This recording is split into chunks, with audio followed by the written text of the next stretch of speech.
The sexual question. Introduction.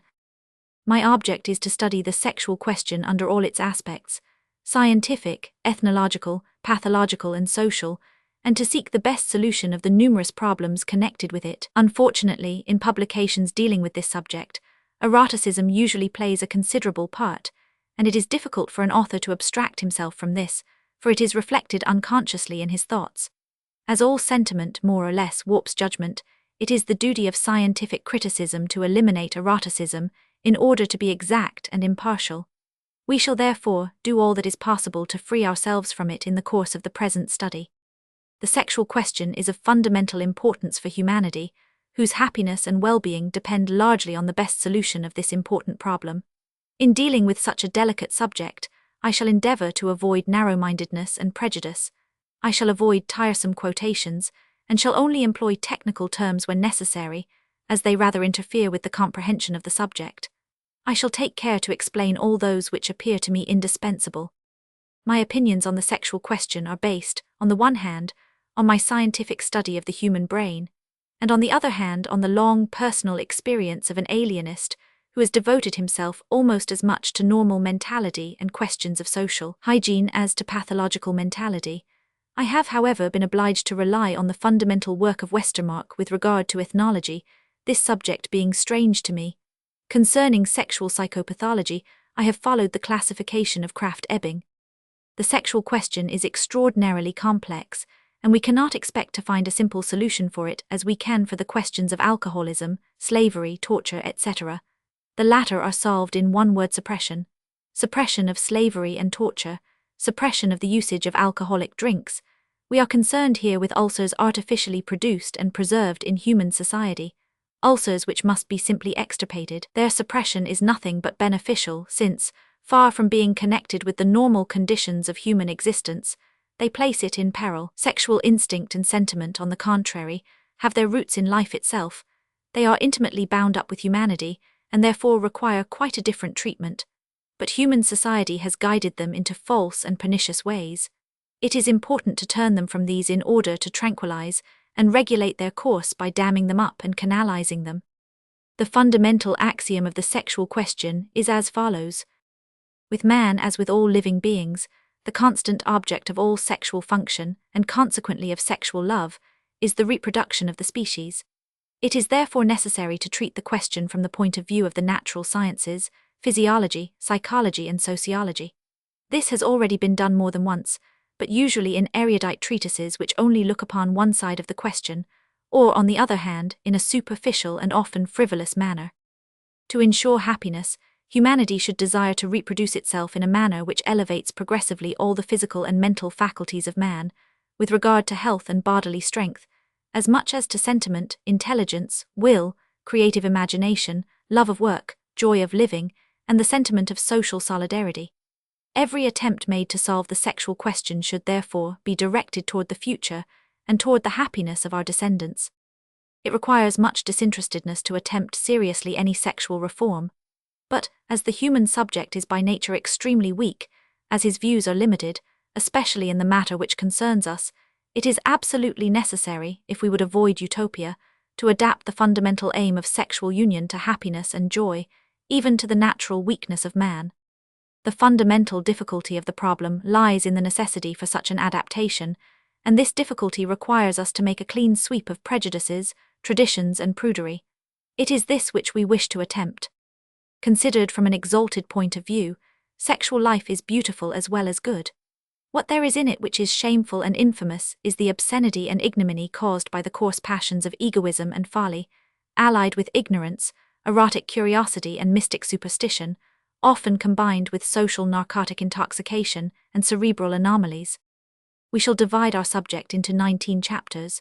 Chapters I to Romans 7 deal with the natural history and psychology of sexual life, Chapter 8, with its pathology, and chapters Roman 9 to Roman 18 with its social role, that is to say, its connection with the different domains of human social life. Chapter 1. The reproduction of living beings. History of the germ, cell division, parthenogenesis, conjugation, neem, embryological development, difference of the sexes, castration, hermaphrodism, heredity, blastophoria. A general law of organic life decrees that every living individual is gradually transformed in the course of a cycle which is called individual life, and which terminates with death, that is, by the destruction of the greater part of the organism. It then becomes inert matter, and the germinative cells alone of all its parts continue its life under certain conditions. The cell's protoplasm, the nucleus. Since the time of Schwann, it is agreed that the cell is the most simple morphological element which is capable of living. Among the lower organisms, this element constitutes the entire individual. There is no doubt that the cell is already a thing of high organization. It is formed of infinitely small elements of very different value and chemical constitution, which form what is called protoplasm, or the cell substance. But these infinitely small elements are so far absolutely unknown. It is in them that must be sought the change from inanimate matter, that is the chemical molecule, to living matter, a change which was formerly believed to lie in the protoplasm itself, before its complicated structure was known. We need not concern ourselves here with this question, which remains an open one. Life being established, the cell remains its only known constant element.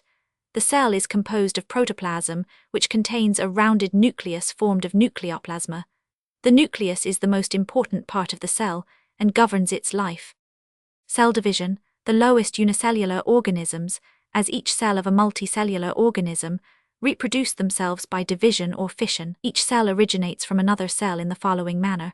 The cell divides in the center as well as its nucleus, and in this way forms two cells which grow by absorbing by endosmosis filtration the nutritive juices which surround them. Death or destruction of the cell is therefore death of the entire organism when this is unicellular, but it has been previously reproduced. We find here already the special and fundamental act of conjugation, that is the fusion of two cells into one, which serves to strengthen reproduction. This act, common to all living things including man, shows us that continuation of life is only possible when from time to time different elements, that is elements which have been exposed to different influences, combine together. If this conjugation is prevented and life is allowed to continue indefinitely by means of fission or by budding vidi infra, there results a progressive weakening and degeneration, which leads to the disappearance of the whole group thus reproduced. It is necessary to explain here the results of recent scientific work on the intimate phenomena of cell division, for they are closely allied to those of fecundation.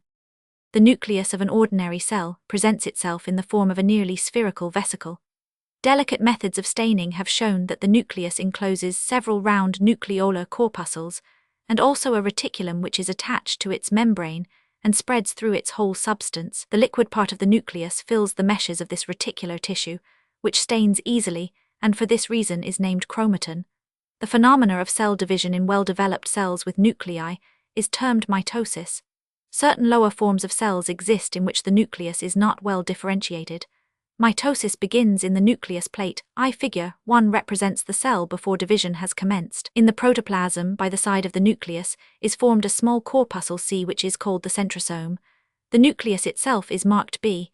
When the cell commences to divide, the meshes of the network of chromatin contract and the centrosome divides into two parts Fig.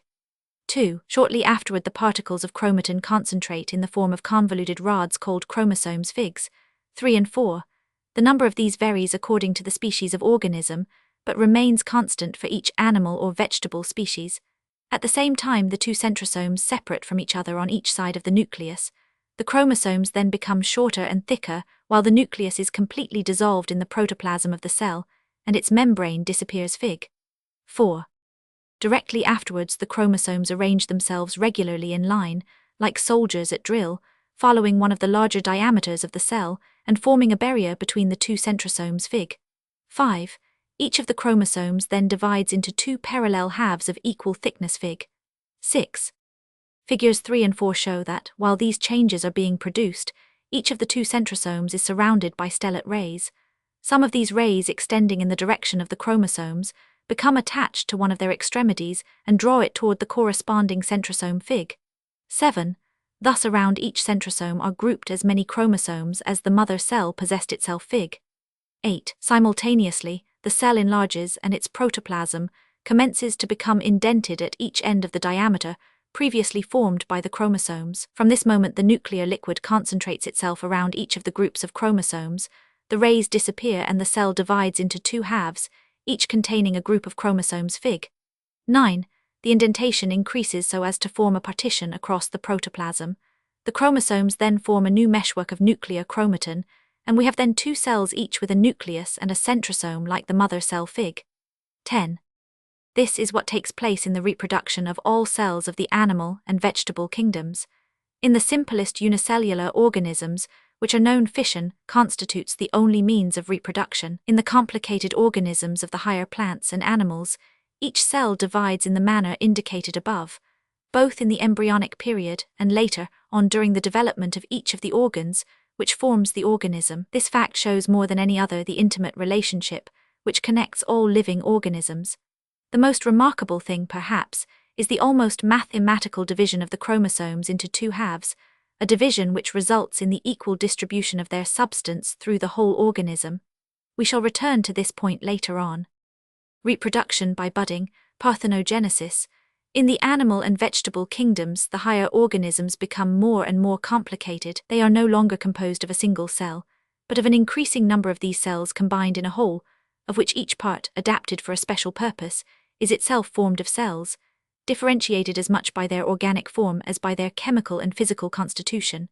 In this way, in plants are formed the leaves, flowers, buds, branches, trunk, bark, etc., and in animals the skin, intestine, glands, blood, muscles, nerves, brain, sense organs, etc. In spite of the great complication of the diverse living multicellular organisms, one often finds among them the power of reproduction by fission or by budding. In certain animals and plants, groups of cells vegetate in buds which separate from the body later on and form a new individual. This occurs among the polypi and plants with bulbs, etc. One can even form a tree by means of a cutting. Ants and bees, which have not been fecundated, are capable of laying eggs which develop by parthenogenesis, virgin parturition, and become complete individuals. But these degenerate and disappear if reproduction by parthenogenesis or budding is continued during several generations. Among the higher animals, the vertebrates and man, there is no reproduction without conjugation, no parthenogenesis or budding. So far as we have studied the question, we see in the animal and vegetable kingdoms sexual reproduction, or conjugation, as a sine qua non for the indefinite continuation of life. The sexual glands, the embryo, however complicated the organism, it always possesses a special organ, the cells of which, all of the same form, are reserved for the reproduction of the species, and especially for conjugation. The cells of these organs, called sexual glands, have the power of reproducing themselves, so that they reconstruct the whole individual, the type of the species from which they arose, in an almost identical form, by conjugation, sometimes also, for a certain time, by parthenogenesis under certain fixed conditions as soon as they leave its body. We can thus say with Weismann, speaking philosophically, that these germinal cells continue the life of their parents, so that in reality death only destroys part of the individual, namely, that which has been specially adapted for certain exclusively individual ends. Each individual, therefore, continues to live in his descendants. The germinal cell divides into a number of cells called embryonic, which become differentiated into layers or groups, which later on form the different organs of the body. The embryonic period is the name given to the period between the exit of the germinal cell from the maternal body and the final complete development which it acquires in becoming the adult individual. During this period, the organism undergoes the most singular metamorphoses. In certain cases it forms a free embryo which appears to be complete, having a special form and mode of life, but which finally becomes transformed into an entirely different sexual individual. Thus, from the egg of a butterfly there first emerges a caterpillar, which lives and grows for some time, then changes to a chrysalis and finally to a butterfly. The caterpillar and the chrysalis belong to the embryonic period. During this period, every animal reproduces in an abbreviated manner certain forms, which resemble more or less those through which its ancestors have passed. The caterpillar, for example, resembles the worm, which is the ancestor of the insects. Haeckel calls this the fundamental biogenetic law. We are not concerned here with embryology, and will content ourselves with some of the main points. Germinal cells, hermaphrodites. We now come to conjugation. In order to avoid complications, we will leave aside plants and speak only of animals.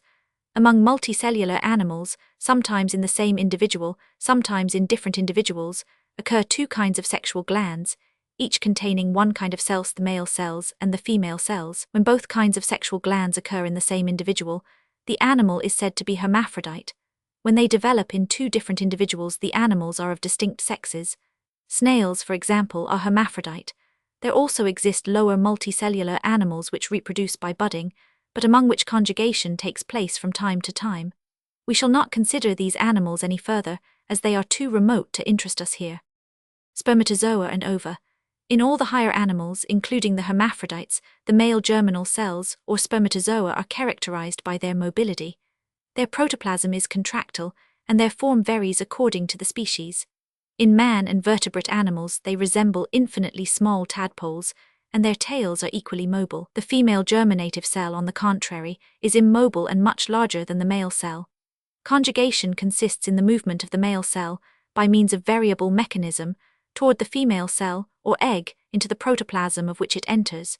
At this moment it produces on the surface of the egg a coagulation, which prevents the entrance of a second spermatozoid. The egg and the spermatozoid both consist of protoplasm containing a nucleus, but, while the spermatozoid has only a small nucleus and very little protoplasm, the egg has a large nucleus and a large quantity of protoplasm. In certain species, the protoplasm of the egg grows in the maternal organism in a regular manner to form the vitellous yolk of egg, which serves as nourishment for the embryo for a long period of its existence. This occurs in birds and reptiles. Conjugation. The phenomena of conjugation were made clear by Van Beneden and Hertwig. These phenomena, as we have seen, commence among unicellular organisms. In these they do not constitute reproduction, but the vital reinforcement of certain individuals. Conjugation takes place in a different manner in different cases. For example, a unicellular animal applies itself against one of its fellows. The nucleus of each cell divides into two. Then the protoplasm of the two cells fuses over the whole surface of contact, and half the nucleus of the first cell penetrates the second cell, while half the nucleus of the latter enters the first cell. After this exchange, the cells separate from each other, and each exchanged half of the nucleus fuses, with the primitive half of the nucleus remaining in the cell. Penetration of the spermatozoid into the egg. In all the higher animals in which the germinal cells are of two kinds, male and female, conjugation takes place in rather a different manner. Here, the female cell or egg only reproduces itself exceptionally by parthenogenesis. It usually contains no chromosomes and often too little chromatin, so that it perishes when conjugation does not occur. The spermatozoid swims by means of its tail to meet the egg. As soon as it touches it, it penetrates it, and the coagulation which we have mentioned is produced. This coagulation forms the vitelline membrane, which prevents the entry of other spermatozoids. If from pathological causes the entry of several spermatozoids takes place, there results, according to Fahl, a double or triple monster. In Fig. 11 on plate Roman II, we see the egg with its vitelline membrane and nucleus, the chromatin network of which is marked in blue. B shows the protoplasm of the egg or vitellus, the vitelline membrane, D the spermatozoid which has just entered, and the nucleus of which, composed chiefly of chromatin, is colored red, while its tail has performed its task and is about to disappear. The letters E, F, and G show a spermatozoid which has arrived too late. Before the head of the spermatozoid which has entered appears a centrosome Fig. 12 which it brings to the egg with its small amount of protoplasm, and around this centrosome rays form, as in the case of cellular fission. At the same time, a nuclear liquid arising from the protoplasm of the egg becomes concentrated around the chromatin of the spermatozoid, while the nucleus of the egg remains in place and does not change. The nucleus of the spermatozoid, on the contrary, begins to grow rapidly. It forms half the number of chromosomes, corresponding to the cell of the species to which it belongs, and grows at the expense of the vitellus of the egg. During this time the centrosome divides into two halves, which progress slowly on each side toward the periphery of the egg, as in the case of fission see plate I, while the chromatin of the chromosomes of the spermatozoid is dissolved in the network. The nucleus thus formed by the spermatozoid enlarges more and more Figs, 13 and 14, till it attains the size and shape of that of the egg Fig. 15. The male and female chromatin are colored red and blue respectively. Then only commences activity of the nucleus of the egg, at the same time as fresh activity on the part of the nucleus of the spermatozoid. Before this, however, the nucleus of the egg has thrown off a part of its chromatin called a polar body, and it now possesses only half as much chromatin as the other cells of the body of the individual. The nucleus of the egg and that of the spermatozoid then begin at the same time to concentrate their chromatin in the form of chromosomes Fig. 16 which arrange themselves regularly in the middle line exactly as shown in plate I, and divide longitudinally into two halves, which are then attracted in opposite directions by the rays of each of the centrosomes. Fig. 17. Figure 17 of plate Roman II thus corresponds exactly to Fig. 6 of plate 1. In fact, the growth of the nucleus of the spermatozoid has given to its substance the same power of development as to that of the nucleus of the egg. Both enter into conjugation in equal parts, which symbolizes the social equality and the rights of the two sexes. The signification of these facts is as follows. As soon as in the course of development, the conjugated nuclei divide again into two cells, as in Figs 7 to 10 of plate I, each of these two cells contains almost the same quantity of paternal as maternal chromatin. We do not say exactly as much, for the paternal and maternal influences are not divided equally in the descendants. This phenomenon may be explained by what Semon calls alternating ekphoria in mnemic dichotomy. Vd infra. As cell division continues in the same way during embryonic life, it follows that each cell, or at least each nucleus of the future organism, will contain on the average half its substance and energy from the paternal and half from the maternal side. Heredity, the neme. The secret of heredity lies in the phenomena which have been just described. Hereditary influence preserves all its primary power and original qualities in the chromosomes, which enlarge and divide, while the vitelline substance, absorbed by the chromosomes, and transformed by the vital chemical processes into the specific substance of the chromosomes, loses its specific and plastic vital energy, as completely as the food which we swallow loses its energy in forming the structure of our living organs.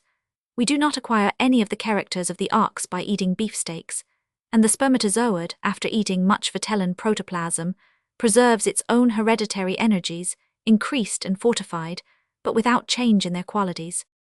In this way, the nuclear chromatin of our germinal cells becomes the carrier of all the hereditary qualities of the species' hereditary neme, and more especially those of our direct ancestors. The uniformity of the intracellular phenomena in cell division and conjugation proves, however, that without being capable of reproducing the individual, the other non-germinal cells of the body may also possess these hereditary energies, and that there exists, hidden behind all these facts, an unknown law of life, the explanation of which is reserved for the future. However, a recent work based on an idea of the physiologist, E. Herring, which looks upon instinct as a kind of memory of the species, opens up a new horizon. I refer to the book of Richard Semon, the neme considered as the conservative principle in the transmutations of organic life. Die Neme als Erhaltens Prinzip im Wechsel des organischen Geschehens, Leipzig, 1904. Conception of irritation. By the aid of the fundamental facts of morphological science, biological and psychological, Semon proves that Herring's idea is more than an analogy, and that there is a fundamental identity in the mechanism of organic life. In order to avoid the terminology of psychology which tends to be equivocal, Semon employs some new terms to designate his new ideas, based on the fundamental conception of irritation in its physiological sense. Semon defines irritation as an energetic action on the organism which determines a series of complicated changes in the irritable substance of the living organism. The condition of the organism thus modified, which lasts as long as the irritation, is called by Semon the state of irritation. Before the action of irritation, the organism is in a condition which Semon calls the primary state of indifference, and after its action, in the secondary state of indifference. Engram, ekphoria. If when an irritation has entirely ceased, the irritable substance of the living organism becomes modified permanently during its secondary state of indifference, Semon calls the action engraphic. To the modification itself he gives the word engram. The sum of the hereditary and individual engrams thus produced in a living organism is designated by the term neme. Semon gives the name ekphoria to the revival of the engram by the repetition of part only of the original irritation, or by the entire but weakened reproduction of the whole state of irritation of the organism, which was originally produced in a synchronous manner with the primary irritation. Thus, an engram may be ekphoriated, that is to say, reproduced or revived by the return of one part of the complex of primary irritations which produced it. A young dog, for example, is attacked by urchins who throw stones at it. It experiences two kinds of irritation: the urchin stooping down and throwing stones' optic irritation, the pain caused by the stone's tactile irritation. In its brain are produced two associated series of corresponding engrams. Previously, this dog did not react when it saw people stoop down. From this moment it will run away and howl at the sight, without any stone being thrown at it. Thus the tactile engram will be excoriated by the repetition of the original associated irritation. In the same way, the image of a tree in a known landscape will excoriate the entire landscape. Moreover, an engram may be revived by the enfeebled return of the primary irritating agent which produced it, or by an analogous enfeebled irritation. Thus, the sight of a photograph will revive the image of a known person, a certain kind of maize imported for a long time into Norway and influenced in that country during many generations by the sun of the long summer days, finally accelerated its time of maturation. When imported again to the south of Europe, it first preserved its faculty of accelerated maturation in spite of the shortness of the day's schubler. Semen gives a series of analogous examples which show how engrams repeated during several generations accumulate and end by becoming excoriated when they have acquired enough power. Engrams may be associated simultaneously in space, such as those of sight, but they may also be associated in succession, such as those of hearing and of ontogeny. Simultaneous engrams are associated in every direction with the same intensity. Successive engrams, on the contrary, are associated more strongly forwards than backwards and have only two poles. In the succession A acts more strongly on B than B on A. In the successions of engrams, it often happens that two or more analogous engrams are associated in a manner more or less equivalent to a preceding engram. Semen calls this phenomenon dichotomy, trichotomy, etc., but in the successions, two engrams cannot be excoriated simultaneously, hence the phenomenon which Semen names alternating ekphoria. That is sometimes one, sometimes the other of the constituent engrams, for example, of a dichotomy, which arrives at ekphoria. Similarly, the engram of the excoriated dichotomy is most often that which has been previously most often repeated. In the laws of ontogeny and heredity, alternating ekphoria plays an important part. The branch less often repeated remains latent, and the other only is excoriated. But certain combinations which reinforce the latent branch or paralyze the other may induce ekphoria of the first to the second generation. Semen also shows that the phenomena of regeneration in the embryo, as well as those of the adult, obey the law of the neem. Homophony. The terms engram and ekphoria correspond to the well-known introspective phenomena in psychology of memory and the association of ideas. Engrams are thus excoriated. At the time of such phenomena, every mnemic irritation of the engrams vibrates simultaneously with the state of synchronous irritation produced by a new irritation. This simultaneous irritation is named by Semen homophony. When a partial discord is produced between the new irritation and the mnemic irritation, the organism always tends to re-establish homophony harmony. This is seen in psychological introspection by activity of attention, in embryology by the phenomenon of regeneration, and in phylogeny by that of adaptation.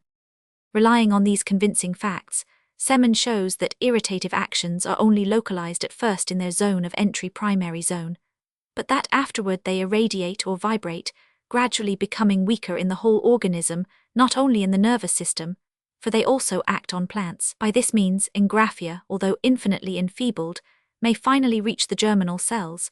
Semen then shows how the most feeble engraphias may gradually arrive at ekphoria, as the result of numerous repetitions in phylogeny after innumerable generations. This is how the mnemic principle allows us to conceive the possibility of an infinitely slow heredity of characters acquired by individuals, a heredity resulting from prolonged repetition. The facts invoked by Weismann against the heredity of acquired characters lose nothing of their weight by this, for the influence of crossing conjugation and selection transforms the material organic forms in an infinitely more rapid and intense manner than individual mnemic engraphias. The latter, on the other hand, furnish the explanation of the mutations of de Vries, which appear to be only sudden ekphoria of accumulated long engraphic actions. The way in which Semen studies and discusses the laws of the neem in morphology, physiology and psychology is truly magisterial, and the perspective which opens out from these new ideas is extensive. The neem, with the aid of the energetic action of the external world, acts on organisms by preserving them and combining them by engraphia, while selection eliminates all that is ill-adapted, and homophony re-establishes the equilibrium. The irritations of the external world, therefore, furnish the material for the construction of organisms. I confess to having been converted by Semen to this way of conceiving the heredity of acquired characters. Instead of several nebulous hypotheses, we have only one nature of mnemic engraphia. It is for the future to discover its origin in physical and chemical laws. I must refer my readers to Semon's book, for this volume of 343 pages, filled with facts and proofs, cannot be condensed into a few paragraphs. Each cell bears in itself ancestral energy. As we have already seen, the germinal cells are not the only ones which possess the energies of all the characters of the species. On the contrary, it becomes more and more certain, from further investigation, that each cell of the body bears in itself, so to speak, all the energies of the species, as is distinctly seen in plants. But in all the cells which are not capable of germinating, these energies remain incapable of development. It results that such energies, remaining virtual, have no practical importance. In an analogous sense, we may say that all the cells of the body are hermaphrodite, as all germinal cells, for each possesses in itself the undifferentiated energies of each sex. Each spermatozoid contains all the energies of the paternal and maternal ancestry of man, and each egg those of the paternal and maternal ancestry of woman. The male and the female are only the bearers of each kind of germinal cells necessary for conjugation, and each of these bearers only differs from the others by its sexual cells, and by what is called correlative sexual differences. But we must not forget that the germinal cells themselves are only differentiated at a certain period in the development of the embryo. They are thus hermaphrodite originally, and only become male and female later. New experiments made on the eggs of sea urchins and other organisms have shown that conjugation may be replaced by an external irritating agent. For example, the action of certain chemical substances is sufficient to make eggs develop by parthenogenesis which would have died without this action. An entire being has been successfully produced from an egg divided into two by means of a hair, and even from the protoplasm of the egg without its nucleus, with the aid of a spermatozoid. We must not, however, base premature hypotheses on these facts. When a female cell, or egg, develops without fecundation parthenogenesis, its nucleus enlarges and divides in the same manner as conjugated nuclei mitosis. A point of general interest is what is called the specific polyembryony of certain parasitic insects, Hymenoptera of the genus Enceatus. According to Marshall, their eggs grow and divide into a considerable number of secondary eggs, each of which gives rise to an embryo and later on a perfect insect. By shaking the eggs of certain marine animals, they have been caused to divide into several eggs, and thus to produce several embryos. All the individuals arising from the division of the same egg of Enceatus are of the same sex. Plate I. Cell division. Plate 1. Cell division. Plate Roman II. Fertilization of the ovum by the spermatozoid. Diagram of ovum and spermatozoid. Plate 2. Fertilization of the ovum by the spermatozoid. Embryology. It is not necessary to describe here in detail the different changes which the two conjugated cells pass through to become an adult man. This is the object of the science of embryology. We shall return to this in Chapter 3. A few words are necessary, however, to explain the general principles. Ovulation. The corpus luteum, the ovaries of woman fig, 18 contain a considerable number of cells or ovules, although infinitely less than the number of spermatozoids contained in the testicles. From time to time, some of these ovules enlarge and are surrounded by a vesicle with liquid contents, which is called the Graafian follicle. At the time of the monthly periods, an egg sometimes too is discharged from its Graafian follicle, from one or other ovary. This phenomenon is called ovulation. The empty follicle becomes cicatrized in the ovary and is called the corpus luteum yellow body. The egg after its discharge arrives at the abdominal orifice of the fallopian tube, which communicates directly with the abdominal cavity. Some authors state that the end of the tube becomes applied against the ovary by the aid of muscular movement, and so to speak, sucks in the discharged ovule, while others hold that the movements of the vibratile cilia, with which the epithelium of the tubes is furnished, suffice to draw the ovule into its cavity. Figure 18 explains this phenomenon. Having arrived in the tube, the ovule moves very slowly in the almost capillary tube by means of the vibratile cilia and arrives in the cavity of the womb. Fecundation probably takes place most often at the entrance to the tube or in its canal, sometimes possibly in the womb. On some occasions, a squad of spermatozoids advances to meet the descending egg, and numerous spermatozoids are often found in the tubes, even as far as the abdominal cavity. Fixation of the egg, formation of the decidua. After fecundation, the egg becomes attached to the mucous membrane of the cavity of the womb. This mucous membrane proliferates and becomes gradually detached from the womb to form the membrana decidua, which envelops the egg or ovule. An egg fecundated and fixed in this way may keep its position and grow during the first weeks of pregnancy by the aid of velocities covering its envelope, which penetrate the wall of the womb. Figure 18. Fig. 18. Diagrammatic section in median plane of the female genital organs.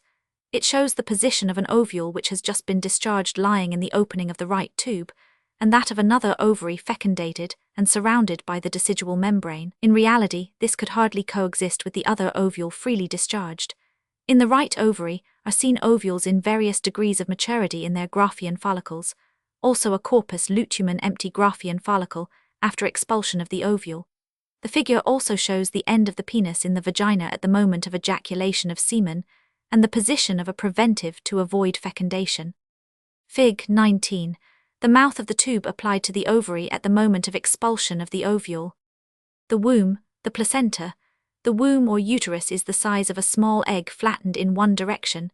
It terminates below in the neck or cervix, which is prolonged into the vagina as a projection, called the vaginal portion of the uterus. The cavity of the womb is continued into the neck, and opens below in the vagina by an aperture which is round in virgins, and is called the external os uteri. The walls of the womb consist of a thick layer of unstriped muscle. When childbirth takes place, it causes tearing, which makes the external os uteri irregular and fissured. During copulation, the aperture of the penis or male organ is placed nearly opposite the os uteri, which facilitates the entrance of spermatozoa into the uterus. For the illustration of these points, see Fig. 18. The vitellus and the membrane of the egg enlarge with the embryo and absorb by endosmosis the nutritive matter necessary for the latter, contained in the maternal blood. The womb itself enlarges at the same time as the embryo. Fig. 20. Human egg of the second week, magnified 8 times after colica. Chorion or envelope of the egg. 104. Villi of the chorion. Embryo near the head are seen the branchial arches. Umbilical vesicle. Amnion. Figure 21. Fig. 21. Embryo of 4 weeks after colica. Auditory vesicle. Ocular vesicle. Olfactory fossa. Bud forming upper maxilla. Bud of lower maxilla. Right ear. Liver. Upper limbs. Lower limbs. Caudal extremity. The fasciculus attached to the embryo is the allantois, which becomes the umbilical cord. The vertebrae are already easy to recognize in this embryo. The embryo is formed from a portion of blastoderm, that is to say, from the cellular layer applied to the membranes of the egg, and arising from the successive divisions of the 2 primary conjugated cells and their daughter cells. The embryo has the form of a spatula with the head at one end and the tail at the other. From its walls is detached a surrounding vesicle Fig. 20 called the amnion, while another vesicle, the umbilical vesicle, grows from its ventral surface and serves, in birds, for the vitelline circulation of the egg which is detached from the mother's body. In man, the umbilical vesicle is unimportant. In its place, the circulation of the blood takes place by the aid of another vesicle, called the allantois, which arises from the intestine of the embryo, and which becomes attached to the walls of the womb in the form of a thick disc called the placenta. The placenta is formed of dilated blood vessels which meet the maternal blood vessels, also dilated, in the uterine wall. Allantois later on becomes the umbilical cord. In the placenta, the embryonic and maternal vessels, without actually communicating, are placed in intimate contact, which allows nutritive matter and oxygen to pass by endosmosis from the maternal vessels to those of the embryo. Figure 21 shows a human embryo at the beginning of the 5th week of pregnancy. Figure 22. Fig. 22. Sagittal section of a primipara in the last month of pregnancy. Duration of pregnancy. Birth. Pregnancy lasts from conjugation, which is synonymous with conception, till birth, that is about 9 months 10 lunar months of 4 weeks. The embryo is then ready to separate from the maternal body. Fig. 22. By the act of birth it is expelled violently, bringing with it the umbilical cord and the placenta. Fig. 23. Immediately afterward the empty womb contracts strongly and gradually recovers its former size. The sudden interruption of its communications with the maternal circulation deprives the embryo, which has suddenly become a child, of its nutritive matter and oxygen. Fig. 23. Sagittal section of frozen body of a woman in labor. The head of the child is engaged in the neck of the womb. The orifice of the neck of the womb os uteri is already fully dilated, and the bag of waters commences to project from the vulva. It is formed by the former membranes of the egg and the decidua. In order to avoid suffocation, it is obliged to breathe atmospheric air immediately, for its blood becomes dark by saturation with carbonic acid, which irritates the respiratory nerve centers. The first independent act of the newborn child is, therefore, a nervous reflex determined by asphyxia, and is performed with the first cry. Soon afterward, the infant begins to suck, so as not to die of hunger, while the umbilical cord, having become useless, shrivels up, and the placenta is destroyed. Some animals eat it. The newborn infant is only distinguished from the embryo soon after birth by its breathing and crying. We may therefore say that infancy, especially early infancy, is only a continuation of embryonic life. The transformations which the infant undergoes from birth to adult age are known to all. They take place more and more slowly, except at the relatively short period of puberty. Formation of the sexual glands. We must remember that at a very early embryonic period, certain groups of cells are reserved to form later on the sexual glands. These cells are at first neither male nor female, but are undifferentiated.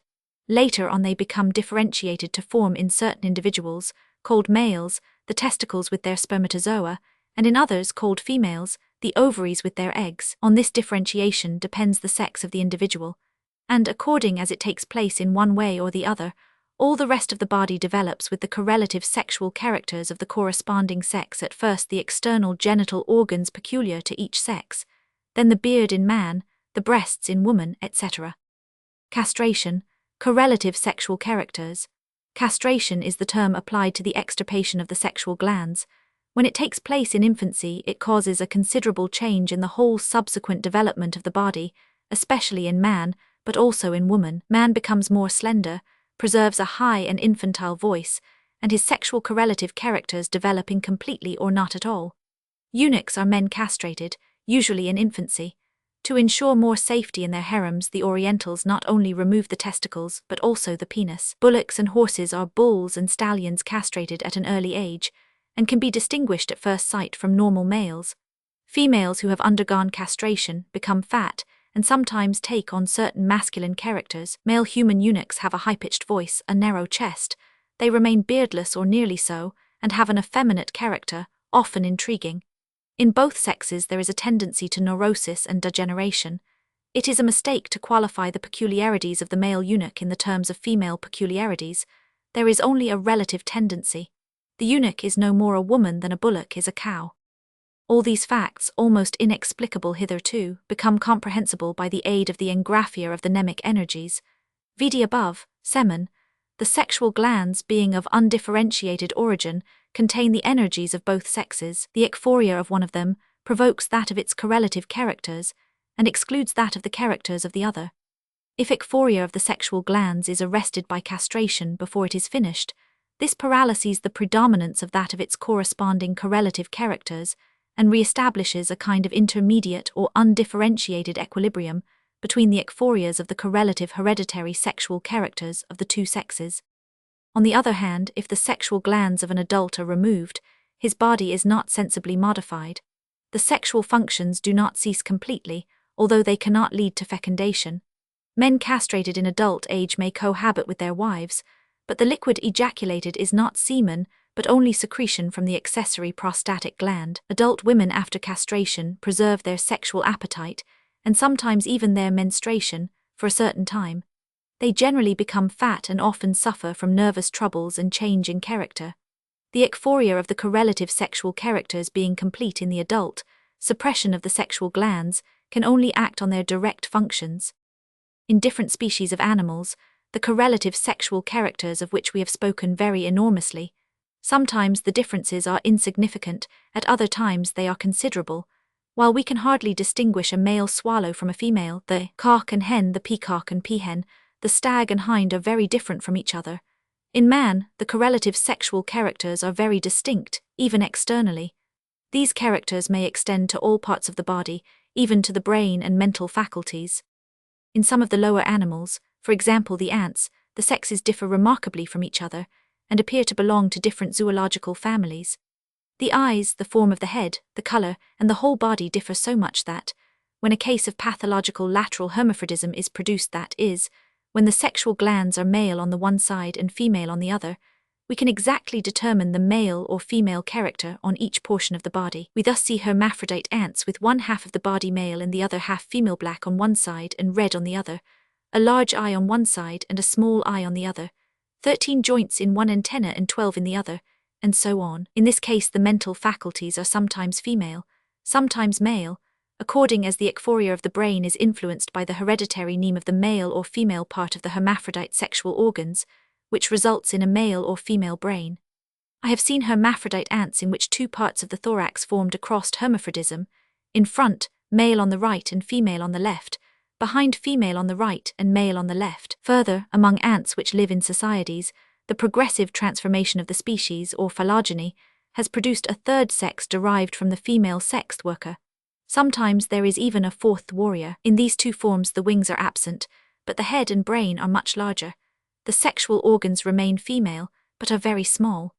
While the large brain pedunculated bodies of the supraesophageal ganglion is almost rudimentary in the male, it is well developed in the female and very large in the worker and the warrior. Among these singular animals exist pathological hermaphrodites, not only between males and females, but between males and workers, and not only lateral but mixed and crossed in all possible ways. I have seen a hermaphrodite, whose abdomen and sexual organs were almost entirely male, accomplish all the complex instinctive actions of a worker of his species' expeditions, attacks on a hostile ant heap, abduction of chrysalids, thanks to its head and brain which were of the worker type.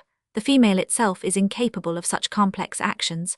I cite these facts here as material for study, for we are only too prone in this domain to generalize prematurely and to draw too hasty conclusions.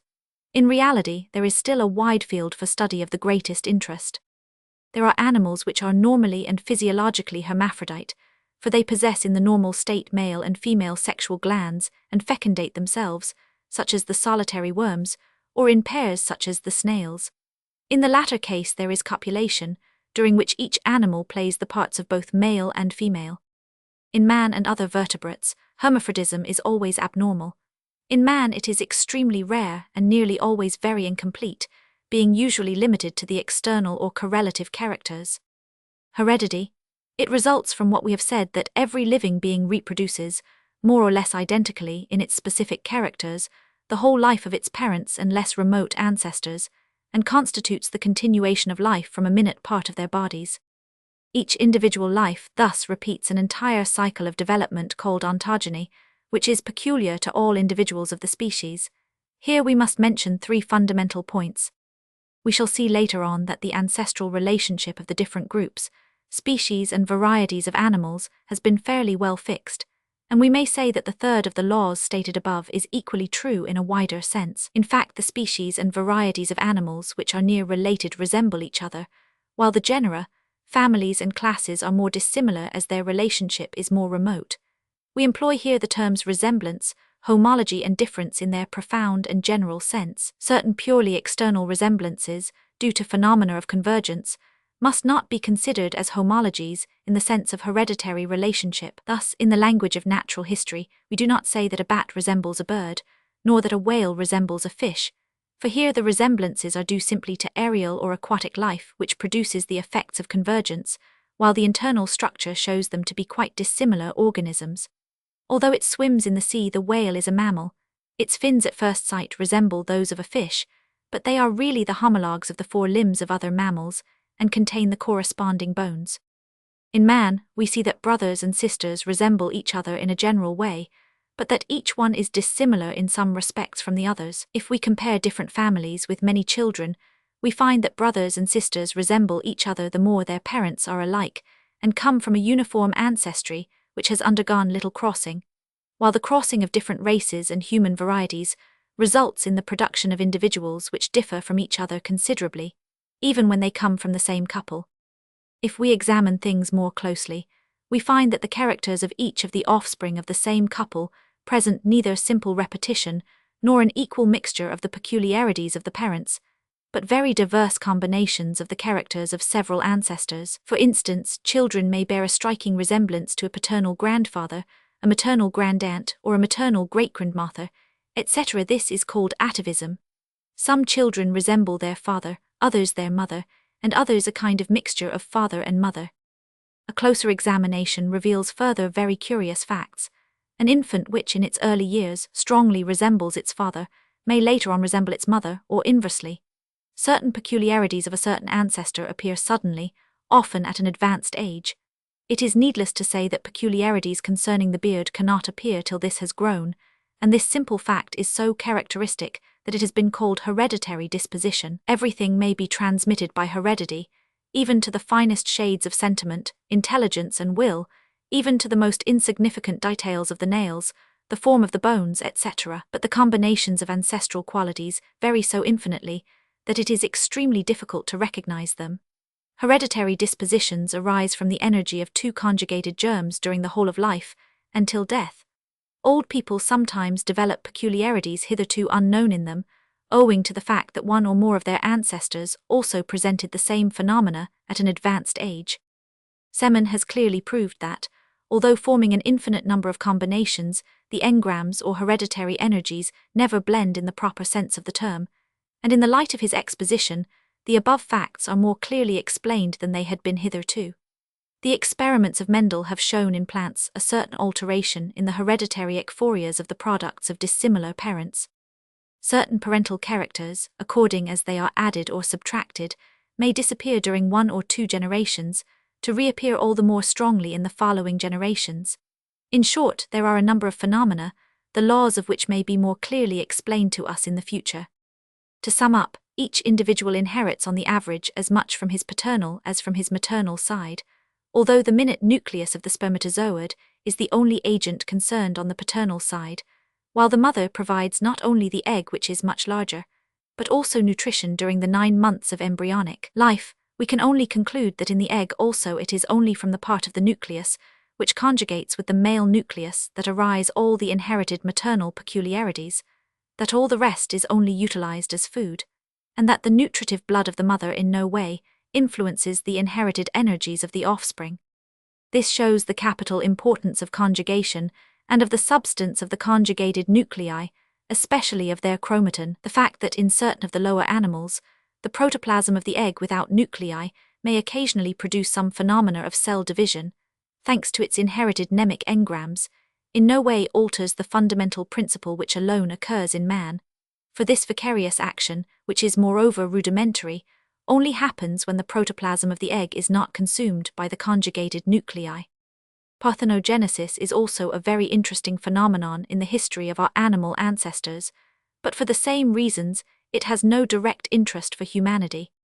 If we take into consideration all the observations of which we have just spoken, which are as simple as they are irrefutably demonstrated, it is hardly possible to interpret them in any other way than by the following hypothesis. In each sexual gland, male or female, the germinal cells which are produced by division of the cells of the embryo, reserved primarily for reproduction, differ considerably from each other in quality and contain in their infinitely small atoms very diverse and irregularly distributed energies, inherited from their different ancestors. Some contain more paternal and others more maternal energy, and among the former there are some contain, for example, more paternal grandfather and others more maternal grandmother, and so on to infinity, till it is impossible to discover the ancestral origin of the fully grown individual we are examining. The same holds good for the energies of the maternal cells. At the time of conjugation, the qualities of the child which will result from it depend therefore on conditions of the ancestral qualities of the conjugated egg and spermatozoon. Moreover, although of the same size, the nuclei which become conjugated are evidently of unequal strength. The energies of one or the other predominate later on in the embryo, and still later in man. According to circumstances, the latter will resemble more or less his paternal or maternal progenitors. Moreover, the different organs of the body may receive their energies from different parts of the conjugated nuclei in different degrees. A person may have his father's nose and his mother's eyes, the paternal grandmother's humor and the maternal grandfather's intelligence, and all this with infinite degrees and variations, for it is only a matter of more or less accentuated averages. In my own face the two halves are distinctly different, one resembling my maternal ancestry, and the other, in a lesser degree, my paternal ancestry, these points being seen distinctly in photographs taken in profile. Each germinal cell contains the hereditary name of its ancestors, paternal and maternal, and the two cells united by conjugation Fig. 17 that of the ancestors of each of them. We have spoken above of icphorias produced according to Mendel's law and reproducing characters which have been latent during 1 or 2 generations. Darwin was the first to study this interesting fact, which shows how atavism often results from the crossing of varieties. There are several varieties of fowls which do not brood. If 2 of these varieties, B and C, are crossed, excellent brooders are obtained. Semen assumes that in each of the non-brooding varieties the ancestral energy, or of the primary species, is weaker than that of varieties B and C. We have then a B and a 100. But if B is coupled with A, the product represents the value BC A, then B and C are in equilibrium, and A being doubled becomes stronger than each of them and arrives at ichphoria in their place, which restores the faculty of brooding to the product of crossing. De Vries has shown, in the crossing of varieties with their primary species, more or less analogous phenomena which he calls vicinal variations. Conjugation leads to infinite combinations and variations which the law of heredity traverses like a guiding line. The celebrated zoologist Weismann considers that the chromatin of each germinal cell contains a considerable quantity of particles, each of which is capable of forming an entire organism similar to the parents. These he calls ides. According to Weismann, each ide is subdivided into determinants from which each part of the body is derived, being potentially predetermined in them according to the action of a yet unknown irritation. Male or female determinants develop in each individual of the animal species with separate sexes. But if the determinants are disordered, either by abnormal variations or by pathological causes, hermaphrodites or monstrosities may be produced. In animals which are normally hermaphrodite, snails, etc., there is only one kind of sexual determinant, while in polymorphous animals, ants, etc., there are as many as the polymorphous forms. The conception of ides and determinants is only a hypothesis to which we must not attach much value. The mnemic laws established by Semen give a much better explanation of the facts. It has often been maintained that the qualities of higher forms of man are exhausted in a few generations, while the mass of mediocrities continually produce new genius. The fact that the descendants of distinguished men are often mediocre, and that remarkable men suddenly arise from the common people, appears at first sight to support this superficial assertion. It is forgotten, however, that in a people whose average mass consists of thousands or millions of individuals, while men of higher powers are only counted by units or dozens, all this arithmetic is reduced to absurdity by the inequality of numbers. As soon as the law of heredity is understood, to make a more exact calculation, it would be necessary to compare the number of superior men who have arisen from some hundreds of the most distinguished families of a country with that of distinguished men who have arisen from some millions of the rest of the people, and then calculate the percentage. It is also necessary to take into account the means employed in the education of the individuals. If education is obligatory and gratuitous in a country, this factor will have less importance. Another error which is committed in such cases is to neglect the influence of the maternal lineage. A common woman will lower the level of the offspring of a distinguished husband, and inversely. In his History of Science and Scientists, Alphonse de Candolle has given irrefutable proof that the posterity of high-class men furnishes a great number proportionally of men high-class in their turn, compared with that of the average population. This shows the value of the usual twaddle concerning this question. It is inconceivable that the laws of heredity should make an exception of the mental qualities of man. Moreover, the most deceptive point is the contrast of a man of genius with his children, who do not rise to his standard, because they represent a combination of his ancestral energies with those of their mother. This contrast makes the children appear unfavorably, while the public has a general tendency to exaggerate the value of a great man. The theory of the Neem throws light on this subject, by introducing a new factor in the question, that of ichphoria of the cerebral engrams of the ancestors, accumulated in the hereditary Neem. Heredity of acquired characters. While Darwin and Haeckel affirmed the possibility of the heredity of characters acquired during life by different tissues, for instance the brain, Weismann limits the possibility to everything that can modify the nucleoplasm of the germinal cells. We must first eliminate the question of the phenomena of blastophoria, which we shall consider next, and which Weismann was, I think, the first to comprehend, without giving them the name.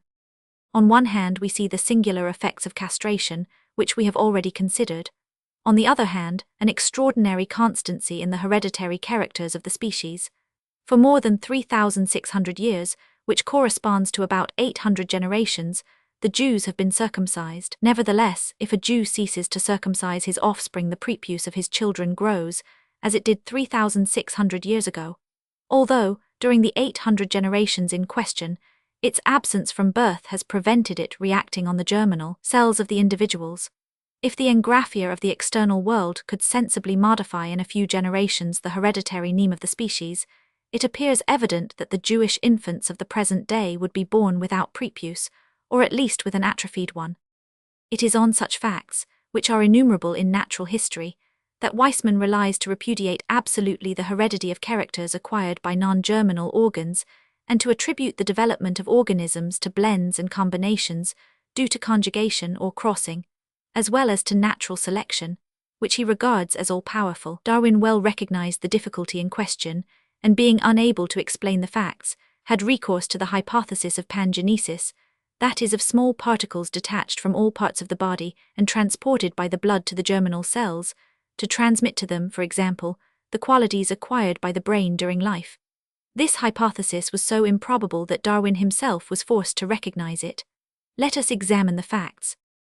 On the one hand, a newly born Chinese transported and brought up in France will learn French, and will show no inclination to learn or understand Chinese. This well-established fact seems in favor of Weismann and against the heredity of acquired characters. But on the other hand, we cannot understand how the evolution of the brain and its functions takes place, without admitting that in one way or another the characters acquired by habits repeated during many generations gradually accumulate in the form of hereditary dispositions in the germinal protoplasm. It is certain that our brain has progressed since the time when our ancestors were similar to the gorilla, or even the caveman at the beginning of the Quaternary Age. How can this cerebral progression be explained only by selection, which can only eliminate, and by crossings which by themselves can hardly raise the average? It is here that the intervention of an unknown power is necessary, something unexplained, the action of which has been lately recorded in the phenomena of mutations of De Vries.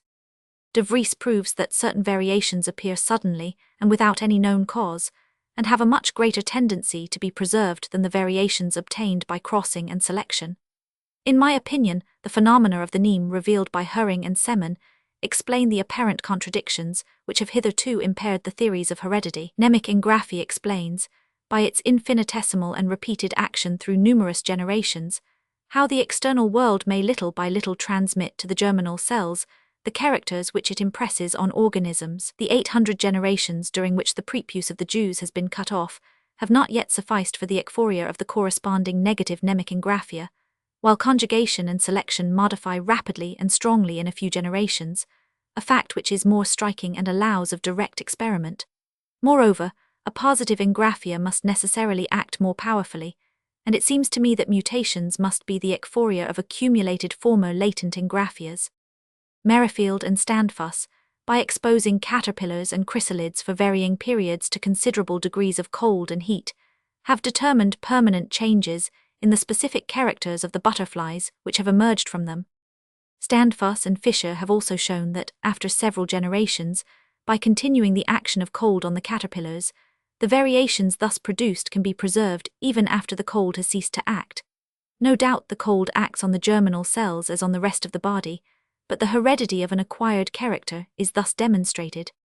The experiments of Mr. Chauvin on salamanders axolotl are still more conclusive, for we are dealing here with characters acquired through aquatic or aerial media, which can hardly act on the sexual glands. We cannot continue this subject any further, and we return to the work of Semon. It is needless to say that the nature of mnemic engraphia remains itself an unknown quantity. As long as we are unable to transform inert matter into a living organism, we shall remain in ignorance.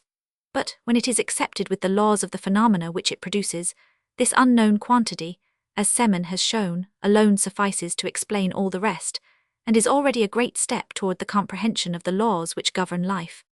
Blastophthorrhea. By blastophthorrhea, or deterioration of the germ, I mean what might also be called false heredity, that is to say, the results of all direct pathogenic or disturbing action, especially that of certain intoxications, on the germinal cells whose hereditary determinants are thus changed.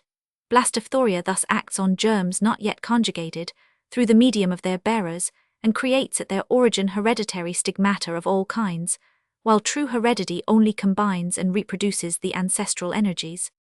Blastophoria deranges the neme or hereditary engrams, and consequently a more or less considerable part of their ekphorias during the life of the individuals which arise from them.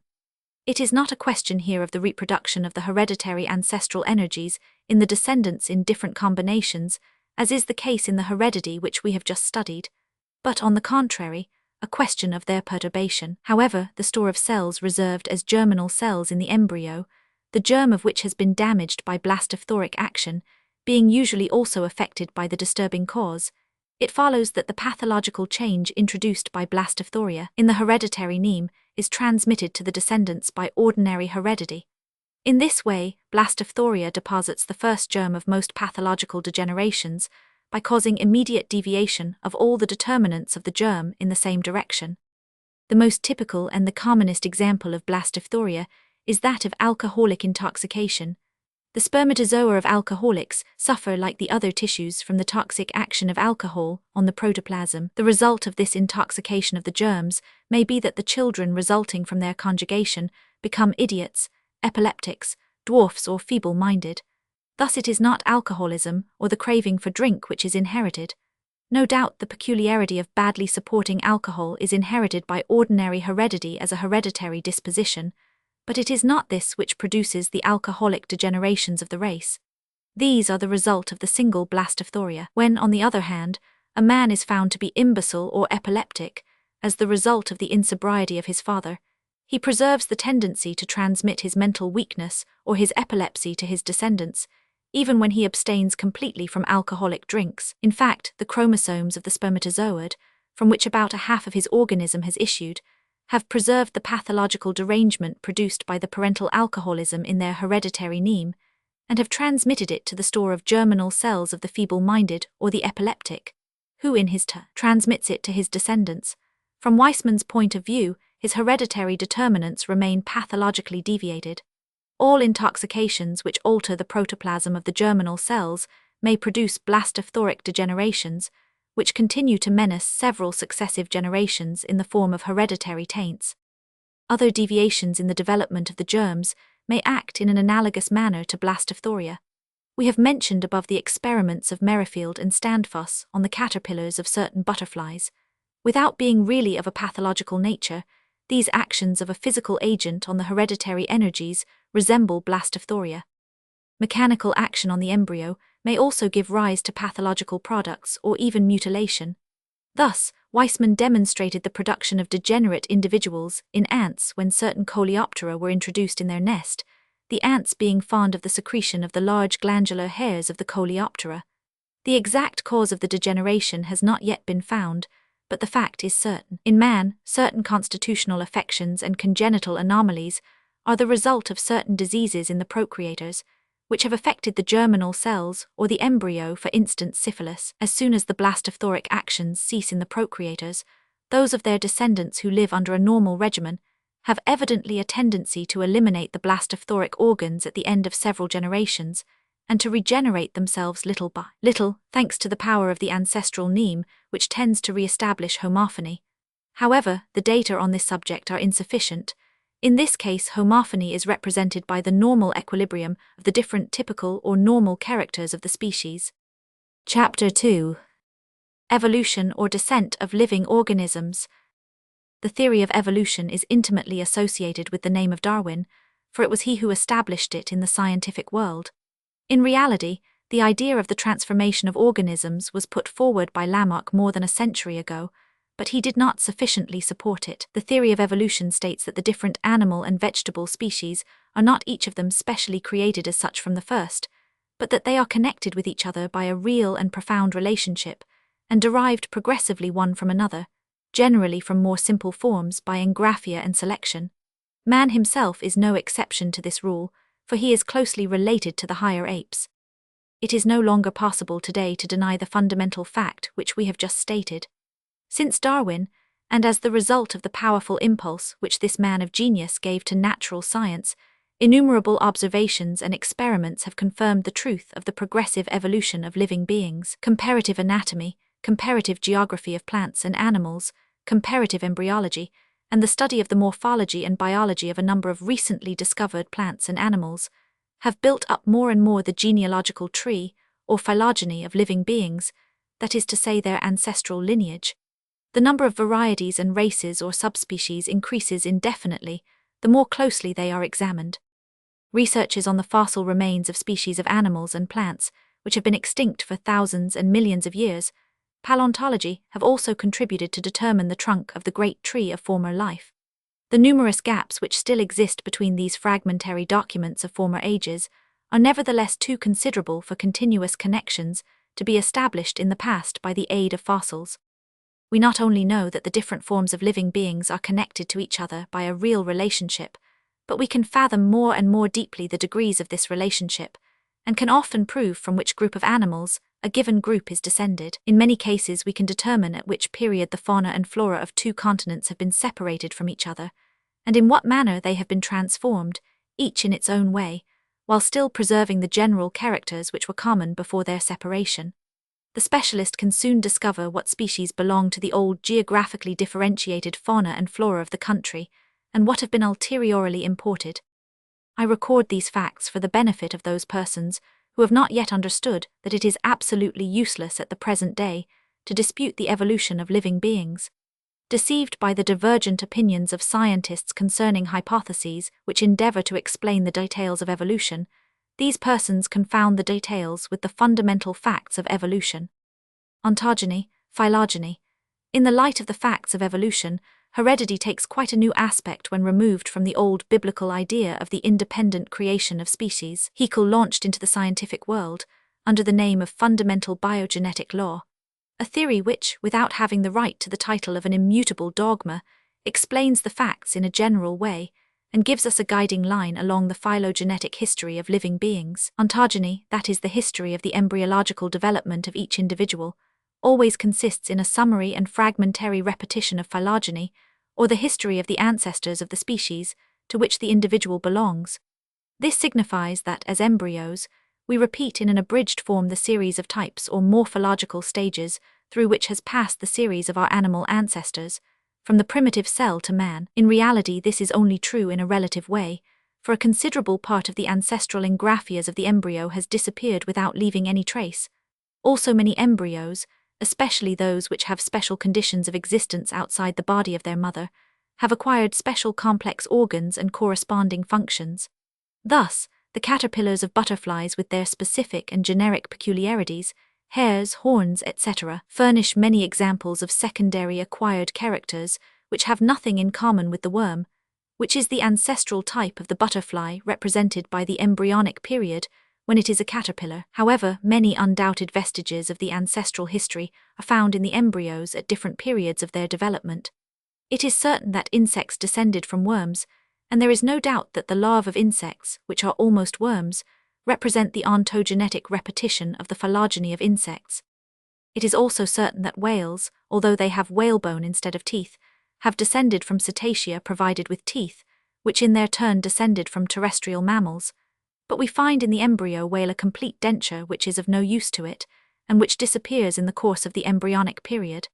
This denture is nothing else than a phylogenetic incident in the ontogeny of the whale. In the fins of cetacea, as in the four limbs of other mammals, we find the same bones, which are derived from the bones of the wings and legs of their bird ancestors. In birds, the same bones are the phylogenetic derivatives of the limbs of reptiles. All these facts demonstrate with certainty the descent of animal forms, a descent which we can follow in all its details. In certain ants whose bodies show their close relationship with a slave-keeping group, but which have become the parasitic hosts of other ants, we find not only the arched mandibles, shaped for rape, but the undoubted rudiments of the slave instinct, although this instinct has perhaps not been exercised by them for thousands of years. These examples suffice to show that the form and functions of a living organism, as well as its mental faculties, are derived not only from the most recent direct ancestors of this organism, but that they partly mount much higher in the genealogical tree. Our coccyx is a vestige of the tail of animals.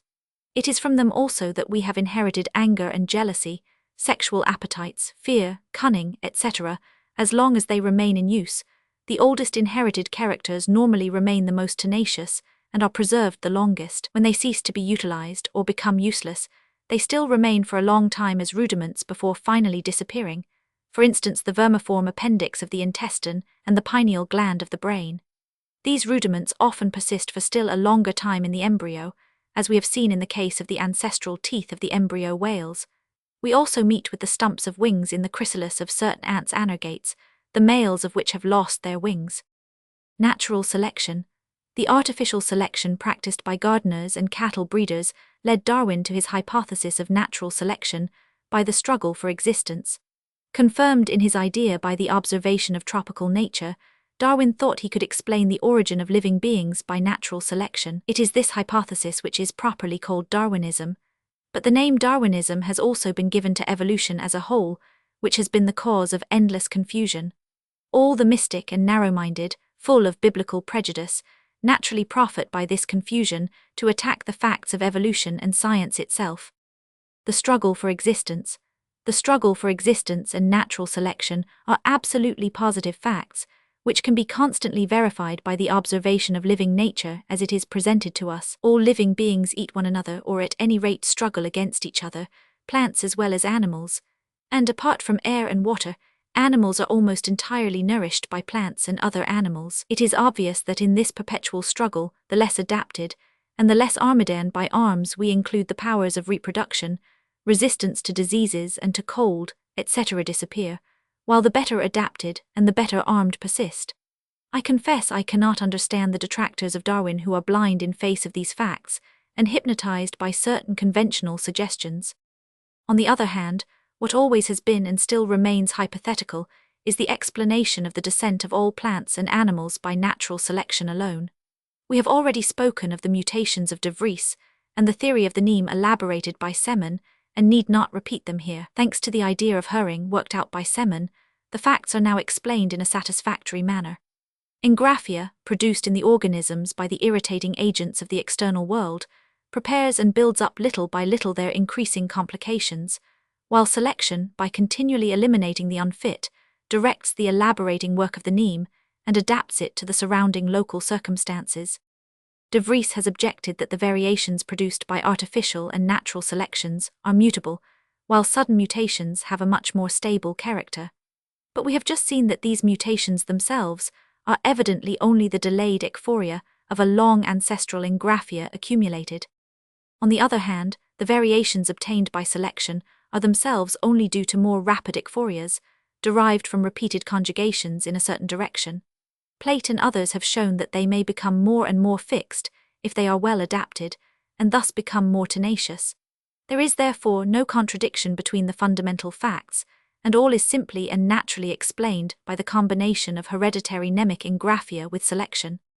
Recent study on the transformations of living beings have shown that they do not take place in a regularly progressive manner, as Darwin at first believed, but that periods of relatively rapid transformation alternate with periods of relative arrest, both in a general way and for each particular species. We see certain species remaining almost stationary for an immense time and tending rather to disappear, while others vary enormously, showing actual transformation. The transplantation of one species to a new environment, for instance to a new continent, provokes, as has been proved, a relatively rapid transformation.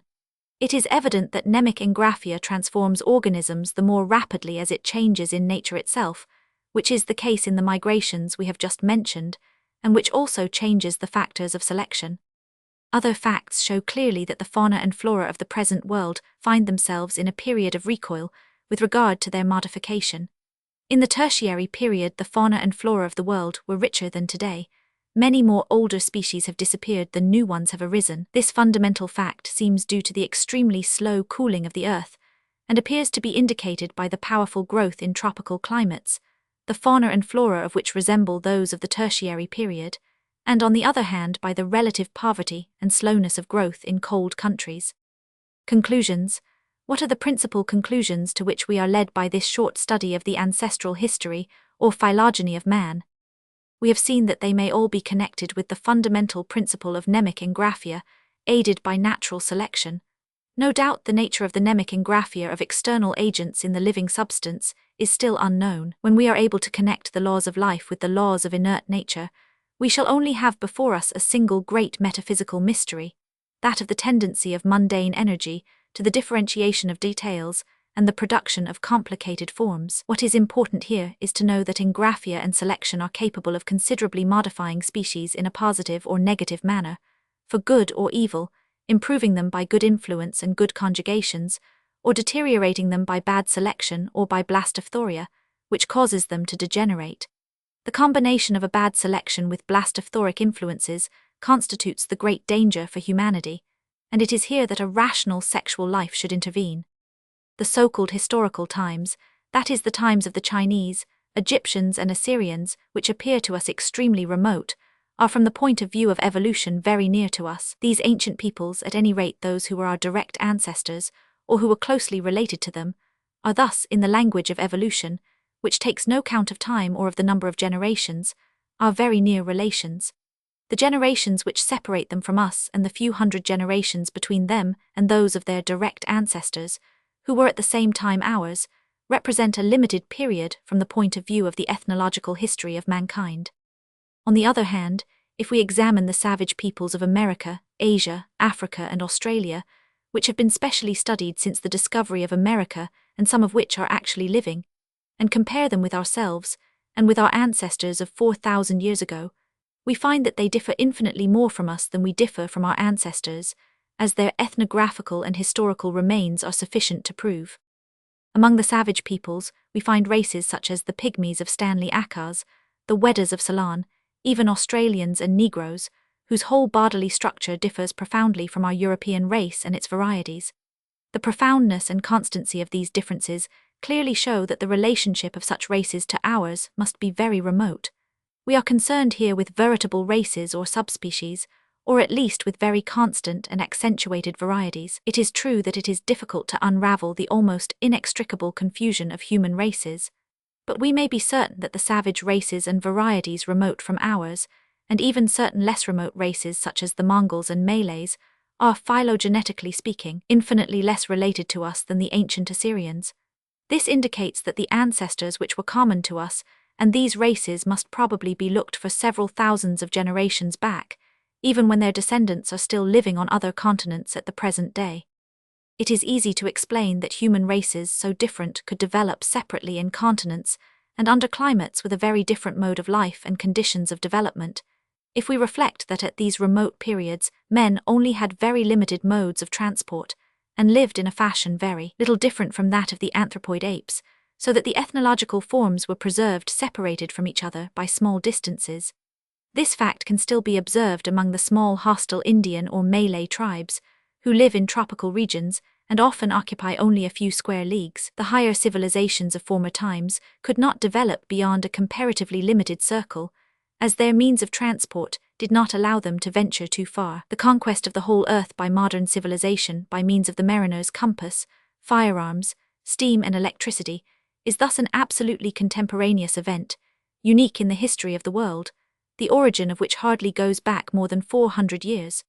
This event has completely upset the natural internal evolution of human races by the fact that all the lower races attacked by civilized races armed with guns and alcohol are destined to rapid and complete destruction. Geology has discovered in the caves of the Quaternary period human remains which are much lower in the scale of evolution and much nearer the anthropoid apes than the lowest races still living. Their brain, as shown by the cranial cavity, was still smaller. Lastly, Dubois has discovered in Java the cranium of Pithecanthropus erectus, which is intermediate between that of the orangutan and man. If more such remains are discovered, the chain of transition between the apes and man will be almost complete. Hybridity, consanguinity. Before concluding this chapter, we must study the question of hybrids. It is important to know to what point fecundity and descent are influenced by the degree of relationship between the two procreators. Conjugation probably arises from the general necessity of organisms to reinforce their race by variety. Consanguinity perpetuated is harmful to the species, in the same way as parthenogenesis, or indefinite reproduction by fission or budding. It produces enfeeblement and degeneration of the race, and leads to extinction by causing sterility. By consanguinity is meant continued sexual union between near relatives. It is easy to understand that the conjugation of two germs derived from brothers and sisters, or from a father and his daughter, approaches parthenogenesis from the point of view of the mixing of hereditary energies. We shall see later on that nearly all peoples have a certain repugnance to consanguineous marriages. Among animals, natural selection eliminates two consanguineous products. On the other hand, sexual union between different species, however little removed, gives no products. Near species may produce hybrids between themselves, but these hybrids are as a rule sterile or nearly so, and are incapable of perpetuating their type, which reverts rapidly to one of the primitive species. It has been recently demonstrated that the incapacity of two species of animals to produce hybrids is intimately connected with the reciprocal toxicity of their blood. When the blood of one species is injected into the veins of another, the production of hybrids is possible between them, at least as far as has been observed. It is curious to note that the blood of the anthropoid apes is not toxic for man, although these animals are very different from us, and hybrids have not yet been produced. This fact helps us to understand how it is that the differences which exist between the different human races do not prevent the production of hybrids between any two of them. In spite of this, we may state, without risk of error, that the most dissimilar human races give a bad quality of hybrids, which have little chance of forming a viable mongrel race. We have not sufficient information on this point concerning the lowest human races, such as the pygmies and Wedders. On the other hand, mulattoes hybrids between Negroes and whites constitute a race of very bad quality and hardly viable, while the hybrids between Indians and whites are much more resistant and of relatively better quality. In this question, the middle course appears without any doubt the true one. Unions between near races and varieties, or at least between individuals of the same race or variety whose relationship is old, are certainly the best. We readily grant that the homogeneity of a race has the advantage of fixing its peculiarities in a more durable and characteristic fashion, but many inconveniences counterbalance this advantage. If we one day, by wise selection, and by eliminating all sources of blastophoria obtain a superior quality of human germs, it is possible that in the remote future, consanguinity, provided it is not exaggerated, may lose its dangers. Chapter 3. Natural conditions and mechanism of human coitus pregnancy correlative sexual characters. It is impossible to comprehend the deep meaning and lofty aim of an act, like that of sexual union, without knowing the details of conjugation and the origin of man, as we have explained them in the preceding chapters. Conjugation requires the bringing together of two cells, and consequently the movement of at least one of them.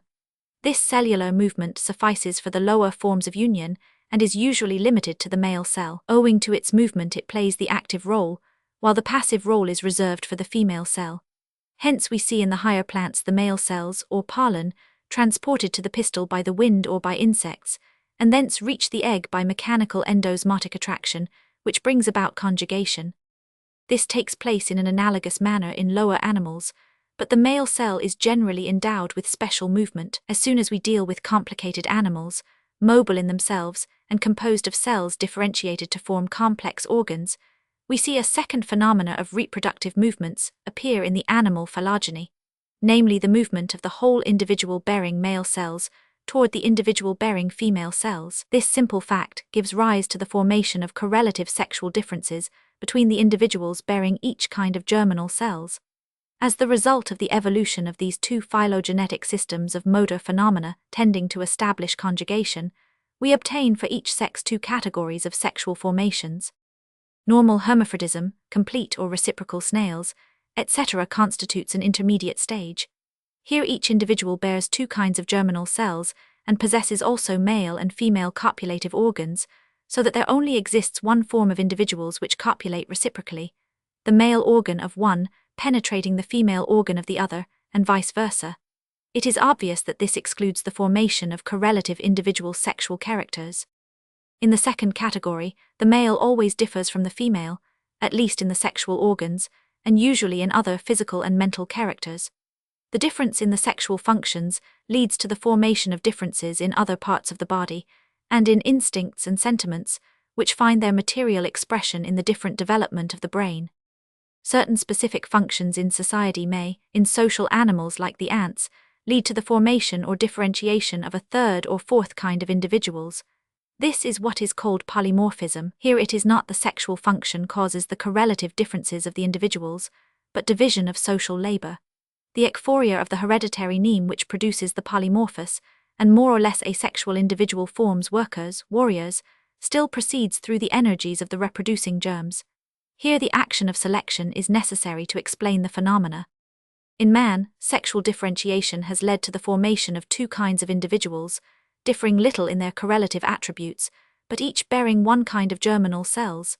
In sexual union, man plays the active part, woman the passive, when sexual activity in the animal kingdom is no longer limited to the movement of one of the cells, but requires the displacement of the whole individual. We can quite understand that the organization of these individuals must become much more complex, and that it requires a central nervous system as directing apparatus. Sexual individuality thus involves collaboration of the other organs of the body, and especially that of the central organs for reflex movements, the instincts and the higher mental faculties of man, in the accomplishment of the fecundating act, those which are the consequences of it. From this simple animal origin is evolved the complex sexual love of man. The duty of the active or male individual is to bring the spermatozoa to a point where they can easily reach the female cells or ovules. When this is done, the duty of the male is accomplished. In the passive or female individual of the higher animals, pairing and conjugation are only the commencement of reproductive activity. However, this is not the case in the whole animal kingdom. For instance, fish have distinct sexes, but in them the female deposits her non-fecundated eggs in the water and is not concerned with them any further. The male then arrives and discharges his sperm on the eggs. In this case, fecundation takes place without copulation. With such a system, sexual love and maternal love lose their raison d'etre, for the young fish are capable of providing for themselves as soon as they are born. There are, however, a few exceptions, one of the most curious being that of certain fish of the Dead Sea, in which the male incubates the eggs by taking them into his buccal cavity. Reproduction in vertebrates.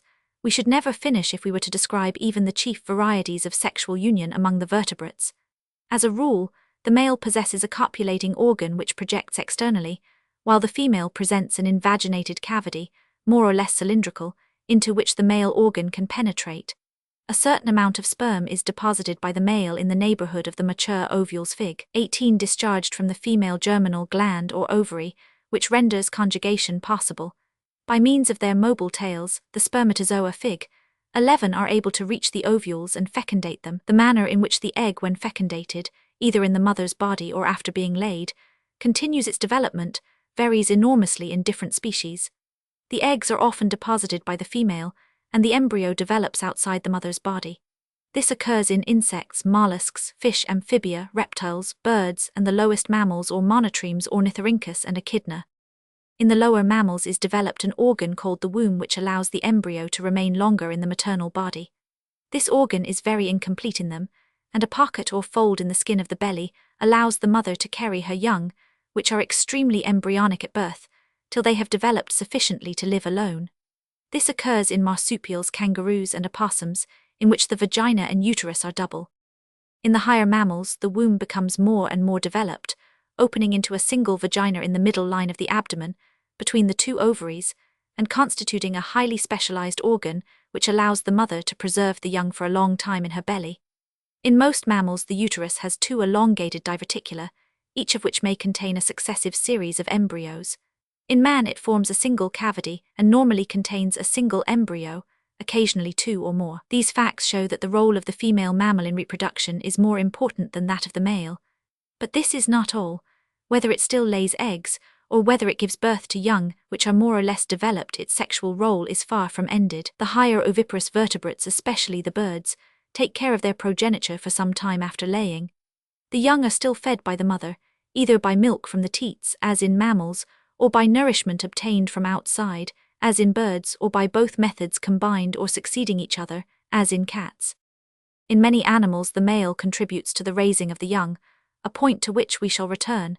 Here, we indicate these complicated details simply to show that sexual union only contributes one link in the long chain of reproduction. Let us study its mechanism in man. The copulatory organ of man, the testicles, the seminal vesicles. Nature is often very sparing even in the highest organizations. It has thus combined in the male the urethra with the copulatory organ, and the sexual germinal glands or testicles with an accessory gland, the epididymis. Hundreds of thousands of spermatozoa are contained in the glandular tubes of these organs, which, when they are mature, can always produce new ones by cell division. The spermatozoa accumulate at the extremity of the duct of the gland in a reservoir called the seminal vesicle, where they float in the mucus, thus constituting the seminal fluid or sperm. This liquid has a special odor. The two seminal vesicles are situated in the abdominal cavity underneath the urinary bladder, each having a duct which meets that of the other side and opens by the side of it in the deep part of the urethra. Here the secretion of several other glands, especially of the prostate, is added to the sperm and mixes with it. The point where the two seminal ducts open into the urethra forms a small elevation, the verumontanum. From this point the male urethra emerges from the abdominal cavity and is continued along the special prolongation which forms the penis, or virile member of copulation. In the ordinary way the penis only serves for the emission of urine. It hangs flaccid and terminates in a rounded swelling called the glans, at the end of which opens the urethra fig. 18. This opening serves also for the emission of the sperm. Erection, the corpus cavernosum. The most curious part of this apparatus is the mechanism of erection, or the power possessed by the penis of swelling under the influence of certain nervous irritations, increasing in length and diameter as well as becoming rigid. This phenomenon is produced by three organs called the cavernous bodies, which form the principal bulk of the penis. One of them, situated in the middle and underneath, and formed by two bodies united into one, surrounds the urethra and terminates in front in a dilatation which constitutes the glands already mentioned.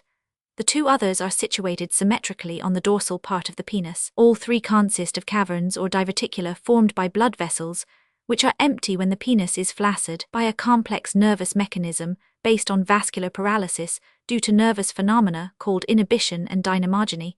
The nervous irritations cause an accumulation of blood in the spaces of the cavernous bodies, which become so gorged with blood as to form stiff and hard rods. The size of the penis is thereby increased considerably, and its stiffness allows it to penetrate the vagina of the female. At the same time and by the same mechanism, the verumontanum swells so as to close the ureter from the bladder, while the seminal ducts open toward the urethral orifice. In this way the copulatory organ is ready for its function. Repeated irritations are however necessary to provoke the ejaculation of semen. This is finally produced by excitation of a special muscle which compresses the seminal vesicles in a spasmodic manner and ejaculates the semen by the urethra. After ejaculation, the accumulation of blood in the cavernous bodies gradually diminishes and the penis again becomes flaccid. This apparatus is thus very complicated and is put in action by several nervous irritations which may be disturbed in many ways in affections of the nervous system.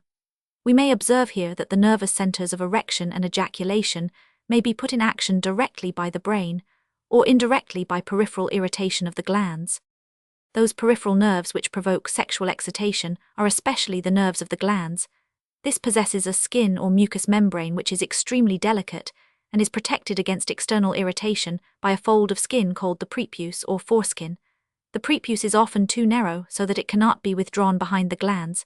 It then forms a pocket in which sebaceous matter, semen, urine, etc., accumulate and decompose. This anomaly, called phimosis, does not exist among the Jews owing to circumcision, or the removal of the prepuce in the newly born, which forms part of their religious rites. Hygienic considerations sometimes oblige us to perform this operation in others.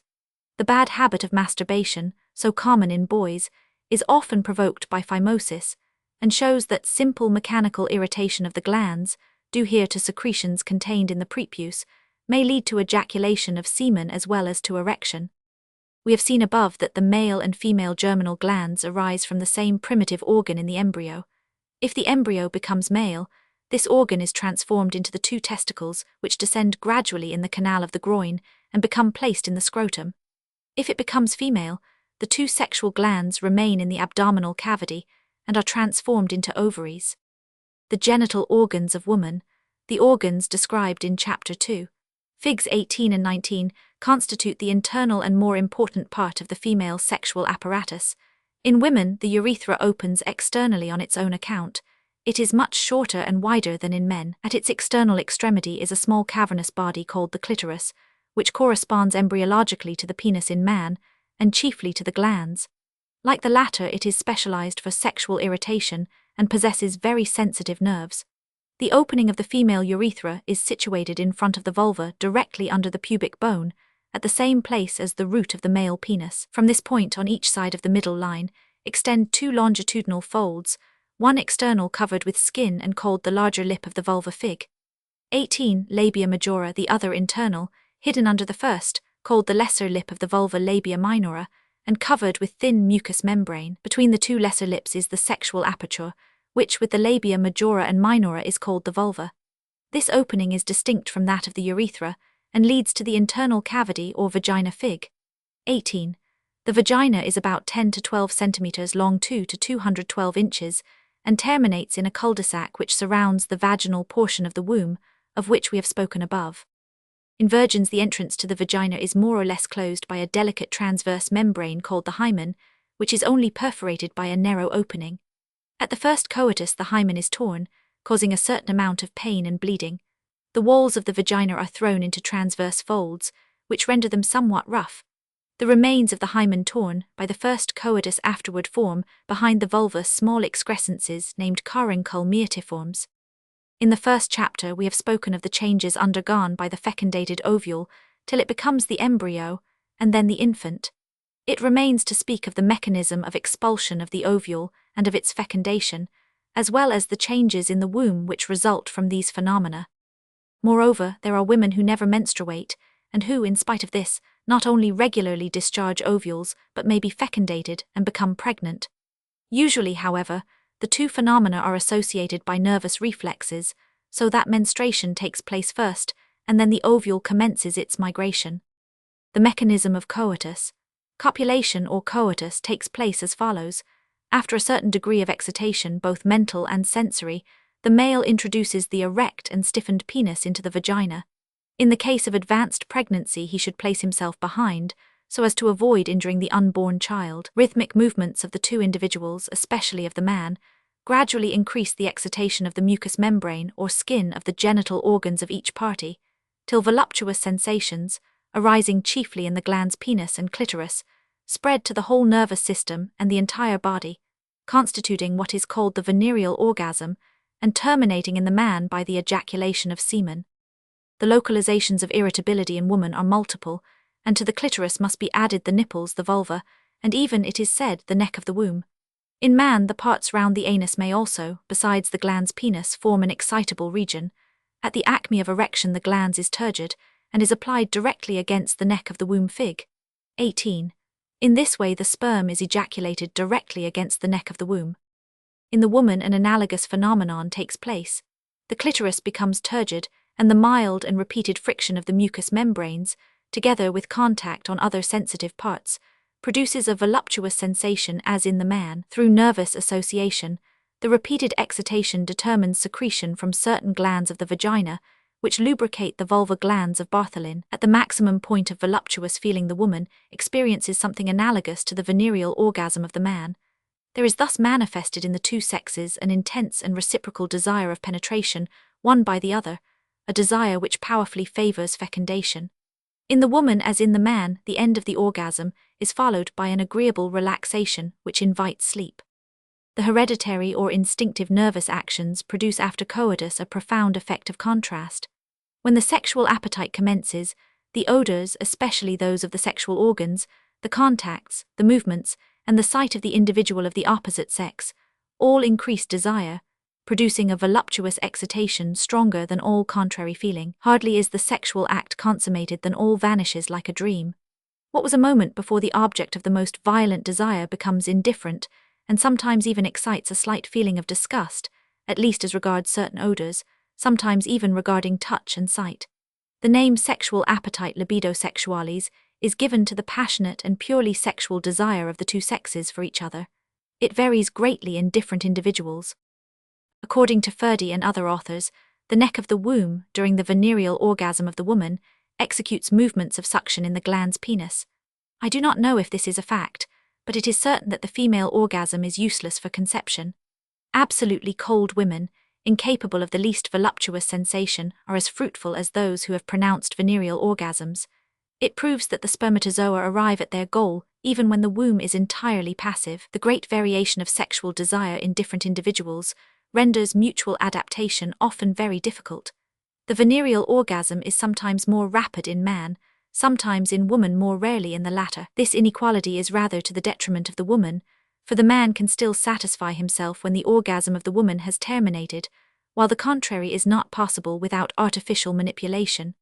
Moreover, the frequency and intensity of the sexual appetite are often much greater in one than in the other, which is detrimental to both. Here again, it is the woman who suffers the most, for the man can always satisfy himself without the woman having voluptuous sensations.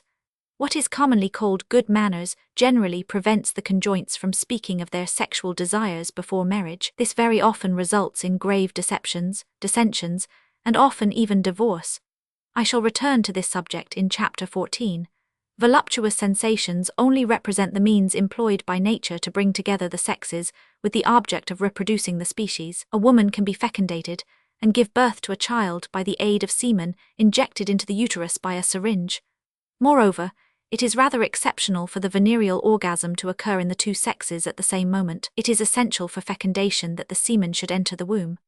When the spermatozoa have reached the neighborhood of the neck of the womb, they swim by their own movements, not only along the whole uterine cavity, but also along the fallopian tubes and even in the abdominal cavity, so that the force of ejaculation is of little importance. Pregnancy. The womb enlarges considerably during pregnancy. It exceeds the size of an adult head, and the muscles of its walls are greatly increased, so as to be capable of expelling the child later on. While the activity of man is terminated at conception, that of woman only begins at this moment. In the first chapter we have indicated in a few words the transformations of the human embryo up to its birth. During 9 months it grows from the size of a pin's head, the ovule, to that of the newborn child. Although a woman seldom bears more than one embryo at the same time, twins being rare on the whole, she has nevertheless more pain and fatigue to bear than any female animal. This is due not only to the fact that our artificial and alcoholized civilization, with its specialized labor which disturbs vital equilibrium, has made women indolent and degenerate, but also to the enormous development of the human brain. The head of the human embryo is disproportionately large because the brain, as I showed with Schiller in 1889, already contains at birth all the nerve elements which it will possess during the rest of its life.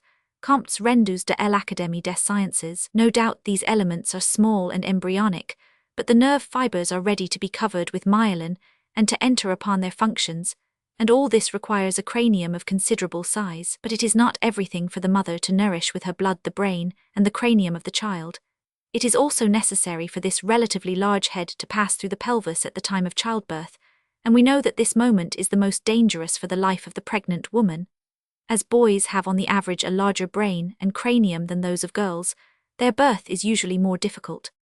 From the abdomen of the embryo arises an organ, the allantois, which is destined to carry the blood vessels of the embryo to the placenta, and at the same time to give rise to the formation of the latter. In the placenta, the blood vessels of the embryo are separated from those of the mother by walls so thin that the nutritive juices of the maternal blood transsude into the venous blood of the embryo, as well as combined oxygen in the blood necessary for its respiration. Up to this point, the vitellus of the egg, nourished by endosmosis through its membranes, had sufficed for the nutrition of the still very small embryo. While these phenomena are taking place, and while the substance of the two conjugated germs divides into an ever-increasing number of cells, which become differentiated in layers to form the future organs Fig. 21, while certain groups of cells are prepared, some to form the intestinal canal, others the muscles and blood vessels, others the skin and organs of sense, others arising from the last to form the brain, the spinal cord and the nerves, the mother can still live her ordinary life. She suffers, however, from different disorders connected with what is passing on in her body. It is a curious fact that these disorders are more accentuated at the commencement of pregnancy, when the womb is hardly enlarged, than at the end. They consist chiefly of nervous troublous-like derangement of the cerebral functions and sensations, etc. Obstinate vomiting, peculiar desires, and changes of temper are some of the most frequent troubles of pregnant women, and probably arise more from local nervous irritation than from general transformations of the nutrition of the body. The mother's body is becoming adapted to the development of the infant in the womb, However embarrassed a woman may be in the last months of pregnancy by the great swelling of the belly fig. 22. The disorders are less accentuated than at the beginning of pregnancy. During pregnancy, menstruation ceases. The sexual appetite is very variable. In many pregnant women it is diminished, in others there is no change, and it is seldom increased. There are other troubles which are more or less frequent, such as varicose veins in the legs caused by pressure of the uterus on the veins. But all the sufferings of pregnancy and childbirth are compensated for by the ardent desire of the normal woman to have a child, and by the happiness of hearing its first cry. Proud and happy to give life to a new human being, which she hopes soon to suckle and carry in her arms, she cheerfully bears all the inconveniences and pains of pregnancy and childbirth. The latter is actually painful, for in spite of all that nature does to relax the pelvis and render it elastic, to dilate the neck of the womb, the vagina and the vulva, the passage of the enormous head of a human infant through all these relatively narrow apertures is extremely difficult. Figs 22 and 23. The passage is forced by the powerful contractions of the muscles of the womb. However, they do not always succeed by themselves, and in this case the accoucheur is obliged to apply the forceps to extract the head of the child. Very often the neck of the womb, the vagina or the perineum, the part situated between the anus and the vulva, become torn during labor, and this may lead later on to disorders such as prolapse of the womb, etc., disorders which may last through life. When the child is born, the umbilical cord, that is the transformed allantois, Fig. 23, cut, and the placenta extracted, the connecting nutrition and respiration between the child and its mother are suddenly interrupted.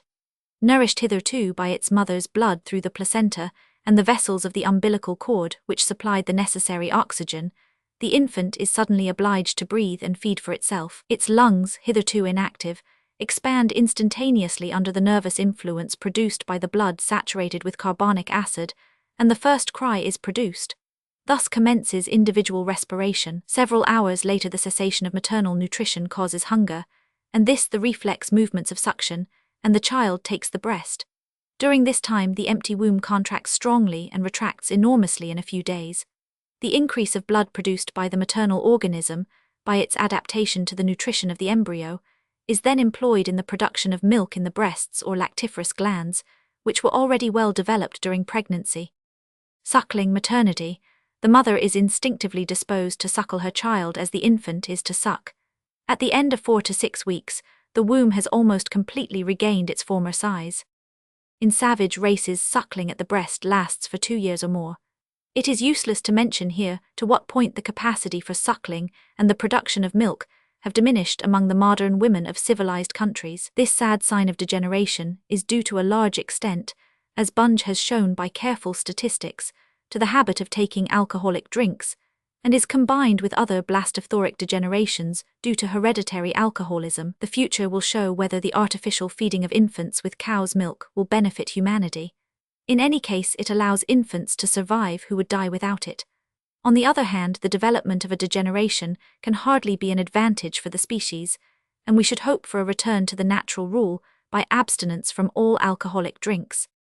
The false modesty of women concerning their pregnancy and everything that concerns childbirth, the pleasantries often made with regard to pregnant women, are a sad sign of the degeneration and even corruption of our refined civilization.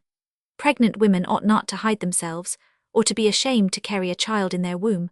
On the contrary, they should be proud.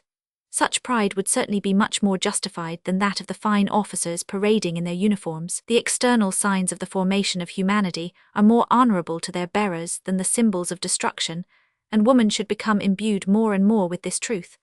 They will then cease to hide their pregnancy and to be ashamed of it. Conscious of the grandeur of their sexual and social duty, they will raise aloft the standard of our descent, which is that of the true future life of man, at the same time striving for the emancipation of their sex. Viewed in this way, the sexual role of woman becomes elevated and solemn.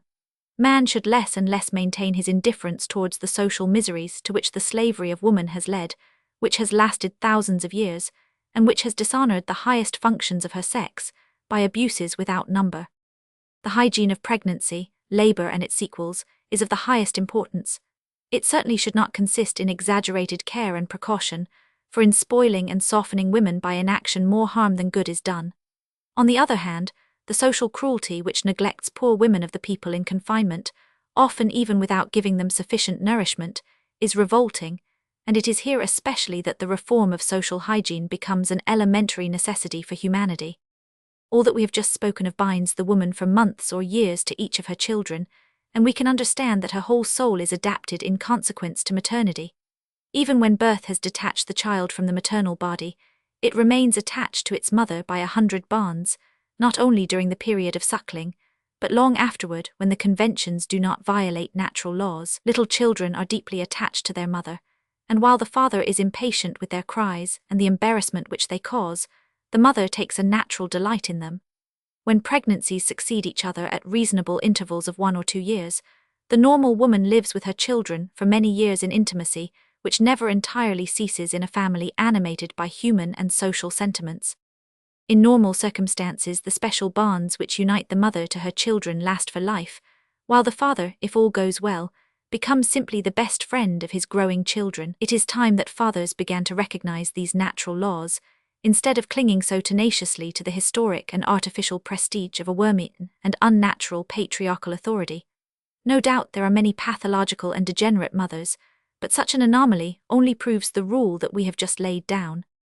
Correlative sexual characters. The correlative sexual characters which we have previously spoken of in animals are well known in man. Man is in the average larger, broader in the shoulders and more robust. His skeleton is more solid but his pelvis narrower. At the age of puberty, from 16 to 20 years, the beard grows on the face, while in the pubic region hair develops in both sexes. At the same time, the testicles and external genital organs enlarge. The sexual glands as well as the external genital organs have remained so far in an embryonic state, although the mechanism of erection is already established in young boys. But this mechanism, in the normal boy, is not associated with any voluptuous sensation or any glandular secretion. Man possesses the rudiments of the correlative sexual characters of woman, such as nipples without lactiferous glands, etc. In a general way, each part of the external genital organs of one sex has its corresponding embryonic homologue in the other, which is explained by the different transformations which were originally the same in the embryo. The clitoris of woman corresponds to the penis of man, the labia majora to the scrotum, etc. In certain individuals, these rudiments are more strongly developed, and may by exaggeration and transition lead to pathological hermaphrodism. Chapter 1. Such are bearded women, and those possessing a large clitoris, or beardless men with effeminate bodies and small sexual organs. Such cases are not examples of hermaphrodism, but of incomplete embryological differentiation.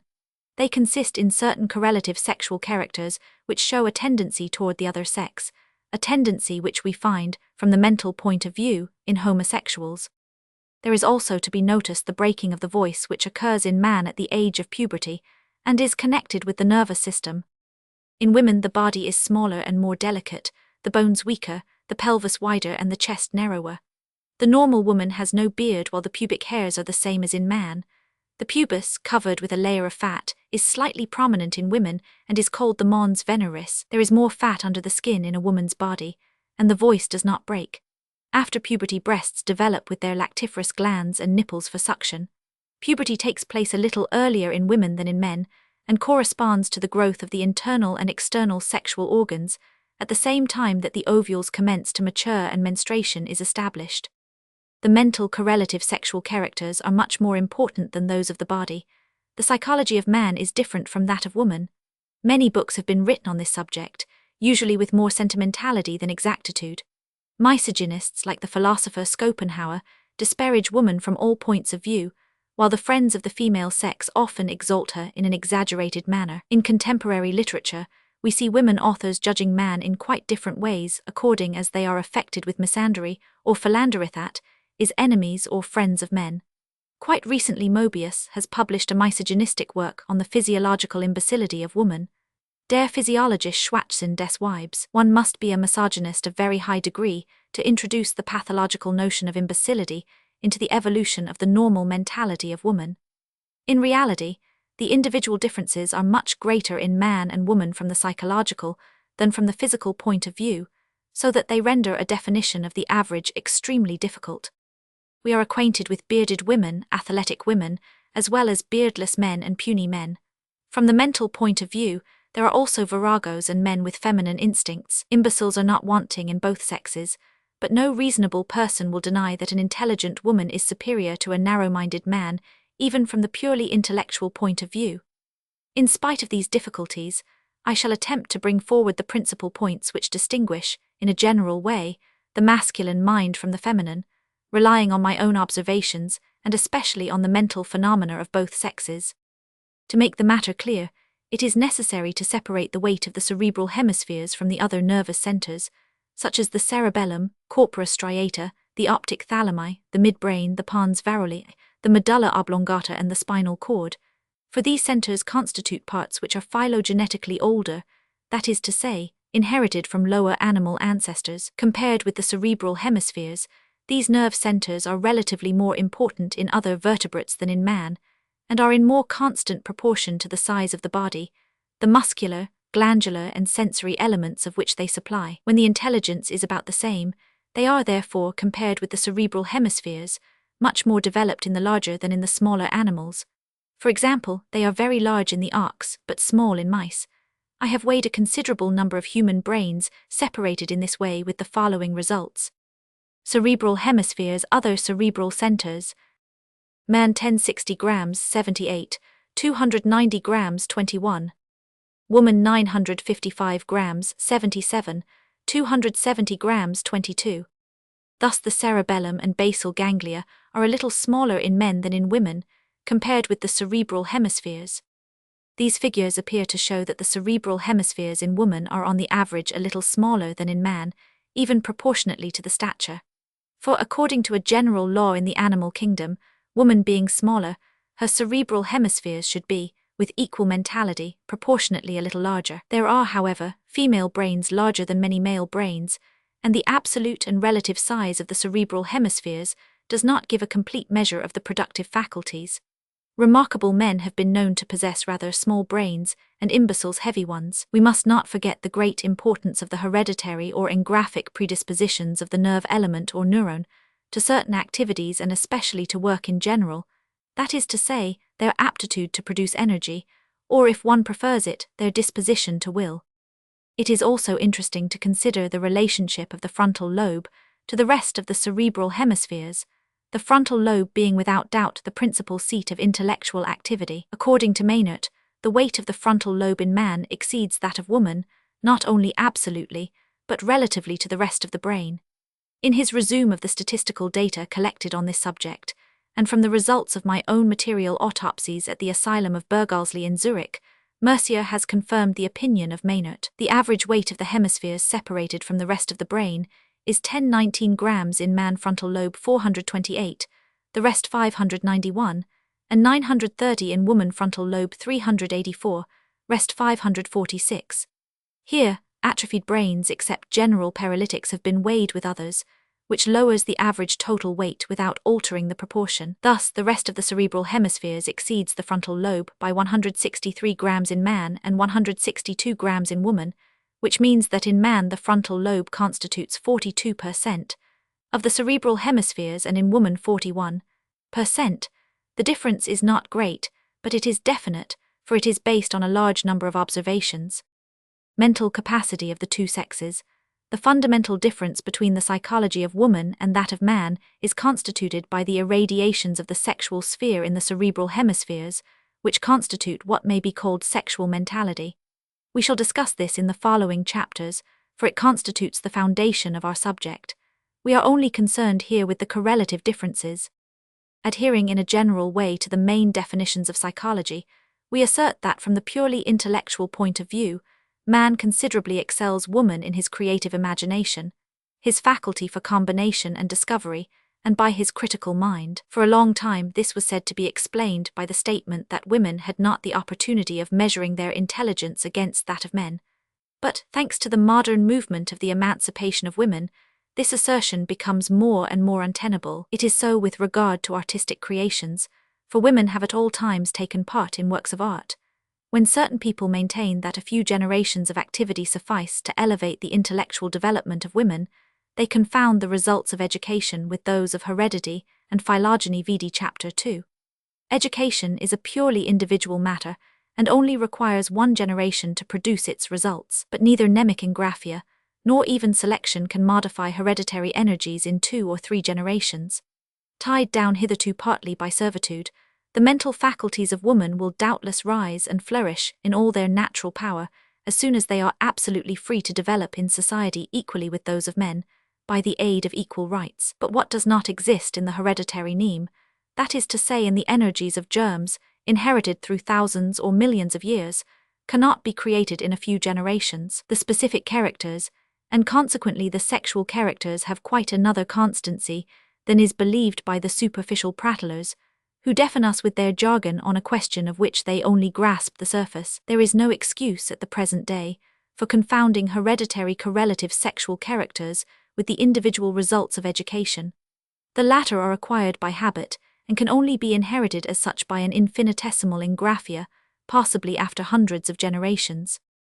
On the other hand, woman possesses, from the intellectual point of view, a faculty of reception and comprehension, as well as a facility of reproduction, which are almost equal to those of man. In higher education at the universities, the women I have had the opportunity of observing at Zurich for many years show a more equal level than that of the men.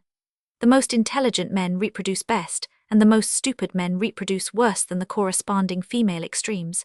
I do not think one can say much more concerning the purely intellectual domain. Artistic production confirms this opinion. Woman is here on the average much inferior as regards creation or production, properly so called, and even her best results are wanting in originality and do not open up new paths. On the contrary, as virtuosos, women compare well with men in simply reproductive art. There are, however, exceptional women whose productions are original, creative, and independent.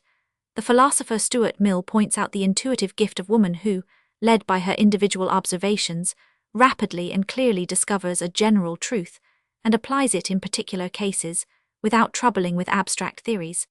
This may be called the intuitive or subconscious judgment of woman.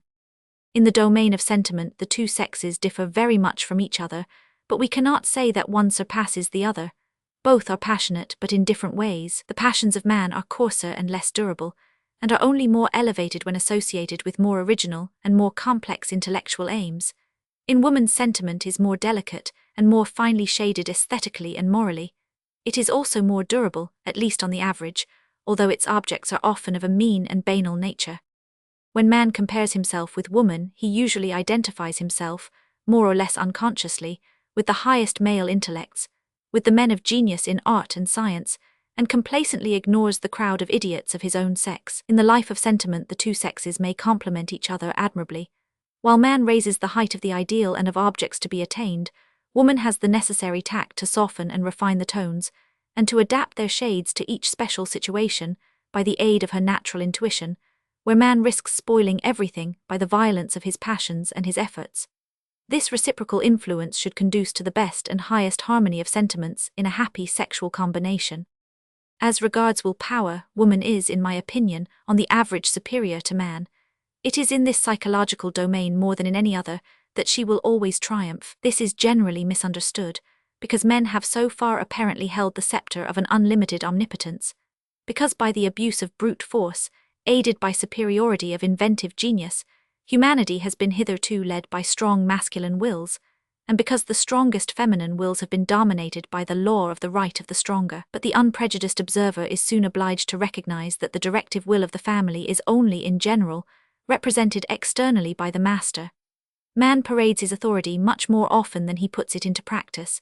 He lacks the perseverance, tenacity, and elasticity which constitute the true power of will, and which are peculiar to woman. It is needless to say that I am only speaking of the average, and that there are many women whose will power is feeble.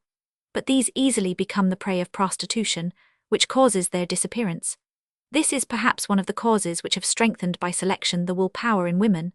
Man is impulsive and violent as regards his will power, but often inconstant and irresolute, yielding as soon as he has to strive persistently for a certain object. From these facts it naturally results that, on the average, it is the man in the family who provides the ideas and impulses, but the woman who, with the finesse of her tact and perseverance, instinctively makes the distinction between the useful and the harmful, utilizing the former and constantly combating the latter, not because she is fundamentally superior, but because she is more capable of dominating herself, which proves the superiority of her willpower. Nothing is more unjust than to disparage one sex relatively to the other. The parthenogenesis of the lower animals having ceased in the vertebrates, each sex is indispensable, not only to the preservation of species, but also to each conception or reproduction of the individual. Both are thus equivalent and belong to each other as the two halves of a whole, one being incapable of resisting without the other. Everything which benefits one of the halves benefits the other. If by the magic wand of a fairy, the male half or the female half of our humanity, such as it is today, was rendered capable and obliged to reproduce alone, men would soon degenerate owing to the weakness of their will combined with their sensual passions, and women from their incapacity to raise their intellectual level by means of creative ideas. We need not dwell here on the numerous psychological peculiarities of woman, inherent in her capacity as mother, nor on those of man adapted to his muscular strength and to his capacity as protector of the family.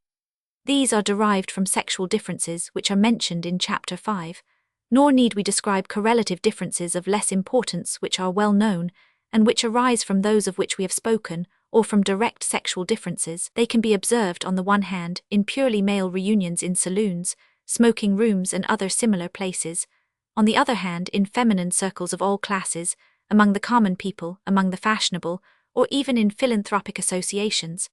On the average, woman is more artful and more modest, man coarser and more cynical, etc. After much personal experience, gained in societies in which the two sexes possess the same rights and are admitted to the same titles, I am obliged to declare that I have never found any confirmation, at least in the German-Swiss country of the popular, saying that gossip and intrigue are the special appanage of woman. I have found these two vices quite as often in man. Chapter 4. The Sexual Appetite. If we sum up the three preceding chapters, we arrive at the philosophical conclusion that reproduction depends on the general natural tendency of all living beings to multiply indefinitely. Fission and sexual reproduction arise from the simple fact that the growth of each individual is necessarily limited in space as well as time. Reproduction is thus destined to assure the continuation of life. The individual dies but is perpetuated in his progeny. We do not know why the crossing of individuals is rendered necessary by the phenomenon of conjugation. On this subject we can only build hypotheses, but the study of nature shows us that where conjugation ceases, reproduction is etiolated and finally disappears, even when it is still possible for a certain time. From the commencement of life, there is thus a powerful law of attraction with the object of reproduction. At first there are unicellular organisms, in which one cell penetrates the other in the act of conjugation. Their substances combine intimately, while the molecules of each nucleus become so arranged as to give the new individual a more fresh and powerful energy of growth. In the lower multicellular plants and animals, which bud, fresh buds live at the expense of the old trunk to give life to new branches, and the male cells or pollen fecundate the female cells so as to disperse the germs capable of growth, and of thus reproducing the species. It is also the same in the madrepores and other agglomerated animals, such as the solitary worms, composed of parameres or metameres. So long as a single central nervous system does not coordinate the metameres, or primary agglutinated animals, into a single organism. In the higher animals, the complex polycellular individuals formed by the agglomeration of several primitive animals are transformed into a higher and mobile unity by the aid of the great vital apparatus called the nervous system, which becomes the mental director of the living organism and invests it with its individual character. However, this higher unity of life, which always becomes more psychic, that is to say, at the same time intellectual, sentimental and voluntary, by its complication and its numerous relations with other individuals, this unity called the central nervous system cannot do without the necessity for reproduction. In animal phylogeny, as soon as hermaphrodism has ceased and each individual has become the sole bearer of one of the two kinds of sexual cells, the species will eventually disappear if the male cells cannot reach the female cells by the active movement of the whole individual. Thus is produced the marvelous phenomenon of the desire of increase and reproduction, originally peculiar to the male cell, penetrating the nervous system, that is to say, life and soul in its entirety, the life of the higher unity of the individual. An ardent desire, a powerful impulse thus arises in the nervous system at the time of puberty and attracts the individual toward the opposite sex. The care and the pleasure of self-preservation, which had hitherto fully occupied his attention, become effaced by this new impulse. the desire to procreate dominates everything. A single pleasure, a single desire, a single passion lays hold of the organism and urges it toward the individual of the opposite sex, and to become united with it in intimate contact and penetration. It is as if the nervous system, or the whole organism, felt as if it had for the moment become a germinal cell, so powerful is the desire to unite with the other sex. In some beautiful verses the German poet-philosopher Goethe Westlicher Divan, Book 8, Zuleika describes the desire to procreate. Und mit eiligem Bestreben sucht sich was sich angehört, und zu angemessenem Leben ist Gefühl und Blick gekehrt, says ergreifen, say is raffen, wenn is nur sich fast und holt, alle braucht nicht mehr zu schaffen, were erschaffen sen Welt. In some animals nature is prodigal in the means she employs to pursue her great object, reproduction, by aid of the sexual appetite. The apiary raises hundreds of male bees. As soon as the single queen bee takes wing for its nuptial flight all the males follow, but a single male only, the strongest and most nimble, succeeds in reaching her. In the intoxication of copulation, he abandons all his genital organs to the body of the queen and dies. The other males, now useless, are all massacred in autumn by the working bees. Sexual connection among butterflies of the Bomyx family is no less marvelous. They live for months as caterpillars and sometimes for 2 years as chrysalids, hibernating in a cocoon in some corner of the earth or in the bark of trees. Finally, the butterfly, brilliantly colored, emerges from the cocoon and spreads its wings. It only possesses, however, a rudimentary intestinal canal for the short life which remains, for it does not require much nourishment and is only devoted to sexual connection. The female remains quiet and waits. The male, furnished with large antennae which perceive the odor of the female at a distance of several kilometers, commences an infatuated flight through the woods and fields as soon as his wings are sufficiently strong. His sole object is to reach the female. Here again there are numerous competitors. The one who arrives first possesses the female, but expires shortly afterward. His competitors die also, exhausted by their long flight and by starvation, but without having attained their object. After copulation, the female searches for the green plants which will ensure a long caterpillar life for her offspring. There she deposits her fecundated eggs in considerable numbers, and then expires in her turn, like a faded flower which has fulfilled the object of its existence and falls after leaving the fruit in its place. The French naturalist Fabre has described these phenomena, relying on conclusive experiments, and my own observations and those of other naturalists confirm them fully. Among the ants, all the males die also, soon after an aerial nuptial flight, in which copulation is generally polyandrous, one male hardly waiting for the preceding one to discharge his semen before taking his place. Here the female possesses a receptacle for semen which often contains the sperm of many males, and which allows it to fecundate the eggs one after another for several years as she lays them, and thus to act as the mother of an ant's nest during a period which may extend to 11 or 12 years, or even more. In the lower organisms, love consists only in sexual instinct or appetite. As soon as the function is accomplished, love disappears. It is only in the higher animals that we see a more or less durable sympathy develop between the two sexes. However, here also, and even in man, the sexual passion intoxicates for the moment all the senses. In his sexual rut even man is dominated as by a magic influence, and for the time he sees the world only under the aspect inspired by this influence. The object loved appears to him under celestial colors, which veil all the defects and miseries of reality. Each moment of his amorous feeling inspires sentiments which it seems to him should last eternally. He swears impossible things and believes in immortal happiness. A reciprocal illusion transforms life momentarily into mirages of paradise. The most common things, and even certain things which usually disgust him, are then the object of the most violent desire. But as soon as the orgasm is ended and the appetite satisfied, the feeling of satiety appears. A curtain falls on the scene, and at least for the moment, repose and reality reappear. Such are, in a few words, the general phenomena of the normal sexual appetite among sexual organisms in the whole of living nature. I am not speaking here of degenerations, such as onanism and prostitution. Let us now analyze this appetite further. The natural appetites are inherited instincts, the roots of which lie far back in the phylogenetic history of our ancestors. Hunger forms the basis for the preservation of the individual, the sexual appetite that for the preservation of the species, as soon as reproduction, takes place by separate sexes. All appetite belongs to the motor side of nervous activity. There is something internal which urges us to an act, but on the other hand, one or more sensations may exist at the base of this, something to put it in action. I have proved, for example, that the egg-laying instinct in the corpse fly Lucilia caesar is only produced by the odor of putrefaction.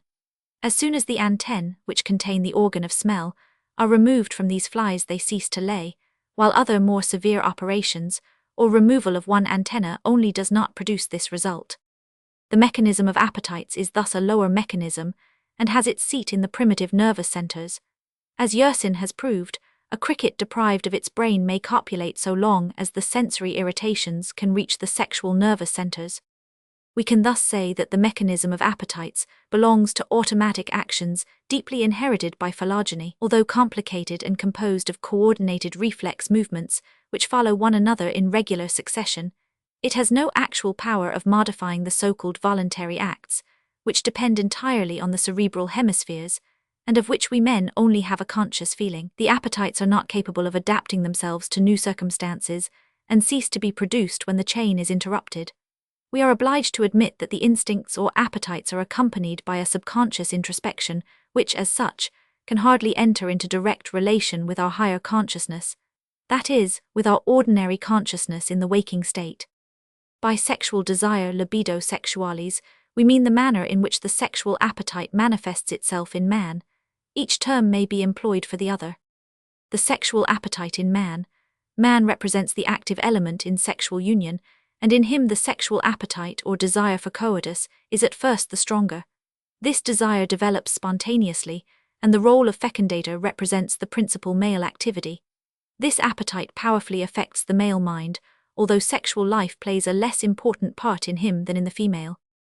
In boys, the sexual appetite is often prematurely awakened, excited in unnatural ways by bad example. Moreover, it varies enormously in different individuals, a point to which we shall return when dealing with pathology. Leaving aside unnatural appetites and abnormal forms of sexual instinct, we shall describe here its most spontaneous and normal form. Puberty, awakening of the sexual instinct in boys. Sooner or later in different individuals, the boy pays attention to his erections, which are at first produced in a reflex and involuntary manner.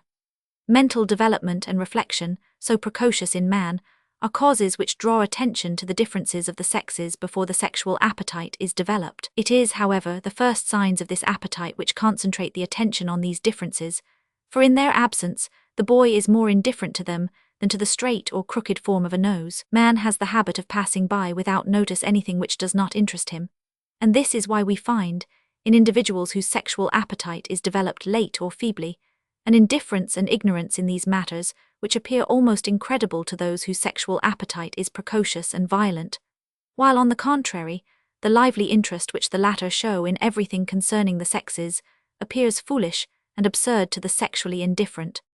The pairing of animals, even of insects, awakens a curious interest in those whose sexual dispositions are strong and precocious. They comprehend very quickly the reason, and are led to draw analogies with their own sensations in the same domain. The aspect of the female sex has, however, a much stronger action still on the normal man, but here is produced a peculiar phenomenon.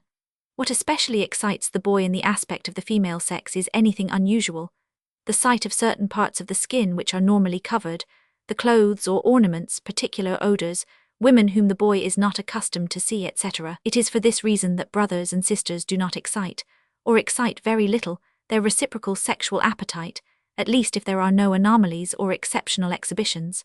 The sexual appetites of boys among savage peoples who live naked is hardly at all excited by naked girls. On the other hand, it is strongly excited by those who are clothed or ornamented in a peculiar manner. The sexual appetite of a Mahometan is strongly excited by the nudity of the feminine face, that of the European by that of a woman's legs, because women are accustomed to veil their faces in the first case and their legs in the second. These are naturally only relative differences. When the sexual appetite of man is violent, an unsatisfied woman excites it in a general way, if she is not too old or repulsive. Everything connected with the sexual organs, their appearance, touch and odor, tend to excite the sexual appetite, all the more when they are usually covered. It is the same with the breasts. The first sexual sensations are of a quite indeterminate nature. Something unconscious and obscure inclines the boy toward the female sex and makes it appear desirable. A boy may thus become enamored of the portrait of a woman with a swelling bosom and alluring eyes and be seized with desire, either at their sight or only on remembrance. This desire is not concentrated especially on the sexual act, as with an adult who is already experienced in these matters. It is more generalized and vague, although sensual. For a long time, these repeated aspirations, impulses and desires remain unsatisfied. In different individuals, the imagination associates the most diverse images with such manifestations of the sexual appetite. The objects of the latter appear in dreams and provoke nocturnal erections. The boy soon remarks a sensory localization of his appetites in his sexual organs, especially in the glans penis, but also in the surrounding parts, and the known or only vaguely defined image of the female sexual organs, which is hardly present at the first appearance of his desires, begin to excite him more and more. In natural or savage man, as well as in animals, the boy then makes attempts at coitus and soon attains his object, for, in the state of nature, man marries as soon as puberty is attained. Nocturnal emissions.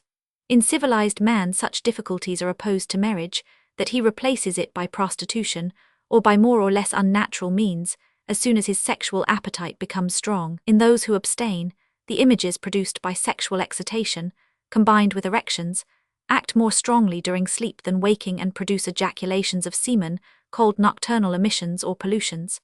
These generally occur during erotic dreams, and as the dreams produce the illusion of real perception, in quality as well as in intensity, it is not surprising that they are followed by an orgasm and ejaculation of semen.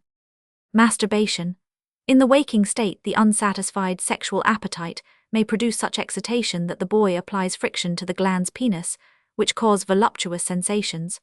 As soon as he has made this discovery, he repeats the act and provokes ejaculation of semen artificially. Thus arises the bad habit of masturbation or onanism, a habit which is both depressing and exhausting, which takes an increasing hold on those who practice it.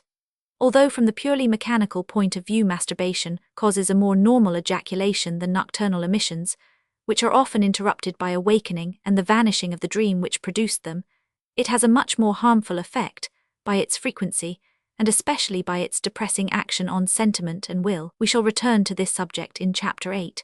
The accumulation of semen in the seminal vesicles strongly excites the sexual appetite of man, and he is momentarily satisfied by their evacuation. But we shall soon see that this purely organic or mechanical excitation, which seems at first to be only adapted for natural wants, does not in man play the principal role. We can easily understand that it cannot be the principal moving power of the sexual act. In fact, for any of the animals in which copulation occurs, the possibility of accomplishing this is not connected solely with the accumulation of semen, for it depends on obtaining a female. It is necessary, therefore, for the accumulated semen to wait, and for the perception of the female, by the aid of the senses, to excite the male to coitus. External signs of the sexual appetite. Like every other desire, the sexual appetite betrays itself by the physiognomy. This consists in the play of cerebral activity, that is, the thoughts, sentiments and resolutions on the muscles by means of motor nerves and nerve centers. It is not limited to the face but extends to the whole body. The abdomen, the hands and even the feet have their physiognomy. That of the muscles of the face and eyes is, however, the most active and most expressive. Sexual desire betrays itself in looks, by the expression of the face and by certain movements in the presence of the female sex. Men differ greatly in the way in which they betray or hide their sentiments and thoughts by the play of their muscles, so that the inner self is not always reflected without. Moreover, the expression of sexual desire by the play of the physiognomy may be confounded with that of other sentiments, so that one who appears libidinous is not always so in reality, and inversely. Continence in man.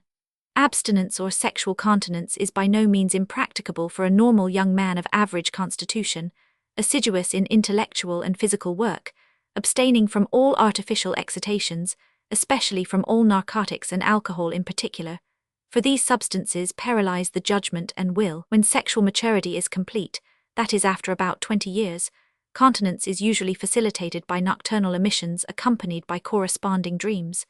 The health does not suffer from these in any way. However, in the long run this state cannot be considered as normal, especially when there is no hope of it coming to an end in a reasonable time. What is much more abnormal are the numerous artificial sexual excitations that civilization brings with it. Sexual power. The individual variations in the sexual instinct are enormous and may be said to vary from zero to an intense and perpetual excitation called satyriasis. By sexual power is understood the faculty of accomplishing coitus. This power in the first place requires strong and complete erections, as well as the faculty of following them by frequent seminal ejaculations, without being precipitate. Impotence or incapacity for coitus belongs to pathology and consists usually in the absence or defectiveness of erections.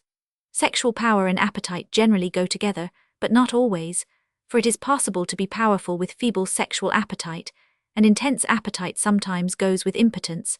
The latter condition, it is true, is pathological. Sexual power also varies so much in individuals that it is hardly possible to fix a limit between the normal and the pathological. After the age of 40, the sexual power slowly diminishes, and after the 70th year or even before this becomes extinct. Exceptionally, one finds old men of 80 who are still capable.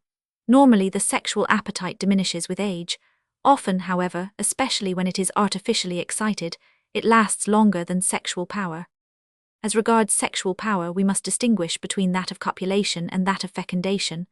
The power may exist without the latter, when the testicles have ceased to function it, while the other glands, in particular the prostate, second the venereal orgasm by their secretion, when the power of erection is still preserved.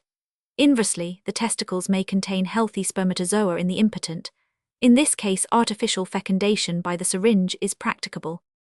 Individual variations in sexual power. The fact that there are men who for several years can copulate several times a day proves to what extent sexual power varies in man. Sexual excitation and desire may sometimes attain such a degree that they are repeated a few minutes after ejaculation. It is not rare for a man to perform coitus 10 or 15 times in a single night, in brothels and elsewhere, although such excess borders on the domain of pathology. I know a case in which coitus was performed 30 times. I was once consulted by an old woman of 65 who complained of the insatiable sexual appetite of her husband, aged 73. He awakened her every morning at 3 o'clock to have connection before going to work. Not content with this, he repeated the performance every evening and often also after the midday meal. Inversely, I have seen healthy-looking husbands, at the age of greatest sexual power, accuse themselves of excess for having cohabited with their wives once a month or less. The reformer, Luther, who was a practical man, laid down the average rule of 2 or 3 connections a week in marriage, at the time of highest sexual power. I may say that my numerous observations as a physician have generally confirmed this rule, which seems to me to conform very well to the normal state, to which man has become gradually adapted during thousands of years. Husbands who would consider this average as an imprescriptible right would, however, make wrong pretensions, for it is quite possible for a normal man to contain himself much longer, and it is his duty to do so, not only when his wife is ill, but also during menstruation and pregnancy. The question of sexual relations during pregnancy is more difficult, on account of its long duration. In this case, caution is necessary, but total abstinence from sexual connection is, in my opinion, superfluous. The desire of change in man. A peculiarity of the sexual appetite in man, which is fatal for society, is his desire for change. This desire is not only one of the principal causes of polygamy, but also of prostitution and other analogous organizations. It arises from the want of sexual attraction in what one is accustomed to and from the stronger excitation produced by all that is new, a phenomenon of which we have spoken above. On the average, woman has a hereditary disposition which is much more monogamous than man. The sexual appetite thus loses its intensity from the prolonged habit of connection with the same woman, but becomes much more intense with other women, if not in all men at any rate in most. Such desires may generally be overcome by the aid of a true and noble love, and by sentiments of duty and fidelity toward the family and toward a respected wife. We cannot, however, deny that they exist, nor that they are the cause of the worst excesses and the most violent scenes, often with a tragic result. We shall return to this subject later. Excitation and cooling of the sexual appetite. Without touching the domain of pathology, I must again dwell on the great individual diversity of the objects of the male sexual appetite. It is usually young but mature female forms of healthy appearance, and especially the sight of the nudity of certain parts of the body which are usually covered, particularly the breasts and sexual organs, which most strongly excite the sexual appetite in man. It is the same with the corresponding odors. The voice, the physiognomy, the clothing and many other details may also provoke his desires. There are, however, men who are more excited by thin and pale women. Certain attributes excite one and not another. For instance, the hair, certain odors, certain forms of face, a certain fashion of clothing, the form of the breasts, etc. The peculiarities which are absent in women with whom a man has been on familiar terms in his youth are generally those which attract the most. In sexual matters, contrasts tend to mutual attraction. Thin people often become enamored of fat, short ones of long ones, and inversely. One cannot, however, fix any rules. One often sees young men excited at the sight of women of older age, and old men enamored of very young women, even of children. All these discrepancies constitute the more important points of origin of sexual pathology. In spite of all, there still exist a great number of tranquil men with monogamous instincts and not fond of change. Lastly, we must not forget that superabundant feeding and idleness exalt the sexual appetite and tend to polygamy, while hard work, especially physical and frugal diet, diminish it. It is needless to say that the mental qualities react powerfully on the sexual appetite.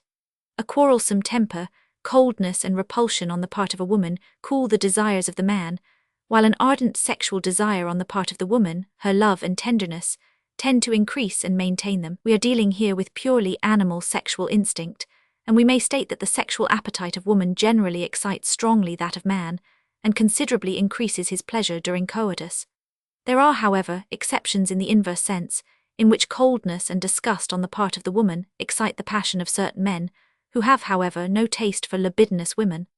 All degrees are found in this domain. A phenomenon, which we shall meet with in Chapter 8, under the name of psychic impotence, shows the powerful and disturbing interference of thoughts on the automatic action of instinctive sexual activity. A momentary psychic impotence is not necessarily pathological. While voluptuous sensations alternate during coitus with desire and corresponding erotic representations, a sudden idea of the ridiculousness of the situation, signs of pain or of bad temper in the woman, the idea of impotence or of the real object of coitus. Finally, anything which acts as a contrast to the sensations and impulses of coitus may interrupt it, so that the voluptuous sensations and sexual appetite disappear and erection subsides. Voluntary efforts are often incapable of putting things right again. The charm is broken, and only new images and new sentiments associated instinctively with the sexual appetite can be re-established, by making the subconscious state preponderate over the reasoning consciousness. Influence of modern civilization. Pornography. Human sexuality has been unfortunately perverted and in part grossly altered by civilization, which has even developed it artificially in a pathological sense. The point has been reached of considering as normal relations which are in reality absolutely abnormal. For example, it is maintained that prostitution produces normal coitus in man. How can this term be seriously employed in speaking of connection with a prostitute who is absolutely indifferent to it, and who seeks only to excite her clients artificially, and to get their money, without mentioning venereal diseases which she so often presents them with? Forgetful of the natural aim of the sexual appetite, civilization has transformed it into artificial enjoyment, and has invented all possible means to increase and diversify it. Photography and all the perfected methods of reproduction of pictures, the increasing means of travel which facilitate clandestine sexual relations, the industrial art which ornaments our apartments, the increasing luxury and comfort of dwellings, beds, etc., are at the present day so many factors in the science of erotic voluptuousness. Prostitution itself has become adapted to all the pathological excrescences of vice.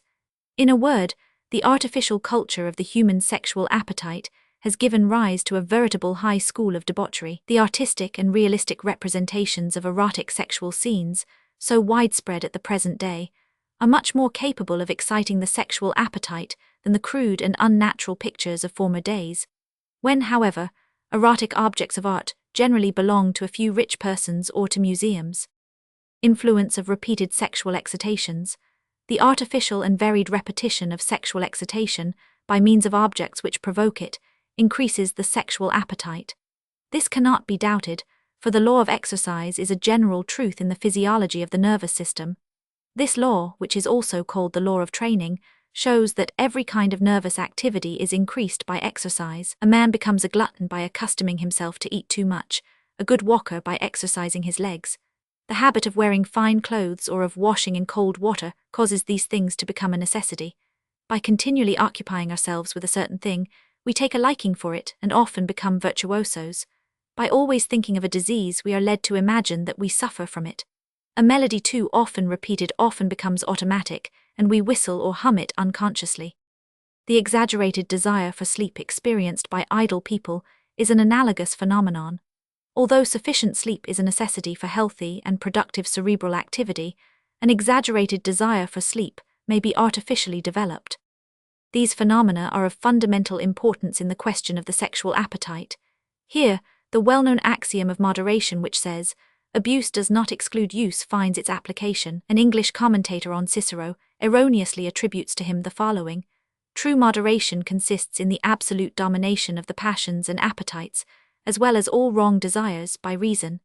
It exacts total abstinence from all things which are not good, and which are not of an absolutely innocent character." This definition is excellent, although it is not Cicero's. It excludes, for example, the use of a toxic substance such as alcohol, which is not a natural food, but not the moderate satisfaction of the sexual appetite which is normally intended for the preservation of the species, for this satisfaction may be good or bad, normal or vicious, innocent or criminal, according to circumstances.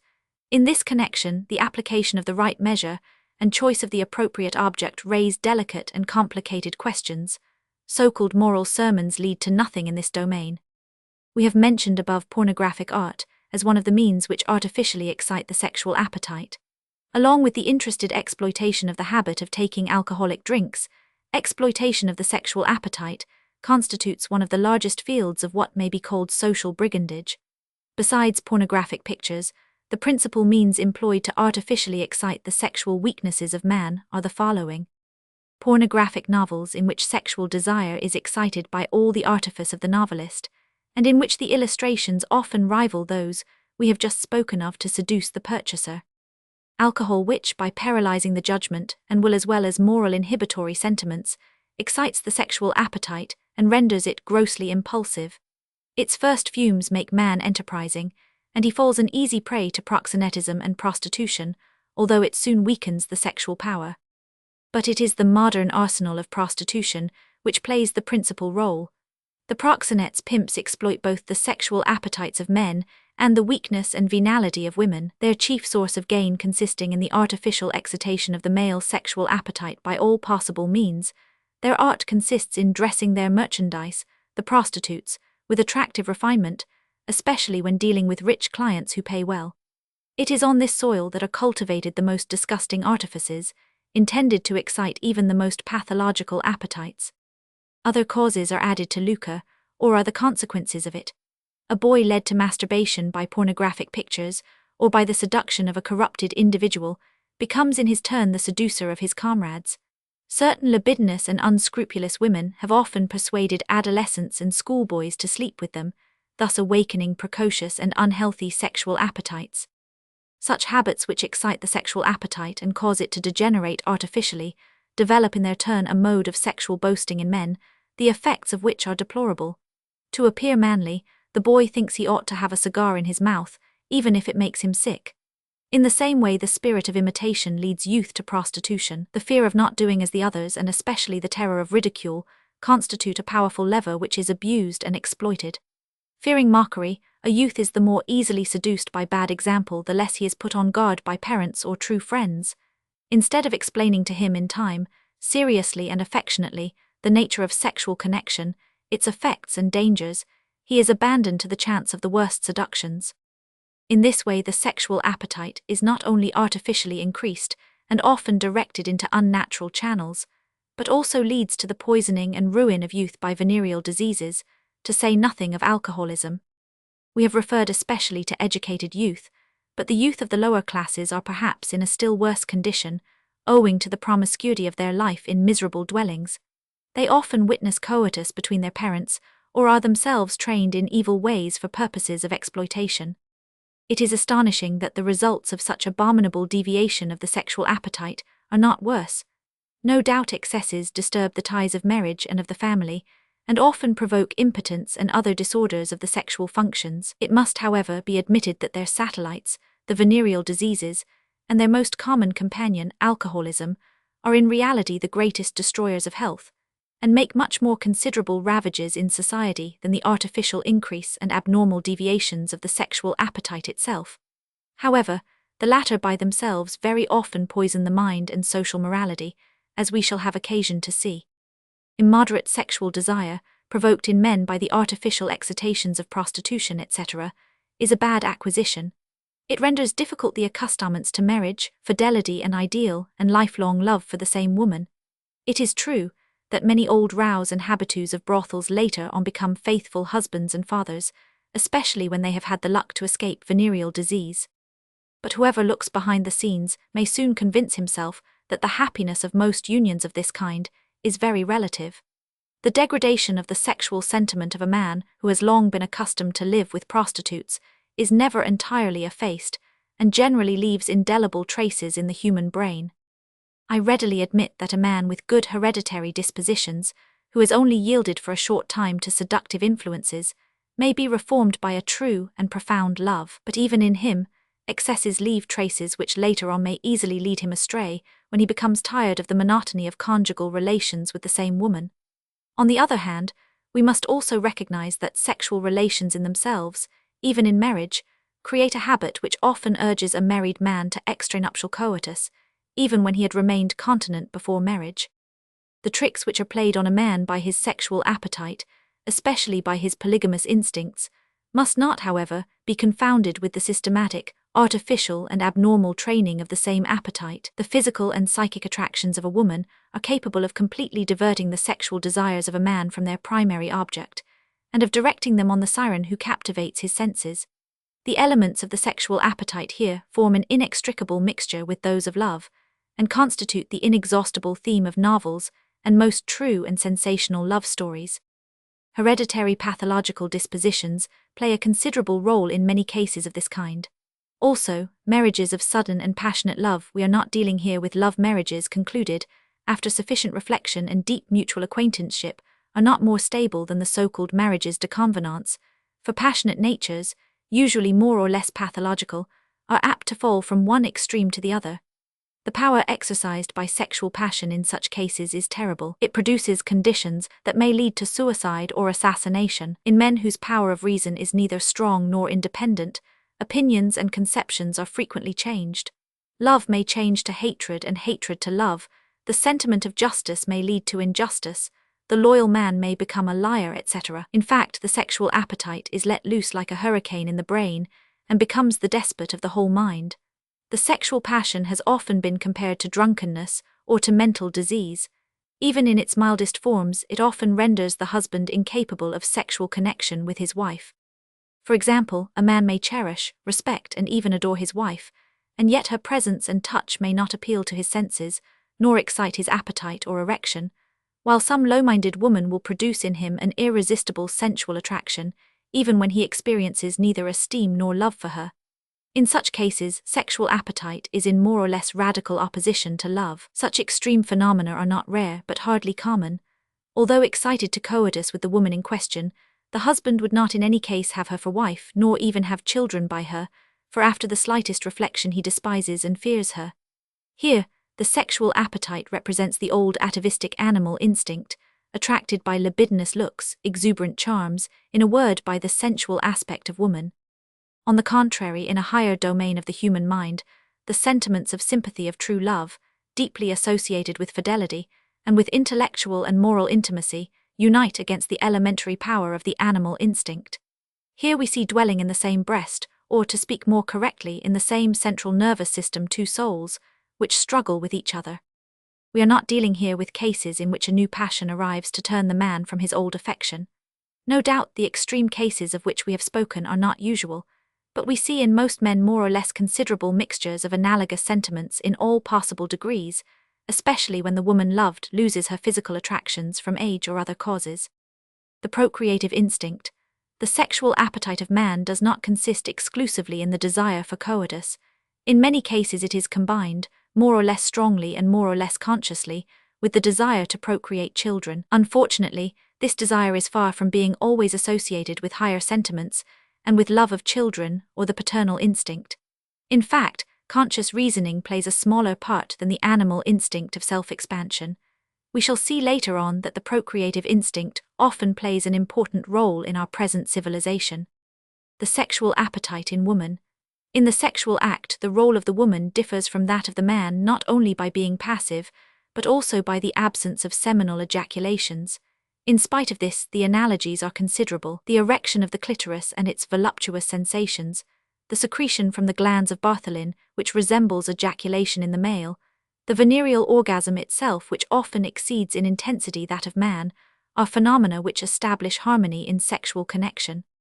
Although the organic phenomenon of the accumulation of semen in the seminal vesicles is absent in woman, there is produced in the nerve centers, after prolonged abstinence, an accumulation of sexual desire corresponding to that of man. A married woman confessed to me, when I reproached her for being unfaithful to her husband, that she desired coitus at least once a fortnight, and that when her husband was not there, she took the first comer. No doubt the sentiments of this woman were hardly feminine, but her sexual appetite was relatively normal. Frequency of the sexual appetite in woman. As regards pure sexual appetite, extremes are much more common and more considerable in woman than in man. In her this appetite is developed much less often spontaneously than in him, and where it is so, it is generally later. Voluptuous sensations are usually only awakened by coitus. Nature of the sexual appetite in woman. The zone of sexual excitation is less specially limited to the sexual organs in woman than in man. The nipples constitute in her an entire zone, and their friction excites voluptuousness. If we consider the importance in the life of woman, of pregnancy, suckling, and all the maternal functions, we can understand why the mixture of her sentiments and sensations is so different from that of man. Her smaller stature and strength, together with her passive role in coitus, explain why she aspires to a strong male support. This is simply a question of natural phylogenetic adaptation. This is why a young girl sighs for a courageous, strong, and enterprising man, who is superior to her, whom she is obliged to respect, and in whose arms she feels secure. Strength and skill in man are the ideal of the young savage and uncultured girl, his intellectual and moral superiority that of the young cultivated girl. The instinct of procreation is much stronger in woman than in man, and is combined with the desire to give herself passively, to play the part of one who devotes herself, who is conquered, mastered, and subjugated. These negative aspirations form part of the normal sexual appetite of woman. A peculiarity of the sexual sentiments of woman is an ill-defined pathological phenomenon with normal sensations, a phenomenon which in man, on the contrary, forms a very marked contrast with the latter. I refer to the homosexual appetite, in which the object is an individual of the same sex. Normally, the adult man produces on another man an absolutely repulsive effect from the sexual point of view. It is only pathological subjects, or those excited by sexual privation, who are affected with sensual desires for other men. But in woman, a certain sensual desire for caresses, connected more or less with unconscious and ill-defined sexual sensations, is not limited to the male sex, but extends to other women, to children, and even to animals, apart from pathologically inverted sexual appetites. Young normal girls often like to sleep together in the same bed, to caress and kiss each other, which is not the case with normal young men. In the male sex, such sensual caresses are nearly always accompanied and provoked by sexual appetite, which is not the case in women. As we have already seen, man may separate true love from the sexual appetite to such an extent that two minds, each feeling in a different way, may inhabit the same brain. A man may be a loving and devoted husband, and at the same time satisfy his animal appetites with prostitutes. In woman, such sexual dualism is much more rare and always unnatural, the normal woman being much less capable than man of separating love from sexual appetite. These facts explain the singular caprices of the sexual appetite and orgasm in the normal woman, in whom these phenomena are not easily produced without love. The same woman who loves one man and not another is susceptible to sexual appetite and voluptuous sensations when she cohabits with the first, while she is often absolutely cold and insensible to the most passionate embraces of the second. This fact explains the possibility of prostitution as it exists among women. The worst prostitutes, who have connection with innumerable paying clients without feeling the least pleasure, generally have a protector with whom they are enamored, and to whom they devote all their love and sincere orgasms, all the time allowing themselves to be plundered and exploited by him. What the normal woman requires from man is love, tenderness, a firm support for life, a certain chivalrous nature, and children. She can renounce the voluptuous sensations of coitus infinitely more easily than the exigencies I have just indicated, which are for her the principal things. Nothing makes a woman more indignant than the indifference of her husband, when, for instance, he treats her simply as a housekeeper. Some have maintained that the average woman is more sensual than man, others that she is less so. Both these statements are false. She is sensual in another manner. While a virgin experiences in her youth the sensations we have just described, things change after marriage, and as a general rule after repeated sexual connections. If these do not provoke voluptuous sensations in some women, they do in the majority, and this is no doubt the normal state of affairs. Habit then produces an increasing desire for coitus and its sensations, and it is not rare, in the course of a long life in common, for the roles to be reversed and the woman become more libidinous than the man. This partly explains why so many widows are anxious to remarry. They easily attain their object, as men quickly succumb to the sexual desire of woman when it is expressed in an unequivocal manner. In widows, two strong sentiments struggle against each other, with variable results in different individuals. On the one hand, feminine constancy in love, and the memory of the deceased. On the other hand, the acquired habit of sexual connection and its voluptuous sensations, which leaves a void and appeals for compensation. The sexual appetite being equal, the first sentiment prevails generally in religious women or those of a deeply moral or sentimental character, while the second prevails in women of more material or less refined nature, or in those simply guided by their reason. In these internal struggles, the more delicate sentiments and the stronger will of the woman result from the fact that when she wishes, she can overcome her appetites much better than man. But in spite of this, the power of the sexual appetite plays an important part in the inward struggle we have just mentioned. When this appetite is absent, there is no struggle, and the widow's conduct is dictated either by her own convenience or by the instinct which naturally leads a woman to yield to the amorous advances of a man. At the critical age, that is the time when menstruation ceases, neither the sexual appetite nor voluptuous sensations disappear, although desire diminishes normally as age advances.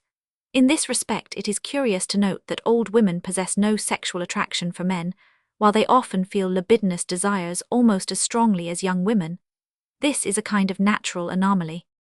As we have already stated, individual differences in the sexual appetite are much greater in woman than in man.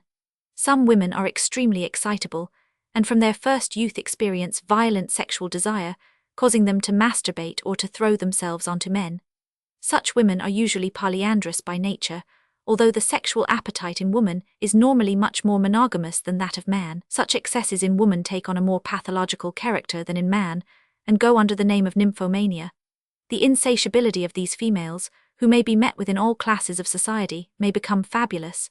Night and day, with short interruptions for sleeping and eating, they are, in extreme cases, anxious for coitus. They become less exhausted than men, because their orgasm is not accompanied by loss of semen.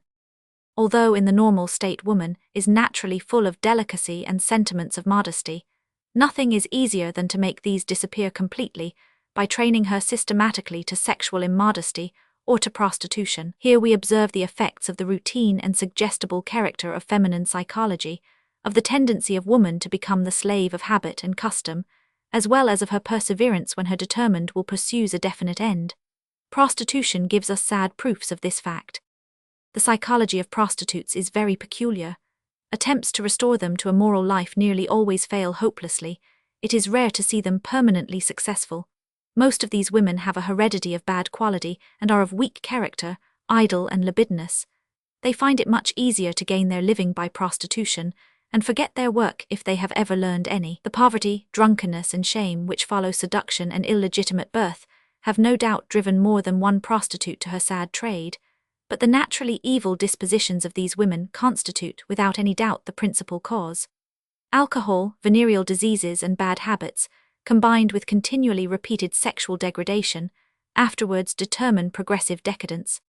Some of these women, however, of better quality, only surrender themselves to prostitution by compulsion.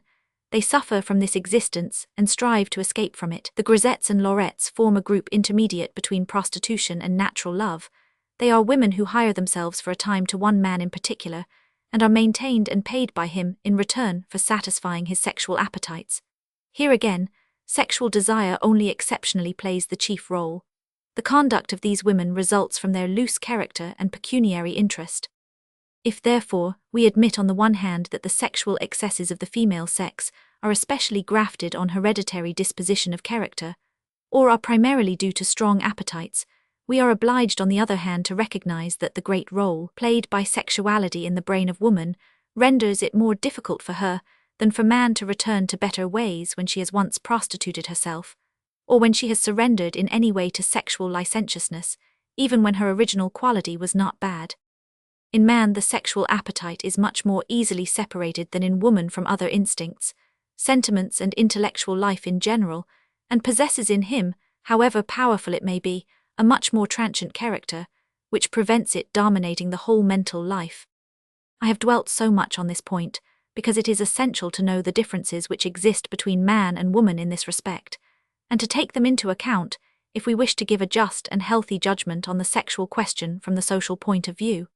The more it is our duty to give the same rights to both sexes, the more absurd it is to disregard the profoundness of their differences and to imagine that these can ever be effaced. Flirtation. If we look in an English dictionary for the meaning of the word flirt, we find it equivalent to coquetry. But this English term has become fixed and modernized in another sense which has become international, to express the old idea of a series of well-known phenomena which must be clearly distinguished from coquetry. Coquetry, an especially feminine attribute, is not in itself dependent on the sexual appetite.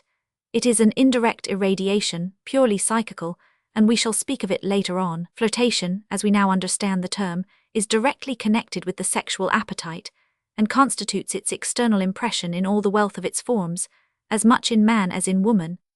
In a word, flirtation is a polymorphous language which clearly expresses the sexual desires of an individual to the one who awakens these desires, actual coitus alone excepted. Flirtation may be practiced in a more or less unconscious manner. It is by itself neither a psychic attribute nor sexual appetite, for a human being may so hide and overcome his appetites that no one remarks them. And on the contrary, he may simulate sexual appetite without feeling it, or at any rate behave in such a way as to excite it in his partner. Flirtation thus consists in an activity calculated to disclose the eroticism of the subject, as well as to excite that of others. It is needless to say that the nature of coquetry disposes to flirtation. Flirtation comprises all the sport of love, kisses, caresses, and all kinds of sexual excitation even to orgasm, without reaching the consummation of coitus. All degrees may be noted, and according to temperament, flirtation may be limited to slight excitation of the sexual appetite, or may extend to violent and rapidly increasing emissions. The considerable individual differences which exist in sexual sensibility result in the same perception or the same act having little effect on one individual, while it excites another to a high degree. In the latter case, especially in man, flirtation may even lead to venereal orgasm without coitus, and even without any manipulations which resemble it.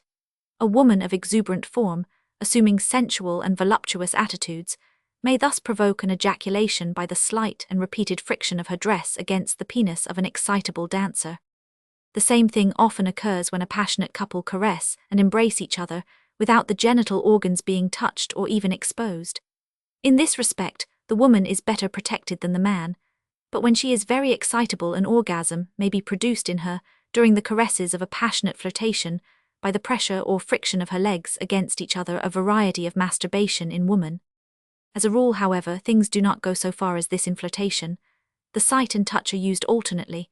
The eyes play an important part, for they may express much and consequently act powerfully.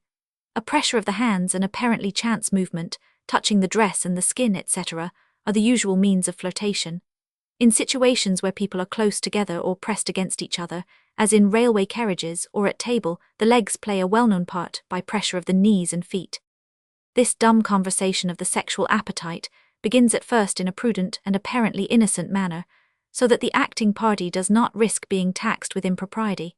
But as soon as he who began the flirtation perceives that his slight invitations are welcome, he grows bolder, a tacit mutual agreement is established, and the game continues without a single word betraying the reciprocal sensations. Many who practice flirtation, both men and women, avoid betraying themselves by words, and they take pleasure in this mutual excitation of their genital sensibility, however incomplete it may be. Flirtation may assume very different forms according to education and temperament, The action of alcohol on the brain develops the coarsest forms of flirtation. Everyone knows the clumsy embraces of semi-intoxicated persons, which can often be seen at night or on Sundays and holidays, in the street or in railway carriages, etc. I designate these by the term alcoholic flirtation. Even in the best and most refined society, flirtation loses its delicacy, even under the effect of the slightest degree of alcoholic intoxication. Flirtation assumes a more delicate and more complicated character, rendering it gracious and full of charm in persons of higher education, especially when they are highly intellectual or artistic. We must also mention the intellectual variety of flirtation, which is not expressed by sight or touch, but only by language. Delicate allusions to sexual matters and somewhat lascivious conversation excite eroticism as much as looks and touch. According to the education of the persons concerned, this talk may be coarse and vulgar, or on the contrary refined and full of wit, managed with more or less skill, or clumsily. Here the natural finesse of woman plays a considerable part. Men wanting in tact are clumsy and offensive in their attempts at flirtation, and thus extinguish instead of exciting the woman's eroticism. The manner in which alcoholic flirtation manifests itself in cynical, dull, obtrusive and stupid conversation corresponds to its other forms of expression. Woman desires flirtation, but does not wish it to assume an unbecoming form. One can say anything to a woman, all depends on the way in which it is said. I have seen lady doctors with whom one could discuss the most ticklish subjects, profoundly shocked by the misplaced pleasantries of a tactless professor. In themselves these pleasantries were quite innocent for medical ears, as my lady colleagues were finally obliged to admit, when I pointed out to them the specially feminine character of their psychic reaction, proving to them that they listened without a frown to things 10 times worse, when the lecturer gave them a moral tone. Men also generally feel disgusted with the dull, cynical or clumsy form of female eroticism, although they are not usually over-refined themselves in this respect. This last phenomenon leads us to distinguish between flirtation in man and in woman. For woman it constitutes the only permissible way of expressing erotic sentiments, and even then much restraint is imposed on her. Circumstances develop in her the art of flirtation and give it remarkable finesse. Unless she exposes herself to great danger, woman can only leave her sensuality to be guessed. Every audacious and tactless provocation fails in its object. It drives away the men and destroys a young girl's reputation. Even when possessed by the most violent erotic desire, woman cannot ostensibly depart from her passive role without compromising herself. Nevertheless, she succeeds on the whole very easily in exciting the passions of man, by the aid of a few artifices. No doubt she does not entirely dominate him by this means. She must be very delicate and adroit, at any rate at first, in the provocative art of flirtation. These frivolities are greatly facilitated by her whole nature and by the character of her habitual eroticism. Man, on the other hand, may be more audacious in the expression of his passion. This brings us back to what has been said concerning the sexual differences. A whole volume could be written on the forms of flirtation, which is the indispensable expression of all sexual desire. Among engaged couples, it assumes a legal character and even a conventional form. The way in which barmaids flirt with their customers is also somewhat conventional, although in quite a different way. In society, flirtation is generally seasoned with more Attic salt, whether it is not allowed to exceed certain limits, or whether it leads to free liaisons after the manner of the Greek hetera. In the country, among peasant girls and boys it takes a grosser form, if not more sensual than among the cultivated classes. In the latter, language takes the principal part. Among rich idlers in watering places, large hotels, and even in some sanatoriums, flirtation takes a dominant place and constitutes, in all its degrees, the chief occupation of a great number of the visitors.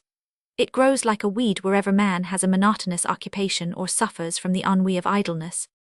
In certain individuals, flirtation takes the place of coitus from the sensual, and love from the sentimental point of view. There are modern crazy natures who spend their existence in all kinds of artificial excitation of the senses, creatures of both sexes incapable of a useful action. Chapter 5. Love and other irradiations of the sexual appetite in the human mind. Generalities. Jealousy. We have seen that the mechanism of the appetites consists in instincts inherited from our animal ancestors by mnemic ingraphia and selection, and that it is situated in the primordial or lower cerebral centers, basal ganglia, spinal cord, etc. In some of the lower animals, we already find other instinctive nervous reactions, which constitute the indirect effects or derivatives of the sexual appetite. The most evident of these is jealousy, or the feeling of grief and anger produced in an individual when the object of his sexual appetite is disputed by another individual of the same sex. Jealousy may also arise from other instincts, such as those of nutrition, ambition, etc., but it forms one of the most typical complements of the sexual appetite, and leads, as we know, to furious combats, especially between males, sometimes also between females. Owing to its profoundly hereditary origin, this passion has a very instinctive character, and might quite as well have been mentioned in the preceding chapter. I deal with it here because it is naturally associated with other irradiations of the sexual appetite, and because it has a peculiarly mental character. Relation between love and sexual appetite. Sympathy. Having entered the higher brain or organ of mind and become modified, complicated, and combined with the different branches of psychic activity, the sexual appetite takes the name of love, properly so called. In order to better understand the relations of love to the sexual appetite, we must refer to Chapter 2. Let us begin with a short exposition of the phylogeny of the sentiments of sympathy, or the altruistic and social sentiments. In higher stages of the animal kingdom, sentiments of sympathy may be observed, derived from the sexual union of individuals. These are sentiments of attachment of the male for the female, and especially of the female, sometimes the male also for their progeny. Such sentiments become developed and may be transformed into intense love between the sexes, of long duration. Birds, for instance, often remain faithful for many years, and even for life.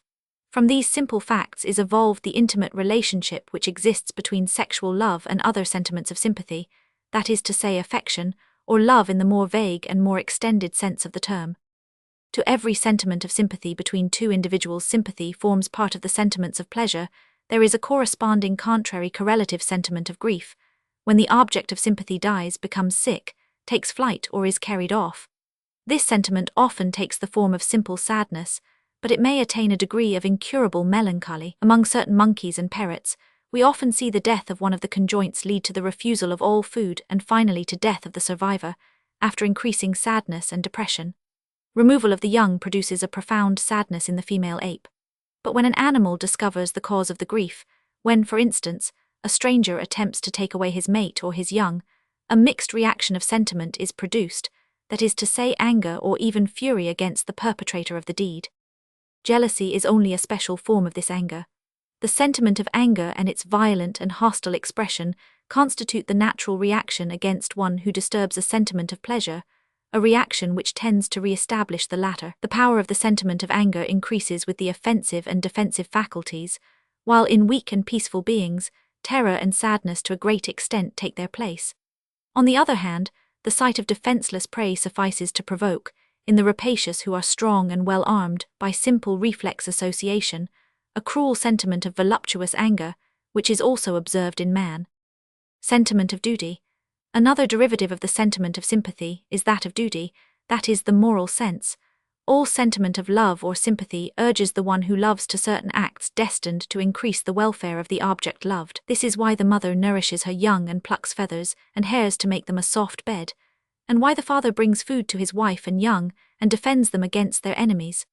All these acts, which are not to the advantage of the individual, but to the object or objects of his sympathy, exact more or less laborious efforts, courage in the face of danger, etc. They thus provoke an internal struggle between the sentiment of sympathy and egoism, or the unpleasantness of undertaking things which are troublesome and disagreeable for the individual himself.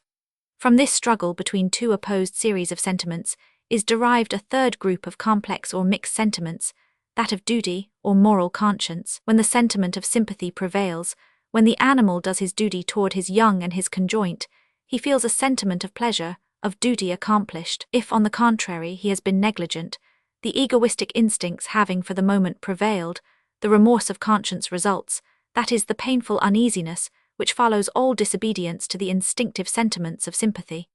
This uneasiness accumulates in the brain in the form of self-discontent, and may lead to an accentuated sentiment of repentance. These phenomena exist both in the male and in the female, and if it was not so, the accomplishment of duty would be impossible. The cat would run away instead of defending her young, would eat her prey instead of giving it to them, etc. We thus see the elements of human social sentiment already very marked in many animals, Remorse and repentance can only be formed on the basis of pre-existing sentiments of sympathy. Sentiment of kinship.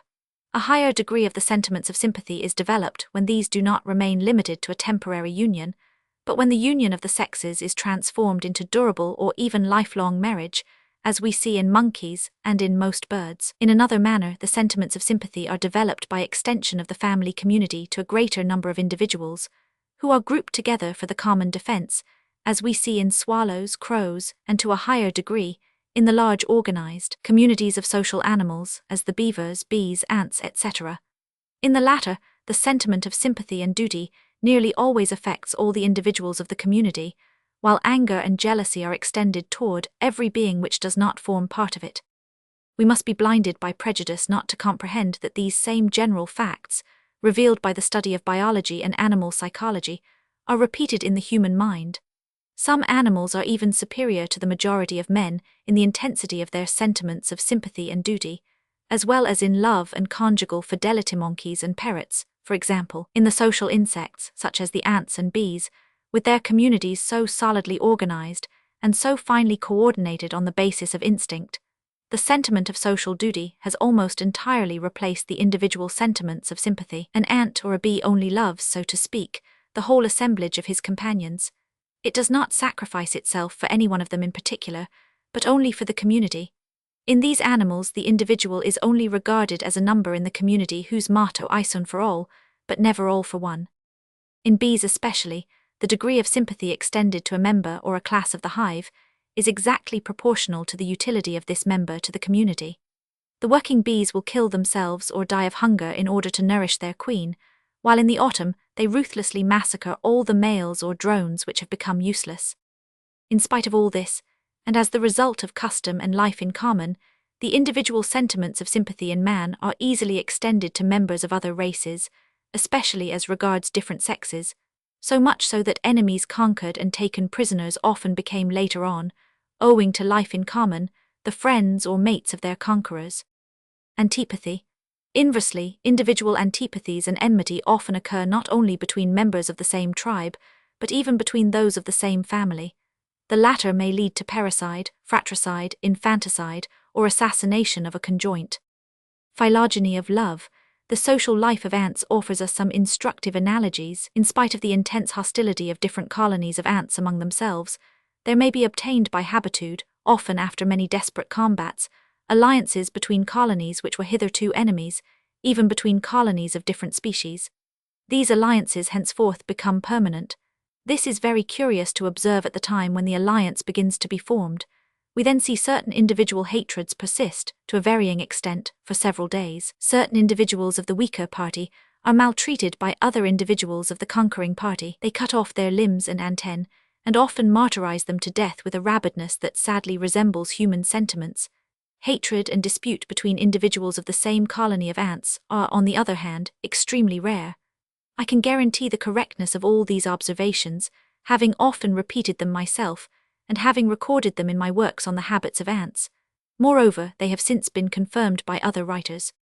After what we have just said, and especially if we take into consideration the numerous observations which have been made in biology, we can hardly doubt that the sentiment of sexual attraction, or the sexual appetite, has been the primary source of nearly all, if not all, the sentiments of sympathy and duty which have been developed in animals, and especially in man. Many of these sentiments are no doubt little by little completely differentiated, and rendered entirely independent of sexual sentiment, forming a series of corresponding conceptions, adapted to diverse social objects in the form of sentiments of amity. The latter in their turn have often become the generators of social formations and of a more generalized altruism.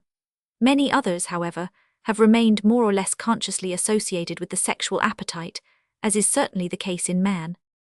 This short sketch which we have given of the phylogenetic history of love, and its derivatives is sufficient to show the immense influence which sexual life has exercised on the whole development of the human mind. On the other hand, we must avoid exaggerating the actual importance of this influence. Young children, who possess neither sexual appetite nor corresponding sensations, already give evidence not only of intense sentiments of sympathy and antipathy, anger and jealousy, but also of commiseration when they see those whom they love suffer. They may even show that they already possess the sentiment of duty or disinterested devotion. All these phylogenetic derivatives of the sentiments of sexual attraction are thus developed in the individual long before the sexual instinct itself, from which they have become absolutely independent. This does not prevent them being powerfully influenced by the sexual instinct when this awakes, or from being associated with its direct derivatives when the sexual appetite, properly so-called, is absent. Thus we see absolutely cold women become loving and devoted wives and mothers, and possessing a highly developed sense of kinship. Maternal love is a sentiment of sympathy derived from the sexual sentiment, adapted directly to children, who are the products of sexual life. Constellations. From all this results the immense complication of the peculiarities of the human mind, which are connected with love. Individual variations of the disposition to sexual appetite are combined with individual dispositions to the higher qualities of mindral sentiments, intelligence and will to form the most diverse individual combinations, which we may call constellations. Moreover, inherited individual dispositions are combined in man with a great number of experiences and remembrances, acquired in all domains in the course of his life, accumulating them in his brain by what is called education or adaptation to environment. From the immense complexity of energies resulting from hereditary dispositions combined with acquired factors, the resolutions and acts of man are derived, without his being able to account for the infinite multiplicity of causes which determine them. It is thus that a man may be a model of conduct or morality, simply from the fact that his sexual appetite is almost nil. Another, on the contrary, suffers from an exaggerated sexual appetite, but is devoted, conscientious, and even scrupulous. This results in violent internal struggles, from which he does not always emerge victorious. A third is moderate in his appetites. If his sentiment of duty is strong and he possesses a strong will, he will resist his desires, while if his will is weak or his moral sense defective, he will succumb to the first temptation. Love and sexual appetite may be intimately connected or completely separated in the same individual. In the same way that a cold woman may be a good mother, a very sensual woman may be a bad one, but the inverse may also be met with. First of all, love appears to be usually kindled by the sexual appetite. This is the celebrated story of Cupid's arrow. One falls in love with a face, a look, a smile, a white breast, a sweet and melodious voice, etc. However, the relations between love and sexual appetite are extremely delicate and complex. In man, the second may exist without the first, and love may often persist without appetite, while in woman the two things are difficult to separate, and in any case in her, the original appetite without love is much more rare. The two things are thus not identical. Even the most materialistic and libidinous egoist will agree to this, if he is not too narrow-minded. It may also happen that love precedes appetite, and this often leads to the most happy unions. Two characters may have extreme mutual sympathy, and this purely intellectual and sentimental sympathy may at first develop without a shadow of sensuality. This is nearly always the case when it exists from infancy. In modern society, an enormous number of sexual unions or marriages are consummated without a trace of love, and are based on pure speculation, conventionality, or fortune. Here it is tacitly assumed that the normal sexual appetite combined with custom will cement the marriage and render it durable. As the normal man has not, as a rule, extreme sentiments, such prevision is usually realized on the whole, the conjoints becoming gradually adapted to one another, more or less successfully according to the discoveries which are made after marriage. Even when they are relatively true, love stories generally deal with exceptional cases, often even pathological, for the average marriage does not appear to the novelist sufficiently piquant or interesting to captivate his readers. We are not concerned here with extremes, or with the tragic situations met with in novels, but with normal and ordinary love, as it most often occurs in reality. After what we have just said, it is clear that love is derived from two factors: momentary sexual passion, the hereditary and instinctive sentiments of sympathy which are derived from the primordial sexual appetite of our animal ancestors, but which have become completely independent of this appetite. Between these two terms are placed the sentiments of sympathy experienced by the individual in his former life, which have most often been provoked by sexual desire for an individual of the opposite sex, and which may be evoked by the aid of remembrance, kindled afresh, and contribute strongly to maintain constancy of love. These different sentiments pass into each other in all possible shades, and continually react on each other. Sexual appetite, for example, awakens sympathy, and is awakened by the latter in its turn, On the contrary, it is cooled or extinguished under the influence of bad conduct on the part of the person loved.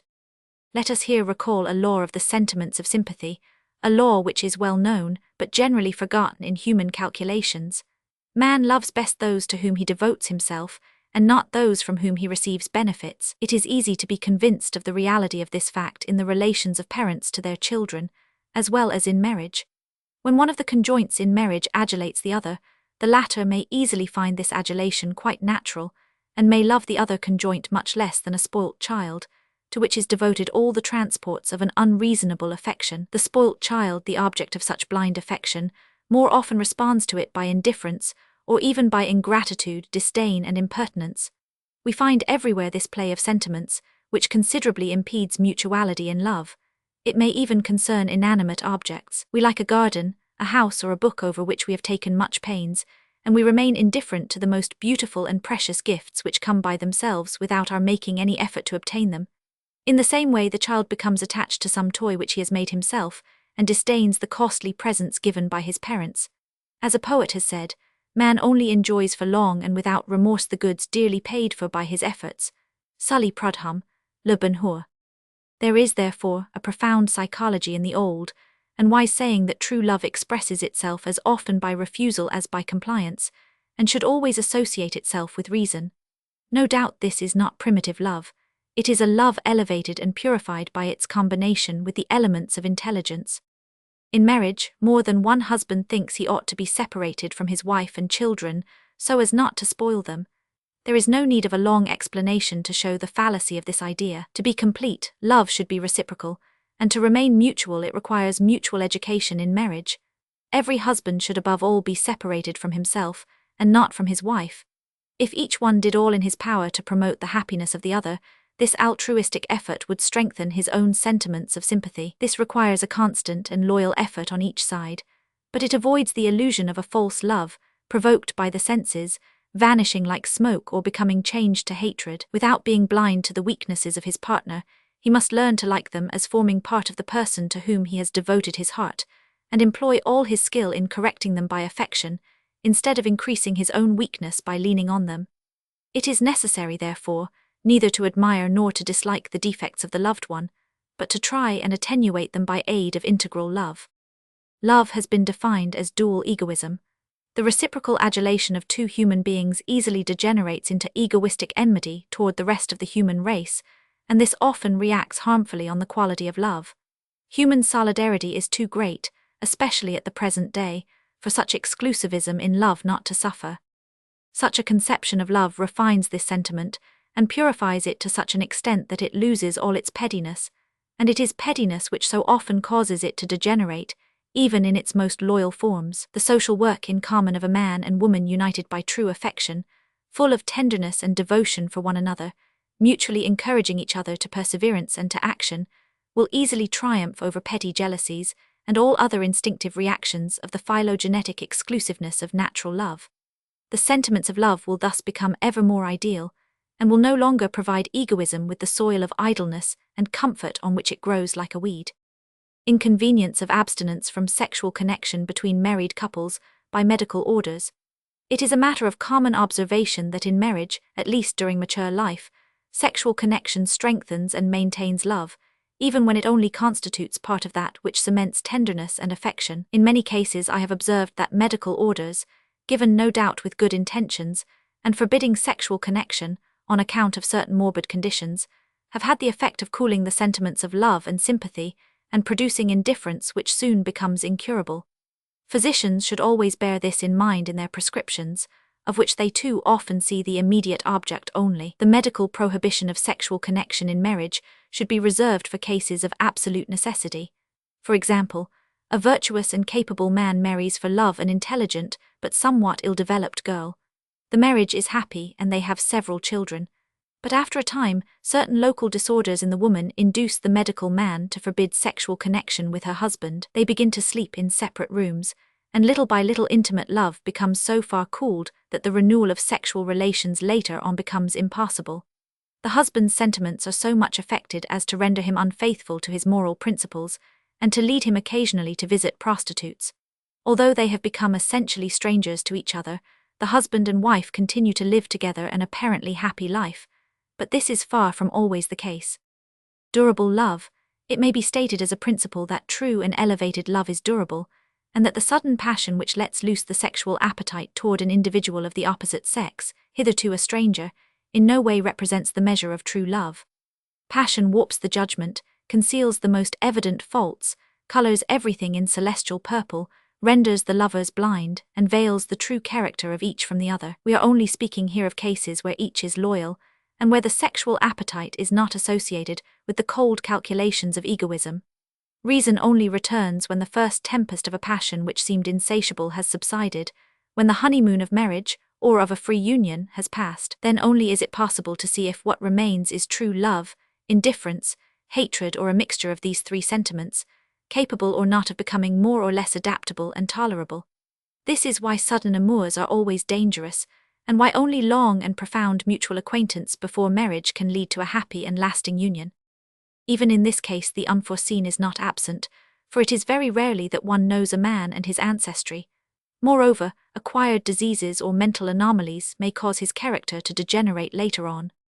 Let us now examine some psychic phenomena more or less connected with love. For reasons which we have mentioned, the irradiations of sexual love are on the whole less developed in man than in woman.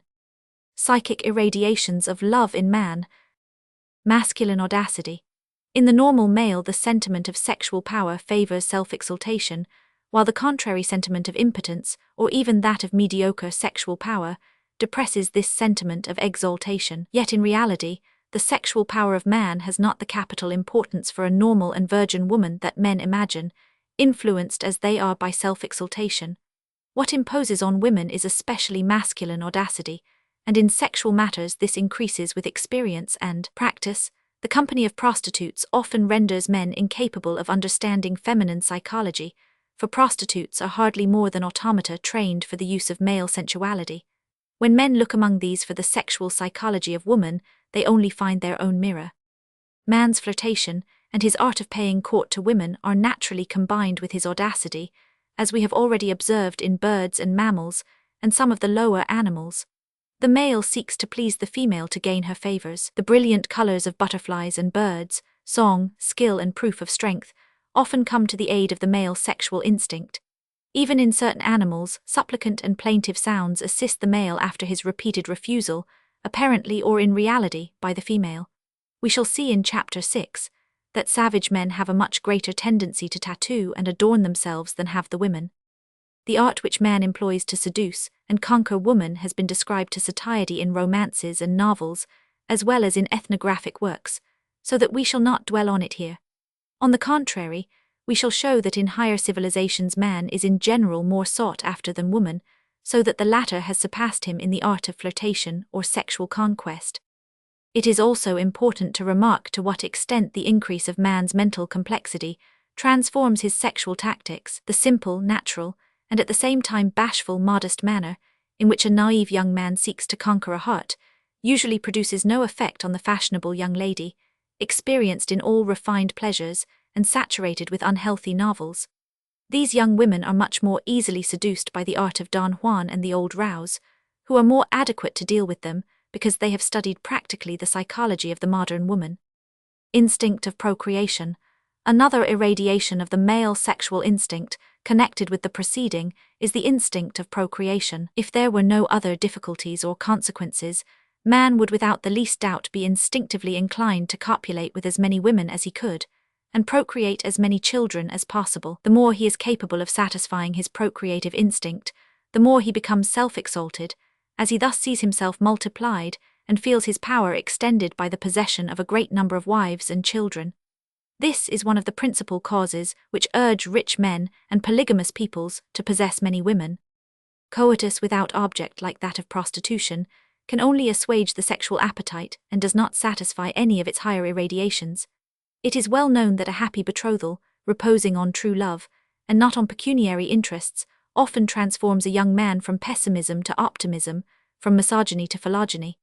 Skeptics smile at this transformation and regard it as only the transient intoxication of love. This may be true in some cases, but as we have seen above, when love is ennobled by deep understanding and mutual education, When each knows and respects the other, the transformation remains definite, and is strengthened so much that the honeymoon of the silver wedding is often happier and more exalted than that which followed marriage. We can then say that the optimism created by sexual union, cemented by true love, rests on the normal accomplishment of the object of life. I cannot too often repeat that work in common, especially social work, on the part of the conjoints, is necessary for their happiness to be complete, and to survive in the one who remains after the decease of the other. Jealousy, the worst irradiation, or rather the worst reaction of contrast of love, which we have inherited from our animal ancestors, and that which is the most deeply rooted, is jealousy. Jealousy is a heritage of animals and barbarism. That is what I would say to all those who, in the name of offended honor, would grant it rights, and even place it on a pedestal. It is 10 times better for a woman to marry an unfaithful than a jealous husband. From the phylogenetic point of view, jealousy originates in the struggle for the possession of woman, at a period when right depended only on brute force. Cunning and violence contended with each other, and when the conqueror was in possession of a female, he had to guard her jealously to prevent her being abducted. Furious combats ensued. As soon as an unaccustomed approach, a look or anything else awakened the least suspicion of the presence of a rival, the male was tormented with a continual and instinctive feeling of defiance and distrust, often increased by the remembrance of the sadness of former defeats and the impotent rage which followed. The results of male jealousy in the history of marriage are truly incredible. I may mention the iron girdles with locks, the so-called girdles of chastity, which we still see in certain museums, which the knights of the Middle Ages put on their wives when they set off to the wars, in order to appease their jealousy. Many savage peoples do not content themselves with severely punishing adultery in woman, even by death, but even simple conversations with a strange man. Jealousy transforms marriage into a hell. It is often exalted in man to the point of a mania for persecution, to which it is analogous. It is also a very common symptom of alcoholism. Then the life of the unfortunate woman who is the object of it becomes a continual martyrdom.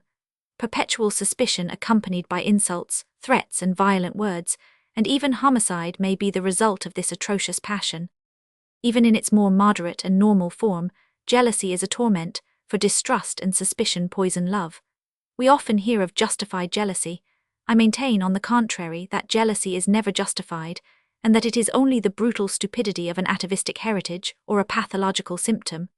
A reasonable man who has doubts as to the fidelity of his wife has certainly the right to assure himself of their correctness, but of what use is it to be jealous?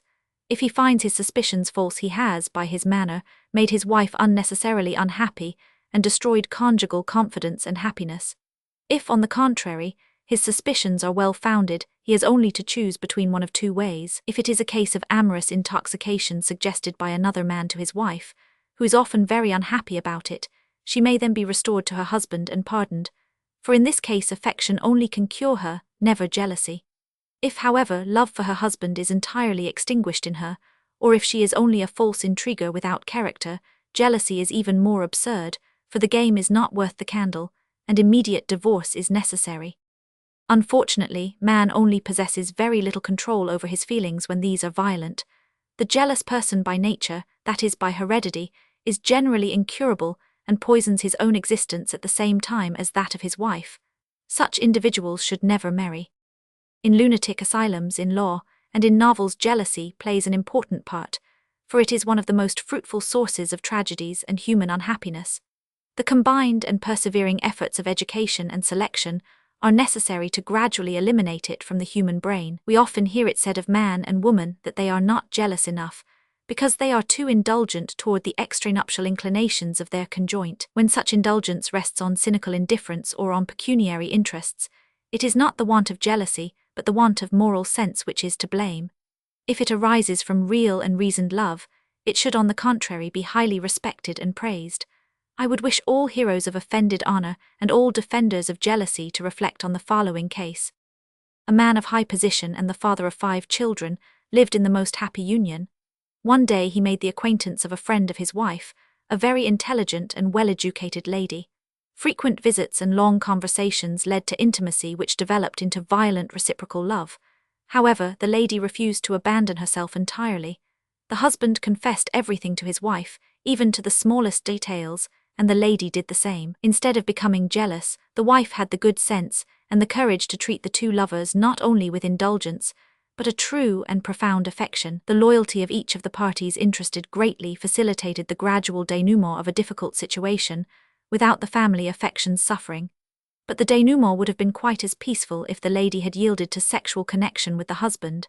In fact, the wife herself considered this question very seriously and calmly, in case the fire could not be otherwise extinguished.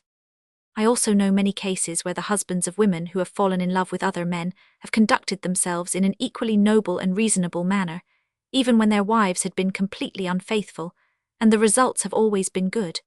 It is needless to say that I do not wish to maintain that a husband should tolerate indefinitely the bad conduct of his wife, nor a woman that of her husband, but this is another thing. Sexual braggardism. Let us pass on to another irradiation of the male sexual appetite. Sexual braggardism. This arises from self-exaltation, evolved from the sexual power of man. Like jealousy, this sentiment is no doubt inherited from our animal ancestors, and it finds its analogy, or rather its caricature, in the cock, the peacock, the turkey, and in general among the richly adorned males of polygamous species. Although on the whole more innocent, the results of this atavistic instinct are no more elevated than those of jealousy. The sentiment of sexual power induces men, especially those of lower mental caliber, to boast of their sexual conquests and exaggerate them. It is needless to say that success does not go to the unskillful boaster, but to the one who relates his audacious exploits in a casual way. The Don Juan experienced in the art of seduction approaches women with audacity and aplomb, and usually imposes on them considerably, whatever his ignorance of other things. He has instinctively learnt one thing, viz., the weakness of woman in the face of the male form, theatrical effect, uniforms, an audacious act, a fierce mustache, etc. He has learnt that these fireworks hypnotize her and silence her reason, and that she is then capable of enthusiasm for the most doubtful cavalier, and delivers herself to him bound hand and foot, provided his self-assurance does not desert him. Sexual braggardism has, moreover, grave consequences for the man himself, for it urges him to excesses which far exceed his appetites and especially his natural wants. In spite of other advantages, he wishes to shine by these excesses among his fellows, and even among the grisettes whose minds are full of sexual matters. Male sexual braggardism contributes with sexual appetite to entice reserved and high-minded young men toward prostitutes, against their better instincts, their reason, and their moral sense. Alcohol especially facilitates the degeneration of sexual life. The pornographic spirit. The term eroticism is given to the state of excitation of the sexual appetite. When a person cultivates it artificially and abandons himself to purely animal sensuality, without combining it with higher intellectual or moral aspirations, there develop in the mind irradiations which may be designated by the term pornographic spirit. The entire circle of ideas of such individuals is so impregnated with eroticism that all their thoughts and sentiments are colored by it. They see everywhere, even in the most innocent objects, the most lewd illusions. Woman is only regarded by them as an object of sexual enjoyment, and her mind only appears to such satyrs as an ignoble erotic caricature, which is disgusting to every man capable of lofty sentiments. Owing to its usually sensual and gross nature, male eroticism has succeeded in modeling a whole class of women in whom ideal character in their desires is wanting. Instead of recognizing his own work, and the vile image of his own person in these unnatural women, the libertine, as we have already seen, imagines them as the normal type of woman. From the height of his presumption, he then despises woman and does not perceive that it is himself whom he despises. For on the whole, from the sexual point of view, the dependent woman of today conforms herself to man and becomes what he makes her. The number of coitus, their details, the size and form of the sexual organs, the pleasure of having cut out other men, and especially the pathological perversions of the sexual appetite, form the chief object of the thoughts and conversations of pornographic minds. Each tries to outdo the others in sexual enormities, and the virtuosity of these gentlemen in this domain is only surpassed by their ignorance and incapacity in all others. Prostitution and all the modern sexual degeneration which marches under the hypocritical flag of Christianity, civilization and monogamy, have so far developed the pornographic spirit that men living in centers of debauchery, centers which are unfortunately extending more and more from town to country, lose all conception of the noble qualities natural to the feminine sentiment and to true love, or only preserve a few shreds of it which they treat with ridicule. Many men have admitted this to me, after being much astonished when I was obliged to give them quite another conception of love and woman, without introducing the least trace of religion. No doubt certain better individuals, fallen by chance into debauchery, speak respectfully of a mother or a sister, for whom they profess an almost religious worship.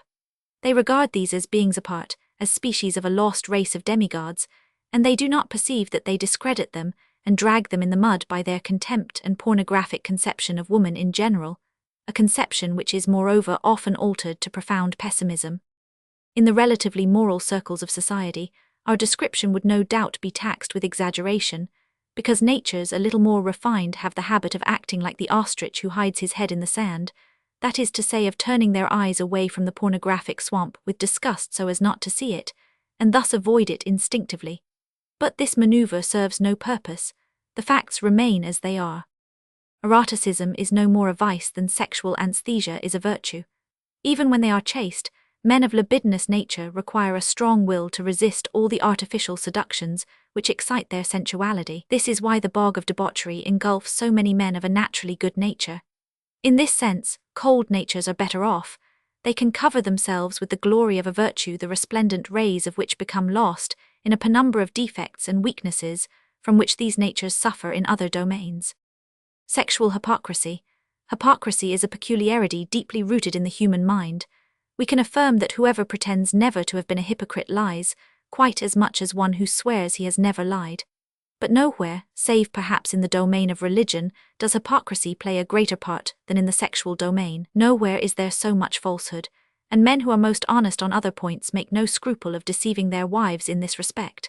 I do not speak here of the simulation of sentiments of love, for it is too banal, and there is no need to be too exacting over this point, for there are strong attenuating circumstances.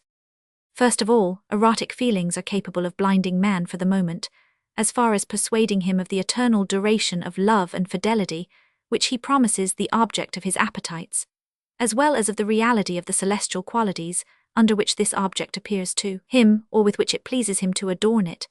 Two persons mutually excited by sexual passion are fascinated by the illusions of a mirage, which often vanishes soon afterward, so that it is not rare to see them on the following day hurling the most violent abuse at each other. Those who have not been witnesses of such events may hardly believe them. It is sufficient, however, to be a magistrate or to read the reports of lawsuits between debased persons as the result of love quarrels, broken engagements or marriages, seductions, etc., to study the letters that the two parties have written before and after their quarrel, in order to be convinced of the correctness of what we have said above.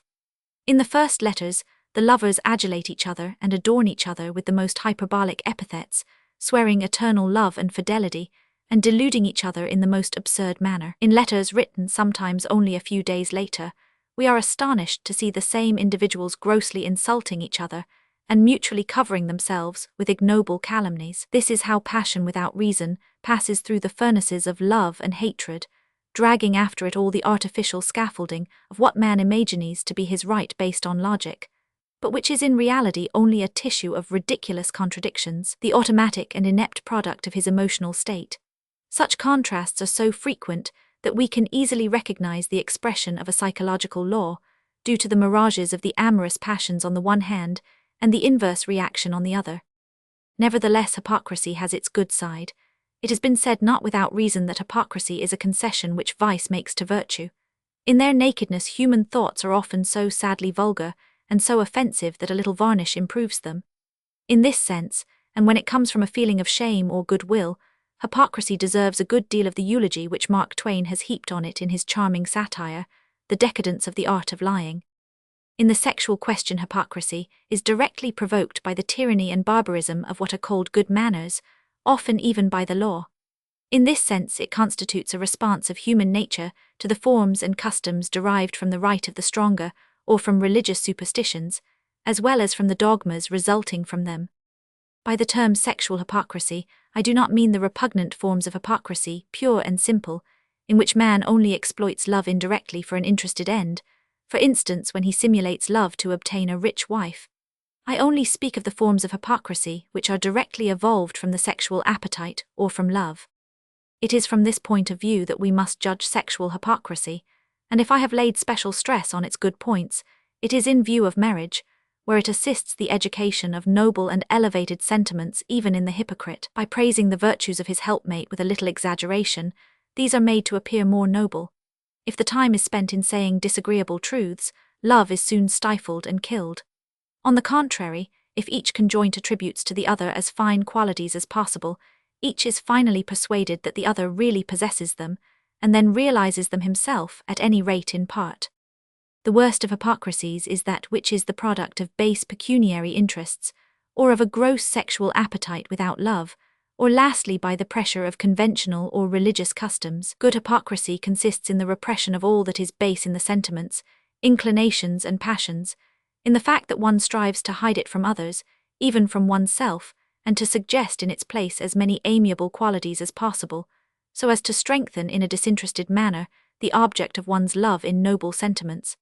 This kind of hypocrisy is in reality an indirect product of altruistic sentiments. One perceives with pain on reflecting either the absence of spontaneous sentiments of sympathy or the presence of disgust and bad temper, and one strives to hide the thing by sympathetic expressions for which one seeks an object, and to which one would wish to give a durable character. Loyal efforts made in this direction often succeed in correcting the egoistic humor with which one is affected, and in giving rise to the sentiments one desires to experience. One must not, however, by only looking at one side of the question, allow such efforts to degenerate into maladroit blindness, which will only have the effect of spoiling the person one loves. Egoistic love. It is obvious that the psychic irradiations of the sexual sense are strongly influenced by the individuality of the one who loves. The egoist loves in a manner naively egoistic. He is not wanting in fine words, but in his opinion all sentiment and respect is due to his person, while he reduces to a minimum his duties toward the object of his love. He exacts much from the other and gives little. The good man with altruistic sentiments feels things in an inverse way. He exacts little from others and much from himself. Love differs in different natures, according as they are calm or lively, imbecile or intelligent, well-educated or otherwise. The will plays a great part here. Weakness and impulsiveness are found in love, as well as energy and perseverance. In the last point, woman is superior, owing to the greater constancy of her love. There is thus no domain of the mind which is not influenced by love, and which does not react on love in its turn. Intellectual occupations are facilitated by a happy love, while they are usually hindered by the sorrows of love. Even men of science, so proud of their calmness, are often more influenced than one would think in their scientific opinions by their emotional sentiments. Without a man being aware of it, his sentiments insinuate themselves into the opinions which he believes to be of a purely intellectual nature, and direct them unconsciously with much more power than he generally imagines. Such influences act chiefly on individuals disposed to sentimentality. In love, these individuals resemble two-edged swords. The intensity of their emotional reactions and sentiments drives them from one extreme to another, from foolish happiness to despair or fury. The situation becomes still more grave when such storms burst among impulsive persons of weak will and limited intelligence. Under such circumstances, ill-assorted alliances are formed which lead to violent quarrels, and sometimes even to crime. When jealousy comes on the scene, the man often kills the woman and commits suicide. It would seem that such crime can only arise from egoism. This is often the case, but not always. Despair may often lead to such acts without any motive of vengeance or even of jealousy. The storm of passion drives weak-minded persons to impulsive actions, the motives of which are very difficult to analyze. After these tragedies of murder preceding suicide, when the murderer survives, he often expresses himself as follows: "I was in such a state of despair and excitement that I saw no other issue than death for both of us." Prudery, modesty. The sentiment of modesty originates in the fear of everything which is novel and unusual, and is complicated by natural timidity. This sentiment is especially strong in children. The sentiment of sexual modesty in man thus rests on timidity, and on the fear of not doing as others do. It betrays itself toward women by awkwardness and bashfulness behind which eroticism is often ill concealed. The timid and bashful man carefully endeavors to hide his sexual feelings from others. The object of modesty is in itself immaterial to the psychology of this sentiment, and shame is sometimes inspired not only by very different things, but even by opposite things. One youth is ashamed of appearing erotic, another of appearing too little erotic, according to the opinion of his neighbors. The artificial and systematic cultivation of an exaggerated sentiment of modesty produces prudery, the bad results of which are, however, less than those of pornography. There are young people so modest that the simple thought of sexual matters overexcites them terribly. By associating their own erotic feelings, of which they feel ashamed, with sexual ideas, they invest these with terrifying attributes and become quite unhappy. In this way they are often led to masturbation. They are, however, excessively frightened at this also, and imagine its effects so terrible that they think themselves lost. Their exaggerated feelings of modesty often prevent them confiding in some charitable person. However, they rarely find reasonable consolers. Some ridicule them, while others regard them as iniquitous, which only increases their terror and drives them to extremes. The sexual sentiment of modesty very often becomes unhealthy, and is then easily combined with pathological sexual conditions. Prudery is, so to speak, sexual modesty codified and dogmatized. It is indeterminate, because the object of modesty is purely conventional, and man has no valid reason to regard any part of his body as shameful. Normal man ought only to be ashamed of bad thoughts and actions, contrary to his moral conscience. The latter should be based on natural human altruism only, and not artificially misled by dogma. The Old Bachelor. The importance of the psychic irradiations of love is shown, perhaps more clearly from the results of their presence in old bachelors, than from any other consideration. In our time, no doubt, the state of the old bachelor rarely means the renunciation of the satisfaction of sexual appetite, although it generally entails the renunciation of love. There are, no doubt, two kinds of old bachelors, those who are chaste and those who are not. The old bachelor no doubt leads a less empty existence than the old maid, but the void exists none the less. Man also needs compensation for the absence of love and family, but his brain is more capable than that of woman of finding this compensation in hard intellectual work, or in some other employment. The old bachelor is generally pessimistic and morose. He easily becomes the slave of his fads and hobbies, and the peculiarities of his character are proverbial. His egoism knows no bounds, and his altruistic impulses usually find too few objects or echoes.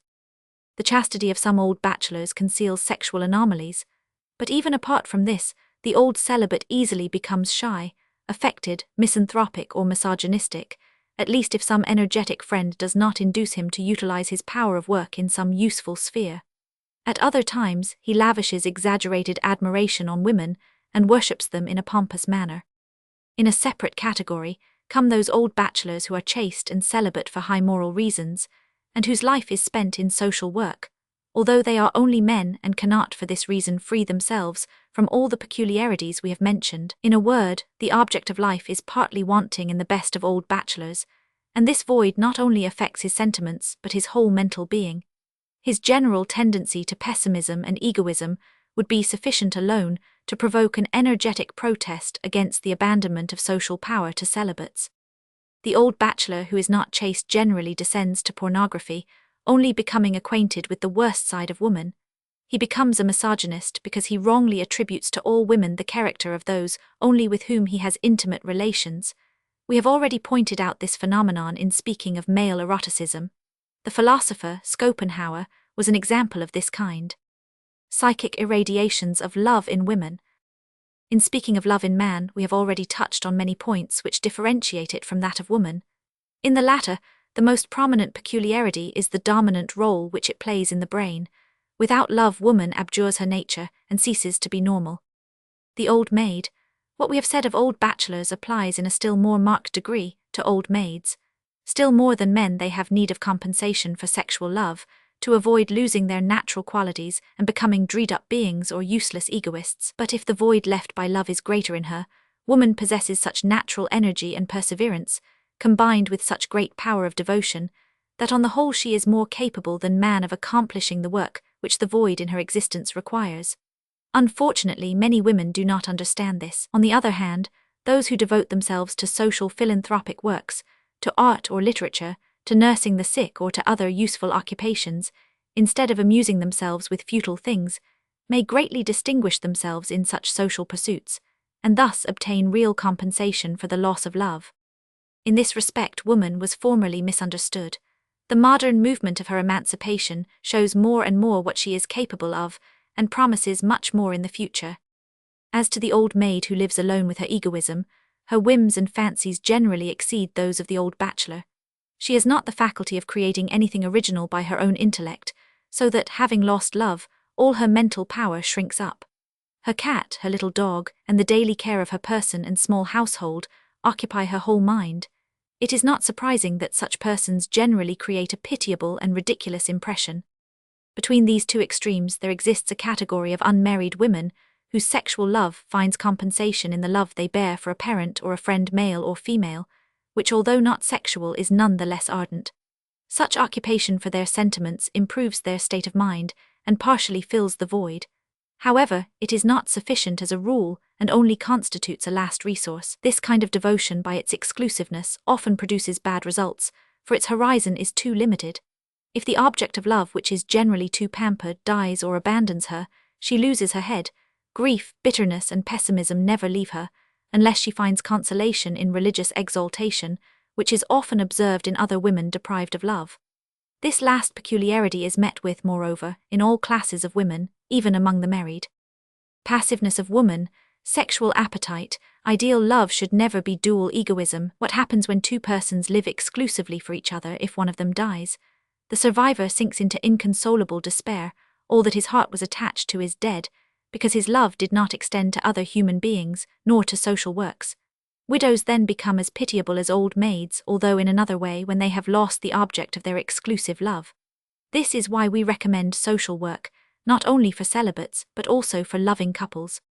I again emphasize the fact that in normal women, especially young girls, the sexual appetite is subordinate to love. In the young girl, love is a mixture of exalted admiration for masculine courage and grandeur, and an ardent desire for affection and maternity. She wishes to be outwardly dominated by a man, but to dominate him by her heart. This sentimentalism of the young girl, joined to the passive role of her sex, produces in her a state of exaltation which often borders on ecstasy, and then overcomes all the resistance of will and reason. The woman surrenders herself to the man of whom she is enamored, or who has conquered or hypnotized her. She is vanquished by his embraces and follows him submissively, and in such a state of mind she is capable of any folly. Although more violent and impetuous in his love, man loses his sang-froid on the whole much less than woman. We can therefore say that the relative power of sentiment is on the average greater in woman, in spite of her passive role. I cannot protest too strongly against the way in which men of the day disparage women and misunderstand them. In the way in which a young girl abandons herself to their sexual appetites, in caresses, and in the ecstasy of her love, they think they see the proof of a purely sensual eroticism, identical to their libidinous desire for coitus, while in reality she usually does not think of it, at any rate at first. The first coitus is usually painful to woman, often repugnant. Many are the cases where young girls, even when they knew the terrible social and individual dangers of their weakness, even when they have perhaps once already experienced the consequences, let the man abuse them without a word of complaint, without a trace of sexual pleasure or venereal orgasm, simply to please the one who desires them, because he is so good and amiable, and because refusal would give him so much pain. In his violent passion and in his egoism, man is generally incapable of understanding the power of this stoicism of a mind, which surrenders itself in spite of all dangers and all its interests. He confounds his own appetites with the sentiments of the woman, and finds in this false interpretation of feminine psychology the excuses for the cowardice of which he gives proof when he yields to his passions. The psychology of the young girl who surrenders herself has been admirably depicted by Goethe in Gretchen Faust, as well as by de Maupassant on several occasions. It is necessary to know all these facts in order to estimate at its true value the ignominy of our social institutions, and their bearing on woman's life. If men did not so misunderstand women, and especially if they were aware of the deep injustice of our customs and laws with regard to them, the better ones at least would think twice before seducing young girls, to abandon them afterward with their children. I am only speaking now of true love, and not of the extortion so often practiced by women of low character, or those already educated in vice. I shall say no more concerning eroticism, which really exists in many women, especially in those who are already experienced in sexual matters. On the other hand, there are women who deceive their husbands and allow themselves to be seduced by any Don Juan, even when they have never had the least sexual appetite, or felt a single venereal orgasm. They allow themselves to be dragged in the mud and lose their reputation, their fortune and their family. They even let their seducer trample them underfoot. They become defamed and treated as women without character, without honor, and without any notion of duty. They are simply poor, feeble creatures incapable of resisting masculine proposals. With good psychological training, they would often become better women, active, devoted, and full of life. It seems hardly credible, but it is true, that one sometimes finds in this category women who are highly gifted.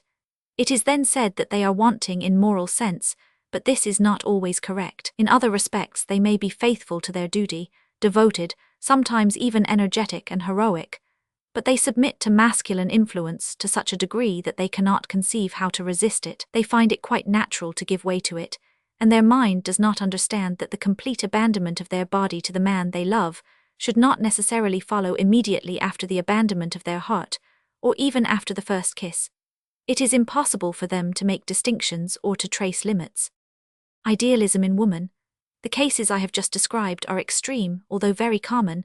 They give the note of a general phenomenon of feminine love in its exaltation. It is needless to say that reasonable women of high character behave themselves in quite another manner, however profound their love. Nevertheless, the trait which we have just described is nearly always found at the bottom of all true love in woman, however much it may be veiled, dissimulated, or conquered. It is not always audacity or heroic deeds like those of the bold cavaliers of former days which excite love in woman. The external qualities of man, such as beauty and elegance, etc., also play a part, although their effect may be less decisive than that of the bodily charms of woman in exciting love in man. Intellectual superiority, high moral actions, and mental qualities in general easily affect the heart of woman, which becomes exalted under their influence. But every man who becomes famous either for good or evil, the fashionable actor, the celebrated tenor, etc., has the power of exciting love in women. Women without education or those of inferior mental quality are naturally more easily affected by the bodily strength of man, and by his external appearance in general. Many women are especially liable to succumb under the influence of all that is mystic. These become infatuated by preachers and religious enthusiasts, to say nothing of hypocrites. If it is only a question of bad habits or want of tact in the husband, behind which there exists perhaps true love, the wounds in the woman's sentiment may heal and intimacy may develop. But when the cynicism is too marked, when the habits of sexual debauchery are too inveterate, the love of a virtuous woman is soon stifled, and is changed to resignation and disgust, often to martyrdom or hatred. In other cases, the woman is weak and ill-developed, and allows herself to sink to the level of her husband's sentiments. Sometimes, the crisis is accentuated and leads to divorce. In de Maupassant's Une Vie, he describes with profound insight the continuous deceptions of a young, innocent, and sentimental girl who marries an egoistic row, and whose life is transformed into martyrdom and completely ruined. De Maupassant's romances contain such true psychology of sexual life and love in all their forms, often even in their exceptional aberrations, that they furnish an admirable illustration to the present chapter.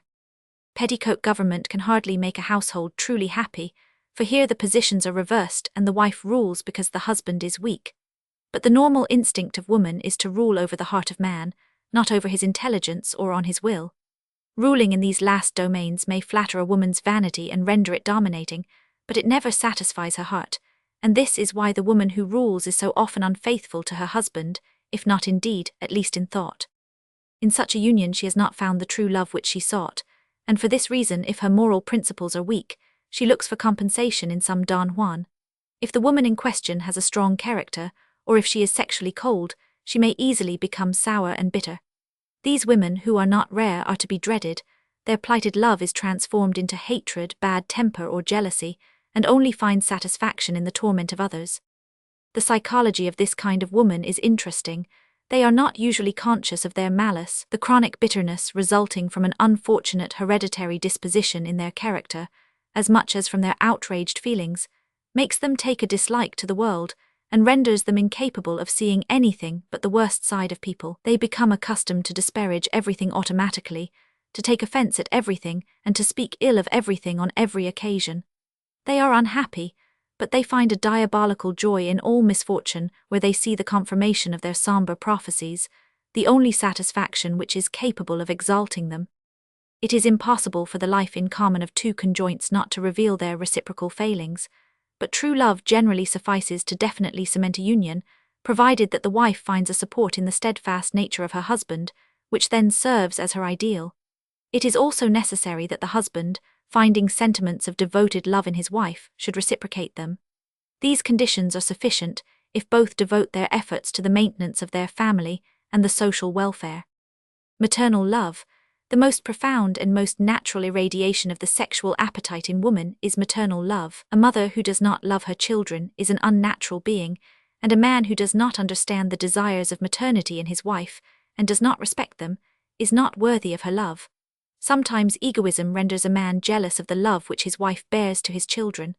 At other times, the father may show more love for the children than their mother. Such exceptions only prove the rule. The most beautiful and most natural of the irradiations of love is the joy of parents at the birth of their children, a joy which is one of the strongest bonds of conjugal affection, and which helps the couple in triumphing over the conflicting elements in their characters, and in raising the moral level of their reciprocal sentiments, for it realizes the natural object of sexual union. A true woman rejoices at the progress of her pregnancy. The last pains of childbirth have hardly ceased before she laughs with joy and pride at hearing the first cries of the newly born. The instinctive outburst of maternal love toward the newborn child corresponds to a natural, imprescriptible right of the child, for it needs the continual care of its mother. Nothing is so beautiful in the world as the radiant joy of a young mother nursing her child, and no sign of degeneration is more painful than that of mothers who abandon their children without absolute necessity to strange hands. Monkey's love, maternal love, thus constitutes the most important irradiation of the sexual instincts in woman. It very easily degenerates into weakness, that is to say, into unreasonable passion and blind compliance with all the faults of the child, which the mother excuses and transforms into virtues. The foibles of maternal love do much harm to the child, and are often the origin of bitter deceptions. Hereditary weakness of character here plays a great, or even the principal part. Nevertheless, maternal foibles have other causes: riches, absence of culture, idleness, too few children, etc. The best antidote for this unreasonable maternal love, which the Germans call monkey's love, consists in active occupations for the mother, combined with a healthy education of her character. Work alone is not sufficient if the mother has limited ideas, and if she is not freed from routine, ignorance, superstition, and weakness of will. Sentiments and perseverance. The power of love in woman does not rest alone on the varied harmony of her sentiments of sympathy for her husband and children, and on the extraordinary finesse and natural tact which she adds to it. Such qualities make her, no doubt, the ray of sunshine in the family life, but more powerful still are the tenacity and perseverance of her love. In general, it is by willpower that woman is superior to man, and it is in the domain of love that this superiority shines in all its glory. As a general rule, it is the wife who sustains the family. Among the common people, it is she who economizes, she who watches carefully over all and corrects the failings, the passionate and impulsive acts, the discouragements, so frequent with the husband.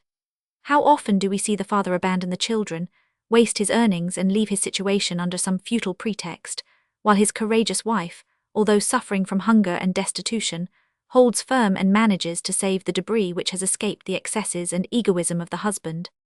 The husband of a feeble or alcoholic wife sometimes becomes the sole support of the family, but such exceptions only prove the rule, that where the normal love and courage of woman are wanting, the family becomes broken up, for man very rarely possesses the necessary faculties for its preservation.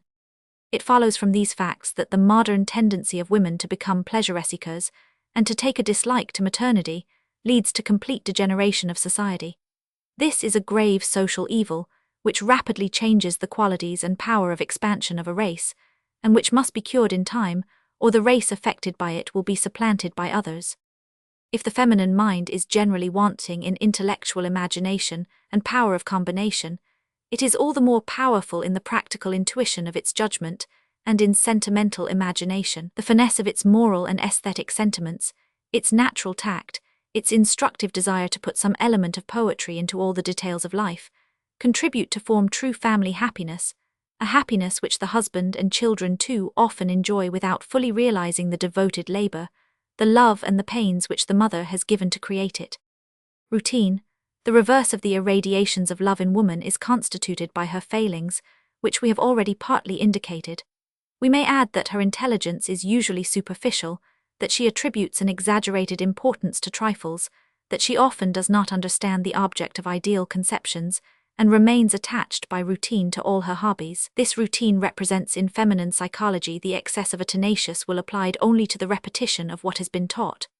In the family, woman constitutes the conservative element because sentiment in her much more than in man, combined with persevering tenacity, predominates over intelligence, but sentiments represent everywhere and always the conservative element in the human mind. This is why woman is the strongest supporter of dogmas, customs, fashions, prejudices, and mysticism. It is not that she herself is more disposed than man to mystic beliefs, but these, when once dogmatized, dazzle the eyes of the suffering with visions of compensation in a better world. In this way, a number of unhappy or disappointed women are affected with religious exaltation, and thus cling to the hope of happiness after death, which they believe will compensate them for the vicissitudes of their existence. The other reverses of the feminine character, such as want of logic, obstinacy, love of trinkets, etc., result from the fundamental weakness of the feminine mind which we have just analyzed. Moreover, the social dependence in which man has placed woman, both from the legal and educational points of view, tend to increase her failings. Many people fear that women's suffrage would hinder progress, for the reasons we have just indicated, but they forget that the actual suffrage of men is to a great extent exercised by their wives, indirectly and unconsciously. This fact alone shows that the education and legal emancipation of women can only be beneficial to progress, especially as they would contribute to the education of men, too prone to degenerate on account of their presumptuous and tyrannical autocracy. Woman has an instinctive admiration for men of high intellect and lofty sentiments, and strives to imitate those who provoke her admiration and carry out their ideas. Let us therefore give women their proper rights, equal to ours, at the same time giving them a higher education and the same free instruction as ourselves. We shall then see them abandon the obscure paths of mysticism to devote themselves to social progress. Amorous illusions produced in woman by the sexual appetite are analogous to those of man, but are modified by feminine attributes. It is the same with hypocrisy. The passive role of woman in sexual life obliges her only to betray her feelings to the object of her desires in a reserved and prudent manner. She cannot make advances toward man without contravening the conventions and risking her reputation. She therefore has to be more skillful in the art of dissimulation. This gives us no right to accuse her of falseness, for this art is natural, instinctive, and imposed by custom. Her desire for love and maternity unconsciously urges her to make herself as desirable as possible to man by her grace and allurements. Her stolen glances and sighs, and the play of her expression serve to betray her ardor as through a veil. Behind this furtive play, especially calculated to excite the passions of man, are hidden, in the natural and good woman, a world of delicate feelings, ideal aspirations, energy and perseverance, which are much more loyal and honest than the motives revealed by the more brusque and daring manner in which man expresses his desires. The fine phrases by which man's love is expressed generally cover sentiments which are much less pure, and calculations much more egoistic than the relatively innocent play of the young girl. No doubt there are false women whose amorous wiles are only a spider's web, but we are speaking here of the average, and not of exceptions. Coquetry, the sexual braggardism of man, is only found in some prostitutes. It is replaced in woman by coquetry and the desire to please. Vain women profit by the natural grace and beauty of their sex and person, not only to attract and please men, but also to shine among their fellows, to make other women pale before their brilliance and their elegance. Coquettes take infinite pains in this art. All their efforts and all their thoughts are directed only to increase their charm by the brilliancy of their toilette, the refinement of their attire, the arrangement of their hair, their perfumes, paint and powder, etc. It is here that the narrowness of the mind of woman is revealed in all its meanness. To describe feminine coquetry would oblige me to descend to banality. If we go to a ball or a fashionable soirée, if we observe women at the theatre, their toilettes, their looks and expressions, or if we read a novel by Guy de Maupassant, Fort comme la mort, or Notre Coeur, for example, we can study all the degrees and all the degeneration of this part of the sexual psychology of women. Many of them have such bad taste that they transform themselves into caricatures, dye their hair, paint their eyebrows and lips to give themselves the appearance of what they are not, or to make themselves appear young and beautiful. These artifices of civilized countries resemble the tattooing, nose rings, etc., with which savage women adorn themselves. The latter are represented by earrings, bracelets, and necklaces. All these customs constitute irradiations of the sexual appetite or the desire to please men. Male sexual inverts vd chap. Roman 8 also practice them, and often also certain dandies with otherwise normal sexual instincts. The pornographic spirit in woman. This is absolutely contrary to the normal feminine nature, which cannot be said of eroticism. Among prostitutes, as we have seen, the pornographic spirit is only the echo of their male companions, and in spite of this we still find a vestige of modesty even in them. No doubt, in very erotic women, sexual excitations may lead to indecent acts and expressions, but these are rare exceptions and of a pathological nature. Natural feminine eroticism, not artificially perverted, only shows itself openly in complete intimacy, and even here modesty and the aesthetic sense of woman correct and attenuate it. Normally, all obscenity and cynicism disgusts women, and only inspires them with contempt for the male sex. On the other hand, they are easily stimulated to eroticism by pictures or novels, if they are sufficiently aesthetic or even moral. This is a great danger for both sexes, especially for woman eroticism dissimulated under hypocritical forms, and intended to idealize dishonest intentions vd de Maupassant. See Cauchon de Morin. Modesty and prudery in woman. In woman, the sentiments of modesty and prudery have a peculiar character, which results from her natural disgust for pornography on the one hand, and also from her attachment to fashion and prejudice. Many women have a perfect terror of exposing certain parts of their body, even to a medical man. This fact depends on convention, and sometimes on the absence or perversion of sexual feelings. Brought up to prudery, sometimes to an absurd extent as in England, these women lose their natural feeling, and often suffer from the excitation, indignation, and perpetual fright, which result from it. The exaggerations of prudery, moreover, easily lead to opposite excesses, or else degenerate into hypocrisy. The prude is ashamed of the most natural things, and undergoes continual torment. Prudery can be created or cured by education in childhood. It may be created by isolation, by covering all parts of the body, and especially by making children regard nudity as shameful. On the other hand, it may be cured by mixed bathing, by accustoming the child to consider the human body, in all its parts and functions, as something natural of which one need not be ashamed. Lastly, by giving instruction on the relations of the sexes, in due time and in a serious manner, instead of replying to ingenuous questions by pious falsehoods, by equivocation, or by an air of mystery. The chapter on love is infinite, and its relations to the sexual appetite make it still more complex. We shall confine ourselves to indicating two more of its irradiations, peculiar to each sex, but having for each a physiognomy corresponding to its own mentality. Fetichism and anti-fetichism. We understand by fetishes, objects, portions of objects, or even simply the qualities of objects which, from their association with a certain person or with the idea of this person, produce a kind of charm or at least a profound impression, which in no way corresponds to the nature of the object itself. Krafft-Ebing. The fetish thus symbolizes a person in whom we have such a profound interest that everything connected with her disturbs our feelings. It is we ourselves who place in the fetish the charm arising from the person whom it symbolizes for us. In many religions, fetichism plays an important part, so much so that fetishes such as amulets or relics produce ecstasy in the faithful. Binet, Krafft-Ebing and others give the name erotic fetichism to the charm, which certain objects or certain parts of the body exercise in a similar way on the sexual desires, or even on love, in the sense that their simple representation is powerfully associated with the erotic image of a person of the other sex, or with a particular variety of sexual excitation. In both man and woman, certain portions of the clothes or the body, the hair, the foot and hand, or certain odors of the person desired, may take the character of fetishes. It is the same with certain intellectual peculiarities and certain expressions of the features. In man, the woman's hair, her hands or feet, her handkerchief, perfumes, etc., often play the part of erotic fetishes. We may call anti-fetishes certain objects or certain qualities which on the contrary destroy eroticism. Certain odors, the tone of a voice, an ugly nose, a garment in bad taste, an awkward manner, often suffice to destroy eroticism by causing disgust for a person, and their simple representation is enough to make her unbearable. Symbolizing disgust, the anti-fetish paralyses the sexual appetite and love. In normal love, it is especially by association of ideas, in calling to mind the image of the person loved, that the fetish plays the part of an exciting agent. It often, however, becomes itself the more special object of the sexual appetite, while the anti-fetish produces the opposite effect. But in degenerates vd chap. Roman 8. It is sometimes exclusively to the fetish itself that an irresistible sexual appetite is addressed, the irradiation of which becomes a ridiculous caricature of love.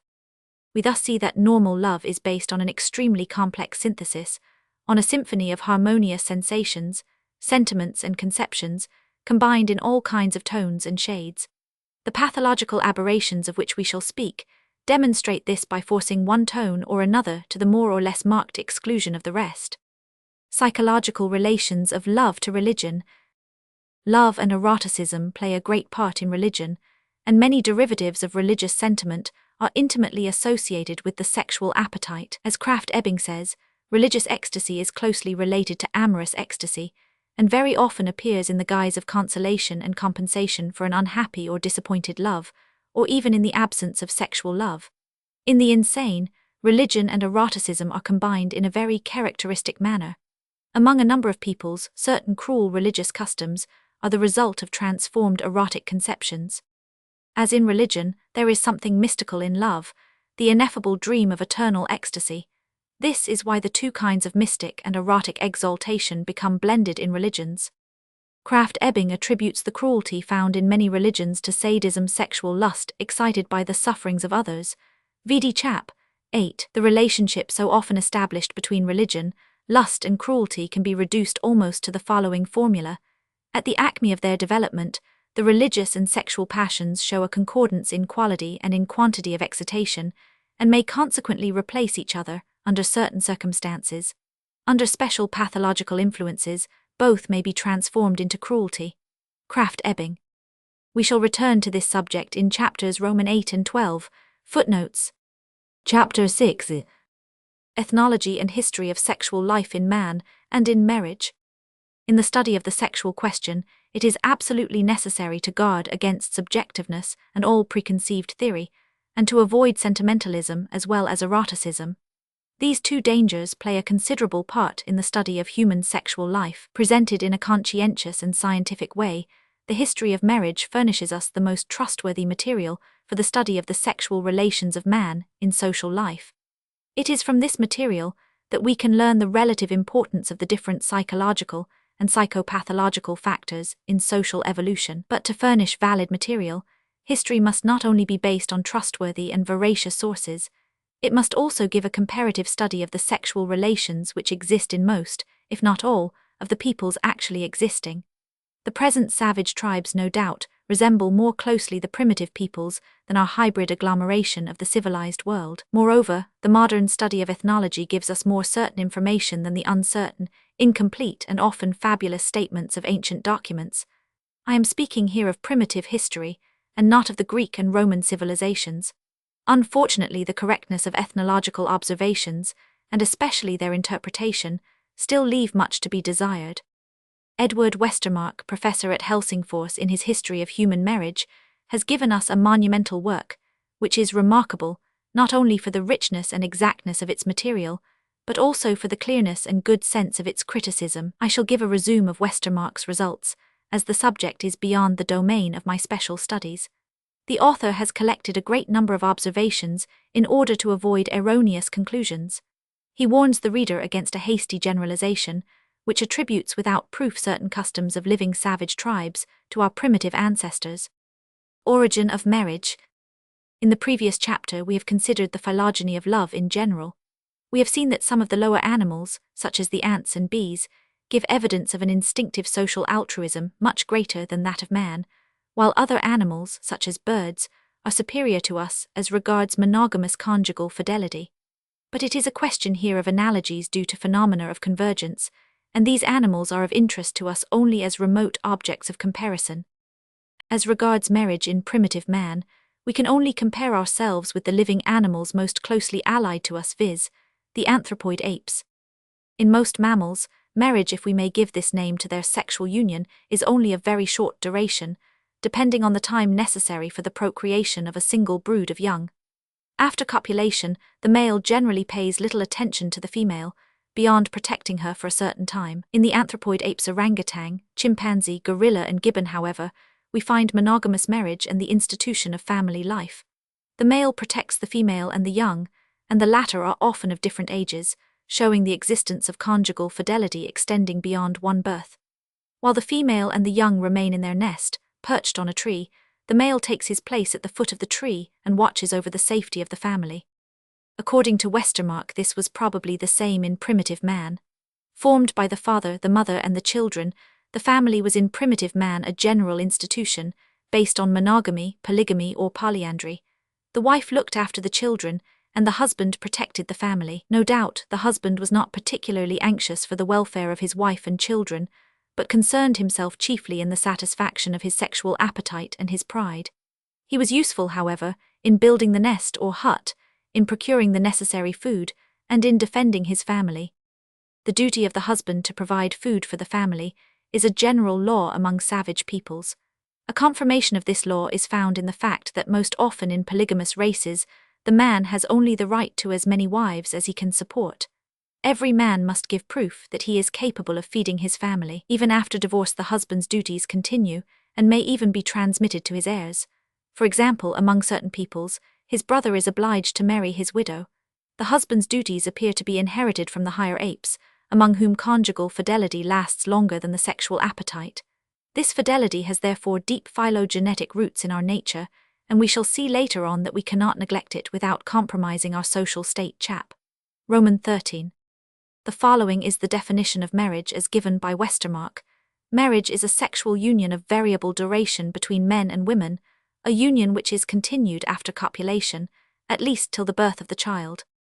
According to this definition, there may be monogamous, polygamous, and polyandrous marriages, as well as marriage in groups and limited marriage. It is evident that permanent monogamous unions, such as occur in birds and the higher apes, are, according to this definition, true marriages of better quality even than those of many men. Among animals which have a definite rutting period, marriage cannot depend solely on the sexual appetite or egoistic eroticism without ceasing with the rut. It follows from this that natural selection and the neme engraphia have derived from the sexual appetite certain social or altruistic instincts, with the object of preserving the species by protection of the young. Although not the only means of preserving the species, such instincts are certainly important.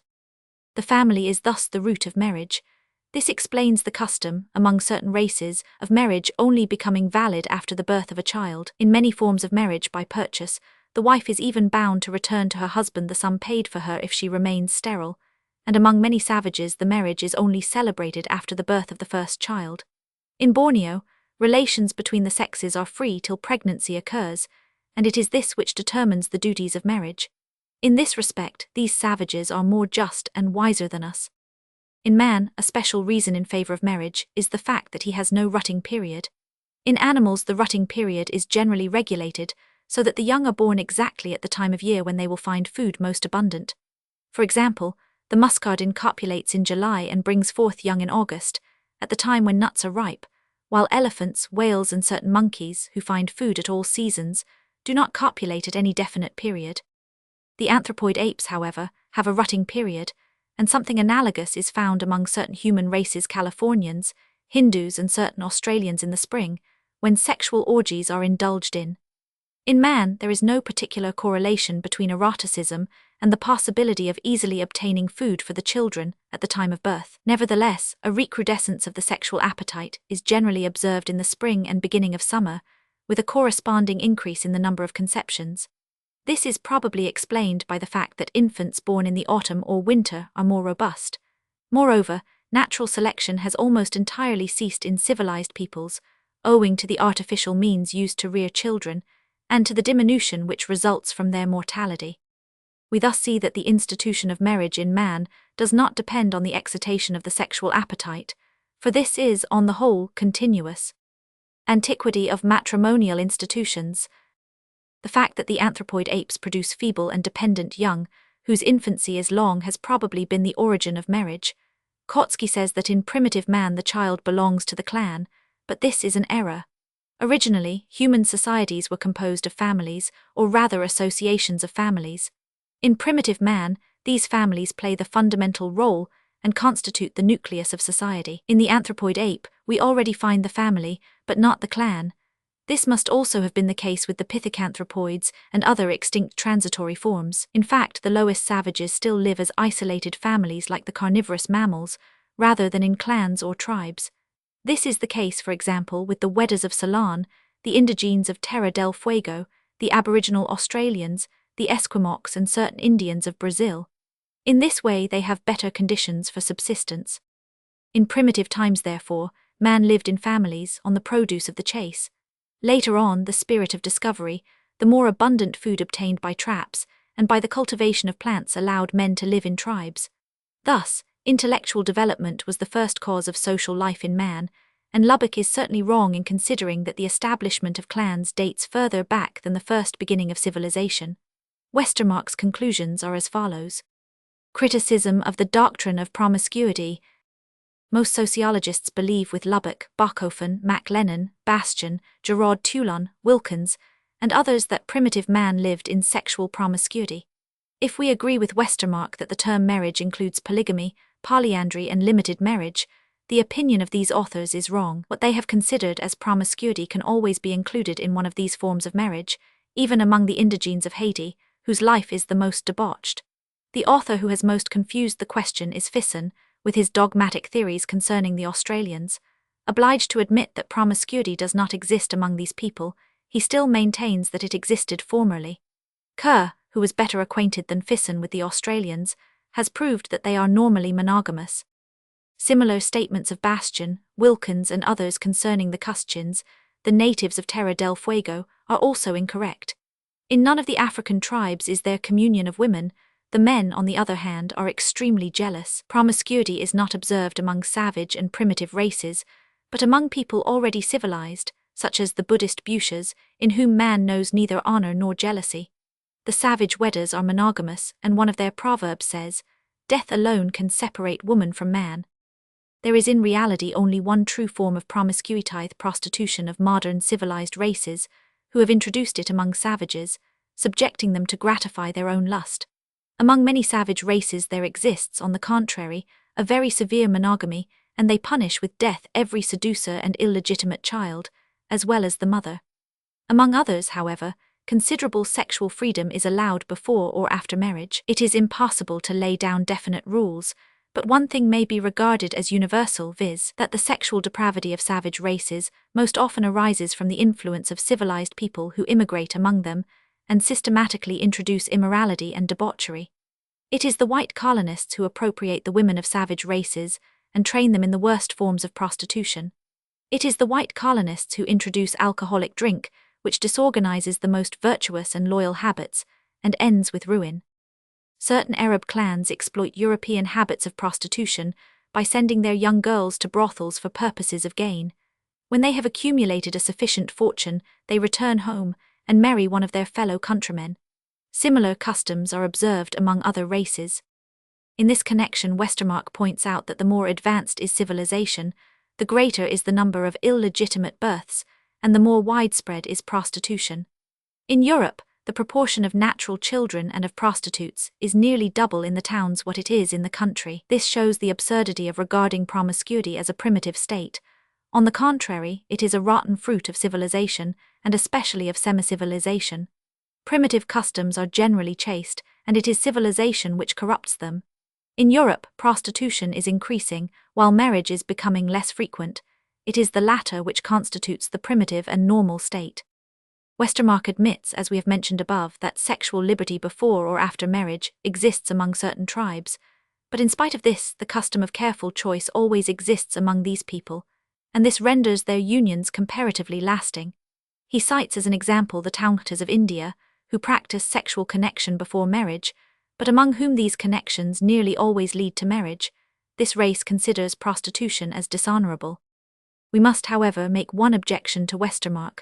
Promiscuity in itself is not necessarily prostitution, for the latter signifies especially the sale of the body, which is not the case in promiscuity. The fundamental fact which prevents us admitting the existence of primitive promiscuity among savage races is the following. As soon as the two sexes are free, the monogamous instinct of the woman and jealousy of both sexes combine to re-establish marriage. True promiscuity can only exist by means of a sort of legal obligation, such as exists in the colony of Oneidas in New York. In this colony, the members formally agree to mutual and free sexual intercourse. We must not forget that prostitution is only kept up in women by the thirst for lucre, and ceases immediately this element disappears. Before the Reformation there existed in Scotland a singular custom called handfasting, by which young men had the right to choose a companion for a year, at the end of which time they could either separate or become married according to their inclination. On the other hand, Lubbock mentions certain customs in Greece and India, the worship of phallus, for example, which obliged young girls to give themselves to all men. But these customs were not among primitive races, but resulted from the eroticism of highly civilized nations. Thus, Lubbock's argument concerning the existence of primitive promiscuity falls to the ground. Certain savage nations offer their daughters or their servants, rarely their wives, to their guests. A jus prim nocti right to the first night has also existed, and will sometimes exist in some tribes, but this right is reserved for the chiefs, kings or priests, and allows them to have sexual intercourse before the husband with every newly married woman during the first night of the nuptials. This is a barbarous custom based on the right of the stronger, and analogous to the privileges claimed by the European nobles from their serfs or peasants, but such abuses do not constitute promiscuity, as Lubbock maintains. In many countries the courtesans and concubines were held in high esteem, and are so even at the present day, more than is supposed, but this again is not a question of promiscuity. Morgan has deduced his theories of promiscuity from terms employed in certain savage dialects to designate relationship. These conclusions are false, and Morgan, like others, has been led into error by the obscurity of the language of these people. The simple fact that paternal parentage is recognized among them proves the absurdity of Morgan's reasoning, for promiscuity cannot recognize paternal parentage. In 1860, Bachofen drew attention to the ancient custom of naming the children after the maternal side, and it is now certain that this custom has existed among many primitive races, while in others children were named after the paternal side. The term matriarchy is given to denomination after the maternal side. MacLennan maintains the existence of matriarchy and promiscuity, but this is inadmissible. Maternity is self-evident, while paternity can only be proved indirectly by the aid of reasoning. No doubt all nations appear to have recognized the real part which the father takes in every conception, and from this results the singular custom among certain tribes, in which the husband retires to his couch and fasts during the accouchement of his wife. Among nations where the denomination of uncles exists, and where the married woman lives with her family till she has a child, matriarchy results quite naturally from this fact. In Japanese families who have only daughters, the husband of the eldest takes his wife's family name. Among savages in general, the name has a great importance. When rank and property are only inherited in the female line, the children are always named after this line. We are thus concerned here with very complex questions which have nothing to do with promiscuity. Maine has proved that prostitution and promiscuity lead to sterility and decadence. Among the few tribes in which polyandry is the rule, especially in Thibet, several brothers generally have the same wife, but they usually alternate and never dwell together. In the 15th century, in the Canary Islands, every woman had 3 husbands, each of whom lived with her for a month, and the one who was to possess her during the following month had to work both for her and for the other 2 husbands. Polyandry has always originated in scarcity of women. The jealousy of men, which has never ceased to exist, gives the clearest proof of the impossibility of promiscuity. Polyandry is only possible among a few feeble and degenerate races who ignore jealousy. These tribes are diminishing and tend to disappear. The jealousy of savages is generally so terrible that among them, a woman who commits adultery is usually put to death along with her seducer. Sometimes they are content with cutting off her nose or inflicting other chastisement. It is from jealousy that results the obligation of chastity in the woman. Religious ideas on the future of man after death are often combined with these ideas. This is why chastity, death, or even all kinds of torture are, in certain countries, imposed on the woman after death of the husband. It must not be forgotten that among most savages the wife is regarded as the property of her husband. If the latter lends his wife to a guest, he offers her as part of a feast. This is not, however, promiscuity, and we must understand that these people have quite different sentiments to ours. In clans or tribes, the most powerful men have always had the youngest and most beautiful wives. To sum up, there is not the shadow of proof in support of the doctrine of primitive promiscuity, a doctrine which is based on purely hypothetical grounds. Marriage and celibacy. Among animals, the voluntary celibate exists only among the females of certain birds which have become widowed, and even then the case is rare. In savage man, nearly every individual marries, and the women look upon celibacy or widowhood almost in the same way as death. The savage despises celibates as thieves or sorcerers. In his opinion, a man without a wife is not a man. He therefore marries at a much earlier age than civilized man, sometimes even in Greenland before fecundation is possible. Among certain Indians, men sometimes marry at the age of 9 or 10 years, generally between 14 and 18, the girls between 9 and 12. In some comparatively civilized nations, the celibate is so much despised that they go as far as marrying the spirits of departed children. Among the Greeks, celibates were punished, and among the Romans they were taxed heavily. Celibacy becomes more rare the further we go back in the history of the human race. Celibacy increases with the corruption of morals. It is civilization which does most harm to marriage, especially in the large towns, and the age at which people marry becomes more and more advanced. Although in Europe there are more women than men, want of money and insufficient salaries diminish more and more the number of marriages in the large centers, while among savages, and also among our peasants, the women and children are one of the principal sources of wealth, because they work and have few needs. Among the middle classes, on the contrary, the wife is a source of expense, as well as the education of the children. For men, the length of intellectual and professional education and military service in many countries cause marriage to be postponed, and celibacy is obligatory at the time when the sexual appetite is most powerful. Thus, the more civilization advances, the longer is marriage postponed. The refinement and the multiplicity of pleasures also diminish the attractions of marriage. Lastly, intellectual culture exalts the desire for the ideal, so that men and women well suited to each other meet less frequently, as their mutual adaptation becomes more complicated. Nevertheless, I must repeat here what I have already said concerning the way in which novelists present us with the extreme passions of ill-balanced people, and describe them as types, the normal man being too prosaic to attract their readers. Rotten as it is with neurotic degenerates, our modern society is certainly not wanting in pathological models for the novelists, but it is nevertheless false to always put these into prominence. The cultured man of well-balanced mind adapts himself to marriage on the whole very well, and is not always so difficult to please. However, it must be recognized that marriage becomes less easy if a too high ideal is expected from it. With characteristic prudence, Westermarck does not answer the question whether marriage will progressively diminish in the future. The cult of virgins, sanctity of the celibate. Among many savages, the singular idea obtains that there is something impure in sexual intercourse.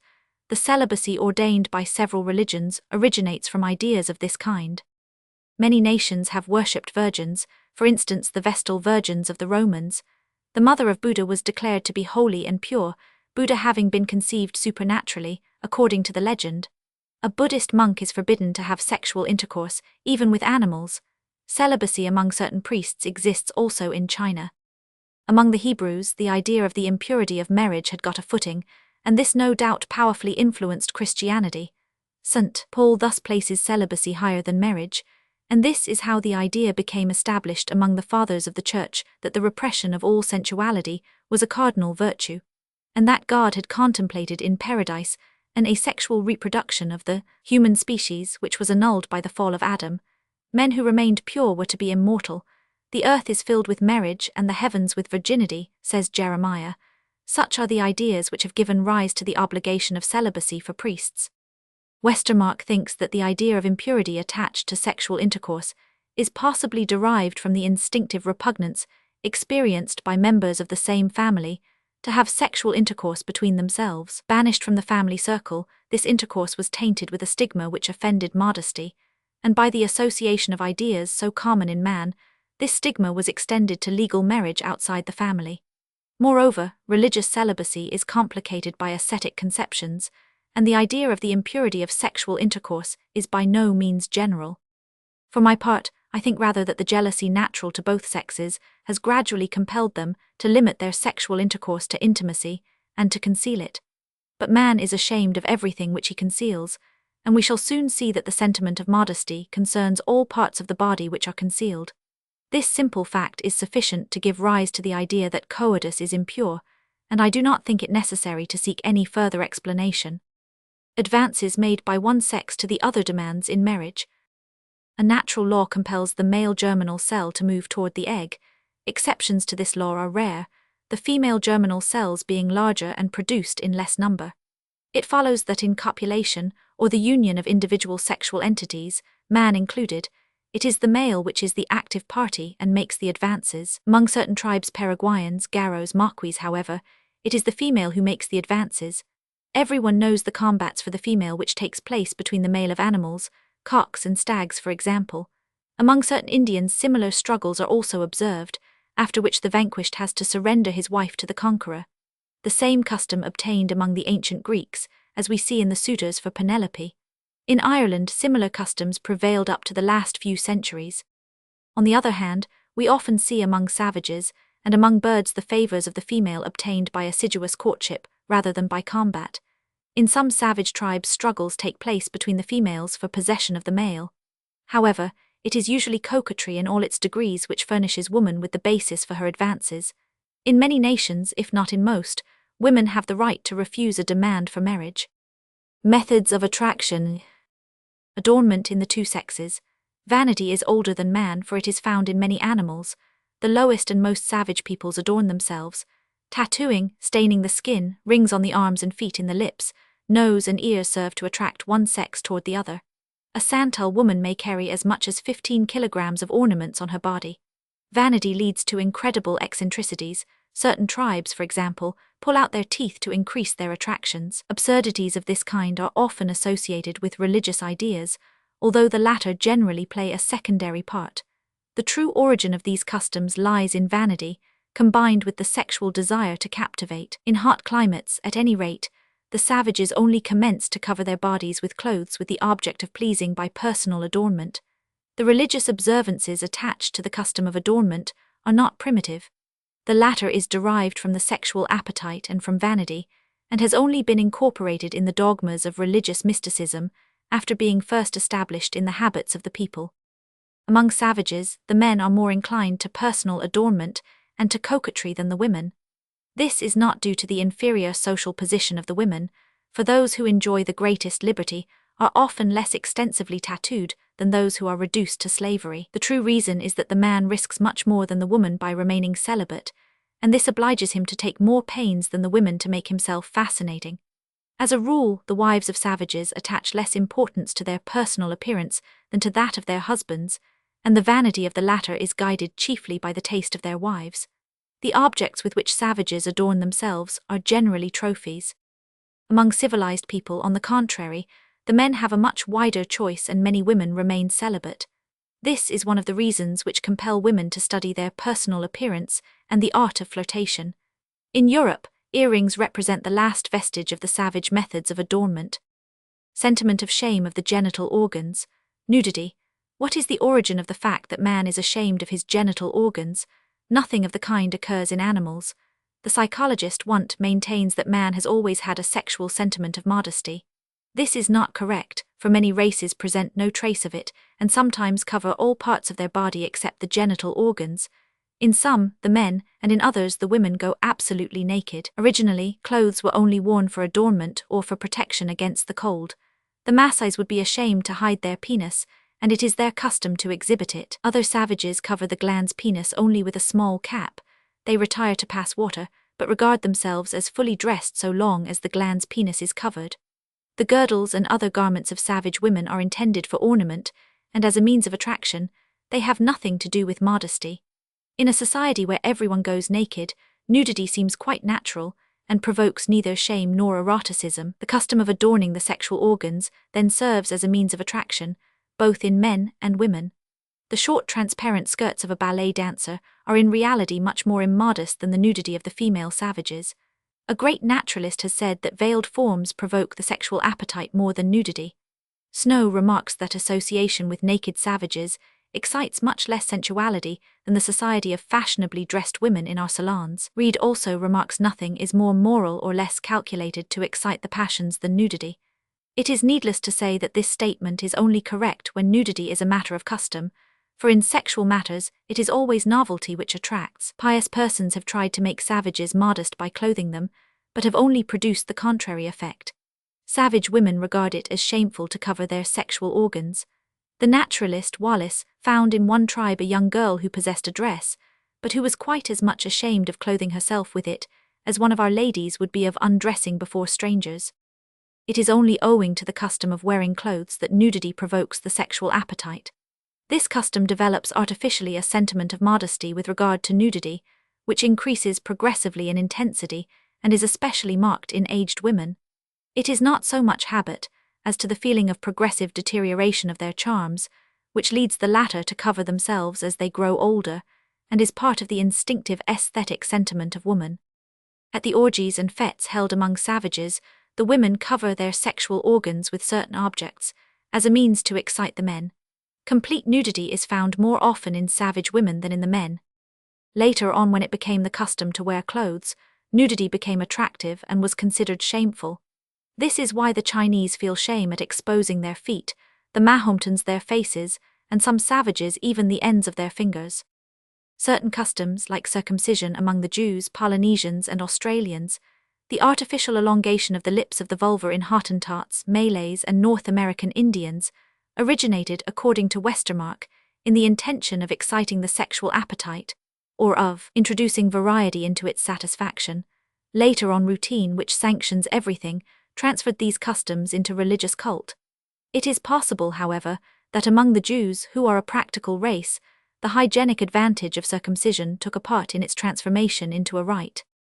To resume, everything derogatory to established custom excites the sentiment of shame or modesty, not only in sexual matters but in others. Most children are ashamed of not behaving exactly as their comrades or their brothers and sisters, and are very uncomfortable if they are obliged to behave otherwise.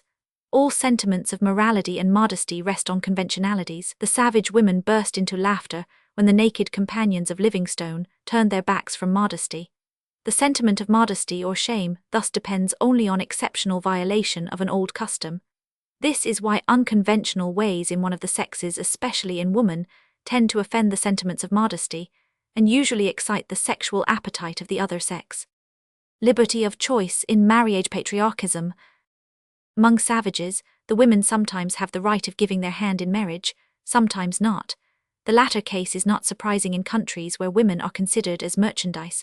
Among the Esquimaux, every girl is betrothed from birth. Among the Boscomans, Ashantis, etc., the unborn girl is even betrothed while she is in her mother's womb. These betrothals are generally arranged by the maternal parents together with the mother. Very often, however, the consent of the woman is required, or the marriage may be only valid after the birth of the first child on condition of the woman's consent. Among the American Indians, if the woman is not a consenting party, she elopes with her lover, and thus escapes the would-be husband.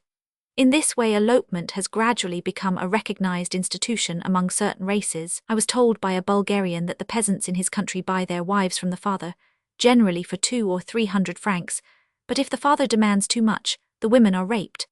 After this, marriage becomes indispensable, and the father receives nothing, for in Bulgaria, which is not yet spoiled by civilization, unions apart from marriage are considered as a terrible disgrace. In certain races, the woman has a free choice among several men, and her wish becomes law, so that the parents have no voice in the matter. This occurs among the natives of the Celebes. The bridegroom is nevertheless obliged to pay the dowry demanded. Similar customs prevail among other races. Westermarck comes to the conclusion that in the primitive state of humanity, the women had a much freer choice than afterward. Marriage by purchase developed later and constituted an intermediate stage. When the first civilizations became more complicated and recognized the value of woman's labor, the fathers began to sell their daughters, as we now see savage tribes abandon their women to prostitution with the white man. But in primitive times, when there was neither civilization, money, nor labor, properly so-called, each individual fought for his life, and the father had no more possibility of selling his daughter as a slave than a gorilla or an orangutan would have today. Marriage by rape, which occurred after wars when the women were abducted and married against their will, must not be confounded with marriage by elopement, which takes place with the woman's consent, and of which the latest fashion is elopement by automobile. Among savages, the boys are also most often the property of the father, who has the right to sell them and even to put them to death. But they become free at the age of puberty, and then have the right to marry according to their inclination, without being forced by their parents. There existed and still exist many patriarchal races, certain Indians and Asiatics, for example, among whom the father possesses unlimited power. The older he is, the more he is honored, and the more his power is uncontested. All the children and grandchildren, with their wives and children, eat at his table. None of his descendants can marry without his consent, etc. The effects of patriarchism are deplorable and very immoral. The patriarch abuses his power, gives his old wives to his children, and takes the young ones, for example. The purest and most virtuous Japanese girl is obliged to go to a brothel if her father orders it. The patriarch has the power of life and death over both sexes, and from this is derived the cult of ancestors. At the present day, we see immorality of this kind in the Russian patriarchism among the peasants. The fathers have the custom of misusing their sons' wives. Patriarchism thus degenerates into atrocious tyranny on the part of the chief of the family, who becomes looked upon as a god. We see, therefore, that quite primitive savage races approached our most modern ideas in liberty of choice in marriage. Between these two periods, humanity was under the yoke of a barbarous era, or the intermediate stage of marriage, by purchase and patriarchal autocracy. There has existed and still exists more than one aberration of this kind in the intermediate stages of civilization. For instance, torture, slavery, and the use of narcotic substances, such as alcohol. Sexual selection. By sexual selection, we mean union by choice among males and females. In the vertebrates, the female chooses much more commonly than the male, the latter being more disposed to pair with all the females than the females with all the males. We may certainly admit that this was also the case in primitive man, especially when there existed a rutting period, for then the sexual appetite was more violent. Moreover, even at the present day, women are on the average more difficult to please and more strict in their choice than men. In the case of hybrids, it is generally the male which violates the law of instinct. Female slaves often flee from their free husbands, but we never see male slaves abandon their free wives. Among savage races, the woman is always more difficult to please than the man. Among half-breeds, it is nearly always the father who belongs to a higher race. The inverse rarely occurs. It is exceptional for a white woman to marry a Negro.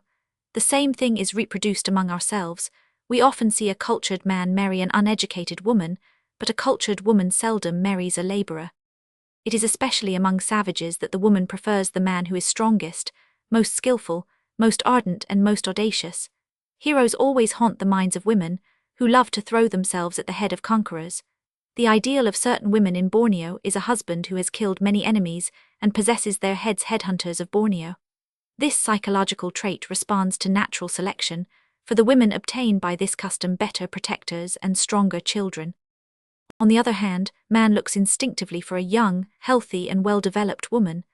It is on this basis that Greek art formed Eros and Aphrodite, designating the latter as goddess of both love and beauty. Conception of beauty. The conception of beauty is very relative. The Australians laugh at our long noses and the natives of Cochinchina at our white teeth and red cheeks. Certain savage women bind their legs below the knees to make them swell, this effect being part of their idea of beauty. The Chinese admire the deformed feet of their women and their prominent cheekbones. In each nation, the conception of beauty generally corresponds to the ideal type of the race, for both sexes. As a general rule, muscle is admired in man and fullness of figure in woman. The Hottentots like women's breasts to be so pendulous that they can throw them over shoulder and suckle the infants carried on their backs. They also admire the elongated lips of the vulva. There are therefore few general typical characters of sexual preference. These are especially the ideal type of the race and the health of both sexes, voluptuous forms and grace in women, muscular strength and dexterity in men. Everything else is relative and variable, and depends on the local point of view, customs, race, individual taste, etc. Thus, according to the conception of aesthetics, tattooing, the arrangement of the hair and beard, deformations of the nose, cranium, or feet are admired by different peoples. Each race extols its own peculiarities. The European compares a woman's breasts to snow, the Malay to gold, etc. The natives of Coromandel paint their gods black and their devils white, while in Europe it is the reverse. The association of love with beauty is not based on aesthetic sentiments, for the latter are disinterested, while the original instinct of love is interested. The association of the two things depends on the instinctive necessity of health, combined with the sexual appetite, although custom has produced numerous aberrations. Everything which differs markedly from the type of the race is more or less pathological. This is why instinct, determined by natural selection, repels it. Fashion also rules among savages, but is less changeable among them than with us, and their taste for adornment only varies in the narrow circle of their customs. Climate has a powerful action on the types of races, the latter being generally adapted to the climate in which they live. Thus, the European becomes darker in the tropics, while Negroes and Indians become paler in the north. Laws of resemblance hybrids. Every animal species has an instinctive repugnance to pair with another. Even where they are possible, natural hybrids are rare, and only become a little more frequent in domestic animals and plants. The fecundity of hybrids diminishes when they have connection among themselves, and this explains why the instinct for such connections tends to gradually disappear.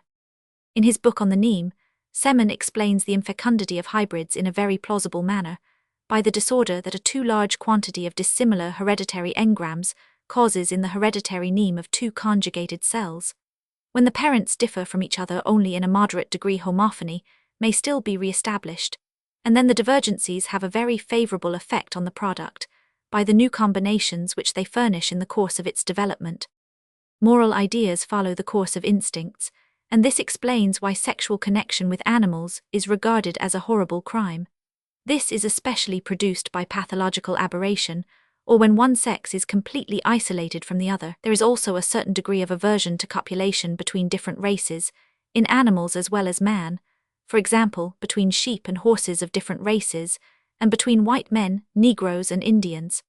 There are, however, many hybrids or half-breeds in South America, and in Mexico they even constitute 2/3 of the population. Broca maintained that human hybrids produced by the crossing of remote races, for example, between English and Negroes or Australians, were usually sterile. Westermarck disputes this, but agrees that these hybrids become enfeebled in a few generations. It has also been established that mixed marriage between Jews and Aryans are generally less fecund, but this fact is not yet sufficiently explained. Mulattoes, or hybrids between Negroes and whites, constitute a degenerate race and hardly viable, at any rate if their descendants do not return entirely to one of the original races. Half-breeds between whites and American Indians, also called Ladinos, seem on the contrary to form a viable race, but one of little valor. Prohibition of consanguineous marriages. Sexual union between near relations nearly always causes a feeling of repugnance in man, and has been stigmatized by the term incest. Coitus between mother and son especially excites disgust. Sexual connection between parents and children, as well as between brothers and sisters, is, however, common among certain tribes.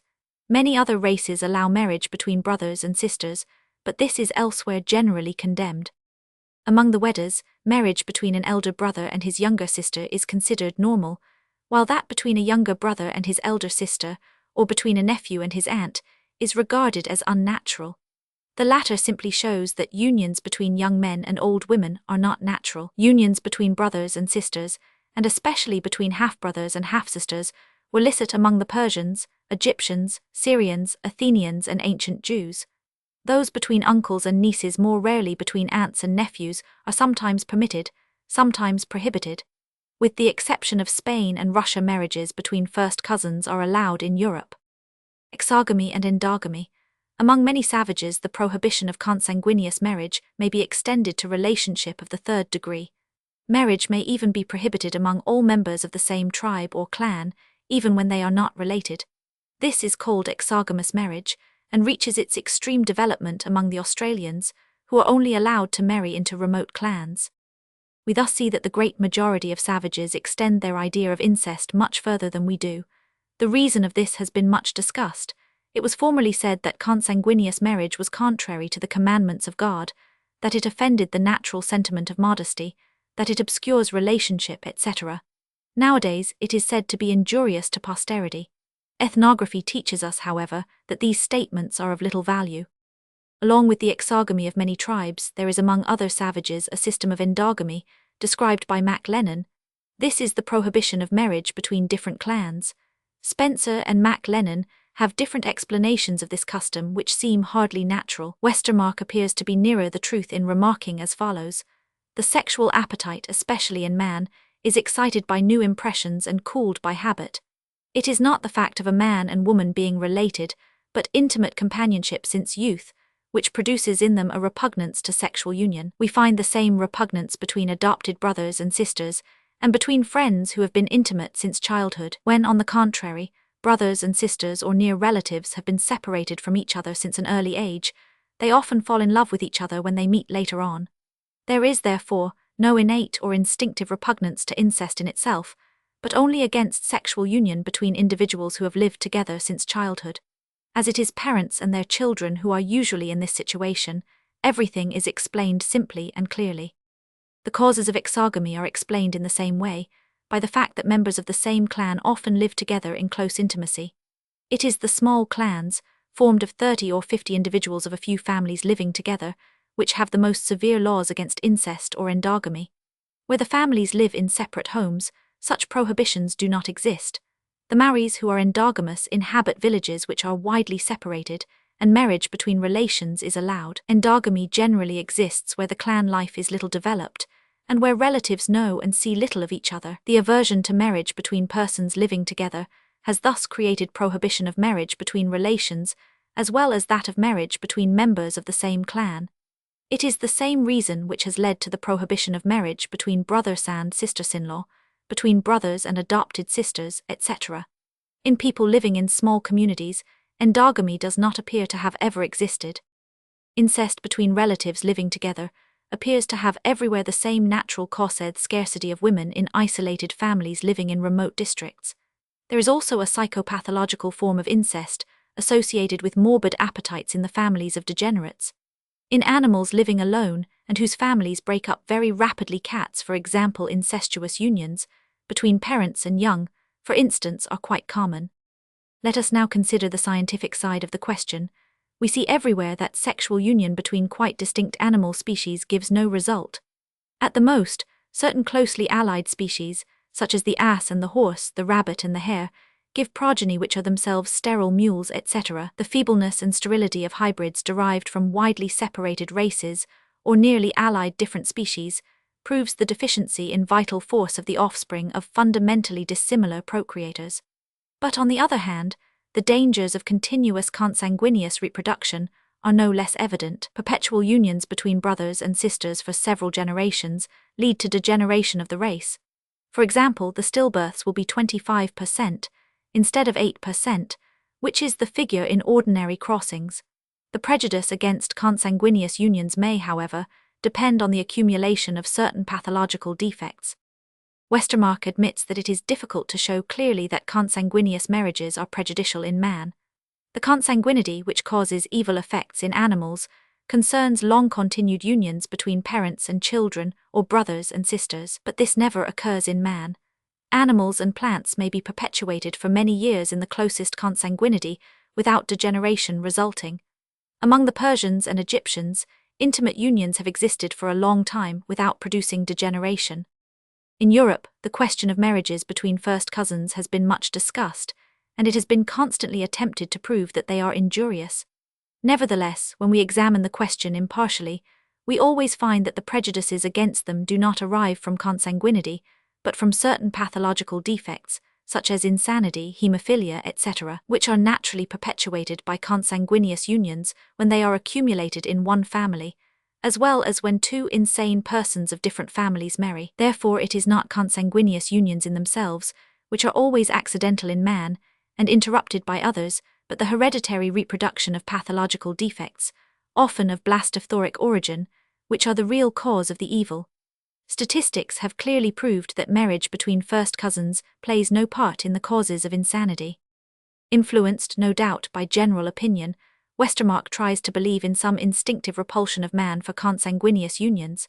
If in modern society such unions, perpetuated between parents and children, brothers and sisters, were still produced as in animals, I should agree that they might be injurious to the species. But considering how cosmopolitan and mixed is our modern society, I cannot make the concession. On the contrary, I maintain that the isolated unions which still take place between relatives in civilized countries are so exceptional that they do not present the least danger, excepting among the families of degenerates. It is therefore only a question of superstition. What we have to guard against are unions between pathological individuals and blastophthoric influences. We must not forget that many degenerates and idiots have a great pathological tendency to incest, and this is no doubt why the effect has been confounded with the cause. Westermarck himself gives us a striking example. Since the most remote times, the inhabitants of the commune of Batz, composed of 3,300 persons, have intermarried, yet this population is very healthy and vigorous, and shows no sign of degeneration. On the other hand, we have seen that contrasts produce a mutual attraction in the domain of love, while strong resemblances rather repel. Bernardin de Saint-Pierre has said that love is created by contrasts. The greater the contrast, the greater the love. Schopenhauer remarks as follows: every individual seeks in the opposite sex peculiarities which contrast with his own. The most masculine man seeks the most feminine woman, while small and feeble men love large and strong women. People with short noses prefer long ones, tall and thin men prefer short and stout women. All this increases fecundity. Thus instinct is sufficient to protect humanity against consanguinity, each sex instinctively seeking the contrasts which consanguinity diminishes. Sentiment and calculation in sexual selection. Youth, beauty, health, finery and flirtation excite the sexual appetite. Many other sentiments are accessory, such as admiration, the pleasure of possession, respect, pity, etc. Inclination is an important element, but in no way necessary to sexual union. In the lower stages of human development, tenderness toward children is much stronger than sexual love. Among many savage races, the love of a man for his wife is completely wanting, as well as that of the wife for her husband. In this case, marriage depends on reciprocal convenience, on the desire to have children, and profits by personal comfort and the satisfaction of a purely animal sexual appetite. However, among these people the parents have a tender regard for their children. The husband has the right to beat his wife, but the wife is considered as unnatural or even criminal if she beats her children. Among the North American Indians, for example, conjugal love is, so to speak, unknown. On the other hand, in other savage races, such as the Tuaregs, the Niams, the New Caledonians, the Tonganese and Australians, the conjoints have a deep affection for each other, and the husband often commits suicide on the death of his wife. On the whole, the sentiments of affection of the conjoints are the result of a long sexual life in common, and they are especially strengthened by the love of the parents for their children. As a rule, the mutual attachment of conjoints for each other among cultivated races is developed along with altruism. The tenderness and refinement of love as they exist at the present day among highly civilized races were unknown to most savages and to the older civilizations. In China, it is considered good manners to beat the wife, and when a poor Chinaman treats his wife with consideration, it is to avoid having to buy another. What the Arab understands by love is only sexual appetite, and among the ancient Greeks it was nearly the same. In civilized Europe, mental culture progresses in the direction of equality of rights between the two sexes, so that a man regards his wife more as a companion who is his equal and no longer a slave. Community of interests, opinions, sentiments and culture constitute a primary condition for sentiments of mutual sympathy and favors affection.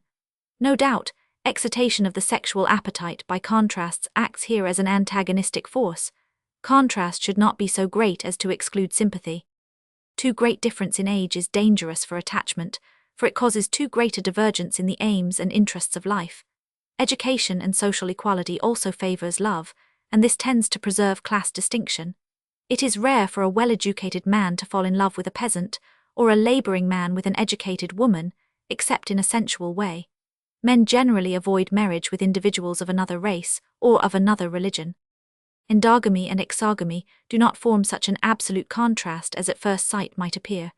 Even among exogamous races, there is a limit which must not be passed. These races often prohibit marriage with individuals of another race. Among the Arabs, for example, the instinct of ethnical separation is so strong that the same Bedouin wife who will prostitute herself for money with Turks or Europeans would think it dishonorable to marry one of them. In this way, custom produces endogamy of caste and class among the same people. The same with the nobility. In ancient Rome it was forbidden for a patrician to marry a plebeian. Sometimes an endogamy of religious origin is met with, among the Jews for example. Children are treasures for the man of low culture, while they become a burden to the cultivated man. In spite of this, the natural man ardently desires children. In Switzerland, 2/5 of the divorces occur in sterile unions, although the latter only form 1/5 of all marriages. Calculation often smothers sentiment when it becomes the basis of marriage. We live today under the sway of Mammon, with the result that the influence of love, strength, beauty, capacity for work, intelligence, skill, character, and even health count for little compared with money in the question of marriage. This sad sign is really a new form of marriage by purchase, hypocritically disguised. Marriage by rape and marriage by purchase. The rape of women is an established custom in some regions. Certain marriage ceremonies prove that rape was formerly much more common than at the present day. Among certain Indian tribes, the simulation of rape and abduction of the woman form part of the marriage ceremonies, custom requiring that the woman must feign to resist. According to Spencer, marriage by rape originated in the prudery of woman, while Mac Lennon attributes it to the predominance of exogamy. But in reality, marriage by rape exists in races which are absolutely endogamous.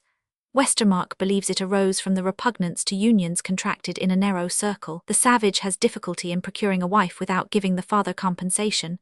Besides, his own repugnance to the companions of his childhood, and the prejudices against unions between relations, as well as the enmity of other clans, all increase the difficulties to be overcome.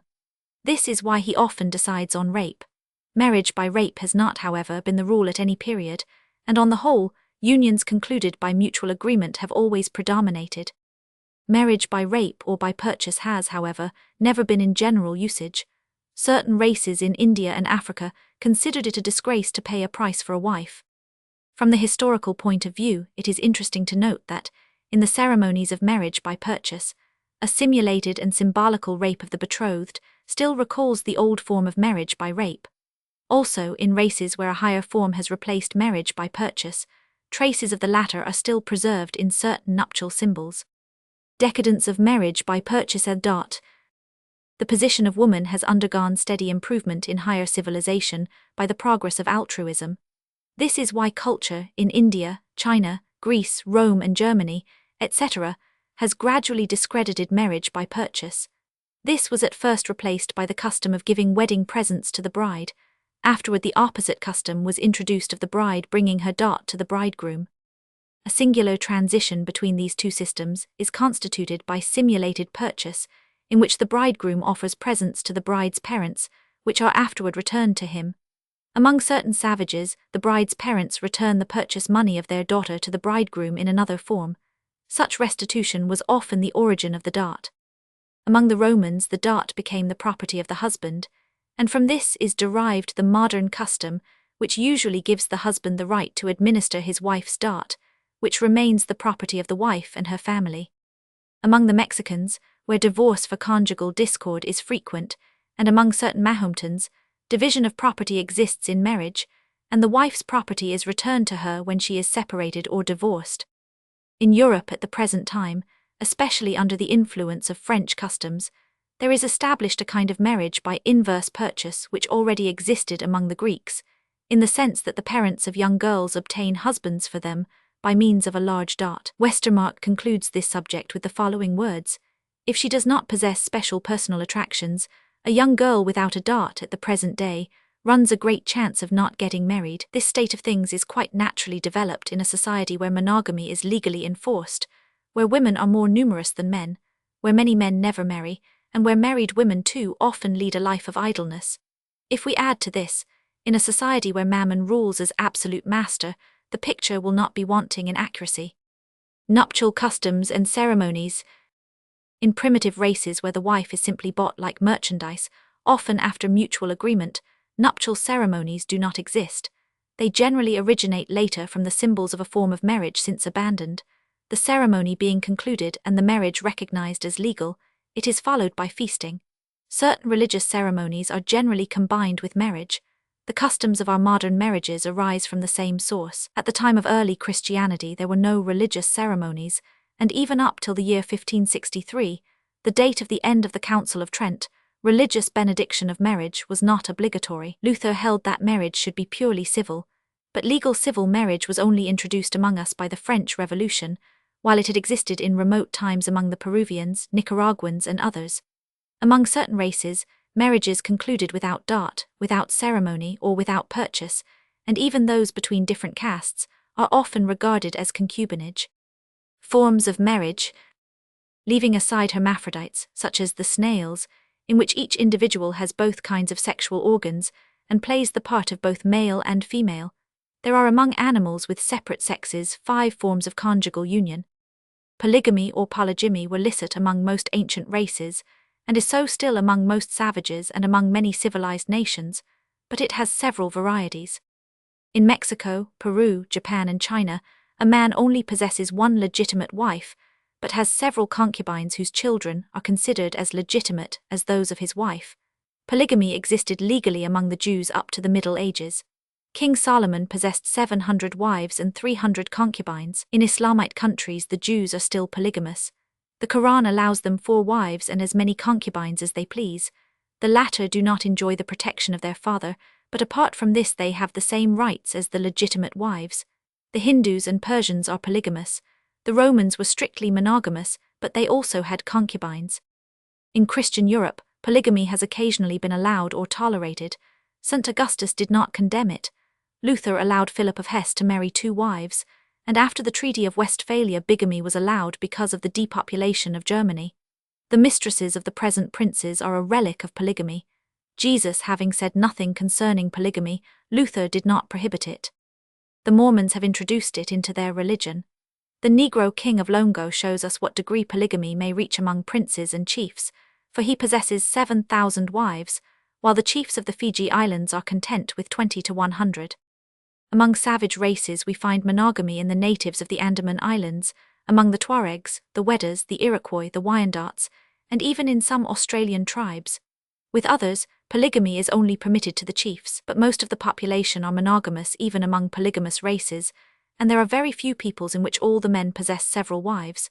In India, 95% of the Islamites are monogamous, and in Persia even 98%. Polygamy is nearly everywhere a privilege of princes, chiefs and rich men.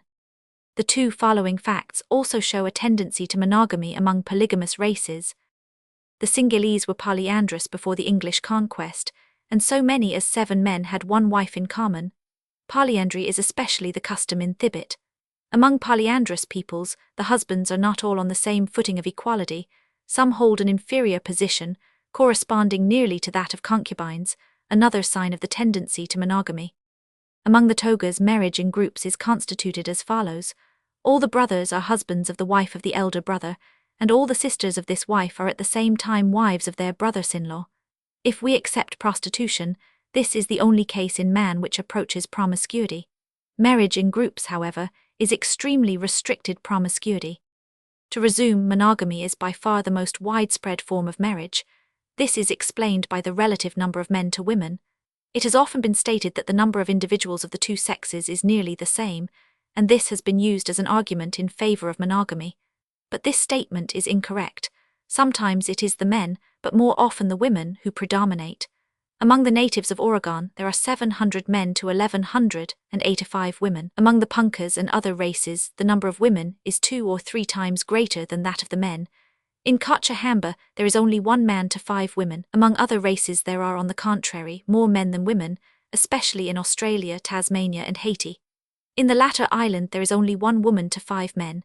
In Kashmir there are 3 men to 1 woman. Among the Negroes, on the contrary, the women predominate, sometimes in the proportion of 3 to 1, but more generally as 3 to 2. In Europe, more boys than girls are born on the average, but from the age of 15 to 20 the numbers become equal, and after 20 the women predominate. This is due to the greater mortality among men, owing to war, the greater danger of masculine occupations, and also to alcoholism.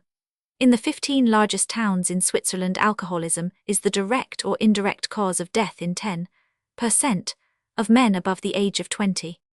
Among savages, the women often take part in war, for instance the Amazons of Dahomey. Drinking habits are also the same or absent in both sexes, which equalizes matters. When the men predominate in these people, this is often due to infanticide committed on young girls, and also to overwork of the women. With the Cingalese, the natality of boys is greater than that of girls, while in Asia Minor 2 girls, in Arabia even 4 girls are born to 1 boy. The Arab says, Allah has given us more women than men. It is therefore clear that polygamy is a divine commandment. Production of sexes at will. I will say a few words on the question of the causes of production of the sexes. There is no want of hypotheses, assertions, nor even of experiments on this subject. But we are obliged to admit that up to the present we know nothing certain. No one has yet succeeded in producing experimentally in animals males or females at will. According to one theory, which has created much impression, overfeeding produces females and underfeeding males. Although this appears to be true in certain cases among some animals, it is in no way proved in a positive manner. It has also been suggested that selection produces the sex which is deficient in numbers, but here again proofs are wanting. It has been maintained that crossing tends to breed females, while consanguineous marriages produce males. In other words, that mongrel races show an excess of female births, while races in which marriages are very consanguineous, and polyandrous tribes show an excess of males. It is much better to leave this question alone till science has furnished us with conclusive proofs. Certain results obtained with the lower animals give hope that the future may shed some light on this point. Again, marriage customs are not always in relation to the excess of one of the sexes. Races in which men predominate are not always polyandrous, and those in which women are in excess are not always polygamous. Sometimes even the contrary exists. Polygamy is thus not always due to a surplus of female births, or to the death of many men, but often to religious prescripts, as among the Islamites and Mormons. In polyandry, poverty often plays a greater part than consanguineous marriages or surplus of male births. Religious prescription of the husband's continence during his wife's menstrual periods, pregnancy, and even the period of nursing, a period which often lasts from 2 to 4 years in savages, is an important cause of polyandry. At Sierra Leone, coitus of the husband with his wife before the last-born child can walk is regarded as a crime. Although very advantageous to the wife's health, this custom is entirely based on religious ideas and superstitions. Many savages consider that every woman is impure and bewitched during her monthly periods, during pregnancy and suckling. If we add to this the fact that, being usually treated as beasts, the women soon grow old, we can easily understand that the men are inclined to polygamy. It is remarkable with what rapidity the savage woman grows old. She is only fresh from 13 to 20 years. After 25 she is old and sterile, and a little later she has the aspect of an old sorceress. This premature senility is not so much due to early sexual intercourse as to the terribly hard work they undergo, and also to the prolonged period of suckling.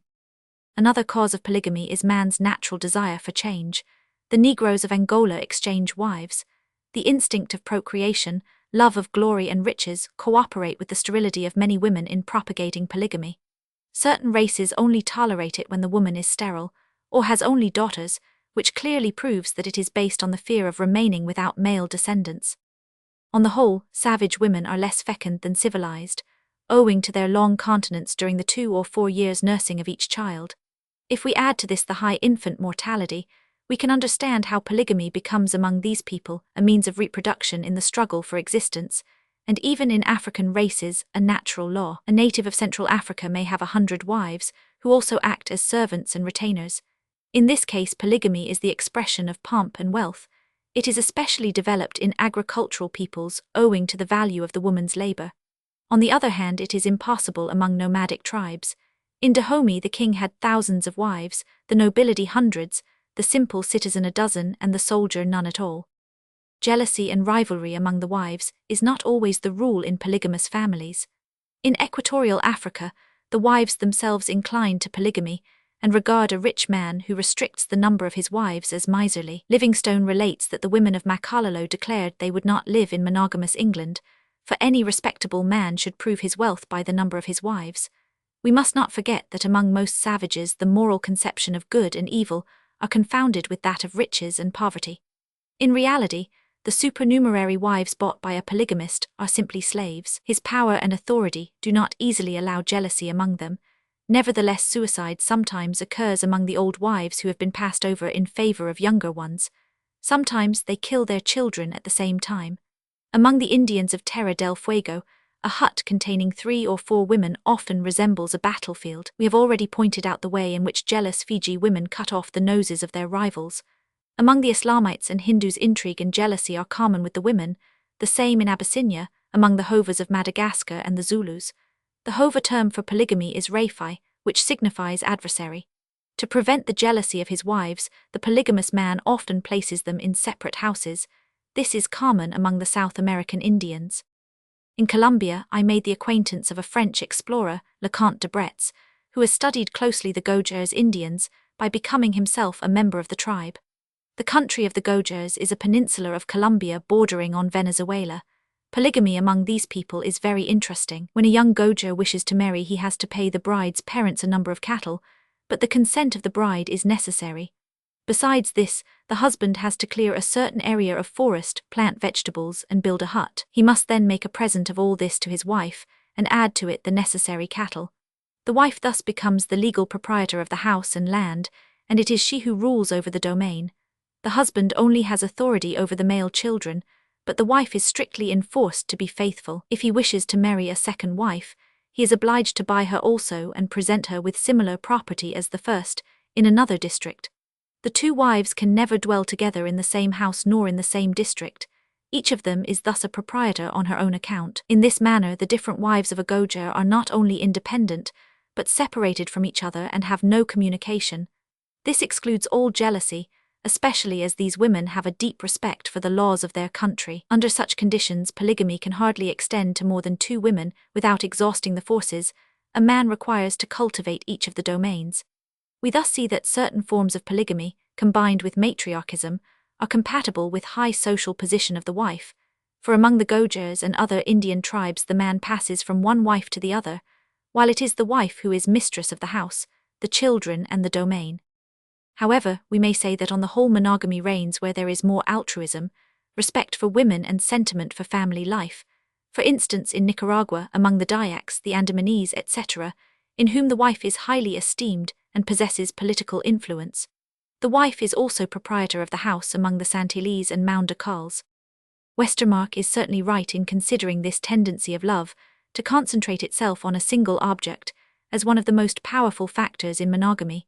Jealousy is no doubt the reverse of such sentiment, but is the profound despair at seeing the sole object of love desert or become unfaithful. On the other hand, this concentration of love, which may be excellent for isolated families living alone after the manner of wild beasts, is in no way adapted to a society of which all the members are responsible. This is a point we must insist upon.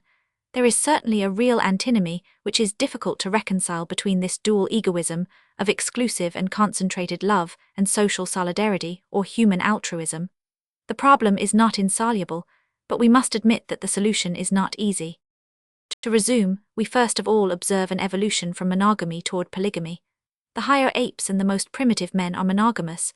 Among these there are no differences of rank, nor class distinctions, and they live in very small groups. Wealth, civilization, larger communities, agriculture and the domination of castes have gradually given rise to polygamy. Thus, the ancient Hindus were at first monogamous and later on became polygamous. The prerogative of the first wife over the others is only a vestige of monogamy in polygamy. A higher degree of culture then diminishes warfare, shortens the period of nursing, does away with the prejudices against coitus during pregnancy, and improves the social position of women. Aging less quickly, and adding to her bodily charms those of her mental development, woman restores man to monogamy. At the same time, wives and children gradually cease to constitute riches, and this diminishes the instinct of procreation. Finally, machinery replaces the female labor of former times. In this way, with a higher degree of human culture, all the factors tend to restore monogamy. The instinctive desires of woman are monogamous. The progress of civilization is continually extending her rights, and the more refined sentiments of sympathy among civilized people are less and less compatible with polygamy. As regards polyandry, Westermarck shows that it has always been an exception, and that it has only been established among phlegmatic races, having a certain degree of civilization, and being unacquainted with jealousy. Spencer believes that monogamy will prevail in the future, while Lubbock inclines to polygamy. Westermarck thinks that if the progress of civilization continues as hitherto to become more altruistic, and that if love tends to become more refined, the conjoints having more and more regard for each other, monogamy will always become more strict. For my part, I think it idle to prophesy. If mental culture ever succeeds in overcoming brutality and barbarism, and if it continues to make real progress, I do not think that any of the old systems of marriage will persist in their primary form. Primitive monogamy adapted to an unsocial savage condition is incompatible with the social requirements which become more and more imposed upon humanity. Marriage by purchase and Islamite polygamy, which regard woman as merchandise and place her entirely under the dependence of man, are barbarous customs of semi-civilized people, which have already fallen into disuse. Polyandry is contrary to human nature and to the requirements of reproduction, and its implantation is everywhere a sign of decadence. Our present religious monogamy, completed by the shameful promiscuity of prostitution, is both hypocritical and unhealthy. Till the contrary is proved, I consider the most advantageous form of marriage for the future a kind of free monogamy, eventually polygamy, accompanied by obligations relative to the procreation of children and to the children procreated. Polyandry should only have an accessory right to existence in certain pathological or exceptional cases. We shall return to this point later. Duration of marriage. Among birds, marriage is generally concluded for life. Among mammals, rarely for more than a year, with the exception of the anthropoid apes and man. The duration of marriage varies enormously in man. Among the Andamanese, the Weddas, certain Papas, marriage can only cease with death. Among the North American Indians, on the contrary, it is only concluded for a limited period. Among the Wyandots, the custom exists of trial marriages for several days. In Greenland, divorce often takes place at the end of 6 months. Among the Creeks, marriage does not last more than a year. In this way is constituted a kind of polygamy by succession or limited monogamy, which results in the father not knowing his children. Among the Bartacudos, marriage is performed without ceremonies and only lasts a short time. It can be broken off on the slightest pretext, for the pleasure of changing. Divorce then becomes as frequent as marriage. This is also the case in Queensland, Tasmania and the Samoan Islands. Among the Dyaks and Singhalese, quite young men and women have already had several wives or husbands. A man often marries and deserts the same woman several times, to take others during the intervals. Among the Mantras, there are men who have been married 40 or 50 times. In Persia, a woman may marry for periods varying from 1 hour to 99 years. In Egypt, similar customs are met with. A monthly change is allowed, so that a man may marry 20 or 30 times in 2 years. Among the Moors of Sahara, the women consider it fashionable to marry as often as possible, and a long married life is considered by them as vulgar.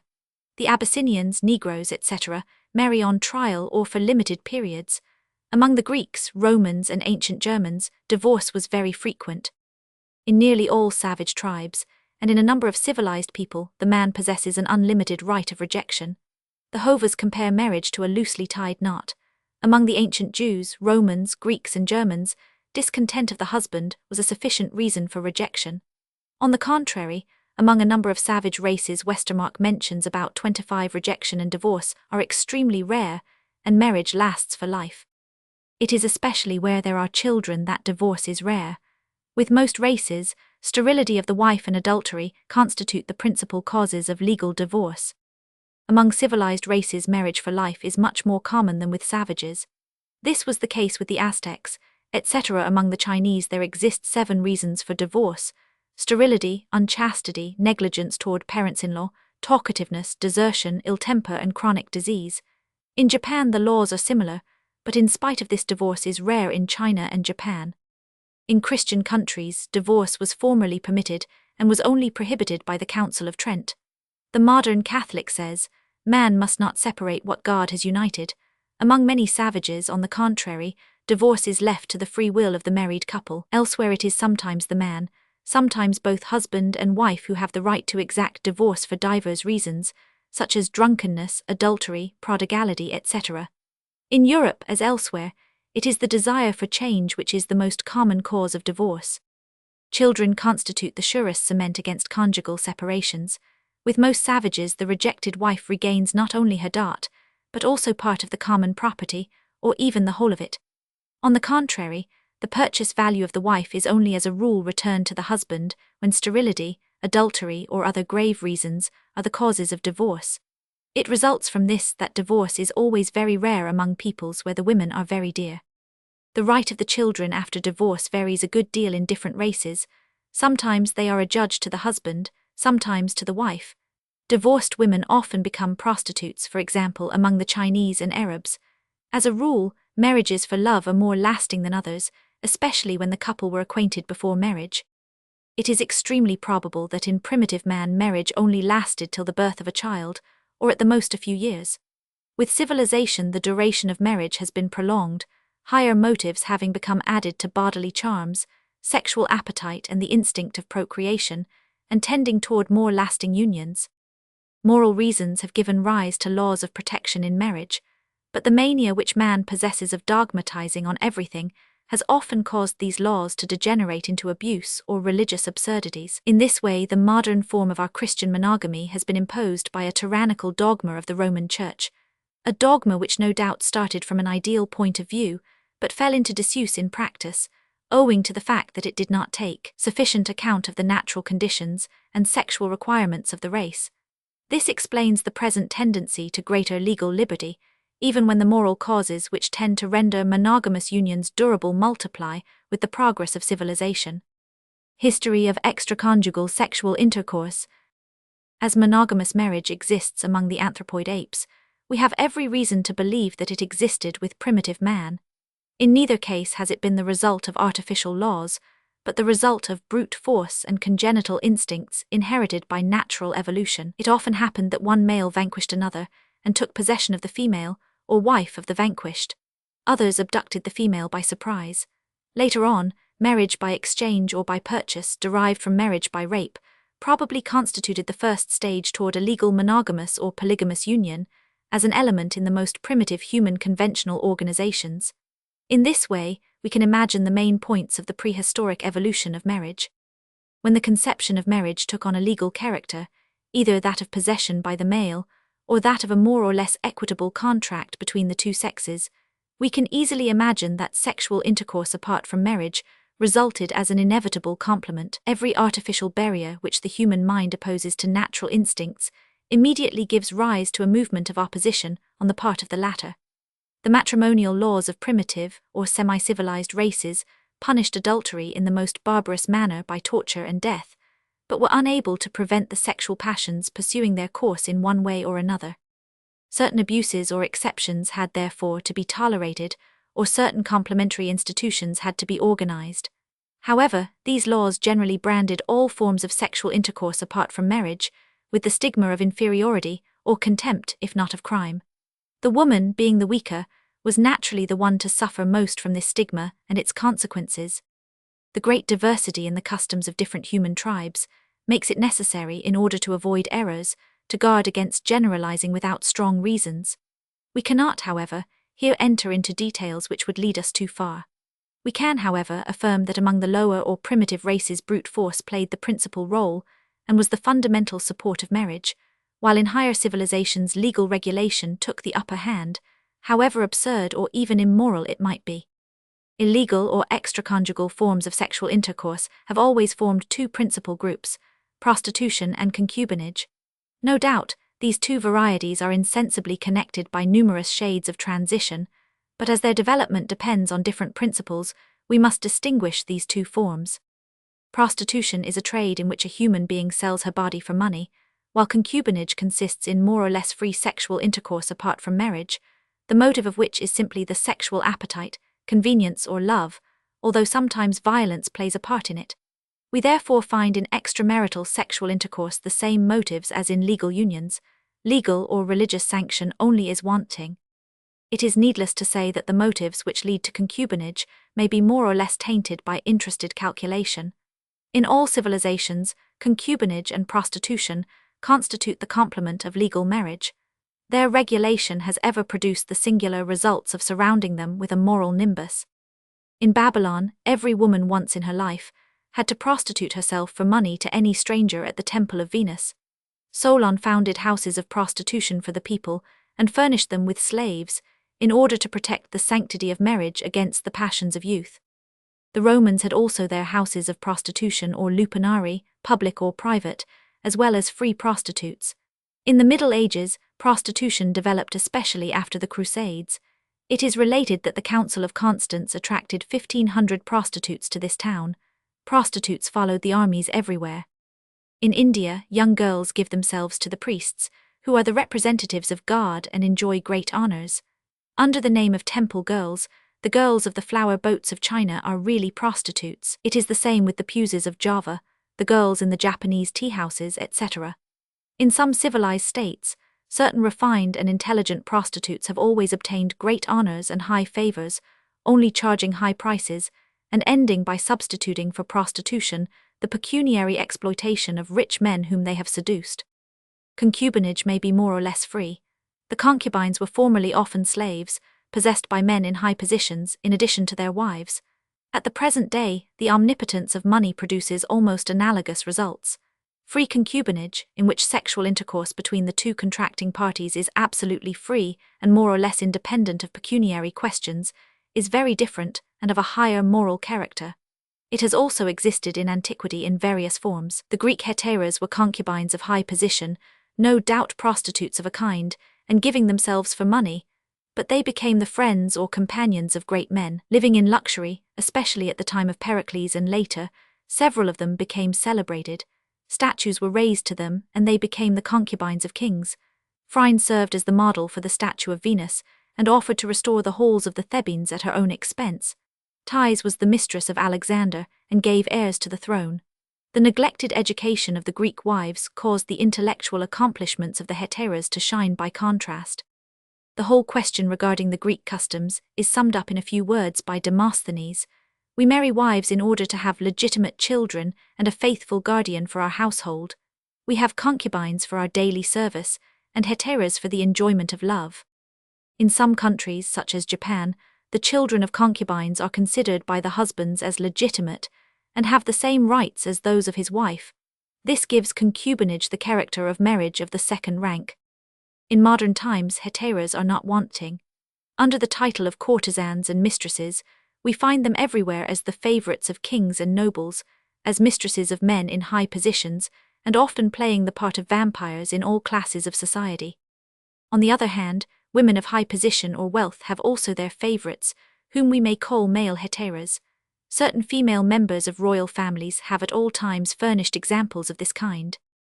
At all periods in the history of civilized races, pathology has also led to extraconjugal sexual intercourse. Here, homosexual love in general, and love of boys or pederasty, has always played the principal part. We shall speak of this in Chapter 8. Among the Hebrews, Persians, Etruscans, and especially the Greeks, it was held in high esteem. The Greek philosophers regarded it as based on an ideal homosexual love, and not as a vile form of prostitution. Solon, Aristides, Sophocles, Phidias, and Socrates were strongly suspected of homosexual practices, and they regarded this form of love as superior to the normal love of woman. Lesbian love, and other sexual aberrations such as sadism, have also played a historical role, as we shall see. Conclusions. Primitive human marriage was probably of short duration. When man later on became carnivorous, and had to obtain food for his children by hunting, sexual unions assumed a more constant character. It is not the class or the tribe, but the family which constituted the primitive social condition of man, a condition in which marriage was a heritage from pithecanthropous ancestors. 1. Related to monkeys. Free sexual intercourse before marriage and frequent changes in the latter were then no doubt very common, but true promiscuity has never been the rule in primitive man. Patriarchism with its disastrous consequences has been the result of the preponderance of male power. In a higher degree of civilization, this preponderance has produced marriage by purchase and polygamy. The barbarous form of the latter is now decreasing. A true higher culture leads gradually to durable love based on altruism and ethics. 1. A relative and free monogamy. The development of marriage in civilization has gradually increased the rights of woman, and marriage contracts tend more and more in their modern forms to stipulate for complete equality of rights for both sexes. As Westermarck says, the history of human marriage is the history of a union in which women have gradually triumphed over the passions, prejudices, and egoism of men. The term re-emancipation of women is historically more correct than the simple term emancipation, for before the institution of marriage, woman was free. Invented by the stronger male when he began to reason, marriage was at first only the servitude of woman. To give her complete liberty, it must be transformed afresh from top to bottom. Appendix. Influence of the race on sexual life. If I were an ethnographer, I should attempt to establish whether, and in what way, racial differences affect the sexual life of man. But the question is so delicate that it would require a skilled specialist to settle it. With the exception of the pages dealing with the history of extraconjugal intercourse, the statements in this chapter are based on the work of Westermarck. The chief difficulty consists in separating, in the customs of each race, that which arises from habit and historical tradition from that which depends on more or less specific hereditary peculiarities. It is here very easy to fall into error in formulating false conclusions. A good deal has been said concerning the hot blood of warm climates, and on the whole it appears true that people who inhabit these climates have a more violent and more precocious sexual temperament than those who live in cold regions. But this is not a racial character. The Jews, who have preserved their race unaltered in all climates and under all possible conditions of existence, furnish an object lesson which is particularly appropriate to decide the question. The traits of their character are reflected in their sexual life. Their sexual appetites are generally strong, and their love is distinguished by great family attachment. Their sexual life is also influenced by their mercantile spirit, and we find them everywhere connected with the traffic of women and prostitution. They are not very jealous and are much addicted to concubinage, at the same time remaining affectionate to their wife and family. The Mongols also lead a very intense sexual life. Among the polyandrous people of Tibet, jealousy appears to be completely absent. This may be the result of custom or may be due to phylogenetic instinct. The Mormons, who are descended from monogamous races, confirm the idea that polygamy is not a specific racial character. It would be interesting to study the mixed races of North America from this point of view. At first sight, it seems that the Americanization of customs in the mixture of races of the United States is also extended to sexual life, and that we cannot discover the fundamental differences between the Irish, Scandinavians, French, Germans and Italians who constitute this mixture, but it is possible that this is only a superficial impression, and that a deeper study of the details would lead to another result. One thing appears to be unquestionable in the Negro race, that is the violence of its sexual passion combined with its mental inferiority. A striking trait is furnished by the French race, which has remained pure in the eastern provinces of Canada, whose sexual customs are very different from those of the present population of France. The French Canadian is extremely pure and chaste, leads a regular life, and has a numerous family. Families of 15 or 20 are not rare among French Canadians. We can here, therefore, observe the effect of climate and custom on a single race. For reasons mentioned above, I shall content myself with a few remarks, but I am certain that a profound study of the question would discover, in the character of the individuals, specific peculiarities of their race, which are only marked externally by customs. It is obvious that such characters will be all the more distinct, the more the race differs from its congeners, and the purer its ethnical separation. As among animals, it is necessary to distinguish between slight variations, and races or subspecies which are more constant and more divergent. Hereditary or phylogenetic individual differences must also be distinguished from those of races or varieties. Weight of the brain in different races and sexes. Bibel has stated that among savages the difference between the brain of the men and women is less than among civilized people. This statement is quite wrong. Prof. Rudolf Martin of Zurich has given me statistics of the cranial capacity of the two sexes in different races, drawn from reliable sources. According to Martin, the weight of the brain represents about 87% of the cranial capacity. His table of statistics is given on the opposite page. These figures show that the difference between the two sexes is always about the same, while the average absolute weight of the brain in the two sexes is lower in the lower races.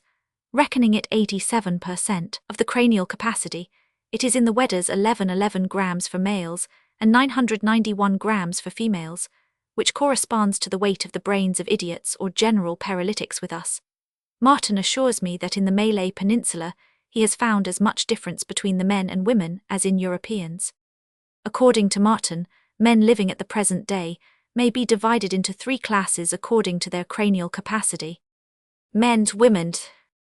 Aristencephalus large brains over 1450 gr, over 1300 gr. Euencephalus medium brains 1300 to 1450, 1150 to 1300. Oligencephalus small brains under 1300, under 1150. Average cranial capacity in different races. Men, women difference. Civilized. Badwa. 48 craniums 1000, 1330 183. 26 craniums F. Bavarians.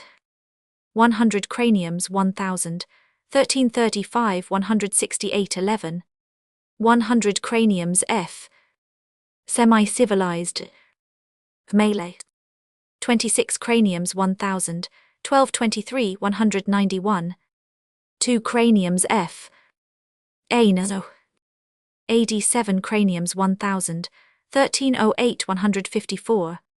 64 Craniums F. Lowest race. Wedders. 22 Craniums 1000, 1139 138 10. 10 Craniums 1000, Chapter 7. Sexual evolution. The evolution of every living being is twofold.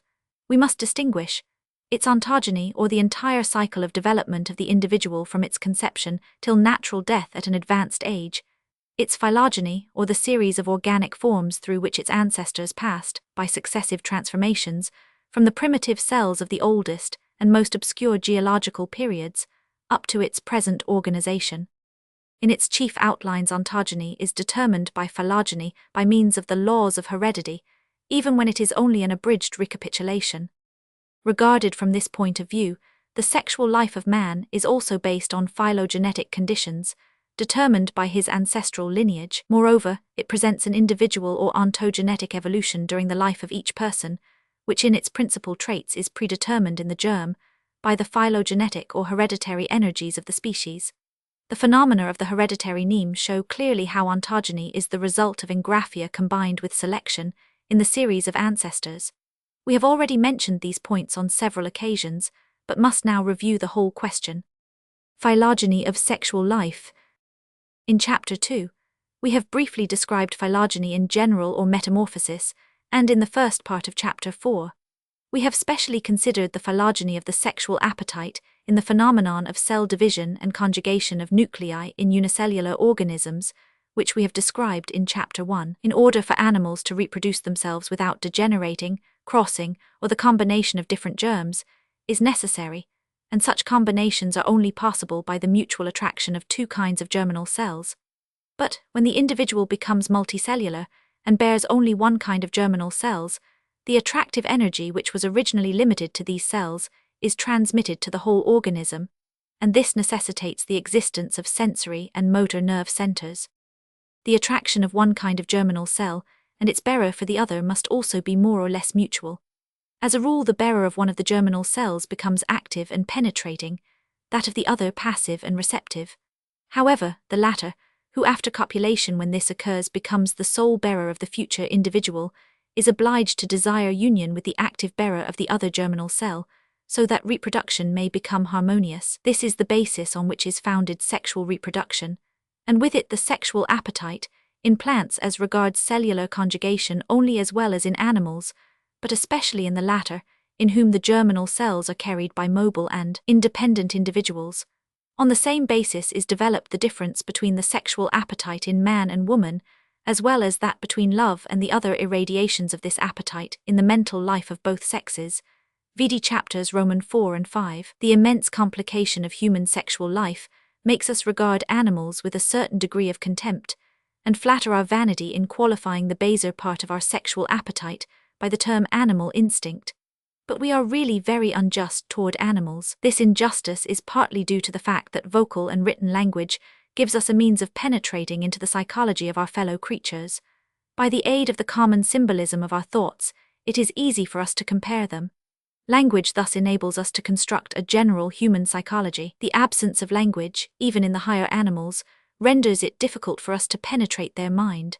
Our inductive reasoning in this matter is very uncertain, for we can only judge the mental power of animals by their acts. The brain, and consequently the mind, of the higher mammals being less highly organized than that of man, their sexual psychology is also more primitive, and differs from ours in proportion to the cerebral development of the species.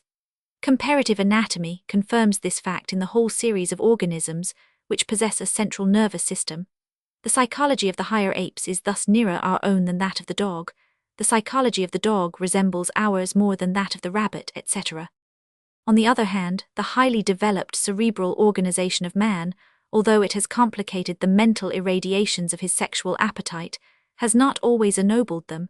On the contrary, it has often directed them into pernicious paths. We have seen in Chapter 6 numerous and striking proofs of the degeneration, brutality and cruelty of the manifestations of the human sexual appetite, and we shall study them further in Chapter 8. Comparative biology shows us that the sexual appetite is transformed into love in very different ways. In order to avoid the immensity of detail of comparative biology, I shall only give a few examples. While the female spider often kills and eats the male, monkeys and parrots give proof of such a great mutual attachment that when one of the conjoints dies the other sinks into complete despair, ceases to eat, and perishes in its turn. In this domain we find singular adaptations to special conditions of existence.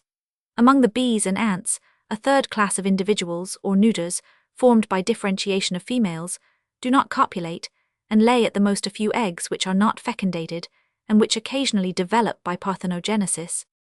Among the termites, another species of social ants, a similar state of things exists, but the neuters or workers are derived from the male sex, as well as the female, and their sexual organs are quite rudimentary. The third sex, or worker, not only has a cerebral development superior to the sexual individuals, but also inherits the social sympathetic irradiations of the sexual appetite, which results in his devotion to a brood which is not his own. Among the social insects, the males are little more than flying sexual organs, which after copulation are incapable of leading an independent existence, and die of hunger and exhaustion in the case of ants or termites, or are massacred by the workers in the case of bees.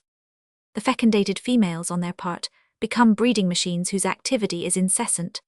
Among the ants, however, the females are at first capable of nourishing a few larvae by the aid of a portion of their eggs and their secretions, till the workers are hatched, who henceforth undertake all the work including the maternal care of the brood. Whoever has observed the fidelity of a pair of swallows, and the way in which the male and female nourish and rear their young, must be struck by the analogy to the conjugal and family love of the faithful type of human beings.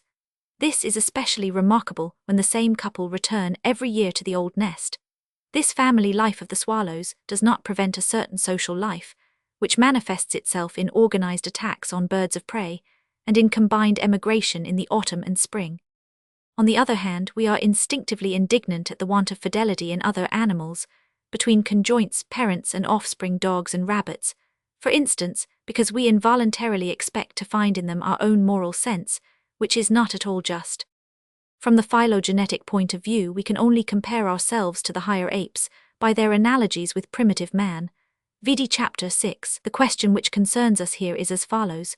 If we consider the peculiarities of our sexual customs with those of our direct ancestors, what are those which are derived from ancient and profound phylogenetic instincts, those which are derived from less profound ancestral energies? 1.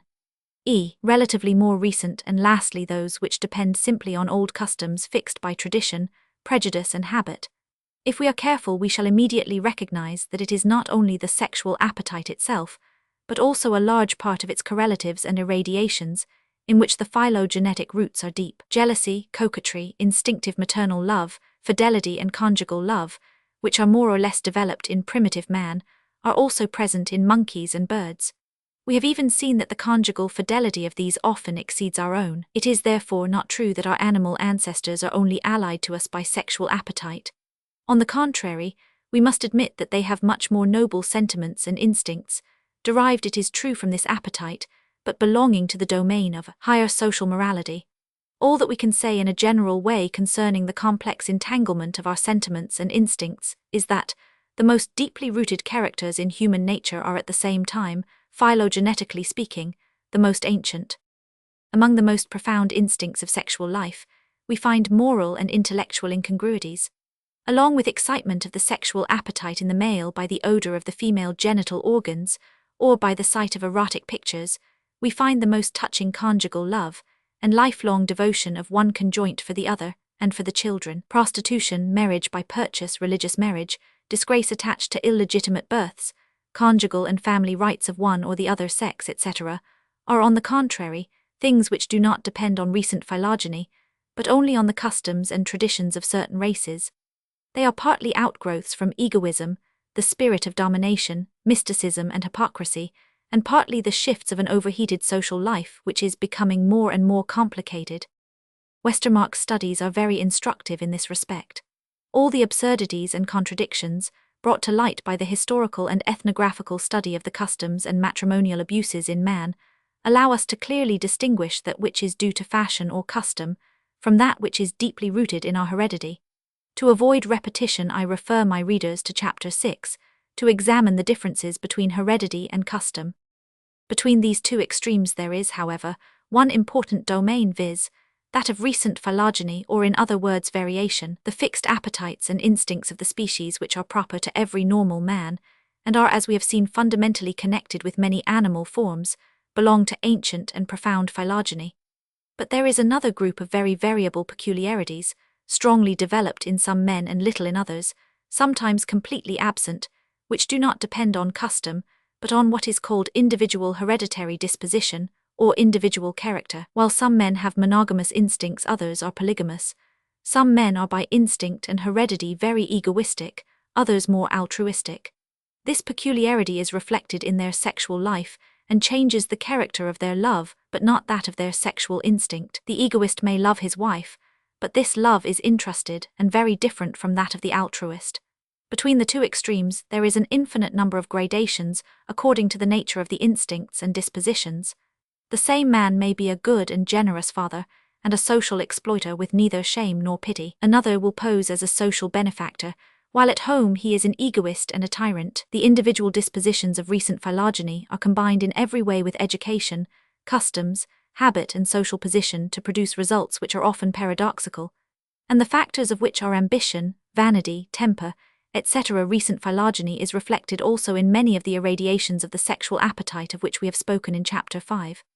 Audacity, jealousy, sexual braggadism, hypocrisy, prudery, pornography, coquetry, exaltation, etc. depend in each particular case, according to their degree of development, on a combination of individual sexual hereditary dispositions with individual dispositions in the other domains of sentiment, intelligence, and will. In this way, the sexual individuality of one man is constituted in a very complex and very different way to that of other men, owing to the high development of the human brain, as well as to the infinite variability and adaptability of his aptitudes. It is impossible to give even an incomplete explanation of all the symphonic gradations, often cacophonic, which represent an individuality, or to fix clearly what distinguishes it from others.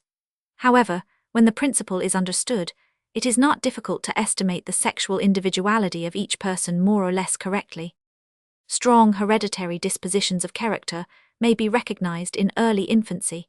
When the ancestry of a man is well known, the roots of his recent phylogeny may be traced to his ancestors. Here we observe the effect of crossing between varieties or different races, or on the contrary that of consanguinity. This effect is observed in character and in sexual disposition, as much as in the shape of the nose, or the color of the skin and hair, etc.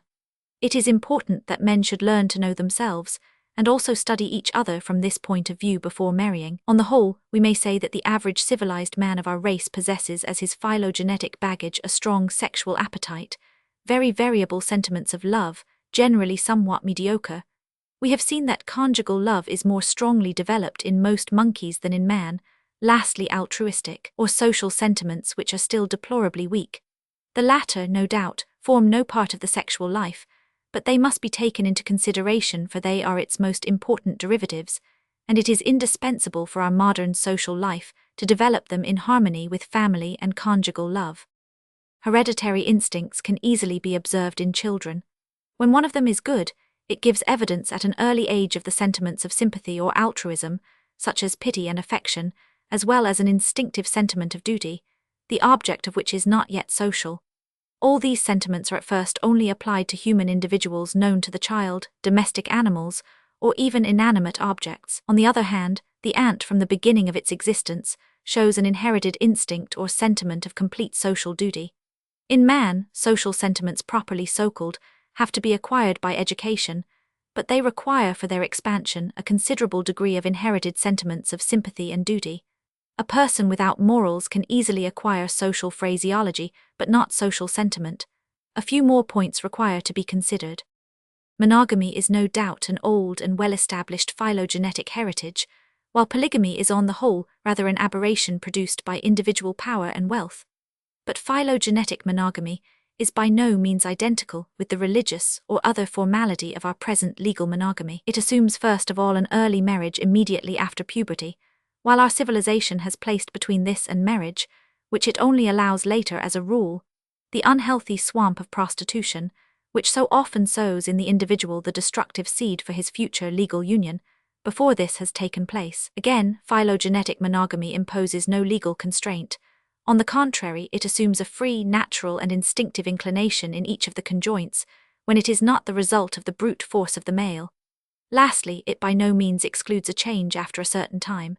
We are speaking only of man, and not of birds and monkeys, who are more monogamous than ourselves. Monogamy without children has little reason for its existence, and must be considered simply as a means to satisfy the sexual appetite, or as a union for convenience. It is the same with certain marriages between individuals of very different ages, especially the marriage of a young man with a woman already old and sterile. As far as we can ascertain, the majority of sexual perversions, of which we shall speak in Chapter 8, are a sad pathological acquisition of the human race. We observe, however, especially in the higher mammals, acts of pederasty between males when the female is wanting. The sexual repulsion, which normally exists between animals of different species, rests on a selective basis, the hereditary neem of their reciprocal germs being unable to place itself in homophony, and their blood also having a mutual toxic action. In speaking of sodomy, we shall see that this instinctive repulsion may disappear in pathological cases, both in man and in animals, owing to bad habits or unsatisfied sexual appetite. We cannot absolutely demonstrate the phylogenetic existence of an instinctive disgust for consanguineous sexual intercourse. The sexual advances made by women in civilized countries show how easily we may be deceived in attributing to a phylogenetic or hereditary origin certain details which are only due to external circumstances. In man, the bearer of the active germ, the instinct of sexual advance has deep phylogenetic roots. It is quite natural to him and is evident among savage races, where the man risks more by remaining single than the woman. Violent combats between rivals to obtain the woman, who remains passive like most animals, are evidence of this. Civilization has changed all this, and has developed two castes of women, the old maids and the prostitutes. The latter satisfy the appetites of men in an artificial and unhealthy manner, while marriage and family cares only bring them labor and burdens instead of riches. Owing to the promiscuous polyandry of prostitution, man can always obtain enough women, while woman can with difficulty obtain a suitable husband. These circumstances have more and more developed the art of flirtation, coquetry, and advances on the part of girls, and we can now see, especially in the United States, that advances come more and more from the female side, if not in principle at any rate in fact. This is not a question of a phylogenetic or hereditary transformation of the sexes among civilized peoples, but an unhealthy effect resulting from abnormal circumstances, that is the non-satisfaction of the sexual desires of woman, together with the satiety of those of men. Woman makes advances from the fear of remaining celibate. She will cease to do so when the unnatural causes which have produced this state of things have been done away with. As a rule, a normal and adaptable man will conduct himself in sexual matters, as in others according to the prevailing fashion. He will most often succeed in accommodating his sentiments to those of his conjoint. On the other hand, this average representative of normal mediocrity easily becomes the slave of routine and incapable of new ideas. However normal he may be, he has less faculty of adaptation or mental plasticity, and less liberty, than a man of higher nature independent of prejudices. Ontogeny of sexual life. The first striking fact in the ontogeny of sexual life is the following. All the sexual organs, both external and internal, remain in an embryonic and non-functional state, not only in the embryo but for a long time in the child. The organs and their elements exist, but they are still small, imperfectly developed, and in a state of rest.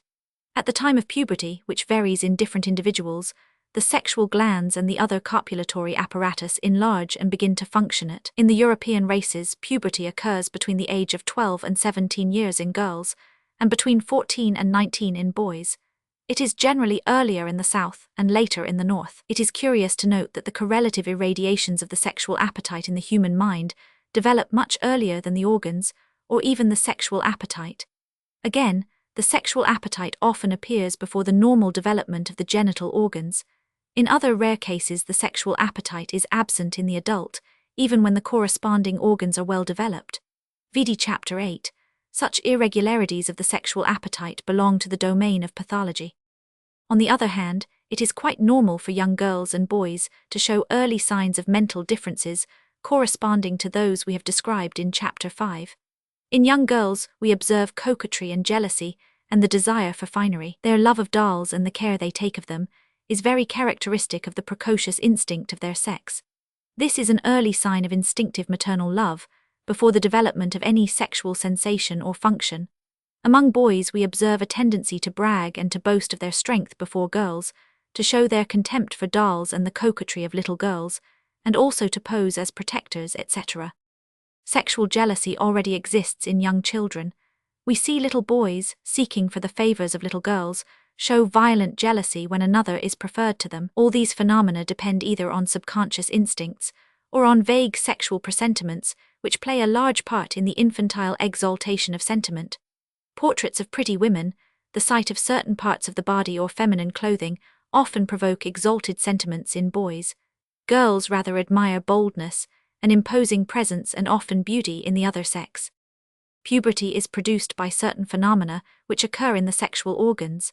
In the boy, erections occur at an early age when the penis is still very small. It is curious to note that certain pathological conditions and friction of the glans penis, especially in the case of phimosis, and as a result of bad example, are often sufficient to produce sexual sensations and appetites in very young boys. The same thing is produced in little girls by excitation of the clitoris.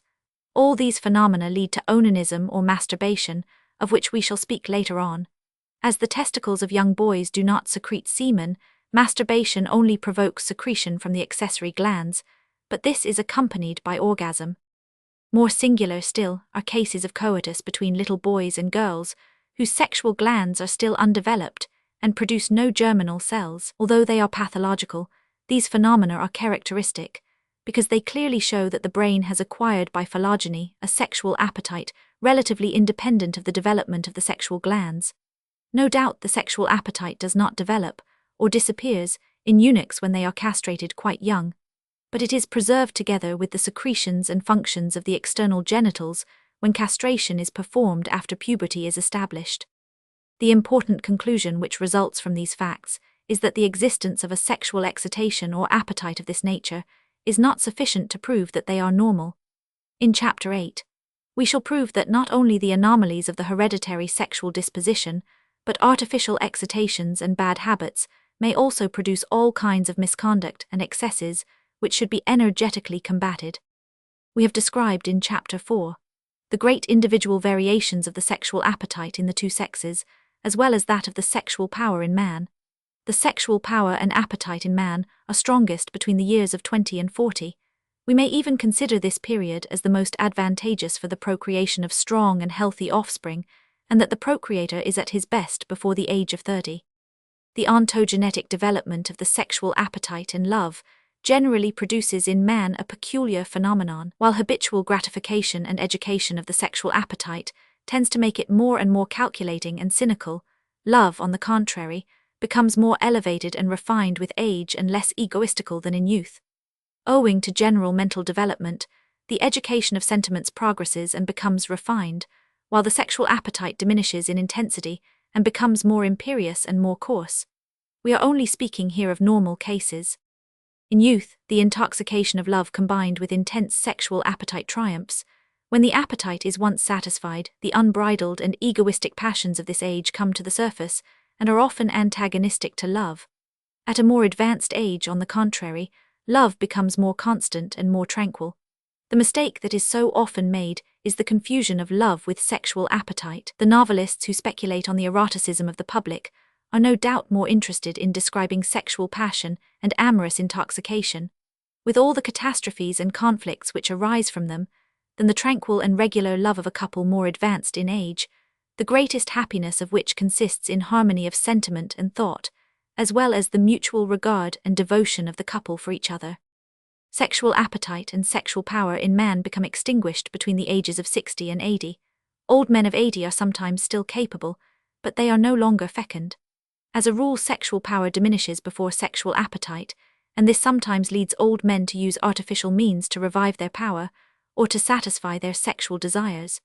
This explains why the egoists who have never known true love often become so base in their sexual manifestations when they grow old. Their experience of sexual life makes them experts in the art of seduction. If this fact appears to be antagonistic to the law that true love is refined with advancing age, We must bear in mind that the ontogenetic development of the sexual appetite is not the same as that of love, that in some respects it develops in a contrary direction, and that the result may consequently become inverted according as one or other predominates.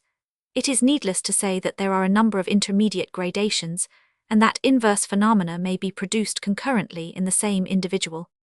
According to Westermarck, elderly men generally fall more easily in love with middle-aged women than with young girls.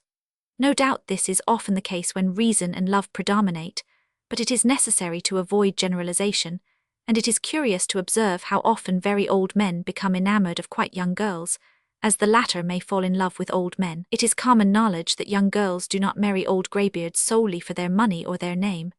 No doubt this is not uncommon, but I have often seen girls of 18 or 20 fall in love with old rows, when money, name and position were theirs, and not the man's. However, in such cases it is most often the old man who is amorous.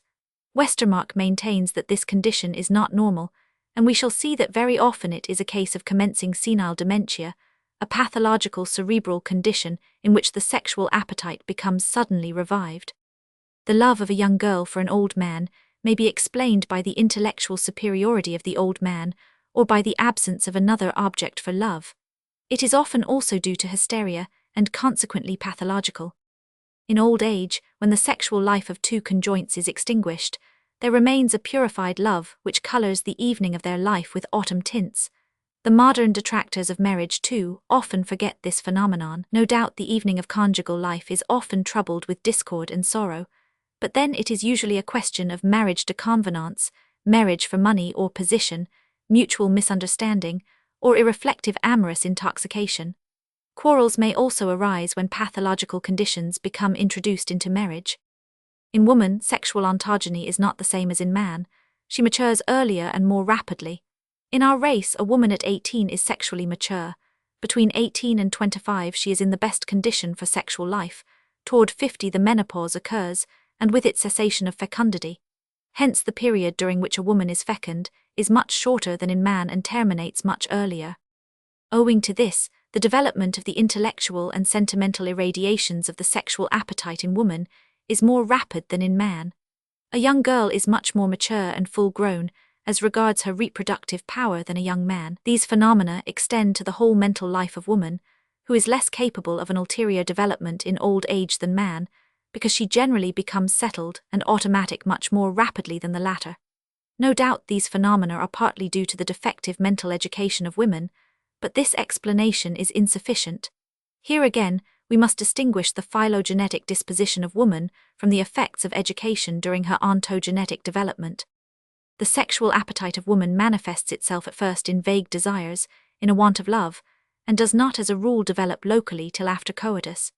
It often follows that in ontogenetic evolution, the sexual appetite of women increases at a more advanced age between 30 and 40.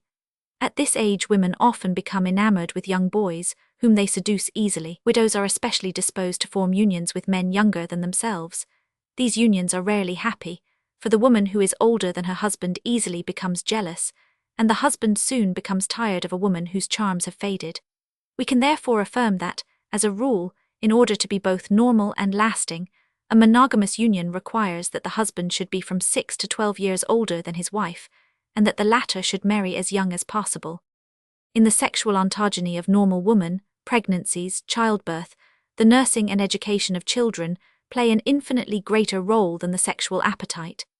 These important events in woman's life, together with affection for her husband, occupy a great part of the cerebral activity of every woman, and are at the same time the conditions for her true happiness.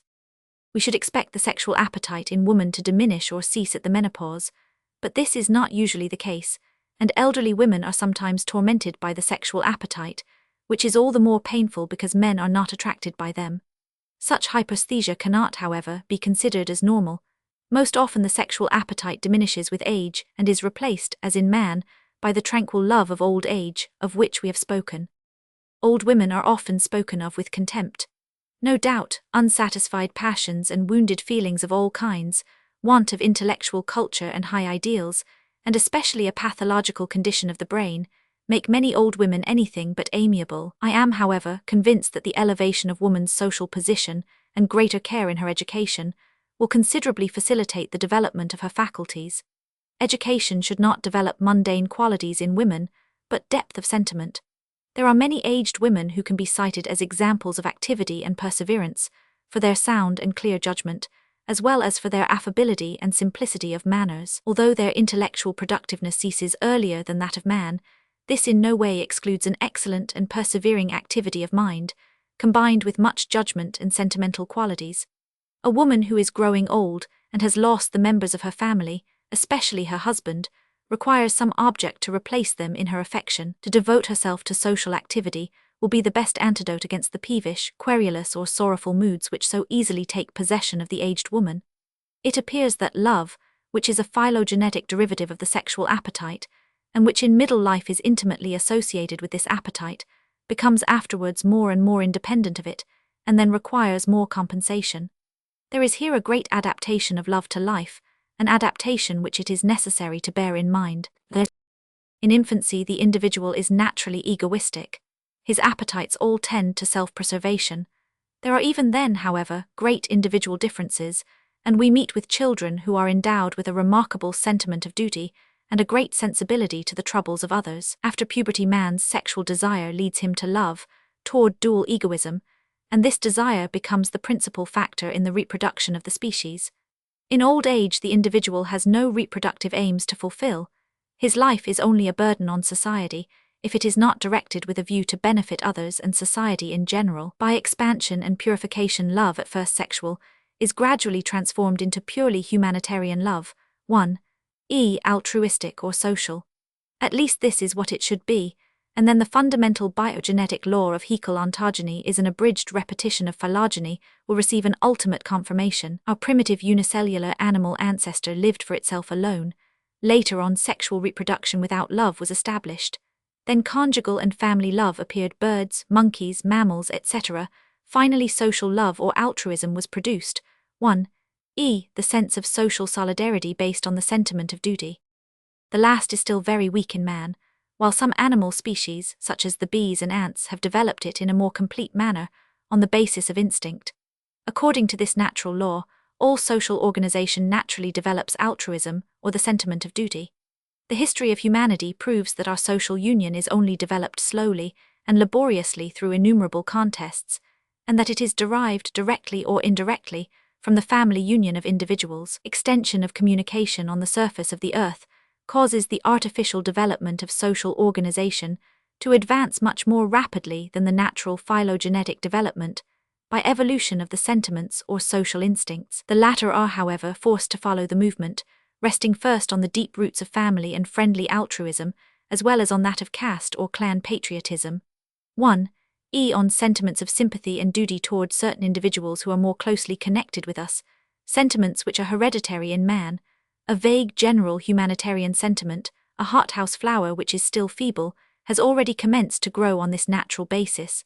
Let us hope that it will live. It would be a fundamental error to try and found social solidarity solely on our phylogenetic sentiments of sympathy, or on our ideal faculty of devotion and self-sacrifice. But to try and take egoism as a basis for this solidarity is a still greater error. We must not make an antinomy of egoism and altruism, but regard them as two elements inseparable from all human society, as well as the individuals who compose it. We cannot deny that the altruist, endowed with strong sentiments of sympathy and duty, is an excellent social worker, while the pure egoist constitutes an element of decomposition for society. It is, therefore, a social duty to proceed by the sexual route to a selection which will cause the first to multiply and eliminate the second as far as possible by sterilizing his germs. Chapter 8. Sexual Pathology. On this subject we refer the reader to the well-known work of Krafft-Ebing, Psychopathia Sexualis, in which will be found a number of observations, the details of which we cannot enter into here. We may first of all say that, with the exception of venereal diseases, the genital organs by themselves only play a very small part in sexual pathology. The brain is the true domain of nearly all sexual anomalies. In the second place, we may remark that the disorders of sexual life only rarely belong to acute affections, which the physician can treat with pharmaceutical or other common remedies. They almost exclusively originate in the mental constitution, 1. In the hereditary dispositions of the brain of the individual. But the pathology of mental or cerebral conditions offers an extremely vast field, capable of so much extension that no definite limit can be fixed between the normal state and morbid states, which are themselves connected by numerous transitions, a great number of acts due to mental conditions which the public and even learned theologians, jurists and physicians not initiated in psychiatry, consider as criminal, sinful, or infamous, are only the product of pathological aberrations due to hereditary dispositions. I was recently consulted by a patient of this kind, otherwise possessed of noble sentiments, who told me that a physician in Germany to whom he related his troubles turned on him furiously and said, "These things are filthy. You are a pig. Hold your tongue and get away from here." As a matter of fact, this unfortunate patient was sustaining a heroic struggle against his perverted pathological sexual appetites. Knowing little or nothing of these matters, human society, with few exceptions, is of the same opinion as the ignorant doctor mentioned above. For this reason, I think it necessary at least to give an outline of phenomena which, although very repulsive in themselves, throw much light on the sexual question. Pathology of the sexual organs. Every deformity, disease, or operation which destroys the sexual glands in the child, or prevents them from developing, gives rise to the phenomena which we have described when speaking of castration. This is the case, for instance, with cryptorchidism, in which the testicles remain in the inguinal canal and become atrophied, instead of descending into the scrotum. The following case is an example, and is interesting in other respects. A young man was affected with imbecility and congenital cryptorchidism, with atrophy of the testicles. A eunuch from birth, he developed no sexual appetite and no correlative masculine character. To make a man of him, his two eager aunts married him to a strong girl, who was anything but innocent. She attempted by all kinds of manipulations to cure the sexual blindness of her husband, but this was a waste of labor, as the unhappy wretch only regarded the performance as disgusting and filthy. He was violently excited and became somnambulistic. Soon afterwards, the wife consoled herself with a lover of normal sexual power, and they both overwhelmed the poor eunuch with raillery. The latter, becoming furious, offered his wife a cake poisoned with arsenic on her birthday, but she saw through the stratagem. The poor wretch was sent for trial and condemned to a long term of imprisonment for attempted poisoning. I consider this judgment as a legal crime. In spite of my protests, imbecility was not admitted, and the somnambulism was looked upon as simulated. On the other hand, the same lesions, when they occur in the adult, neither destroy the correlative sexual characters, nor the power of coitus, nor the voluptuous sensation of the orgasm. In man, aspermia sometimes occurs. The testicles appear to be well formed, but the semen contains no spermatozoa. In spite of this, the aspermatic individual generally has erections, a certain amount of sexual power and orgasm, and is capable of amorous feelings, although his sexual functions are generally feeble. But he is incapable of fecundating a woman. Some women who have never menstruated possess normal ovaries and may become pregnant. Tuberculosis, tumors and inflammations of the testicles and ovaries may cause sterility. The erection of the penis is often rendered impossible by certain deformities, such as hypospadias and epispadias, in which the urethral canal opens respectively below or above the penis. Involuntary emissions of semen without erection, with or without voluptuous sensation, is called spermatoria. This is often a result of onanism, nervousness, or constipation. Too much importance has been attached to it. In hypochondriacs, spermatoria becomes a bugbear, which often makes them the dupes of charlatans. The less attention is paid to it, the quicker it disappears, especially when it is of purely nervous origin, as is usually the case. Phimosis, or narrowness of the opening of the prepuce, is nearly always of embryonic origin. It prevents the glans penis from becoming exposed, at least during erection. It is a very common condition and very disagreeable. If the prepuce is forcibly drawn back behind the glans penis before erection, as is often the case in masturbation, the penis is gripped by the prepuce so that it cannot sometimes be drawn forward, and inflammation with edema results. This condition is called paraphimosis and may become dangerous. Secretions, urine and semen accumulate and decompose in a phimosed prepuce, cause irritation and lead to masturbation. All cases of phimosis should be operated upon in infancy by complete or partial circumcision. In women, the number of diseases which prevent conception is much greater than in man. The ovary may undergo cystic degeneration or become the seat of a tumor, but affections of the uterus and vagina cause more sterility than ovarian affections. This results chiefly from catarrh and inflammation, which destroy the spermatozoa before they can reach the egg during its descent. Disorders of menstruation have much less influence on fecundity. The womb sometimes remains in an infantile state, which may also cause sterility. Other diseases of the female sexual organs have a more general pathological character and hardly influence sexual intercourse. A method of rendering women sterile without castration removal of the ovaries consists in interrupting the communication between the ovaries and the womb by dislocation of the fallopian tubes. This avoids all the evil effects of castration. Certain inflammations and displacements of the uterus and ovaries are often the origin of pains, indispositions, and nervous disorders in women. Irregularity and pain in menstruation are a frequent cause of neuroticism. The hymen is seldom so strongly developed as to offer a serious obstacle to coitus, but when this occurs, it may be removed by a slight operation. Young women often suffer from vaginismus or painful spasms occurring when an object, such as the finger or penis, is introduced into the vagina. Hermaphrodism in man is always pathological, extremely rare, and when it exists nearly always incomplete. These cases are generally incomplete mixtures concerning principally the correlative characters. A double function only exists in legends. I have myself seen a celebrated hermaphrodite named Catherine Homan, who had a well-formed testicle on the left side, enclosed in a fold of skin which resembled the larger lip of the vulva, while the penis was very short and resembled a clitoris. This individual, who was baptized as a woman, was certainly male on one side. On the other hand, the feminine nature was more than problematical. Menstruation was alleged to have occurred, but was not established with certainty, any more than an ovary or uterus. Much more frequent are inverted correlative sexual characters, such as bearded women, men with breasts, also mental sexual inversions, of which we shall speak later. Venereal diseases. We cannot give here a complete description of the venereal diseases, which constitute a terrible evil for humanity, by bringing a great deal of misfortunes and decadence into family and social life. Let us first point out the common error which attributes to sexual excess the evil effects which are really due to venereal disease. Although it may be uncommon, one may be infected by these diseases after an innocent kiss, a cut finger, by sitting on a privy contaminated by a person suffering from venereal disease, by the use of contaminated linen, etc., etc. A pachydermatous Don Juan, on the contrary, may abandon himself to the wildest sexual excess without being infected, if he is prudent and has good luck. On the other hand, young men may be infected after having been with a prostitute only once in their lives, and thus ruin their whole existence. There are 3 kinds of venereal disease, which we will describe in a few words. To these may be added certain parasites, such as crablis and the itch, which are easily communicated by sexual intercourse with infected persons, but also in other ways. Gonorrhea or clap.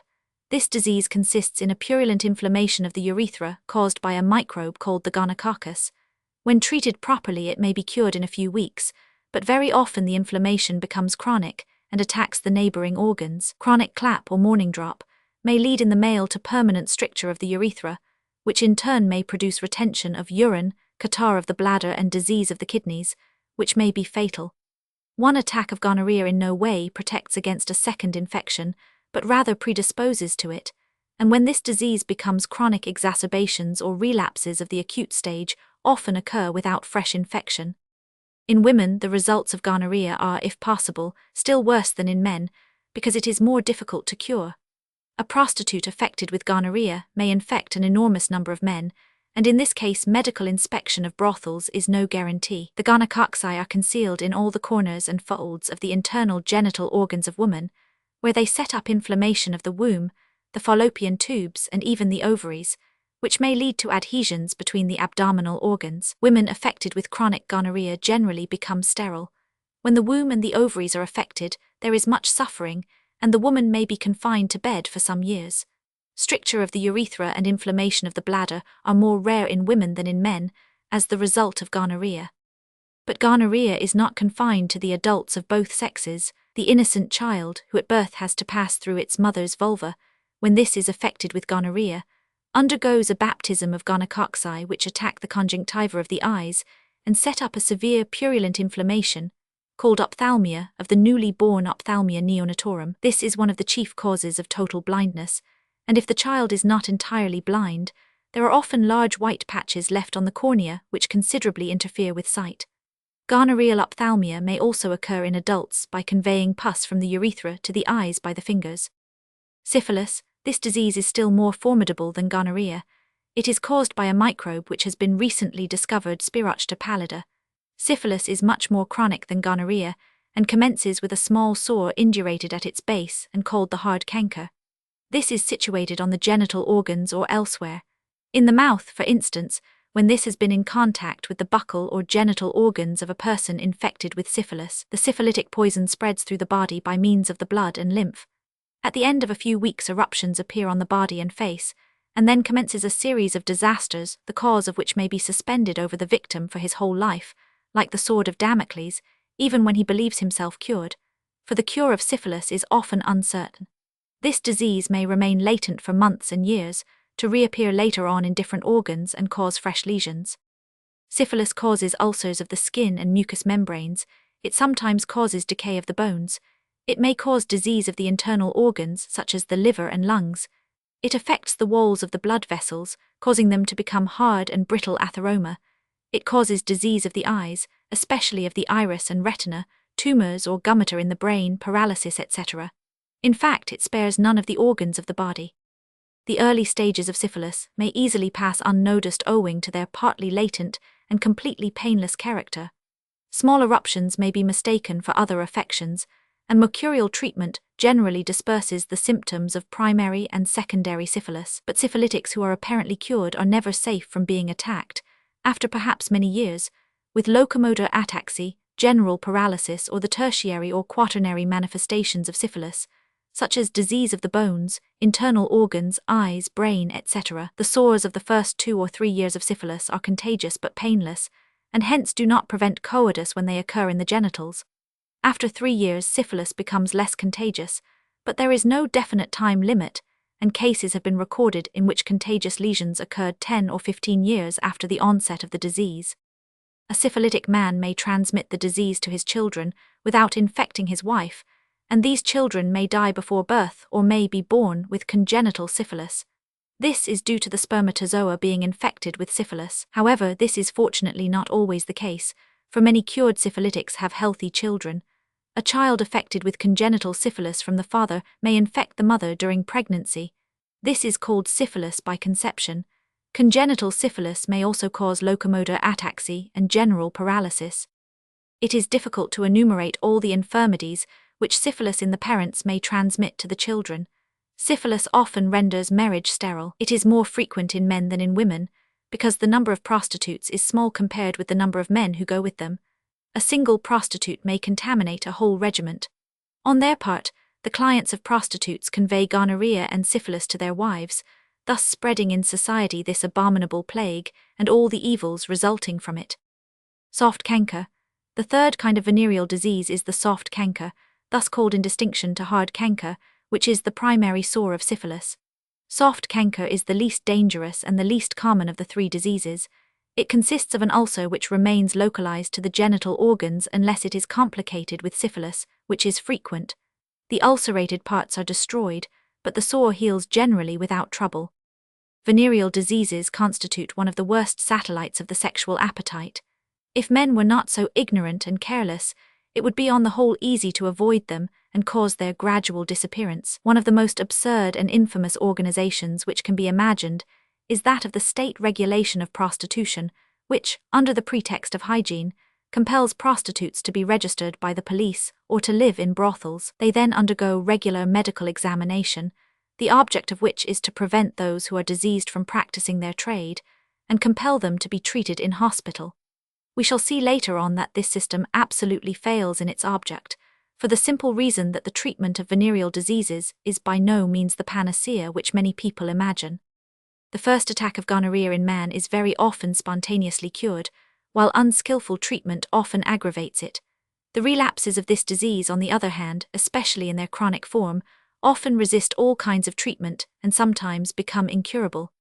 The gonococci become hidden in the folds of the deep parts of the mucous membrane, both in men and women, and cannot all be destroyed. With regard to syphilis, mercurial treatment, although remarkable in its immediate effect, requires prolonged administration, and it is by such means that it is proposed to make prostitutes clean.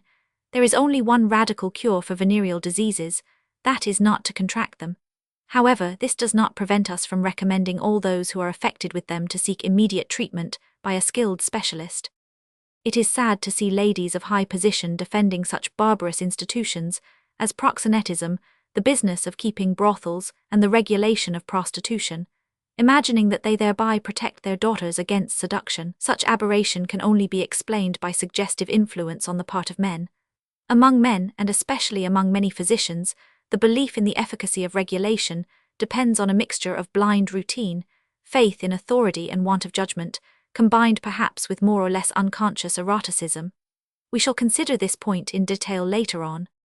One of the most tragic effects of venereal disease is the contamination of an innocent wife, whose whole life, hitherto chaste and pure, becomes brutally deprived of its fruits, and whose dreams of the ideal and hopes of happiness become swamped in the mire with which prostitution has contaminated her. Is it surprising that love in such cases becomes replaced by bitterness and despair? Some modern authors, such as Bria Les Averies and André Couvreur-Lagraine, have pictured in their dramas and novels the tragic effects of venereal disease and heredity in the family, as well as their social consequences. What is deplorable is the enormous proportion of persons who are infected with venereal diseases. Sexual psychopathology. With the exception of what is called sexual inversion and pathological love of the insane, sexual psychopathology 1. Sexual pathology of mind is chiefly limited to the domain of the sexual appetite and originates mainly in fetishism, see Chapter 5, to which it is closely allied. Let us first examine certain anomalies which partly concern the lower nervous functions. First of all, a general question presents itself. Hereditary or congenital sexual anomalies have been distinguished from those which are said to result from vicious habits. Krafft-Ebing, in his celebrated book which we have already quoted, makes a capital difference between these two causes, and stigmatizes the acquired vices with great indignation. I do not deny that there is reason for the distinction, but we must take exception to two fundamental errors in the manner in which the facts are presented. In the first place, the difference between hereditary and acquired sexual anomalies is only relative and gradual, so that it is necessary to avoid opposing one against the other. When an anomaly arrives spontaneously in the first sexual glimmer of the child's mind during its development, it is obvious that it is the expression of a profound hereditary taint, the result of blastophoria, or of unfortunate combinations of ancestral energies which have been associated by the conjugation of the two procreative germs.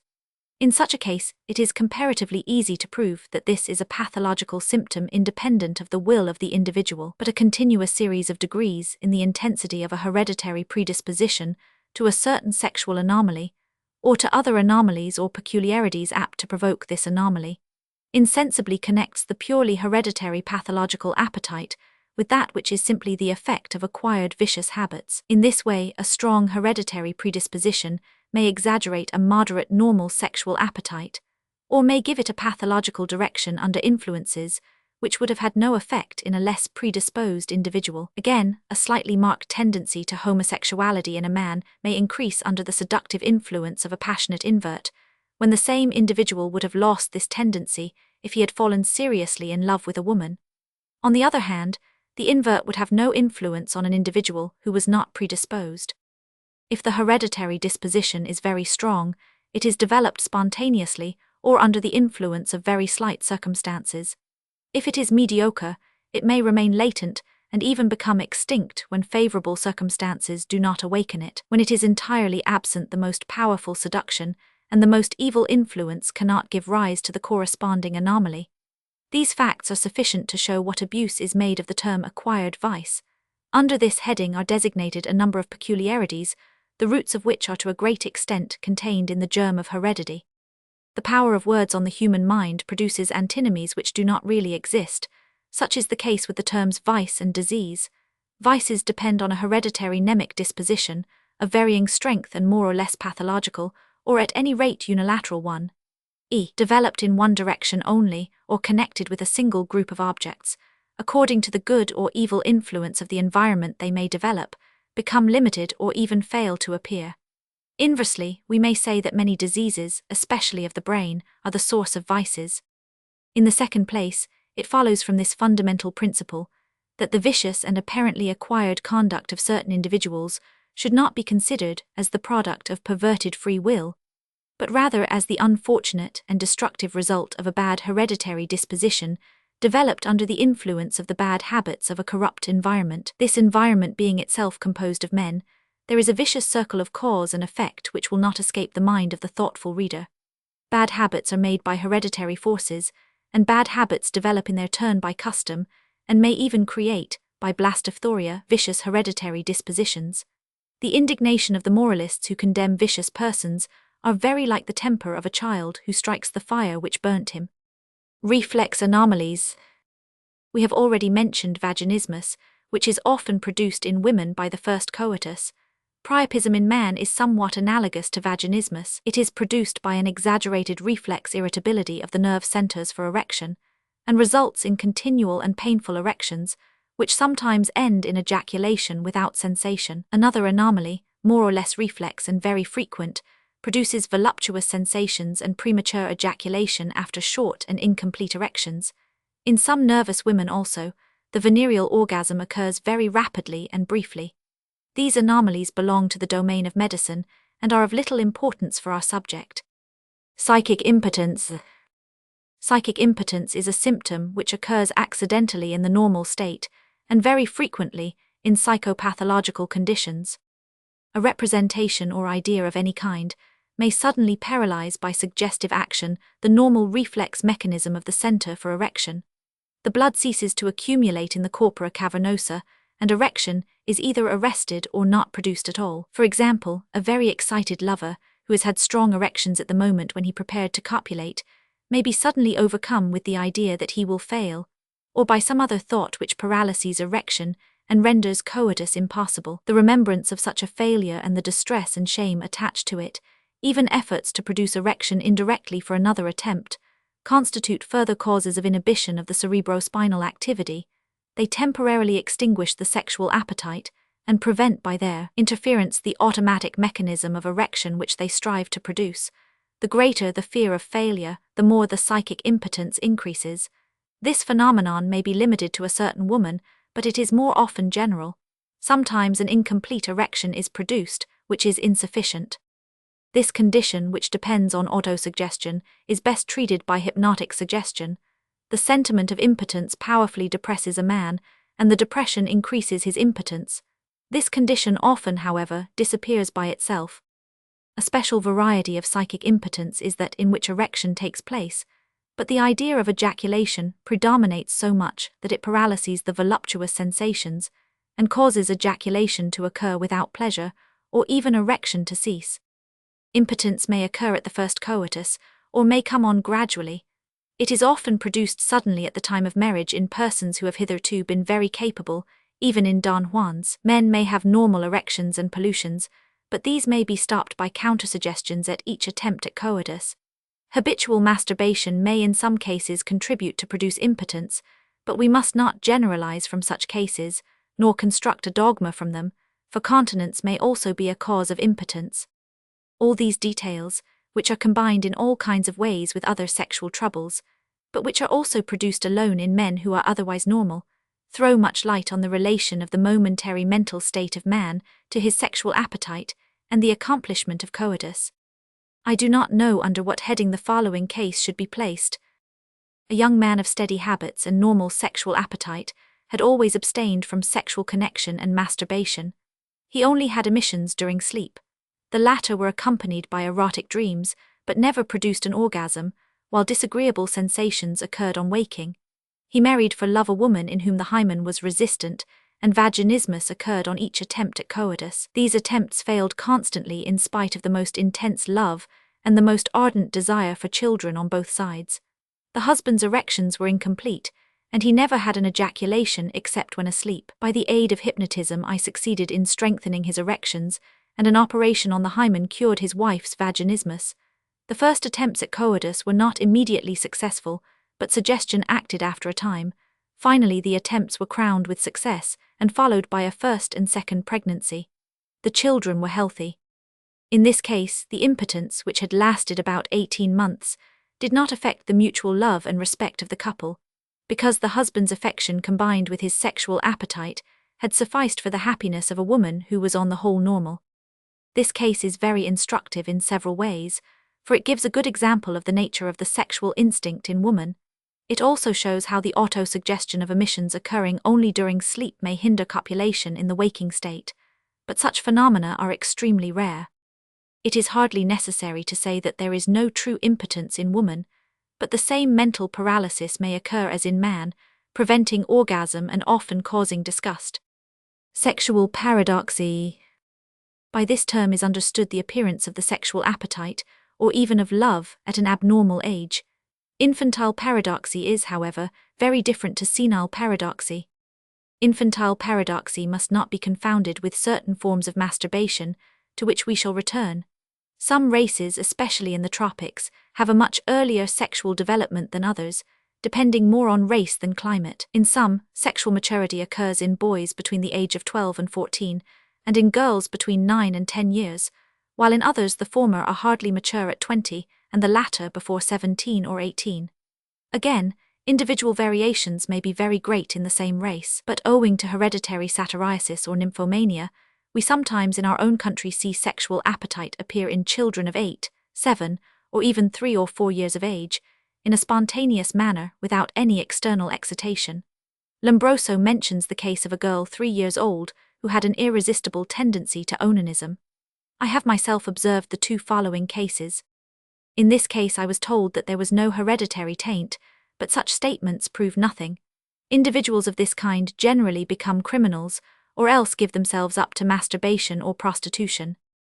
Occasionally the sexual appetite may be preserved for a long time in old men, or reappear for a time with or without sexual power, but as a rule, the paradoxy of old men is the initial symptom of senile dementia. As this disorder is only commencing when sexual excitation occurs, it is not noticed, and the patient is regarded as an immoral, vicious, or criminal individual. I have seen a patient of this kind masturbate openly in an asylum, so great was his sexual excitation. In most old men affected with senile sexual paradoxy, the sexual appetite is directed toward very young girls or even children, which aggravates their case from the legal point of view. Very often this appetite is perverted and assumes one of the forms we shall speak of later. Some of these old men are still capable, but others are not, and then their excitation only manifests itself in manipulations of the genital organs, etc. Such cases play a considerable part in law scandals. The patient, for so he must be called, often becomes the victim of blackmail on the part of vicious girls or children, incited by unnatural parents. One often sees also, at the onset of senile dementia, an old man become enamored of some prostitute or adventuress who makes him marry her, and thus takes possession of his fortune. The law generally makes the matter valid, under the pretext that individual liberty must be respected. Such sanction consists in reality in sacrificing a patient for the profit of a female swindler. Sexual anesthesia, or congenital absence of the sexual sense and appetite. Sexual sensations are so intimately connected with the sexual appetite that it is difficult to separate them. No doubt in the adult a certain degree of sexual appetite may exist without any voluptuous sensation, but this is a secondary phenomenon. In women, sexual anesthesia is very common. Krafft-Ebing is wrong in maintaining that in all such cases the women are always neurotic.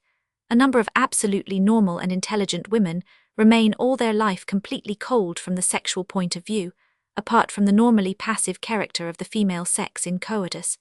It is rather the very libidinous woman who is pathological. We have seen that the normal sexual sentiment of woman is developed rather in the direction of love and desire for children.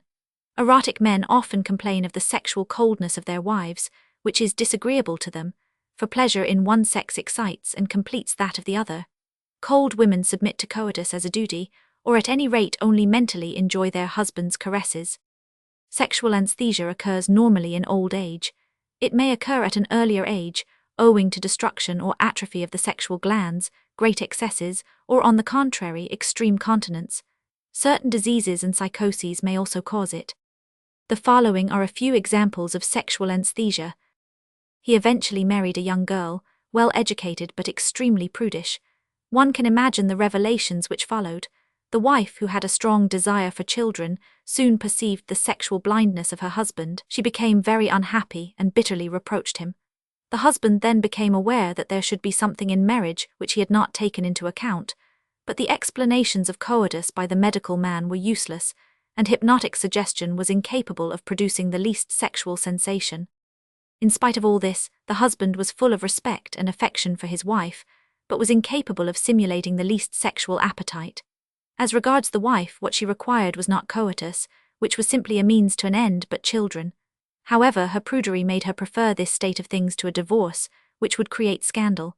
We may notice that in such cases erections are only produced mechanically during sleep, which renders coitus impossible. The wife's family were in favor of divorce, but having pity on the husband, sent him to me for advice. I explained the matter to him, made him understand that the fault was entirely on his side, and that his first duty was to show affection for his wife, or if not, to accept divorce. The effect was purely psychical, and from this moment he became amiable and affectionate toward his wife. This was sufficient to cause the wife to give up the idea of divorce. I then told her that, on account of her husband's timidity and anomaly, the only thing to do was to reverse their roles, and for her to make the sexual advances. I have not heard anything more from this singular couple. Sexual hyposthesia, or exaggeration of the sexual appetite.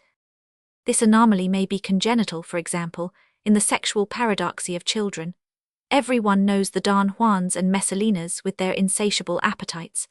These types of sexual hyposthesia are certainly less frequent and more abnormal in women than in men, but the intensity is as great or greater. Sexual hyposthesia manifests itself by desires excited by every sensorial perception relating to the opposite sex, or simply by objects which recall it to the imagination, so that fetishism plays a great part in this condition. The feeling of satiety is hardly experienced at all, or only for a short time after each orgasm. Nymphomaniacs and satyrs are possessed by an insatiable sexual desire, often associated with certain sensations of anguish. This hyposthesia, even when it is not hereditary, may be developed up to a certain point by continued or repeated artificial excitations.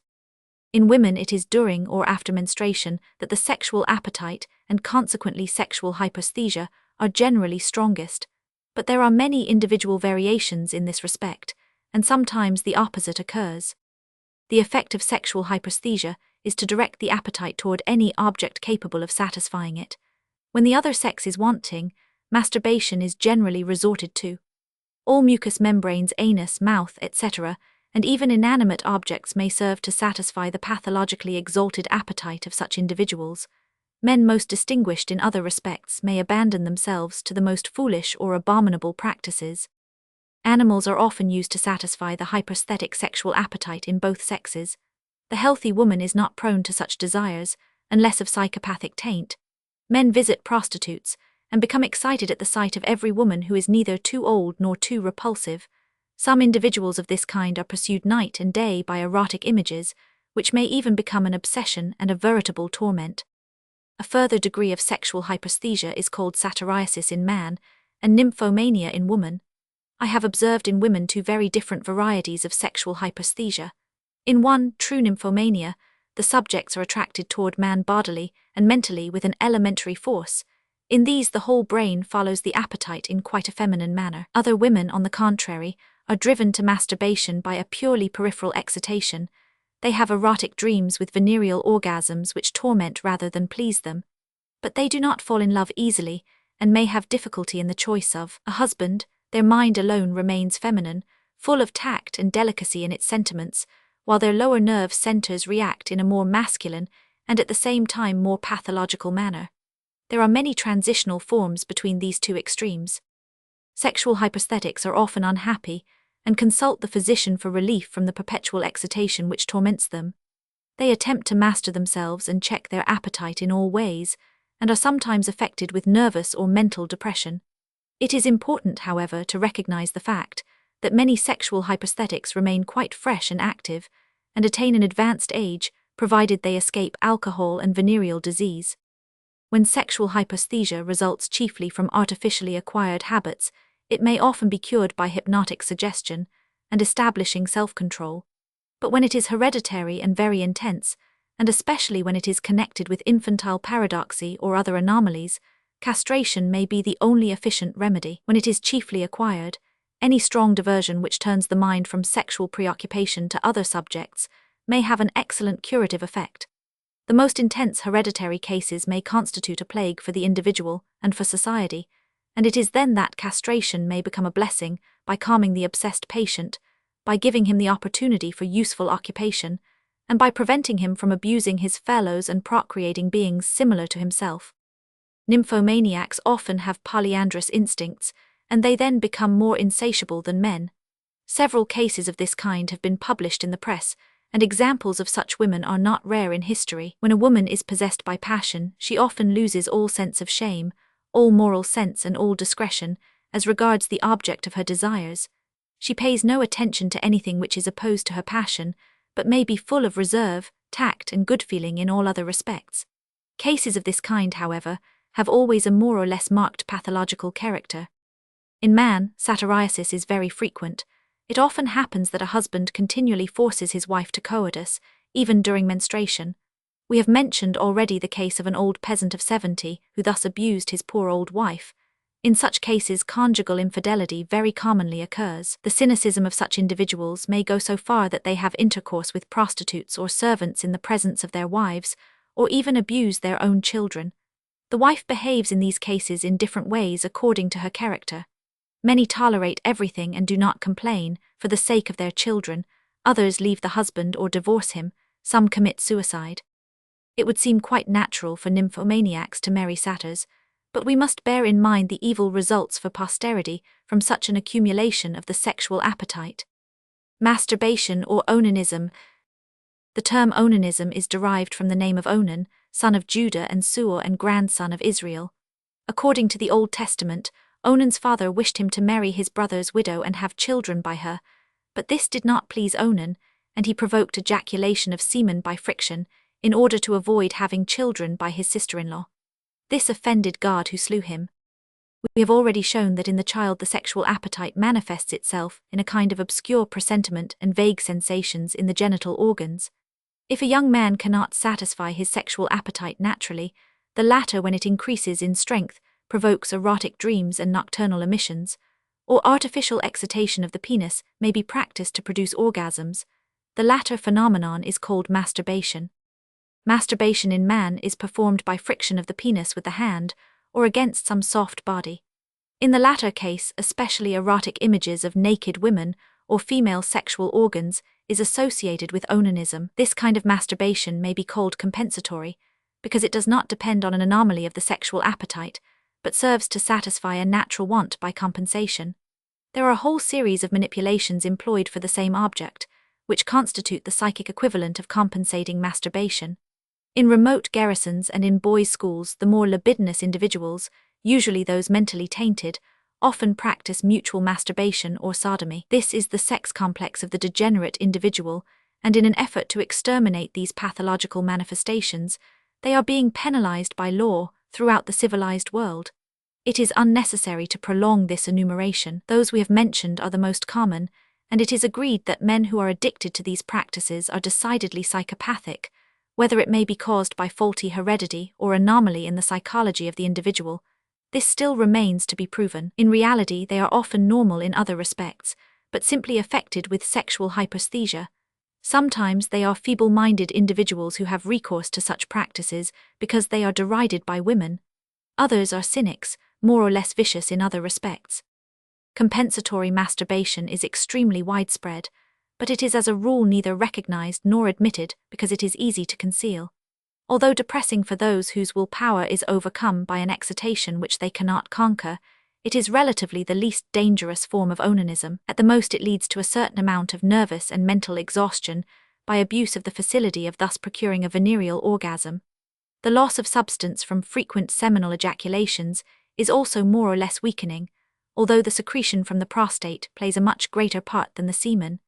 But what especially affects the nervous system is the repeated loss of the will and the failure of resolutions made many times to overcome the desire for orgasm. Here, as elsewhere, effect is too often confounded with cause. Because men of feeble willpower are addicted to onanism, it is imagined that the latter is the cause of the weakness of will. In itself, a seminal ejaculation provoked by masturbation is no more dangerous than a nocturnal emission. Both are often accompanied by nervous sensations, which are more disagreeable and exhausting than normal coitus.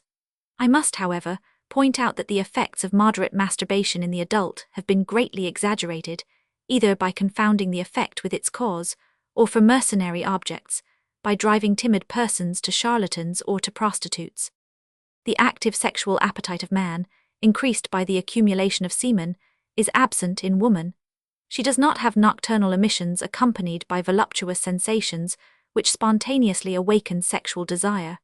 For this reason, a pathological sexual excitability is necessary to spontaneously provoke in woman voluptuous dreams or masturbation. For the same reason, we cannot speak of compensatory masturbation in woman.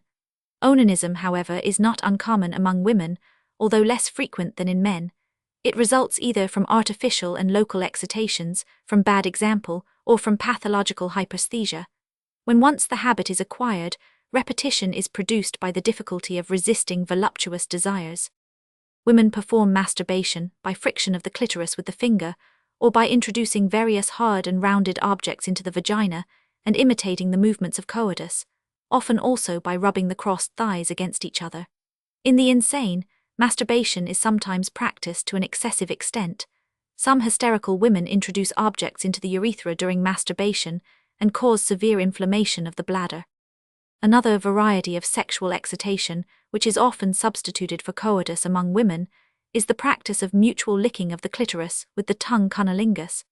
Although not so dangerous as has been maintained, these habits are aberrations of the sexual appetite, and it is needless to say that every human being should abstain from them out of self-respect.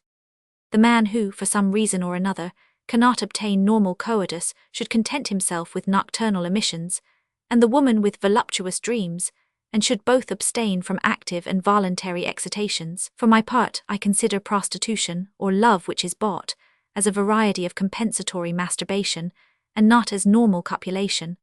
Coitus with a prostitute, generally infected with venereal disease, who receives new clients continually, has as little affinity with love as with the normal object of the sexual appetite or reproduction, and its moral value is certainly inferior to that of onanism. A second form of masturbation occurs in very young children from accidental irritation, in boys from phimosis, in girls from itching due to worms oxyuris about the anus and vulva. Innocent as regards its cause, this form of onanism may become dangerous by habit. Attention should therefore be paid to phimosis and worms, and the former treated by circumcision and the latter by the usual remedies. A third kind of masturbation is caused by example and imitation. This often occurs in schools and among children in general, and in this way very precocious sexual excitation may develop and become a habit difficult to suppress. The onanism of young children is certainly worse than that which begins after puberty. It not only renders the child idle and bashful, or increases these faults, but it also interferes with nutrition and digestion, and develops a tendency to sexual perversion and to impotence. It often ceases, however, after careful supervision, combined with physical exercise and fresh air, and direction of the attention to other things. On the whole, the danger of this form of onanism has also been exaggerated. In most cases it is cured, when it is not based on abnormal predispositions, or on an indolent and feeble character. Love and normal sexual intercourse are naturally the best remedies for masturbation due to seduction and habit, as soon as the subject has reached sexual maturity. We may include as a fourth form of masturbation the cases of paradoxy, which we have mentioned previously. In this case, onanism is produced spontaneously as the result of psychosexual precocity or hereditary pathological satyriasis. With the exception of the last paradoxical form, which is based on incurable satyriasis, all the kinds of onanism which we have mentioned hitherto can only be successfully treated by kindness and confidence, combined with work and direction of the mind, to wholesome and attractive subjects, not by threats or punishment. The new reformatory schools called Landersichungsheim Vidi Chapter 17 are an excellent remedy for onanism, for they keep the child occupied from morning to night, and hardly leave him any time for bad habits. When he goes to bed he is too tired to do anything but sleep. However, great prudence and active supervision is required in these cases. The fifth class is constituted by the onanism of sexual inverts, and may be called essential onanism. This concerns men whose sexual appetite is directed toward their own sex instead of the other. They are called homosexual, and mutual onanism is, so to speak, the normal satisfaction of their inverted appetite. We shall refer to this again later on. While normal sexual intercourse is the best and most rational remedy for compensatory masturbation, there is no question of it here. Marriage is the worst and most scandalous remedy in such cases. It is therefore of the greatest importance, in order to judge of the nature of the masturbation, to inquire into the kind of erotic images with which it is associated. If in the case of a man the images are those of women, it is simply a case of compensatory masturbation, but if the images are masculine, it is a case of sexual inversion. If masturbation is not accompanied by any images, the question remains doubtful. In young children, this is explained by the fact that the psychosexual irradiations are not yet developed. But after puberty, the absence of images as an object of eroticism suggests a certain anomaly, and sometimes depends on a latent tendency to inversion. Relation of masturbation to hypochondriasis.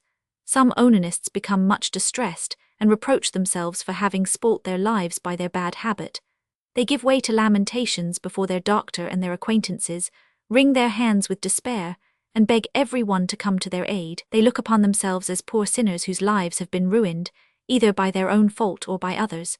They have read Lammert's Personal Preservation, or other sensational books which excite both the fear and the sexual desire of weak characters, whom they are intended to exploit. These poor devils believe themselves lost, and are truly pitiable objects. These form the types which are paraded as terrible examples in books on onanism, which make timid persons' hair stand on end. When these unfortunate onanists are questioned on all the circumstances of the act of which they accuse themselves, we generally arrive at the following results. We recognize that we have to deal with psychopathic or neurotic subjects more or less tainted by heredity, timid and shunning their fellows, easily impressed by imagination, possessed of unhealthy sentiments and ideas. In fact, hypochondriacs predisposed to look upon every sensation or slight indisposition as a grave disorder threatening their health or life. They thus live in perpetual anxiety. This mental anomaly has for a long time preceded the onanism, even if they have masturbated, which is often even not the case. Among the numerous patients of this kind that I have treated, there were many who had simply had nocturnal emissions since puberty, but they regarded themselves as lost men through masturbation. Many others no doubt practice compensatory masturbation, generally because their timid nature prevents them from frequenting prostitutes or committing other sexual excesses, while the way in which they analyze their sensations easily leads them to onanism. On the other hand, they are generally so afraid that they do not give way to excessive masturbation, perhaps only once or twice a week or even less often, so that the normal frequency of coitus, according to Luther, is often not attained and seldom exceeded. Among these persons we find few precocious or excessive onanists. I admit, however, that a hypochondriacal constitution predisposes somewhat to onanism. But what I wish to lay stress upon is that the onanists who are full of lamentation and self-reproach are neither the most numerous nor those who commit the greatest excess. The worst onanists, those who provoke several ejaculations daily, belong to the category of sexual hypersthetics. These have not the classical aspect attributed to them by tradition. They are not pale and terrified creatures, but rather lewd individuals who are early transformed into impudent Don Juans. They may be as courageous, as clever and as strong as others, and yet be disposed to all kinds of evil tricks and follies. It is therefore not true, as is so often said, that it is possible to recognize a masturbator by his face or manner. These excessive onanists no doubt do themselves harm in various ways, but the great error of taking sexual hypochondriasis for the type of onanists is to confound cause with effect. Sexual hypochondriasis is in no way the effect of onanism, but precedes it, and onanism is rather its effect, or is simply associated with it. It is obvious that onanism, by its depressing effect, aggravates a mind beset with hypochondriacal anxieties. It results from these facts, first, that a sexual hypochondriac should be treated as a hypochondriac, and not as an onanist. Secondly, that the worst slaves of masturbation are not to be looked for among pale and dejected individuals. Among women, especially young girls, hypochondriasis is not common, and cases of sexual hypochondriacs who accuse themselves of masturbating are rare among them. Women who masturbate generally keep their secret, and are apparently very little affected by it. However, onanism does them nearly as much harm as men, It is true they have no loss of semen, but the repetition and intensity of the nervous irritation are greater than in man, and it is this which causes most exhaustion. In spite of this, it is curious to observe that women who masturbate are generally less ashamed than men, and are apparently less depressed by it. We must bear in mind that the loss of semen by masturbation has in man a peculiarly depressing effect, for it lacks its object, and represents an absolutely abnormal satisfaction of the sexual appetite. It may be objected that this difference is due to another cause, that women who masturbate have less moral tone and are especially depraved individuals. I agree that this is often the case, but far from always. The intensity of the sexual excitability in women has nothing in common with their character. It may be associated with high intelligence, with high moral and aesthetic qualities, and even with a strong will. On the other hand, deficiency in moral sense and will may occur with sexual frigidity, and, as we have already seen, may lead to sexual excess without any voluptuous sensation, in accordance with the peculiarities of feminine sentiment. These facts show how complex are the causes of a given effect in the sexual domain. Perversions of the sexual appetite or paresthesia of the sexual sensation. We are here concerned with sexual appetite provoked by inadequate objects.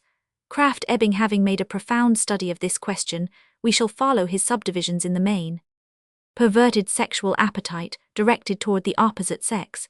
A sadism association of sexual desire with cruelty and violence. History shows us a number of celebrated persons who satisfied their sexual desire by making martyrs of their victims, up to complete butchery.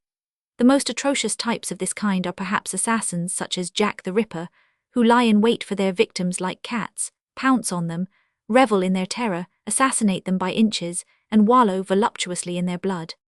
The term sadism is derived from the celebrated Marquis de Sade, a French author, whose obscene romances overflow with cruel voluptuousness. Certain reminiscences of sadism are common both in man and woman. At the moment of highest excitation in coitus, it is not uncommon for one or other of the couple to bite or scratch in the ecstasy of their amorous embraces. Lombroso remarks on the brutal excesses of soldiers when excited after battle. This is, so to speak, an inversion of sadism as regards cause and effect. After the exaltation of combat, that of desire possesses the mind, as in the inverse direction exaltation of desire gives rise in certain cases to that of violence and thirst for blood. Krafft-Ebing draws attention to the fact that love and anger are the two most violent affective conditions, and are at the same time the two powers which provoke the most motor discharges. This explains why they may be associated in the delirium of unbridled passions.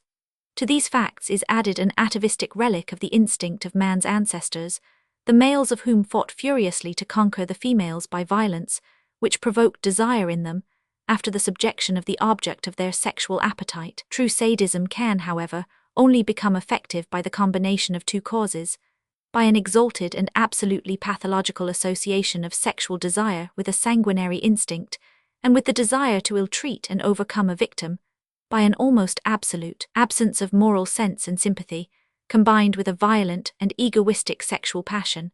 It is evident that the slight more or less sadic impulses which may involuntarily occur in the performance of normal coitus are quite exempt from the second of these causes. Krafft-Ebing maintains that sadism is usually, if not always, congenital and hereditary.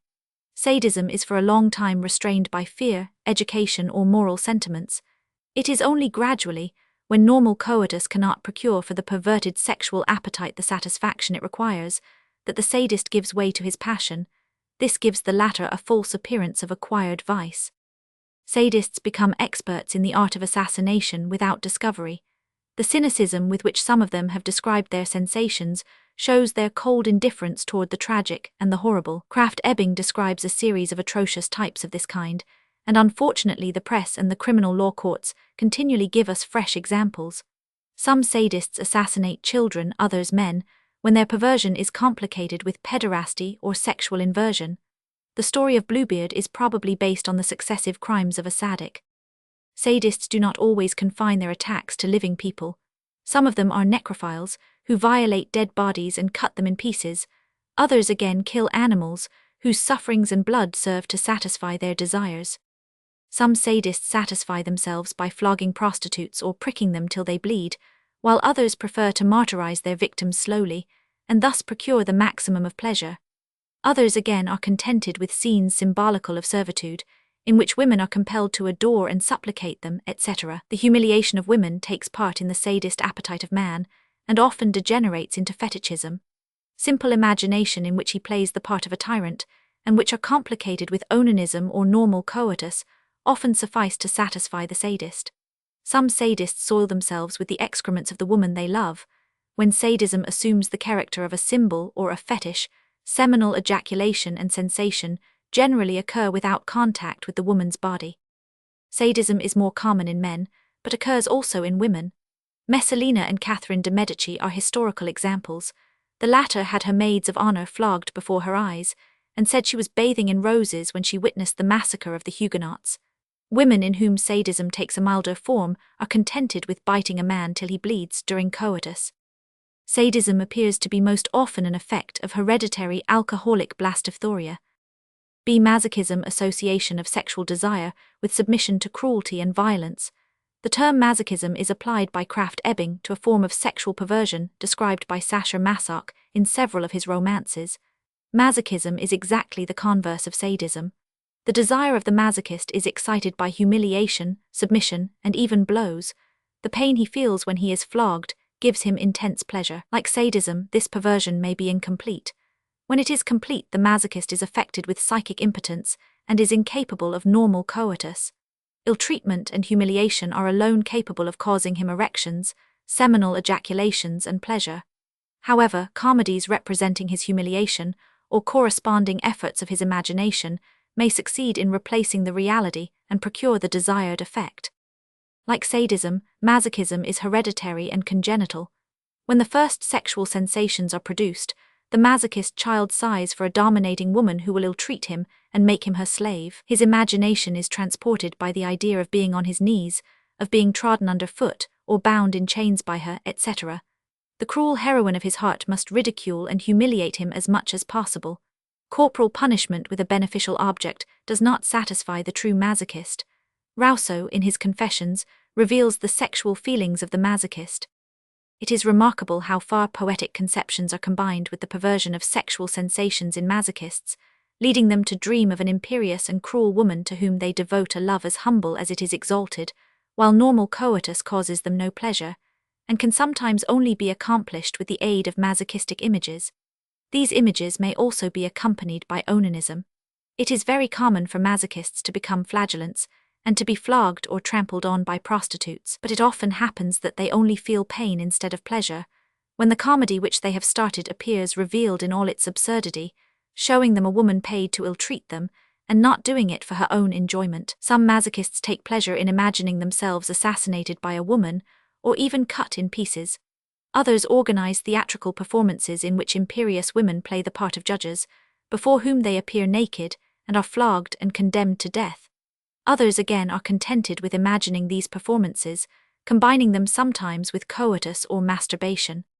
Krafft-Ebing is no doubt right in considering the lucubrations of the poet Baudelaire, and his necrophile imagination of his own carrion hung on a gibbet and devoured by vultures, as a mixture of sadism and masochism. He sought out the most repulsive women of all races, Chinese, negresses, dwarfs, giants, or modern women as artificial as possible, to satisfy his pathological instinct. The following case quoted by Krafft-Ebing from Hammond is typical. A married man and father of several children was sometimes subject to attacks during which he visited a brothel, where he chose 2 or 3 of the fattest women. He stripped the upper part of his body, lay on the floor, crossed his hands, shut his eyes, and ordered the women to tread with all their force on his chest, neck, and face. Sometimes he required a still heavier woman or more cruel manipulations. After 2 or 3 hours he was satisfied, paid the women liberally and regaled them with wine, rubbed his bruises, dressed himself, and returned to his office, to repeat this singular performance a week later. Krafft-Ebing describes, as masked masochism, certain cases of fetichism in which the nature of the fetish which causes sexual excitation, and the manner in which it is used, prove a desire for maltreatment and humiliation by a woman. This is especially the case with shoe and foot fetichism. Among those who are affected with this pathological specialty, voluptuous sensations are produced when they are trodden on by a woman's shoes or feet. They even dream of women's shoes and feet. Some of them put nails in their shoes, the pain of which gives them voluptuous sensations. Lastly, the shoes alone, especially when they touch the penis, are sufficient to excite their sexual desire. Other masked masochists are excited by the secretions or even excrements of women. I have been consulted by a typical masochist, who, being very religious, was convinced that his perverted sexual appetite was a sin. He therefore married, thinking that God and repentance would change him. But when married, he naturally found himself absolutely impotent and incapable of coitus. If masochism is common in men, it is produced in women rather as an exaggeration in the domain of her normal sexual sensations, for it is to a great extent in harmony with her passive sexual role. Woman does not like the weak man who submits to her. She prefers a master on whom she can lean. In fact, normal women do not like their husbands to ask advice from them too often, nor to be wanting in decision and self-confidence. On the contrary, they like them to be firm and even somewhat imperious, provided they are not unkind. It is notorious that many women like to be beaten by their husbands, and are not content unless this is done. This appears to be especially common in Russia. Accentuated forms of pathological masochism are, however, rare in women. Masochism presents a certain analogy with the religious ecstasy of fakirs and flagellants who flog themselves. These individuals appear to become exalted in a kind of ecstatic convulsion, with the idea of pleasing God or gaining heaven by their martyrdom. We may add that, like sadism, masochism occurs in sexual inverts, but always having the same sex for its object. I know an old gentleman whose only pleasure consisted in receiving a shower of blows. As a boy, like Rousseau, he tried by all kinds of ruses to obtain corporal punishment. When he grew up, this became impossible, and he devised tricks to urge schoolboys to fight each other, pretending to be angry and exciting their spirit of contradiction. The boys then pretended to fight him, and this sufficed for the rest of his life to excite erections and seminal ejaculations. This gentleman was a lawyer and told me his history, hoping that suggestion might cure him. The eroticism produced by submission to pain and humiliation is often blended with that produced by performing acts of cruelty. These mixtures of sadism and masochism have been investigated by Schrenk-Notzing, who concludes that they are intimately related. Fetishism, production of voluptuous sensations by contact with or by the sight of certain portions of the body or clothes of woman. We have already mentioned this symptom and have seen the part it plays in some forms of masochism. A masked form of fetishism forms part of the normal sexual appetite, in the sense that certain parts of the body or clothes, certain odors, etc., especially excite the sexual desire of many people by recalling the individual to whom they belong. Therefore, parts of the body which normally excite sexual desire, as breasts, sexual organs, or other parts of the body usually covered, cannot be regarded as pathological fetishes. The true fetishist is a very pathological being, whose entire sexual appetite, often with all its irradiations in the higher sphere of love, if we can speak of love in such cases, is limited to certain objects connected with woman. The most common fetishes are women's handkerchiefs, gloves, velvet or shoes, or their hair, hands or feet, etc. In these cases the fetish plays the essential part, and is in no way associated with the image of a woman.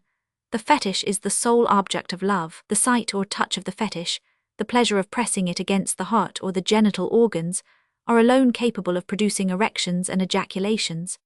There are even fetishists whose sexual desire is only excited by the sight of certain feminine deformities, such as clubfoot, squint, etc. Hairdressers, who masturbate after dressing women's hair, are well-known examples of fetishism.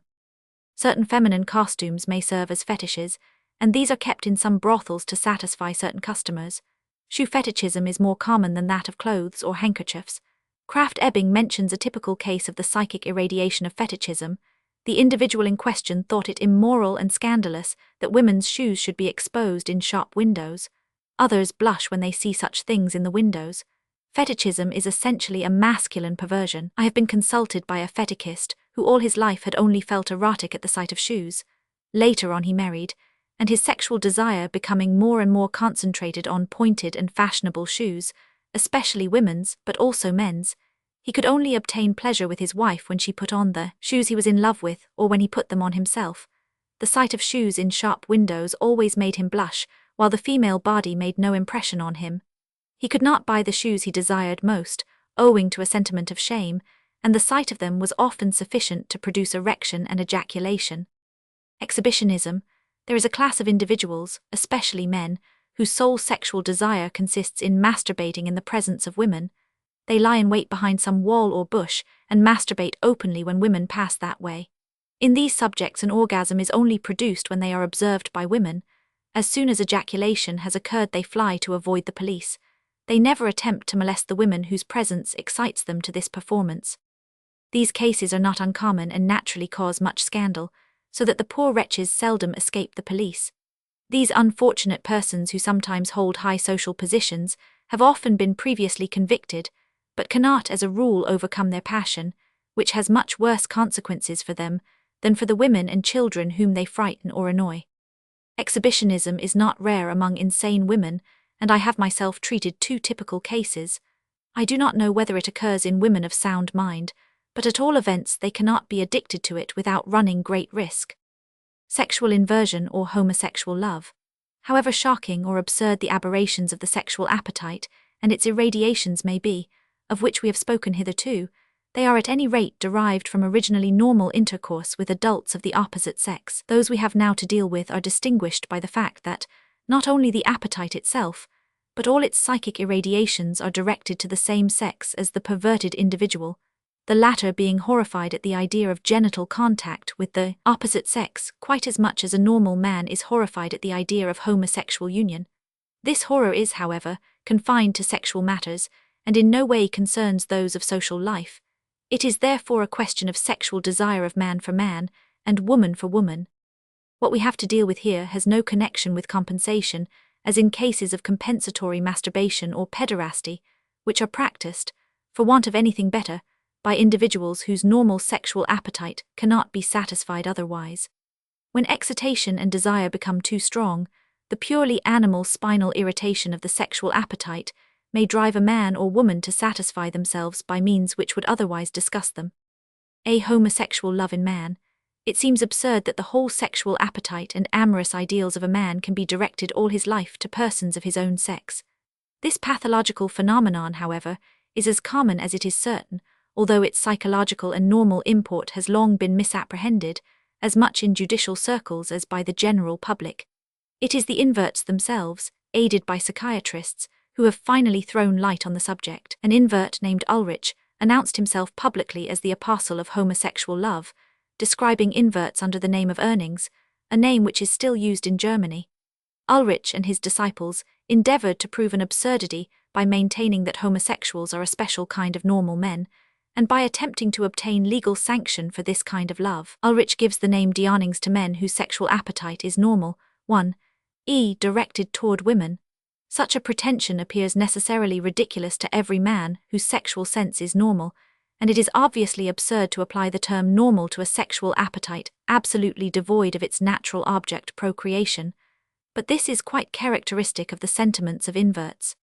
Hirschfeld of Berlin has recently attempted to show that homosexuals constitute a variety of normal man, but he plays with words and facts, invoking the names of celebrated inverts, and wrongly asserts that inversion is not hereditary. From the first dawn of sexual feeling in youth, male inverts have the same feelings as girls toward other boys. They feel the need for passive submission, they become easily enraptured over novels and dress, they like to occupy themselves with feminine pursuits, to dress like girls and to frequent women's societies. They regard women as friends, as persons with whom they have a fellow feeling. They generally, but not always, have a banal sentimentalism. They are fond of religious forms and ceremonies. They admire fine clothes and luxurious apartments. They dress their hair and fake themselves with a coquetry which often exceeds that of women. They are not all like this, but one or other of these traits predominates in different individuals.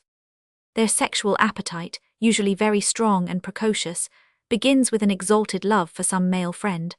I have treated a great number of inverts and have always been struck with the intensity of their passion. Among other cases, I may mention that of an invert hospital attendant who fell madly in love with one of his comrades and covered 10 meters of white tape with the name of his beloved. The most passionate love letters, vows of fidelity till death, the most ferocious jealousy toward other friends of their beloved, and even ceremonies symbolical of marriage, are daily events among the homosexuals. The invert does not so easily become enamored of another invert as of normal men. These have a special attraction for him, but as they generally repulse him with disgust, or threaten to expose or exploit him, he is often obliged to content himself with his fellows. These gentlemen form among themselves a secret brotherhood, a kind of Freemasonry which is recognized by signs. the first appearance of the homosexual appetite with its youthful impulses, causes love and happiness to appear to the invert in a special aspect, determined by the inverted irradiation of his sexual appetite. It represents the aim of his life as an amorous union with his beloved, and shapes his idols, his romance and his ideal to this end. But later on, when his sexual desire increases, and when he discovers that the majority of men feel differently to him, that the human race is reproduced by the union of men and women, etc., he becomes unhappy. He perceives that it would be both ridiculous and dangerous to reveal his inner feelings, and generally gives way to masturbation. But all social barriers which oppose his appetite only increase his desire, and he becomes less and less able to dominate his passion for certain young men. The disgust and indignation of the latter, when they discover that they are not the object of simple affection, but of perverted sexual love, are expressed only too clearly, and the poor invert sees himself condemned to perpetual torment in trying to hide his most violent desires and his most intimate and ideal aspirations, and finally to live in continual dread of being betrayed and prosecuted. It is thus easy to understand that he is happy in the discovery that his fellows form a secret society, and he associates with them immediately, when his moral sense and will are not strong enough to be proof against it. If the invert succeeds in finding a male to his liking, and with a similar degenerative state of mind to his own, he will pay him the attention that the normal man would to a woman. It is therefore reasonable to believe that this mode of inversion is likewise an expression of pathological manifestation of the individual, usually accompanied by neurosis and a like corresponding deficiency in the physical makeup of the individual. The invert's ideal would be to obtain a legal license for marriage between men, but they are not very constant in their love and are much inclined to polyandry. Sexual love for women inspires them with contempt. They regard it as low and disgusting, at the most only good for the production of young inverts. Homosexual love has played a much greater part in the world's history than is generally believed. The Count de Platen and Sappho were inverts. The inverts themselves maintain that it was the same with Plato, Frederick the Great, Socrates, etc., but this is not proved. In the East and in Brazil, homosexual love is very common. My experience agrees with that of Krafft-Ebing, that homosexual love is pathological in nature, and that nearly all inverts are in a more or less marked degree psychopaths or neurotics, whose sexual appetite is not only abnormal but usually also exalted. Insane inverts, such as King Louis Roman II of Bavaria, a great number of the insane affected, for example, with pseudologia fantastica pathological swindlers, and who are also homosexual, show the intimate relationship which exists between sexual inversion, also called urinism, and the psychoses. I agree with Rudin that the psychopathological phenomena presented by the majority of inverts are primitive and hereditary, and that they are hardly ever the effect of their tormented life, as Hirschfeld, Ulrich and their disciples maintain. The vexations, anxieties and other torments that they suffer may no doubt play a part in developing certain nervous conditions previously latent, but they can never create hereditary taints. We may admit that sexual inversion corresponds to a kind of partial hermaphrodism, in which the sexual glands and copulatory organs have the characters of one of the sexes, while the brain has, to a great extent, those of the other sex. But the phenomenon is none the less pathological. The inverts with whom we have most to do, especially in public asylums and at the courts of justice, are cynics and debauchees in spite of the ideal which they parade. But we should be wrong in concluding that this is always the case. The cynics make themselves heard because they do not restrain themselves. In my private practice, I have known many very well-conducted inverts, possessing the most delicate sentiments, who had become pessimists owing to the shame and grief of a state of mind which they hid from the world. Inverts of this class often commit suicide, after having carried on in silence a desperate struggle against their morbid appetite, because they prefer death to defeat, which they consider a dishonor. The victims of these tragedies deserve all our pity, and sometimes our respect. Such individuals generally hold aloof from the brotherhood of inverts, which they look upon with fear or disgust. In the picture of homosexuals, there are two lamentable shadows, which are largely due to the severity with which most legislations track and condemn these unfortunate beings. Moll, Krafft-Ebing and Hirschfeld have written at great length on sexual inversion. The law takes a just point of view and is generally severe as regards this anomaly, especially in Germanic countries. Even homosexual love that does not affect minors nor insane persons is a sign of degeneracy, but produces no offspring and consequently dies out by means of selection. We hope, therefore, that this type may be extinct someday, although it is still decidedly numerous, principally in the larger cities of the world. When a normal man is tormented by an invert, it is much easier to get rid of him than for a young girl to protect herself against the importunities of a man. It is quite another thing when the invert pays his attentions to minors, or when his appetites are complicated with dangerous sexual paresthesias, such as sadism. Not long ago, the terrible case of a sadist invert startled civilized Europe. By the aid of cruelty and intimidation, this wretch martyrized 2 young boys confided to him for their education to such a degree that one of them died. Legal protection of the 2 sexes against sexual abuses of all kinds should be extended at least to the age of 17 or 18. Sexual inversion has 2 curious results which have not received sufficient attention. Human society regards it as quite natural and without danger for individuals of the same sex to bathe, sleep and live together. In lunatic asylums, prisons, reformatories, etc., men are attended to by men and women by women. The vow of chastity of Catholic priests and nuns leads in the same way to separation of the sexes. In all these customs, sexual inversion has not been taken into consideration. It is not surprising, therefore, that homosexuals take advantage of this state of affairs and seek these situations, which give them the opportunity for satisfying their perverted passions without running much danger. They willingly choose a career suitable for their degenerate purposes, and especially that of attendant in lunatic asylums. In the latter case, they take advantage of the mental condition of the patients and their incapacity to make complaints. In public baths, inverts can freely enjoy the sight of naked men. So far we have only spoken of complete inversion, but there are transitional stages. Many individuals are neutral, animated by sensations floating between the 2 sexes. Krafft-Ebing even speaks of psychosexual hermaphrodites, who are equally attracted by either sex, and cohabit sometimes with one, sometimes with the other. I knew a married man who was very capable with his wife, but in spite of this was unfaithful to her, both with men and with other women. He was convicted several times for pederasty with men and young boys, and confessed to me that he had more pleasure from homosexual intercourse than from normal connection with women, but could satisfy himself either way. An incomplete invert declared to me that his ideal would be a man. Along with these cases, there is a series of homosexuals in whom it is assumed that inversion has been acquired, because they commenced with a normal sexual desire for women. After being seduced by homosexuals, who initiate them in mutual onanism or pederasty, they are suddenly or gradually disgusted with women and become inverts vide suggestion. In reality, these are only relatively cases of acquired inversion. If we accept the cases which depend on pure suggestion, of which we shall speak later, there is a latent hereditary disposition to inversion, which is awakened on the first occasion and then develops strongly. It is easy to prove that men with normal sexual instincts immediately abandon the habits of onanism or pederasty, which they have contracted through bad example or seduction, or by compensation for the want of the normal object, as soon as they can obtain normal sexual intercourse with one or more women. It is, therefore, false to regard homosexual sensations as depending on vice and depravity. They are a pathological product of abnormal hereditary sexual dispositions. At any rate, this is a general rule which has few exceptions. Sexual inversion is so widespread that in certain countries, for instance Brazil, and even in some European towns, there are brothels with men instead of women.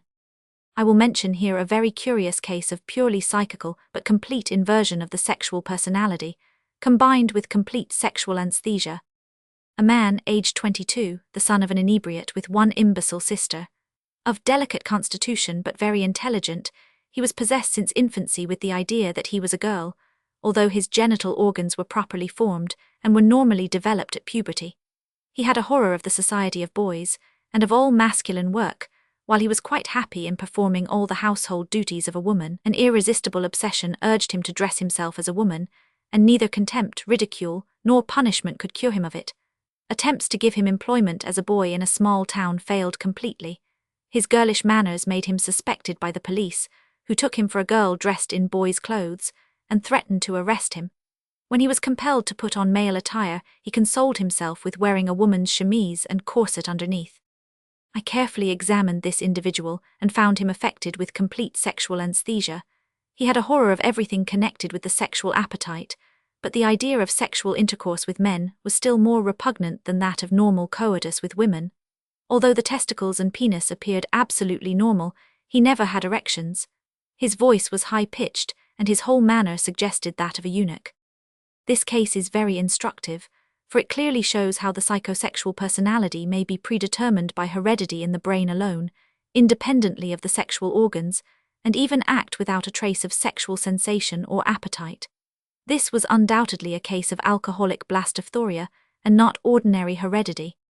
Krafft-Ebing describes the following scene, taken from a Berlin journal dated February 1894, which gives a good idea of the manners and customs of the homosexual fraternity. The misogynist's ball. Almost all the social elements of Berlin have their club or meeting place fat, the bold, the bachelors, the widowers, not the misogynists. This variety of the human species, whose society is hardly edifying but whose psychology is peculiar, held a fancy dress ball a few days ago. The sale, or rather the distribution of tickets, was kept very private. Their meeting place is a well-known dancing hall. We enter the hall about midnight. Dancing is going on to the music of a good orchestra. A thick cloud of smoke obscures the lamps and prevents us at first from distinguishing the details of the scene. It is only during an interval that we can make a closer examination. Most of the people are masked, dress coats and ball dresses are exceptional. But what do I see? This lady in rose tarlatan who has just pirouetted before us has a cigar in her mouth and smokes like a trooper. She has also a small beard, half hidden by paint, and she is now talking to an angel in tights, very décolleté, with bare arms crossed behind her, also smoking. They have men's voices, and the conversation is also masculine, for it turns on this cursed tobacco will not draw. Two men dressed as women. A clown in conventional costume leaning against a pillar is speaking tender words to a ballet dancer, with his arm round her waist. She has a Titian head, a fine profile and good figure. Her brilliant earrings, her necklace, her shapely shoulders and arms seem to proclaim her sex, when suddenly disengaging herself from the embracing arm she turns away with a yawn, saying in a bass voice, "Emile, why are you so tiresome today?" The novice hardly believes his eyes. The ballet dancer is also a man. Becoming suspicious, we continue our investigations, beginning to think that the world is here upside down. Here is a man who comes tripping along, but no, it cannot be a man, in spite of the small and carefully curled mustache, the dressing of the hair, the powder and paint on the face, the blackened eyebrows, the gold earrings, the bouquet of flowers on the breast and shoulder, the elegant black gown, the gold bracelets, the fan held in a white-gloved hand. None of these things suggest a man. And with what coquetry he fans himself, how he dances and skips about. Nevertheless, nature has created this doll in the form of a man. He is a salesman in one of the large sweet shops, and the ballet dancer is his colleague. At the table in the corner, there is a convivial meeting. Several elderly gentlemen are gathered round a group of very décolleté ladies, sitting over a glass of wine, and cracking jokes which are anything but delicate. Who are these three ladies? Ladies, laughs my better-informed companion. Well, the one on the right with the brown hair and short fancy dress is a hairdresser. The second, the blonde with the pearl necklace, is known here by the name of Miss Ella, and he is a lady's tailor. The third is the celebrated Lottie. But this cannot be a man. The waist, the bust, the delicate arms, the whole appearance is feminine. I am told that Lottie was formerly an accountant. Today she, or rather he, is simply Lottie, and takes pleasure in deceiving men as to his sex as long as possible. At this moment Lottie is singing a song in a contralto voice acquired by prolonged practice, which a female singer might envy. Lottie has also taken female parts on the stage. Nowadays the former accountant is so imbued with his female role that he seldom appears in the street, except in woman's attire, and even wears an embroidered nightdress. On closer examination of the persons present, I discovered to my astonishment several acquaintances. My bootmaker, whom I should never have taken for a misogynist, appears tonight as a troubadour with sword and plumed cap, and his Leonora in the costume of a bride generally serves me with Havanas in a cigar store. When Leonora removed her gloves, I recognized her at once by her large chilblained hands. Here is my haberdasher promenading in an indelicate costume as Bacchus, also a Diana, dressed up atrociously, who is really a waiter at a café. It is impossible to describe the real ladies who are at this ball. They only associate with each other and avoid the women-hating men, while the latter also keep to themselves and absolutely ignore the fair sex. B. Feminine sexual inversion and homosexual love. Sexual inversion is not rare in women, but manifests itself less publicly than the corresponding masculine inversion.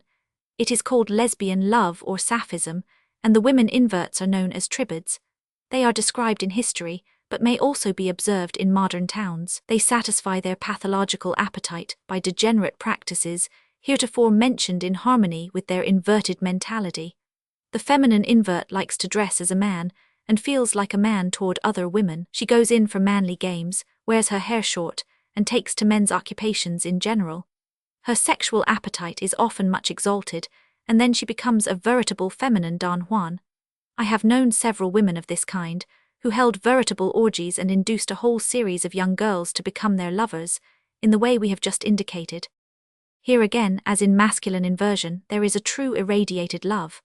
Inverts want to marry and swear eternal fidelity. They celebrate their betrothals even openly, the invert in male attire representing the bridegroom.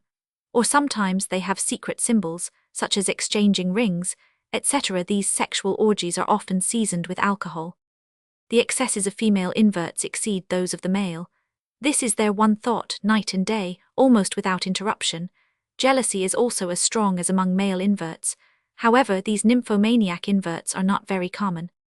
A characteristic peculiarity of feminine inversion depends on the irradiation of the sexual appetite in woman vd chapters Roman 4, and v. We have seen that there is much less distinction in woman between love and local sensations of pleasure, and between friendship and love than in man. When a woman invert wishes to seduce a normal girl, it is easy for her to do so. She first wins her affection by the aid of the caresses of an exalted platonic love, which is not uncommon among women. Kisses, embraces, and sleeping in the same bed are much more common among girls than boys, and little by little the invert succeeds in causing voluptuous sensations in her victim.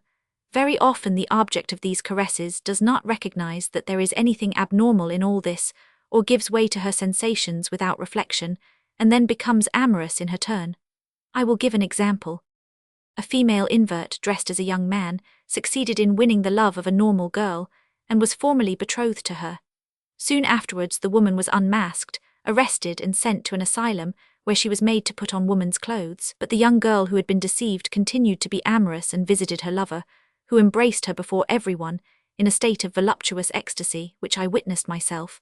When this scene was over, I took the young girl aside and expressed my astonishment at seeing her continue to have any regard for the sham young man who had deceived her. Her reply was characteristic of a woman. "Ah, you see, doctor, I love him, and I cannot help it." What can one reply to such logic? A psychic love of this kind is hardly possible in man. But if we go to the bottom of the matter and study the nature of woman, we can understand how certain feminine exaltations may be unconsciously transformed into love, platonic at first, afterwards sexual. At first they understand each other so well, and have so much mutual sympathy. They give each other pet names, they kiss and embrace, and perform all kinds of tender actions. Finally, a graduated scale of caresses leads almost unconsciously to sexual excitation. This is how it happens that a normal woman, systematically seduced by an invert, may become madly in love with her and commit sexual excesses with her for years, becoming herself essentially pathological. The case only becomes really pathological when it is definitely fixed by long habit, a thing which easily occurs in woman, owing to the constant and monogamous nature of her love.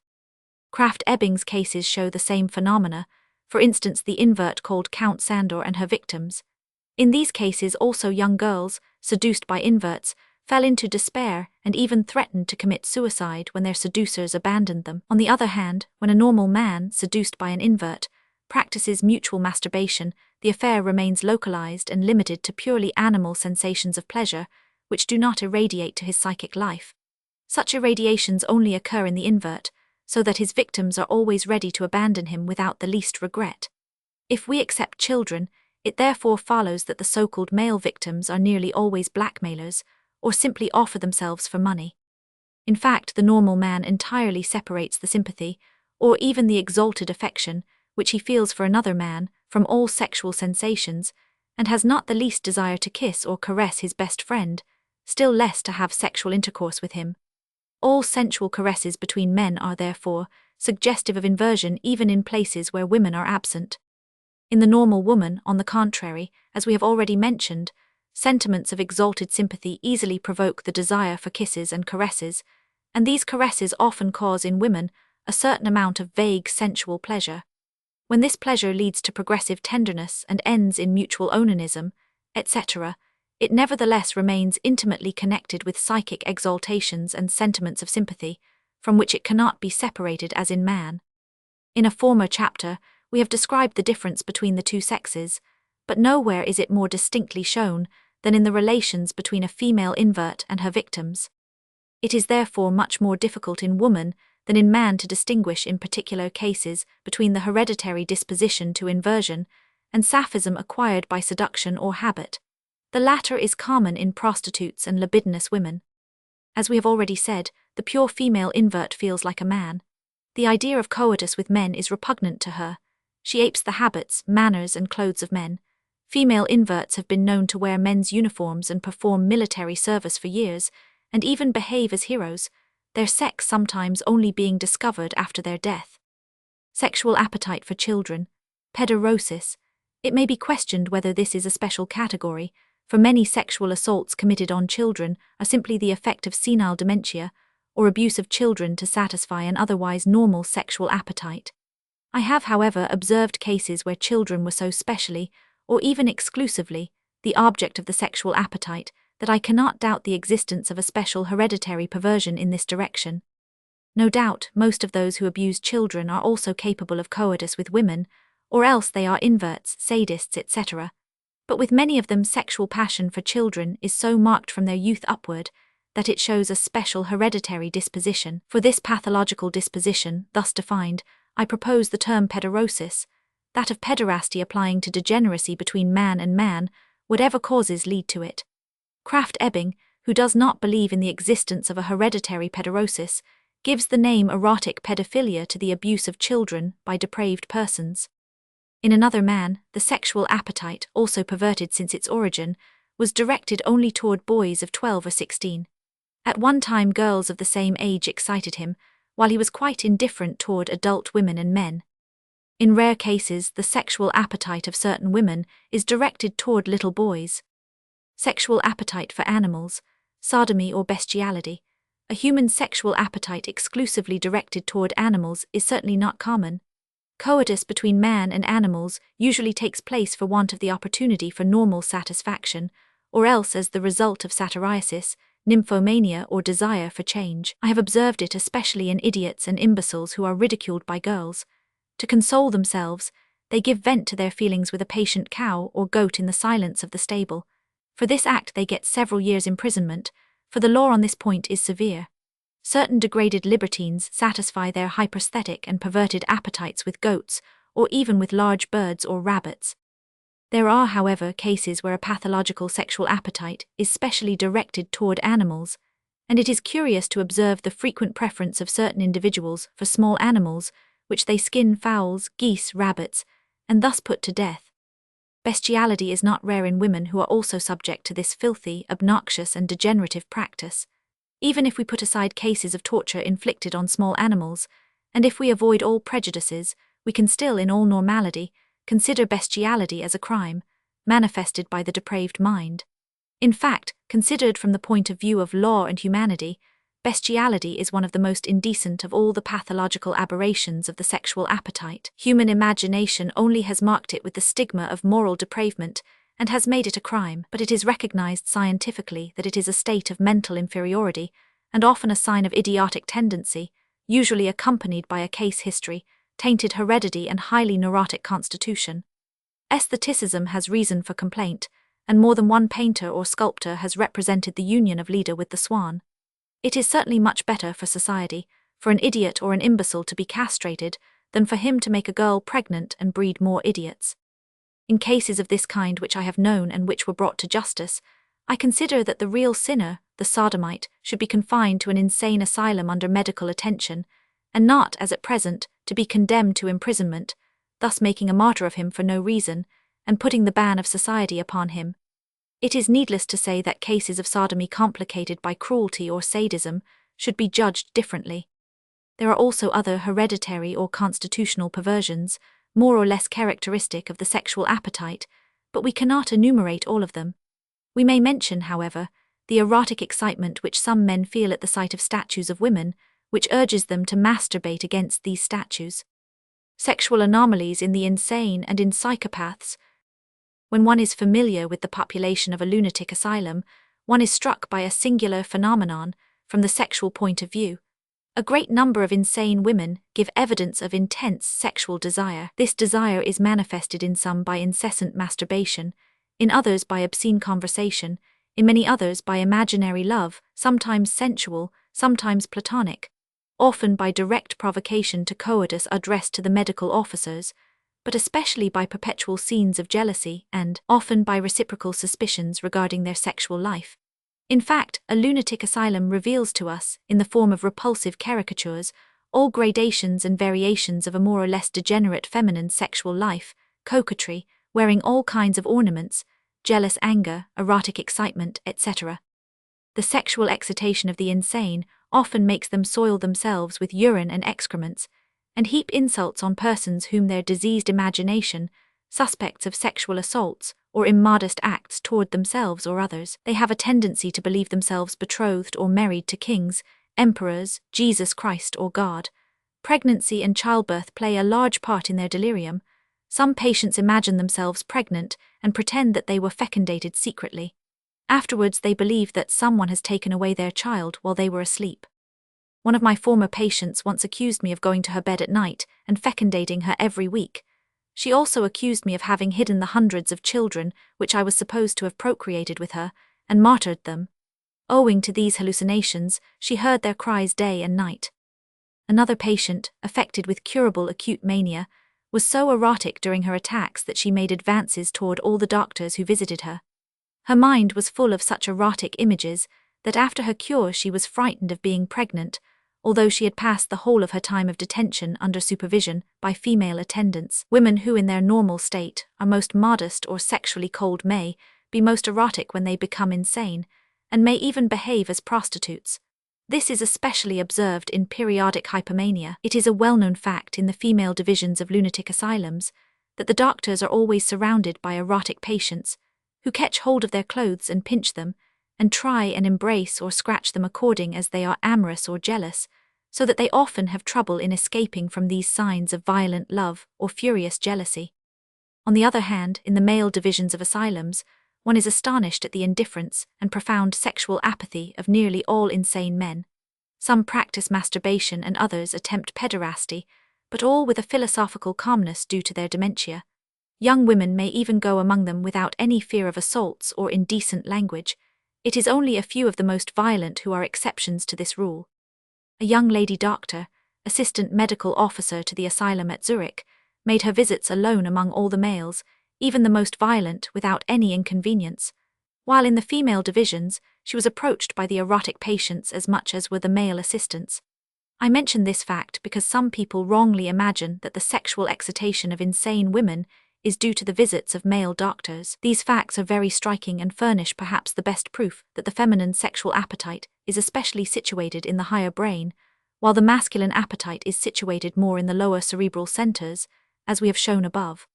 Mental alienation is due to irritations of the higher brain, and this explains why in women it lets loose such violent sexual passions and images, and why there is so little of this in men. The sexual pathological symptoms of the insane are as follows.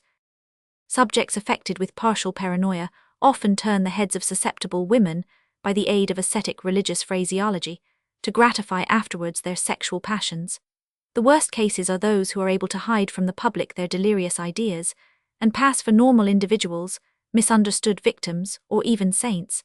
I have examined a very orthodox clergyman, highly esteemed by his congregation on account of his ascetic and enthusiastic preaching. In his own home he ill-treated his wife, half-strangled her, and exacted all kinds of sexual depravity. Unfortunately, the nature of his delirium was not very evident, and he dissimulated so well that the jurists would not admit his irresponsibility, in spite of my medical certificate.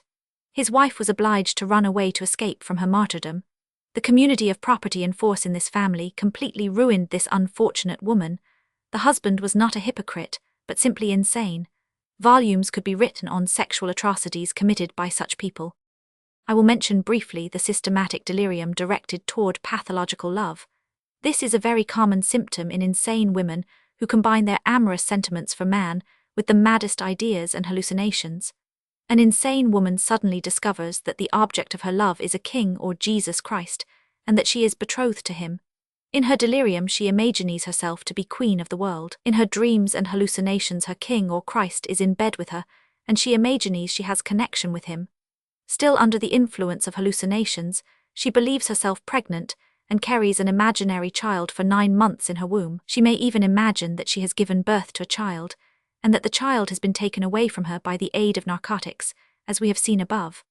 Although there is an infinite variety in the gradations, the pathological images of the cerebral sexual sphere of insane women always revolve round this eternal theme.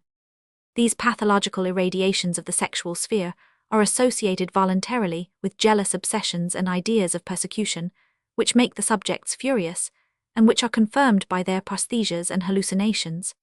Illusions of memory play a great part in these cases, for the subjects have often never felt what they complain of, and it is then a question of veritable hallucinational memory. We may here observe, by the way, that, even among healthy people, the sexual passions, like the others, always tend to falsify memory, making things appear in the exclusive sense of the affective state. Once fixed in the memory, such conceptions, the false tendency of which was originally based on passion, gradually assume the subjective character of certainty. Cool-headed people, or those whose affective state directs them to contrary conceptions, then see in such individuals a deliberate intention to misrepresent the facts. This is the reason why people so often hurl mutual insults at each other's heads, calling each other liars and calumniators, owing to the affective illusion of memory. Jealous delirium renders the subject furious. A word, a look, or some trivial circumstance are enough for him to prove the infidelity of his wife. The latter has to avoid the slightest thing which might arouse jealousy, but all in vain. Reserve and even prudery are regarded by the jealous husband as hypocrisy. The unfortunate man watches his wife night and day like a watchdog. He threatens and insults her with no reason and calumniates her in all ways, even in the presence of a third party. He even lays elaborate traps for her. Cases of this kind are legion. In the sexual domain, the same extremes are produced in a very striking manner. Inflamed by love, a hysterical woman may exhibit phenomenal eroticism and the most violent sexual excesses, while indifference, disgust, or simply distraction by other ideas will render her absolutely frigid. Cold as ice toward other men, she may have insatiable sexual desire for the man she loves. The question is often raised whether a woman can love more than once in her life.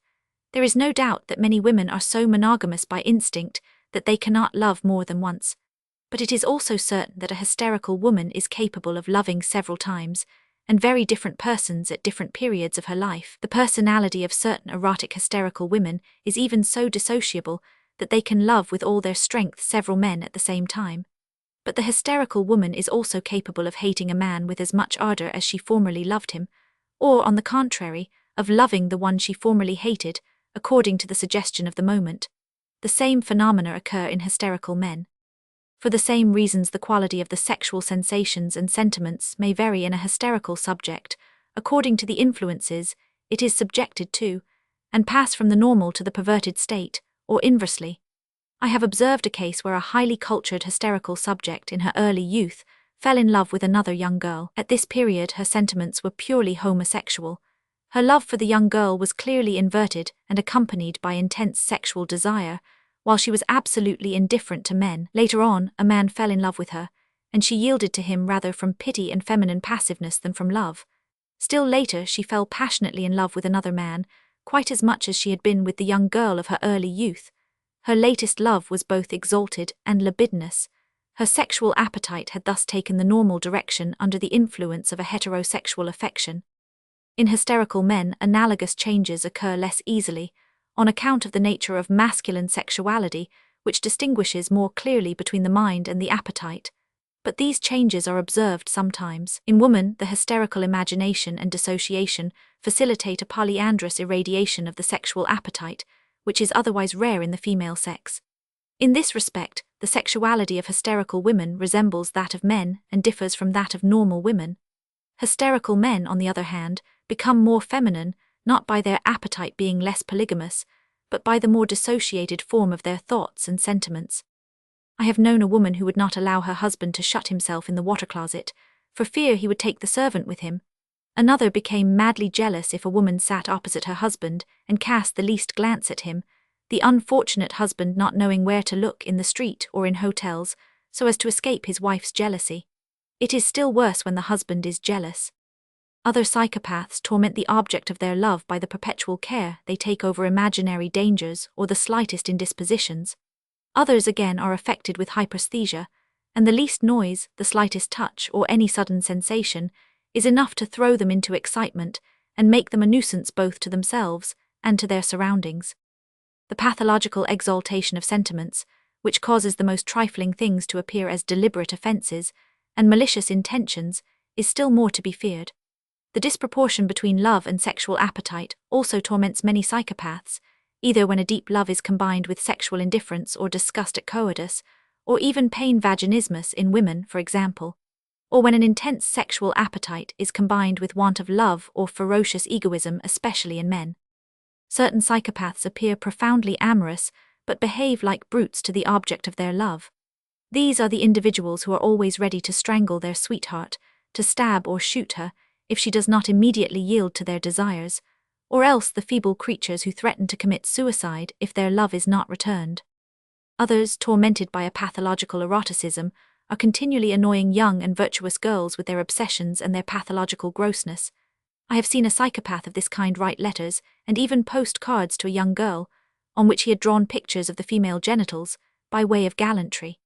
In women, hatred and vengeance aroused by jealousy are especially blind and tenacious when the chronic passions of psychopathia intervene, this being due to the perseverance natural to the sex, by the aid of their refined intrigues, by their misrepresented statements due to the illusions of a memory distorted by passion, but uttered with a consummate dramatic art. Some women may play a truly diabolical role, and even deceive a whole tribunal. When we get to the bottom of the matter, we often find that the primary cause of the evil is a sexual passion embellished and idealized afterwards by all kinds of noble motives, but in reality more or less unconsciously hypocritical. While deceiving others, these psychopathic women also deceive themselves. There are also a number of male psychopaths quite analogous to the above and generally hysterical. Other morbid symptoms, such as obsessions and pathological impulses, have a certain importance as regards sexual appetite and love. Love or rejection, as well as other sexual images, may become the objects of obsessions, and then cause the subjects much torment, but without harming their surroundings, for the obsessed generally remain passive. Pathological impulse to actions may, on the contrary, become dangerous and lead to violation, whether combined with perversion or not. A very charming and intelligent but deceitful man, an amoral person whose heredity was strongly tainted with mental disease, had strong sexual instincts partly inverted. He was attracted rather more by men than by women, but committed excesses with both sexes. He married a virtuous and intelligent midwife. At long intervals he had 3 attacks of acute mania, but was cured after each attack and procreated 2 boys and a girl. When he was sane, he spent his time in deceitful occupations and speculation, and never worked honestly to earn his living. He behaved well toward his wife, but this did not prevent him committing pederasty with men. He was often convicted for pederasty and swindling, and I treated him several times in an asylum. His poor wife complained bitterly, but found consolation in her husband's apparent love, but especially in the careful education of her children. But when the children grew up, her illusions disappeared one after another. The daughter became feeble-minded, and one of the sons became a bad character. The mother consoled herself with the second son, who appeared honest and hardworking. The father was then in an asylum, his relapses having led the tribunal to institute an inquiry into his mental condition. One day the mother came to me in despair and showed me a letter written by the son of the father which she had opened. The contents were as follows: "Miserable father, when you receive this letter I shall be no longer in this world, but before dying I wish to curse you. You have been the disgrace of the family. You have caused misery to our mother and her children by your crimes. Why did you bring me into this world? For a long time I have felt evil instincts developing in me like a cursed heritage. I struggle in vain against them, but the more I struggle the more I feel I must succumb. I am incapable of resisting much longer, but I will not become a criminal like you, so I shall hang myself tonight, and I curse you again before doing it." The unfortunate son did in fact commit suicide, and drove his mother to despair. I showed the father his son's letter, but he only smiled and shrugged his shoulders. The following is another example. A man of 50, married and the father of 6 children, ranging from 6 to 24 years of age, violated them all, both girls and boys. The whole family were abnormal and perverse. A son of 18 had sexual intercourse with his mother and sister. The father also had intercourse with dogs and cats. The jury before whom I brought the case regarded the man as mad, but he was condemned to 10 years imprisonment. An asylum for dangerous and perverted lunatics is urgently required for such cases. Effects of narcotics, especially alcohol, on the sexual appetite. The functional cerebral paralyses produced by narcotics closely resemble in their psychopathological physiognomy the organic paralyses which result from slow atrophy of the cerebral cortex, as in general paralysis, exaltation of sentiment, tremor and slowness of movement, up to total paralysis, disorders of orientation in time and space, profound mental dissociation, affecting the subconscious automatic actions. At the same time, the individual loses the exact appreciation of his own personality and of the external world. He regards himself as very capable in body and mind, while he is becoming more and more powerless, and everything appears rose-colored at the time when he is in a most critical state.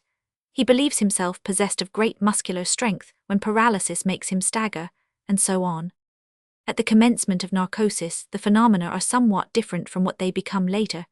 A certain amount of excitement predominates, as well as the spirit of enterprise and exaltation of the appetites, while later on paralysis, relaxation and somnolence play the principal part. Narcosis acts in a similar way on the genetic sense. It begins by exciting sexual desire but diminishes the power. As Shakespeare says, lechery it provokes and unprovokes, it provokes the desire but it takes away the performance. Macbeth, Act Roman 2, Scene 3. No doubt the narcotics are not all equal in action, and each has its specific peculiarities, but the words of Shakespeare express the essential effect of all narcotics on the sexual appetite. First of all, excitation of the appetite with the disappearance of moral and intellectual inhibitory representations, and reinforcement of the spirit of enterprise. Afterwards, progressive paralysis of sexual power, and finally extinction of the initial appetite itself. These phenomena are of capital importance in alcoholic narcosis, which plays the principal part in civilized countries. The initial excitation is here very accentuated. If we make a closer examination, however, we find from the first a relaxation of sexual activity and a weakening of all sensory irritations. In coitus, erections are produced more slowly. The voluptuous sensations, it is true, are of great subjective intensity, but they are developed more slowly, and there is more difficulty in producing ejaculation. The subsequent relaxation is very great, and a man who is even only slightly intoxicated cannot perform coitus as rapidly, nor repeat it so often, as when he has taken no alcoholic liquor. When the narcosis increases, the impotence becomes complete. Owing to the illusion produced by the narcosis, however, a drunken man generally imagines himself to be very capable. The gross and clumsy form which flirtation assumes under the action of alcohol is only too well known. The gross and persistent obscenity of drunken persons in railway carriages and other places toward women is an example of alcoholic flirtation. Vide Chapter 4. Another peculiarity of the sexual appetite in alcoholic narcosis is its bestiality. The higher irradiations of love are completely paralyzed, and sensuality becomes unrestrained, even in men who, when sober, are full of refined sentiments. But what is of much greater importance is the fact that acute and chronic alcoholic intoxication deteriorates the germinal protoplasm of the procreators. I refer the reader to what I have said at the end of Chapter 1. On blastophoria. The recent researches of Bezzola seem to prove that the old belief in the bad quality of children conceived during drunkenness is not without foundation. Relying on the Swiss census of 1900, in which there figure 9,000 idiots, and after careful examination of the bulletins concerning them, this author has proved that there are 2 acute annual maximum periods for the conception of idiots calculated from 9 months before birth. The periods of carnival and vintage, when the people drink most. In the wine-growing districts, the maximum conception of idiots at the time of vintage is enormous, while it is almost nil at other periods. Moreover, these 2 maximum periods come at the time of year when conception is at a minimum among the rest of the population, the maximum of normal conceptions occurring at the beginning of summer. If these facts are confirmed by further research, we may conclude that even acute alcoholism has a blastophthoric action. We may therefore assume that when a germinal cell leaves its gland at the moment when it is impregnated with alcohol and achieves conjugation, it is unable to return to its normal condition, for want of opportunity to be completely and promptly cleansed by nutrition and the circulation. This explains how it may transmit to the individual, which develops from it all kinds of taints and defects. After what we have said, we can tabulate the destructive effects of the narcotic poisons and alcohol in particular, in the sexual domain, both from the individual and social points of view, as follows. The above statements refer chiefly to men. Among women, alcoholism is less common, at least in continental Europe. In England, however, drunken women are often seen in the streets. Among prostitutes, however, alcoholism is almost universal. Proxenetism makes use of alcohol to compromise and seduce girls, and thus lead them to prostitution. When they have once fallen, they often drink to forget the horror of their situation. The action of alcohol on the feminine sexual appetite is very peculiar.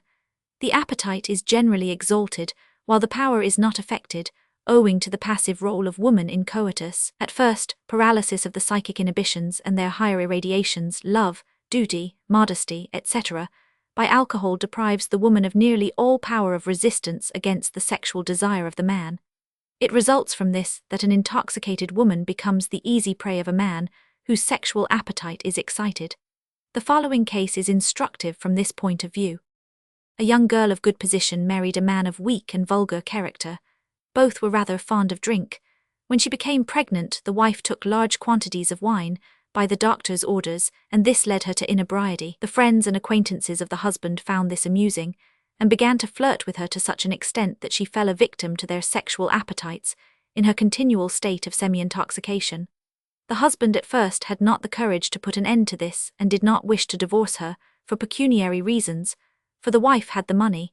He finally decided to send her to an asylum which I superintended, to cure her alcoholism. From the antecedents of the patient, I expected to see a cynical and erotic woman, but she was nothing of the kind. Although hardly sober, this woman was modest and well-behaved. What struck me most was her extreme of modesty, which at first made it difficult for me to investigate her psychological state. Her conduct was exemplary the whole time, and she eventually confided to me that it was not so much sexual desire as the profound indifference and feebleness, developed by inebriety, which had caused her to give way. Before leaving the asylum, she joined a total abstinence society, returned to her husband, and succeeded in converting him also to total abstinence. She kept to her pledge and lived afterwards in conjugal peace and happiness, without ever relapsing into her old infidelity.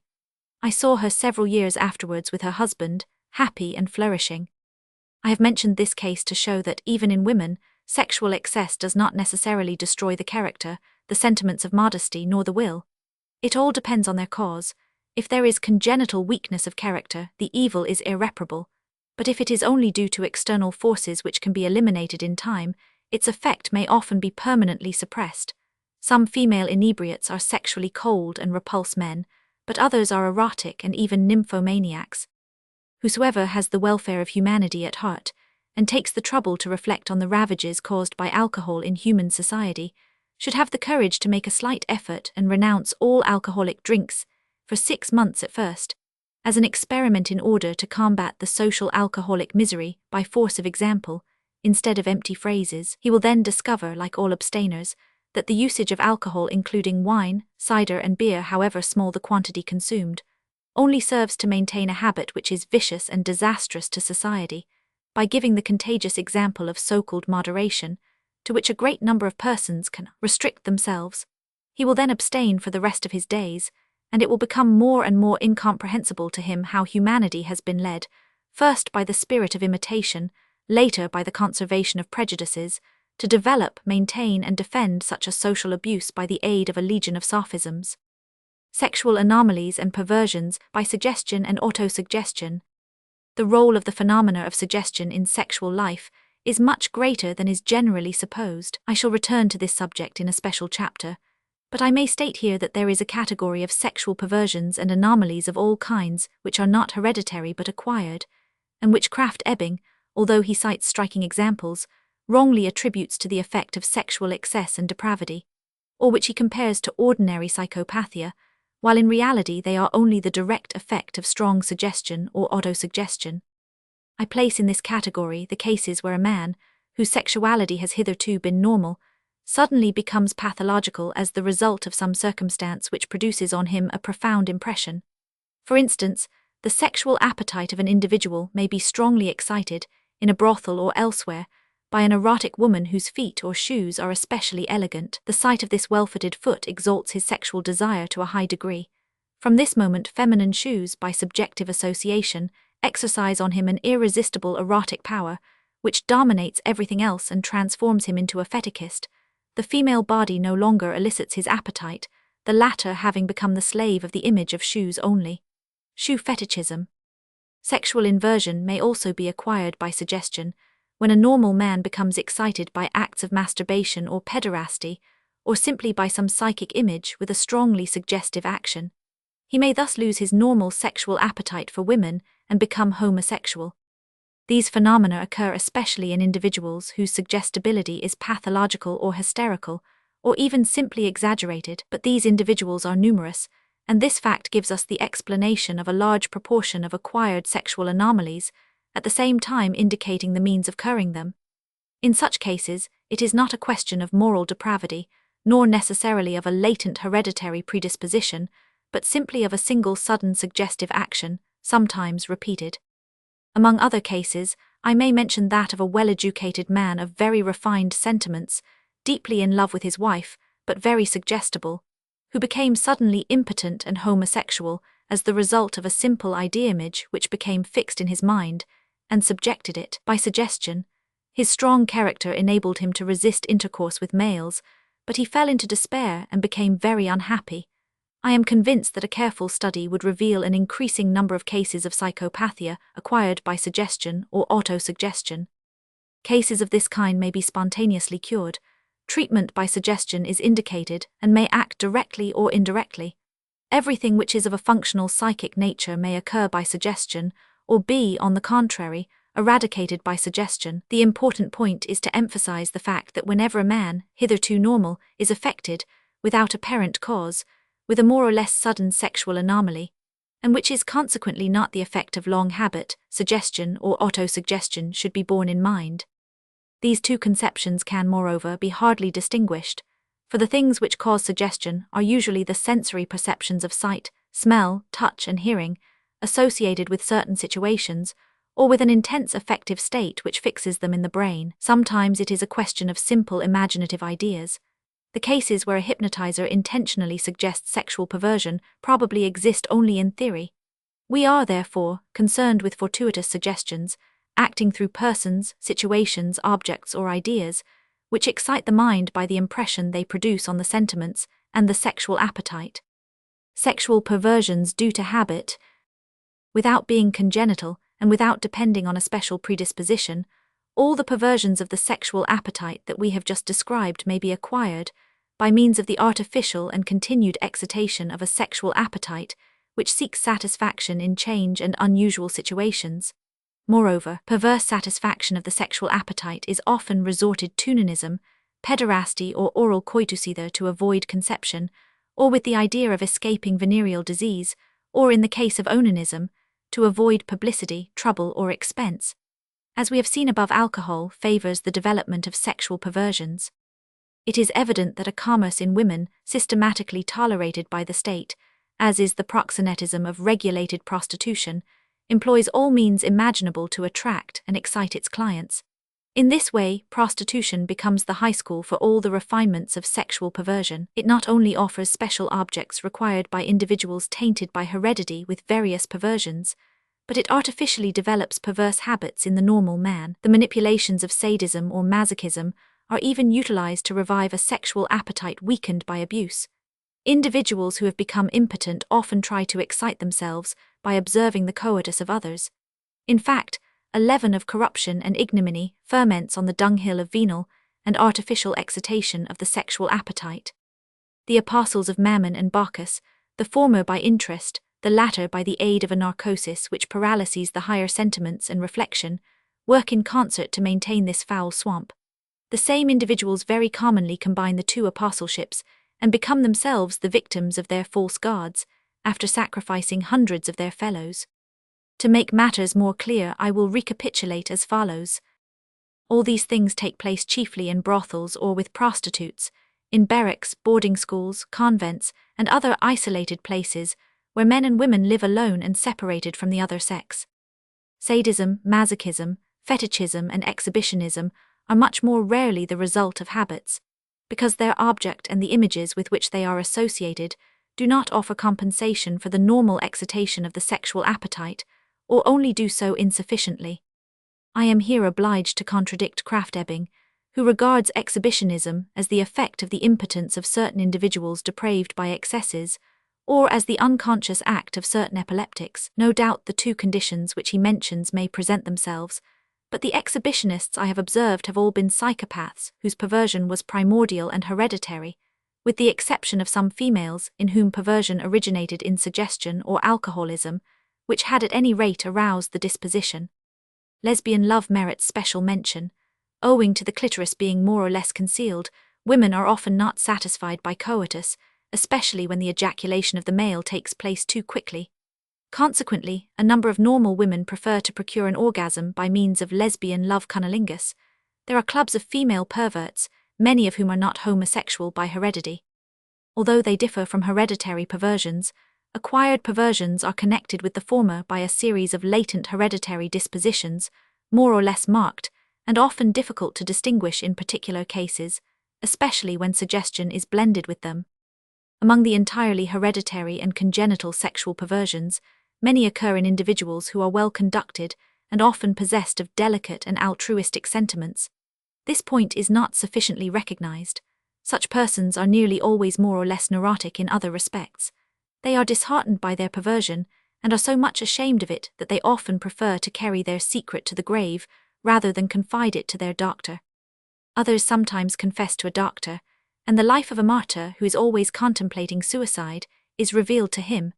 Individuals of feeble, cynical, egoistic or abnormal natures, whose number is legion in the corrupt centers of modern civilization, yield to their perversion and often come before the tribunals, or else become objects of public contempt. As it is this class which generally become known, it is assumed by too hasty generalization that sexual perverts are necessarily cynical, vicious or weak-minded individuals. But this induction is false. It is unfortunately impossible to estimate the number of sexual perversions dissimulated by a large number of pessimists of both sexes, generally celibate and usually males. I do not pretend that, when sexual perversion is neither hereditary nor favored by a latent hereditary predisposition, nor developed or fixed by alcoholism, it is usually possible to cure it by suggestion. This often acts even in cases where alcohol has aroused a hereditary taint. The incorrigible recidivists among the sexual perverts are, I am convinced, either hereditary or strongly predisposed, or degenerated by alcoholism. The original willpower of the pervert is also of great importance. Weak-willed perverts always tend to relapse. The social sanitation of sexual intercourse would certainly reduce to a minimum the compensatory perversions of normal persons who abstain from alcohol. The prohibition of alcoholic drink would definitely eliminate not only the perversions directly due to alcohol, but gradually also those due to alcoholic blastophoria in the descendants. Other hereditary perversions, not of alcoholic origin, can only be definitely eliminated by healthy selection.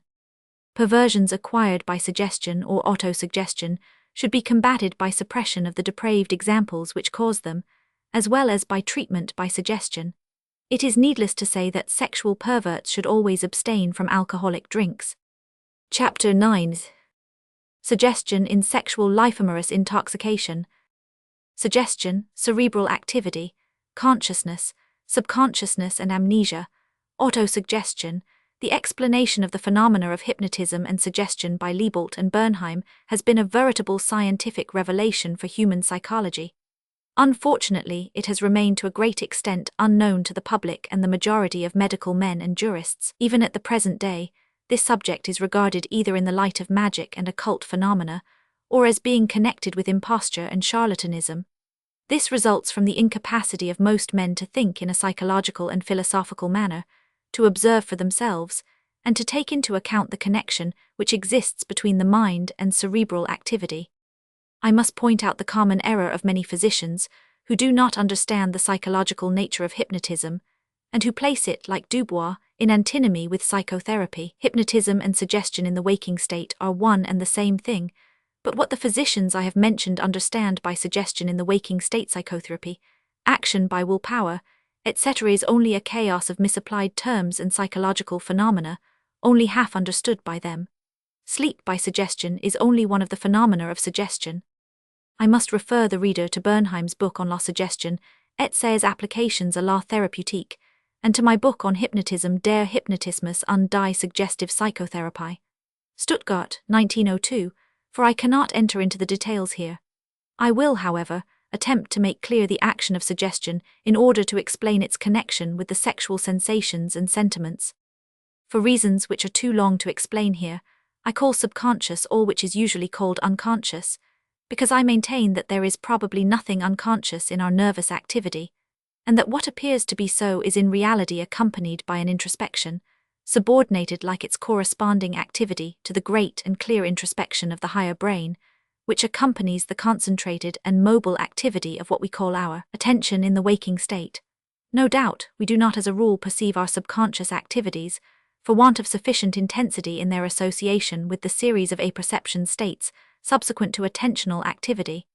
But we possess a number of observations, due especially to hypnotism, which allow us to infer by analogy the existence of subordinated introspections corresponding to the cerebral activities which appear to us unconscious. For example, I think of my wife. This idea immediately calls to mind that of a journey that I intend to take with her, and in its turn the idea of the journey recalls that of the trunk I shall use to pack my effects. Almost as rapidly as lightning, the three ideas, my wife, the journey, the trunk, apparently succeed each other in my consciousness, but according to the old scholasticism, the idea of the journey is awakened by that of my wife, and that of my trunk by that of the journey, which would, therefore, be its cause.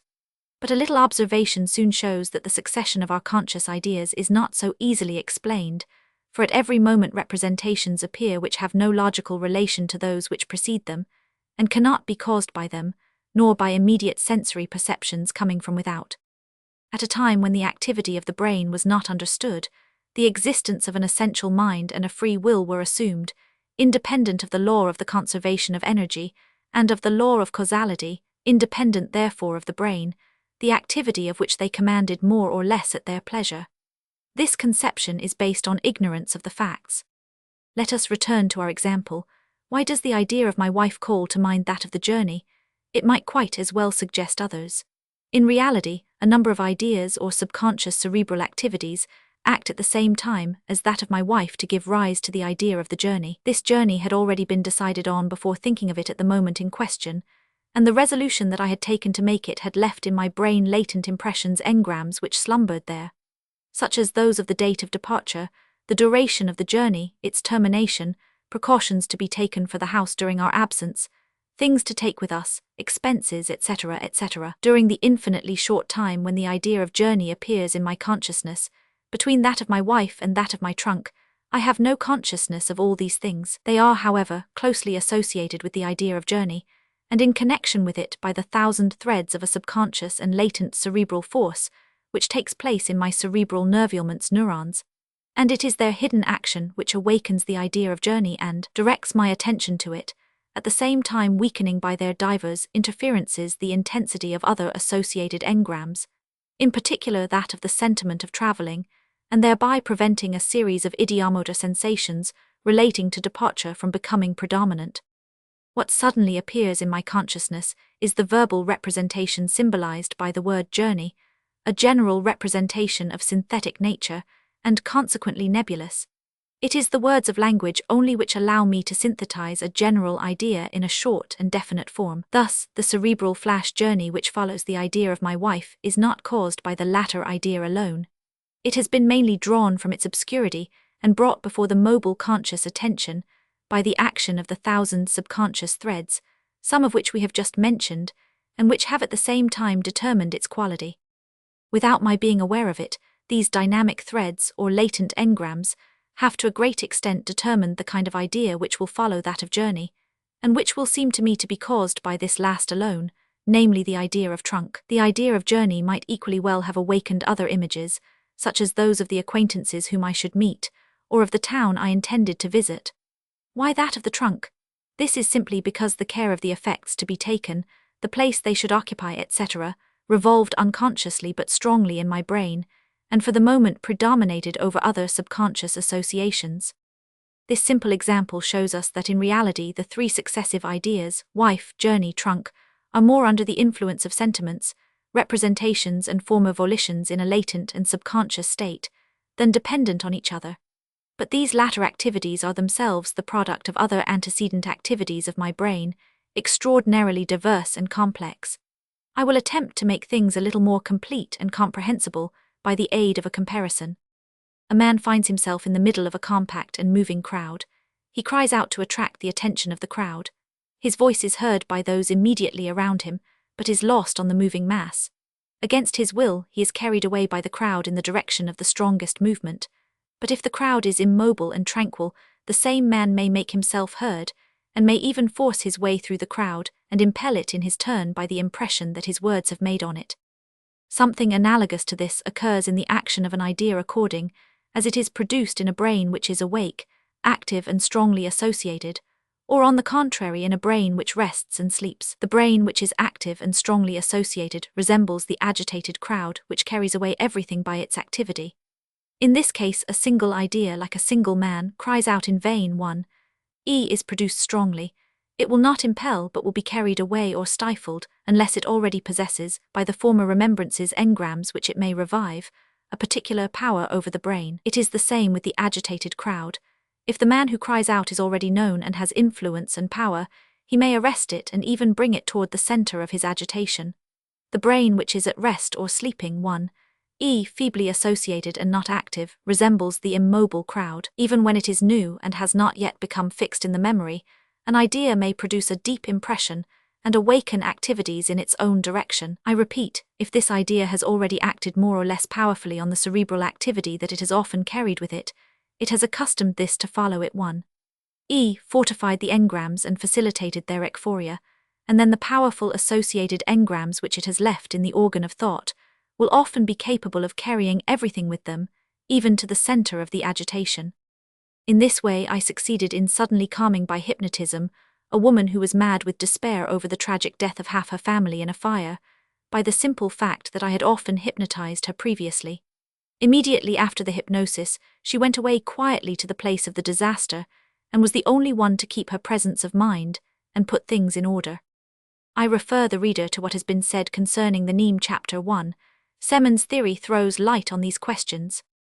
The first thing necessary for suggestion or hypnotism is to put the brain of the subject in a state of relative repose, so as to prepare a soil ready to receive suggestions. These are then made so as to always increase the cerebral repose, in order to weaken the action of the threads of subconscious association of which we have spoken above. Lastly, the suggestion or idea which symbolizes the effect it is desired to obtain is accentuated as much as possible, and in a form which at once excludes all contradiction. For this purpose, everything should be utilized sentiments and associations which are easily introduced, agreeable or repulsive sensations, volitions, etc. Nothing paralyses a suggestive effect so much as emotions, violent sentiments in general, inclinations or repulsions which act in the opposite direction, whether they arise from fear, despair, hatred, sadness, joy, love, or any kind of affective conditions. The same brain, accessible to all kinds of suggestions, will repress some of them as soon as it feels a deep sympathy for their contrary. We may suggest in vain to an amorous woman the hatred or disgust of her lover, for the sentiment of love is stronger than the effect of a strange suggestion, and every suggestion which opposes the strongest aspirations of sentiment provokes mistrust and repulsion, which in their turn destroy all suggestive power. As we have indicated in our comparison, every suggestion which has succeeded leaves a strong trace, or engram in the brain. It is opened a way by breaking down a barrier or a chasm, and its effect, which appeared hitherto difficult or impossible to realize, will henceforth be much more easy to obtain. This is why considerable cerebral repose is often necessary at first to open a way for a suggestion, while later on its effect can often be obtained even during the agitation of cerebral activity strongly associated with or even led by violent momentary sentiments. The chief characteristic of suggestive action is that it traverses the paths of subconscious activity, so that its effect occurs unexpectedly in our consciousness. For example, I suggest to a man that his forehead itches. As soon as he feels it, he is surprised, being unable to understand how my prophecy has been transformed into real itching. He then believes in my power over his nervous system. 1. that his brain becomes more receptive to my words and offers less resistance after having proved the value of my predictions. It matters little whether these are directed toward sensations or movements, or vasomotor actions causing blushing and blanching, or suppression or bringing on of menstruation in the case of a woman, etc. My influence over him by suggestion will increase. 1. His brain will accustom itself to the suggestions which I give it by letting them dissociate its activity. This tendency to be influenced by suggestion is very contagious by example. When it influences B successfully, and C, D, E, F and G are witnesses of the fact, they will be much more easily influenced by her in the same direction, and so on. This explains suggestion affecting the masses. In somnambulists, who are the most suggestible people, we can produce or suppress amnesia at will by a single word, and make them forget or remember what has passed. I must dwell on this point, because of the current dogma which assumes an essential difference between hypnotism and suggestion in the waking state. Such an assumption is based on false conception of the psychology of suggestion. The only difference consists in the suggestion of amnesia, or the subjective sentiment of sleep, or, if one prefers it, the subjective remembrance of sleep opposed to the remembrance of having been awakened. But these two remembrances may be voluntarily connected with the same past state of the brain.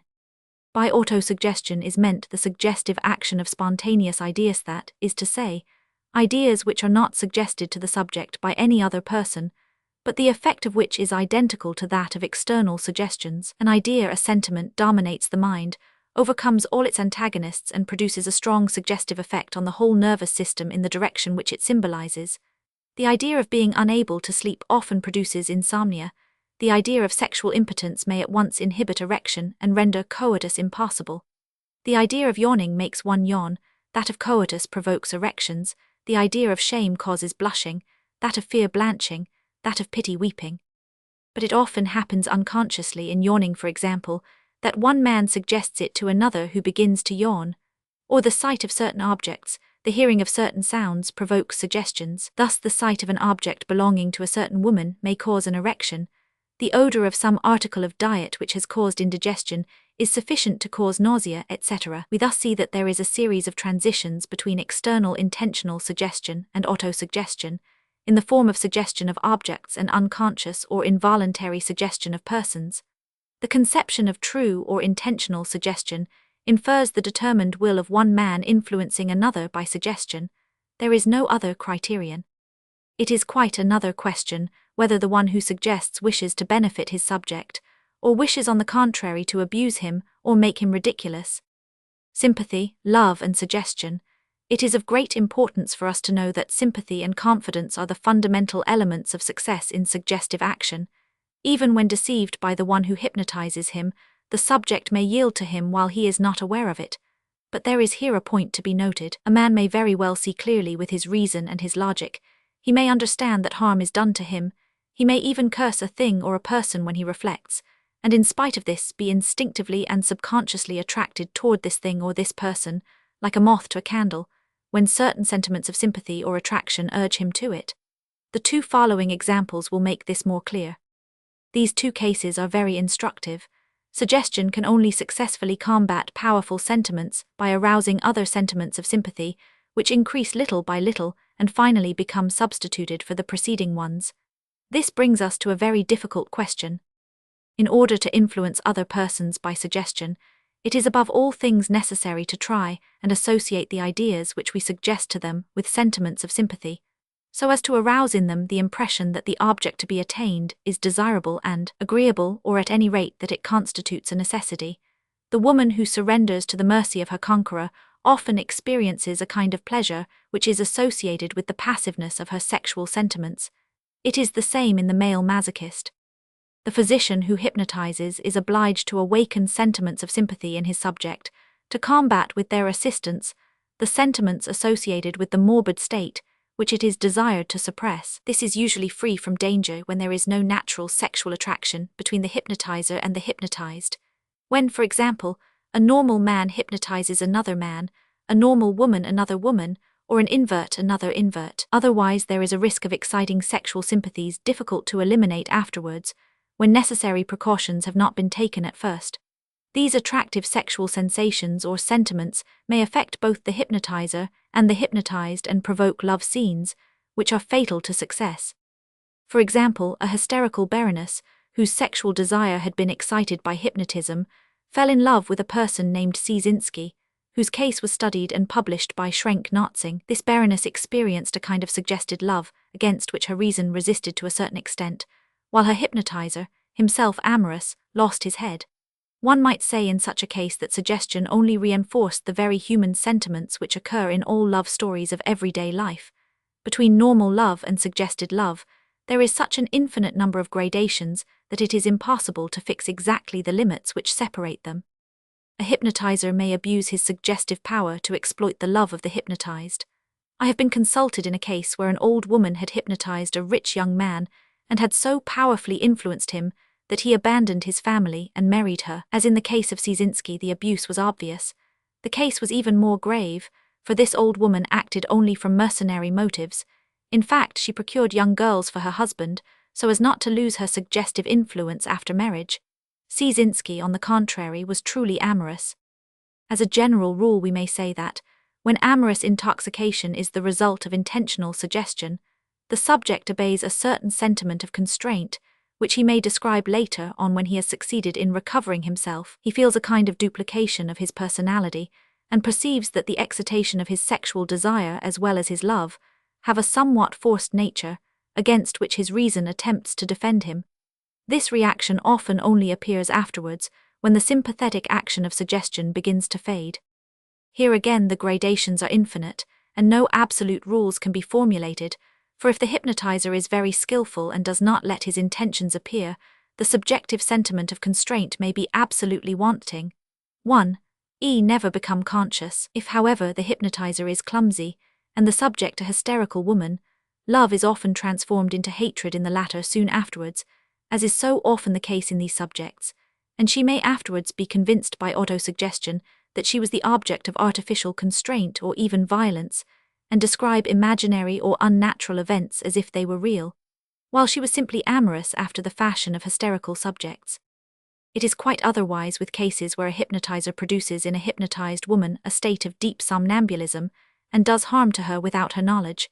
Here the victim is absolutely without will and incapable of resisting. These last cases are much more easy to decide, especially from the legal point of view, but as far as we are now concerned, the first cases are the most important. The amorous irradiations produced by the sexual appetite react on the latter and increase it. They awaken sentiments of reciprocal sympathy, from which results a mutual attraction similar to that of animals. Suggestive action depends on the mastery we obtain over the associated constellations of subconscious engrams, and we have already become acquainted with the phylogenetic and actual relationship which exists between sexual sensations and sensations of sympathy.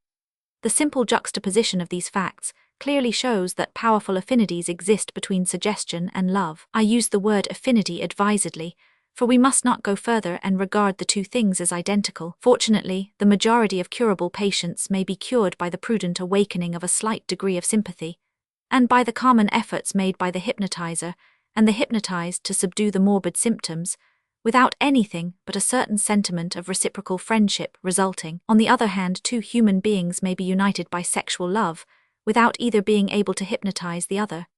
This is especially the case when, for example, two conjoints have known each other for many years, or when two persons of higher intelligence, who are not too dependent on their sexual intercourse, meet each other. I am obliged to dwell on these facts, so that my ideas may not be falsely interpreted by premature generalization. On the other hand, when a strongly associated brain suggests to a weak brain of the opposite sex sentiments of sympathy, and makes use of them to arouse the sexual appetite, it may produce a suggested love, which closely resembles natural amorous intoxication. If the discovery of an imposture or abuse of power on the part of the hypnotizer weakens or destroys the effect of suggestion, the hypnotized subject recovers herself. Despite and repentance may then transform her love into hatred. In other cases, there is a struggle between sexual desire and the disillusion of a deceived love, which often serves as the tragic motive in romance and the drama. The following is a typical case of suggested love without formal hypnotic proceedings. An old Rao aged 60, married and the father of a family, persecuted a very suggestible young girl with his attentions, and systematically seduced her by means of erotic readings. He produced such an impression on this young girl that she became hypnotized and fell in love with the old row. She lost all conscience, became deceitful and untruthful by suggestion, and compromised herself and her family. Her seducer was poor, so that it was not his fortune that attracted her. She knew very well that this union could lead to nothing, but could not resist, and eloped with him. Later on she came to her senses and left him. According to an old proverb, young girls laugh at old men and only marry them reluctantly or for their money, but in reality this is by no means always true. Amorous intoxication. Let us now compare these phenomena with those of ordinary life called amorous intoxication. The affinities are at once apparent. A man and a woman meet and take a fancy for each other. The reciprocal action of looks, speech and touch, in fact all the apparatus of the senses and the mind, awakens in both of them sentiments of sympathy and sexual desire, which mutually strengthens each other. Sexual desire invests every action and appearance of the loved object with an ever-increasing halo of charm and splendor, and this halo of sexual origin increases in its turn the sentiments of sympathy, and the sentiments of sympathy increase the sexual desire. In this way mutual suggestions grow like a snowball, and rapidly attain the culminating point of amorous intoxication, or what is called being madly in love. All this depends only on reciprocal illusion. The more violent and foolish the amorous intoxication, without preparation or reflection, and the less the individuals know each other, the more rapidly these illusions collapse like a castle of cards, as soon as some douche of cold water sobers the two lovers. Thus indifference, disgust, and even hatred follow love. The suggestive element in love is here apparent. Just as a hypnotized person will eagerly swallow a raw potato which he takes for an orange, so will a person madly in love regard an ugly or wicked girl as a goddess, or an amorous girl find her ideal of chivalry and manliness in an egoistic Don Juan. The affinity is still more evident when the amorous intoxication is only on one side, while the other plays the part of seducer. When motives of pecuniary interest are not the only cause of seduction, and even often when they are, the seducer generally brings into play his sexual appetite, but only as a collaborator in his work of seduction, without allowing himself to be dominated by it. In this case one is the seducer and the other the seduced. The seducer plays the part of the hypnotizer who suggests, while the seduced plays the part of the hypnotized, unless the seduction is due to fear, weakness of mind or good nature. The seducer is no doubt more or less under erotic influence, but never completely. The seduced, on the contrary, falls completely under the power of the seducer. The thoughts, sentiments, and will are all directed by the impulses of the seducer. The latter acquires his ascendancy by means of a kind of suggestive power, often assisted by the sexual appetite. In many cases the seduced gives way by pure suggestion of love without sexual desire. These are precisely the cases that the law does not foresee, and jurists cannot usually understand. In ordinary life, the man most often plays the part of seducer or hypnotizer, but this is not always the case. Antony, who threw himself at the feet of Cleopatra and obeyed her least gesture, was evidently hypnotized. Antonies are not rare even at the present day, but they do not constitute the rule nor the normal state. As we have just described it, suggestion plays a great role in love, and explains to a great extent the phenomena of illusion produced by amorous intoxication. In spite of the act which deifies it and the ecstatic happiness that accompanies it, we must admit that amorous intoxication, with its illusory suggestions uncontrolled by reason, brings more poison than true happiness into human life. I will attempt to explain the matter more clearly. When two human beings with loyal instincts have learned to know each other sufficiently, honestly avowing their reciprocal feelings and their past life, at the same time subduing their sensual appetites and judging the latter with calmness, so as to be convinced that they may reasonably hope to form a durable and happy union, then only may they abandon themselves to amorous intoxication, but not before. The fact that the latter makes each lover appear to the other in the most ideal light only serves to strengthen the feelings of sympathy and make them last for life. On the other hand, two egoists calculating coldly, even if they have strong sexual appetites and trouble themselves very little with reflections on their intellect, may contract a comparatively happy marriage, based simply on reciprocal convenience and interest. A marriage in which amorous intoxication only plays a very small part, or none at all. The latter case is of great frequency. The novel which delights in the description of admirable or ignoble sentiments, and which shows a special preference for bizarre and sensational situations, often of a pathological nature, makes us forget that the majority of mediocre and normal men are little susceptible to the suggestions of amorous intoxication, and that they give vent to their sexual desires in a more or less reflective and calculating frame of mind, like a gourmand. This is not poetical, I admit, but it is much more human. Many women also become gourmands in sexual matters. In all this sexual commerce there are only vestiges or caricatures of the poetry of amorous intoxication. It is no longer a question of deep love, but of essentially commonplace sexual enjoyment, wisely and prudently adapted to other objects of concupiscence, such as money, social position, titles, business, etc. If the poets and the preachers of morality apostrophize me with indignation saying that this is the prostitution of love, I shall be obliged to protest. So long as sexual enjoyment is not bought, there is no prostitution. Man has as much right to a certain agreeable satisfaction of his sexual appetite, even without exalted sentiments, as he has to satisfy his hunger and thirst, as long as he does no harm to anyone. But I repeat, this question has nothing to do with amorous intoxication. The latter is a powerful shock to the whole mind, to the principal spheres of cerebral activity, by a suggestive effect, usually with the aid of the sexual appetite, but sometimes without it. Suggestion in art. Suggestion does not act only in the sexual sphere, but on the whole mental life. In aesthetics and in art it has an immense and irresistible influence, which gives rise to all the capricious exaltations of fashion. The average artist is more or less the slave of the aesthetic suggestions which are in fashion, but the average members of the public are absolutely dominated by them, originating in a correct idea of certain effects of light. The most absurd exaggerations may become accepted as beautiful and natural by an imitative public devoid of personal judgment, by the aid of suggestion. These deplorable effects of suggestion may last a long time till their nullity or their absurdity causes them gradually to disappear, but they are usually replaced by other absurdities. Suggestive action in sexual anomalies. In very suggestible persons, the sexual appetite may be easily led astray by sensory impressions created by perverse images. In this way, the erotic imagination of a very suggestible boy, excited indirectly by another boy, may even make the latter the object of his sexual desire. This is how homosexual inclinations may be formed by suggestion and maintained by mutual masturbation, pederasty, etc. The duration of a perversion of this kind often depends on the power of the erotic image which suggested sexual desire. This is also the case with onanism, sodomy, etc., and in the inverse direction with impotence. These facts explain at the same time why and how suggestion may cure or ameliorate the anomalies of sexual life. Just as suggestion may excite or pervert the sexual appetite, so may it calm it and put it in the right direction, unless there is a deeply rooted hereditary perversion.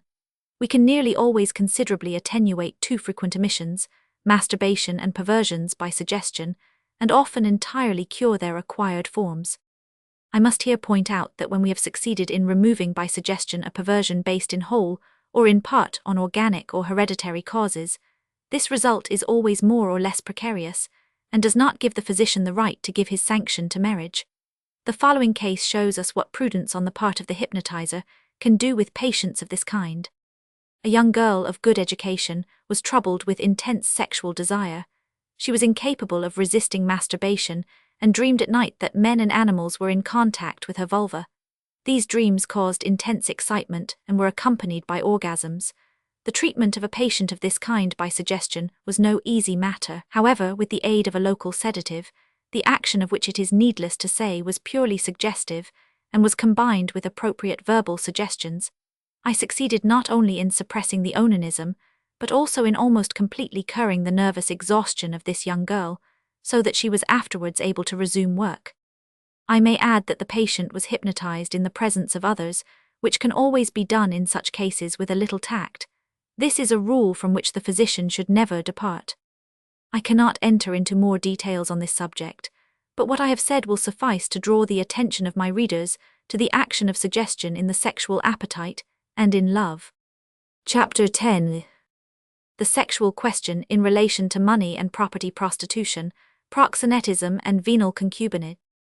General remarks. In Chapter 6, we have studied the historical development of human marriage as a continuation of the phylogeny of our species, and we have shown that marriage by purchase and different forms of polygamy constitute a kind of intermediate stage, and at the same time an aberration of civilization, which has resulted from the association of men, combined with the birth of individual property. When we consider a being of high mentality and deeply rooted individualism such as man, in whom the instinct of love and family are so strong, led by the inevitable force of circumstances to live in the society of his fellows, we can easily understand that certain individuals of a higher mentality than the others will endeavor to dominate the weaker and less intelligent, and exploit them for their own profit and that of their family. Analogous tendencies are seen in certain animals. Among the bees, the old workers appropriate the produce of the work of others. Certain ants practice a form of slavery based, it is true, on instinct, in stealing the pup of weaker species which, after hatching, become the servants of the idle robbers. In incomplete animal societies, such as those of the ruminants, certain monkeys, etc., the old males, sometimes also the more courageous females, cows, for example, direct the herd and become recognized as chiefs by the others. But in these cases the personal property of objects or even living beings takes no part, because the animals have not yet learned its value. Other animals living isolated show the first tendencies toward personal property, for example, the nest where they hoard their provisions, while others, such as the ants, bees, wasps, etc., have the sentiment of collective property well developed. For instance, a swarm of ants regards plants with grubs as its property, and defends them in consequence. As soon as he has attained a primitive degree of culture, man comprehends that the possession, not only of land and the produce of work, but also the persons of other men, may profit him, and this leads to slavery. The male, being the stronger, soon combines the satisfaction of his sexual appetite with the advantage of property, by placing the woman more and more under his dependence and exploiting her. In this way, woman becomes an object for sale and exchange, which will procure the purchaser, besides satisfaction for his sexual appetite, a docile slave and worker and a procreator of children, a source of other workers. This motive, so clearly revealed by ethnography and history, sufficiently explains the ignoble traffic that man has made of love, or rather of sexual appetite. We have seen in Chapter 6, the profit made by polygamous barbarians by the possession of many wives and children, which led more and more to the buying and selling of the latter.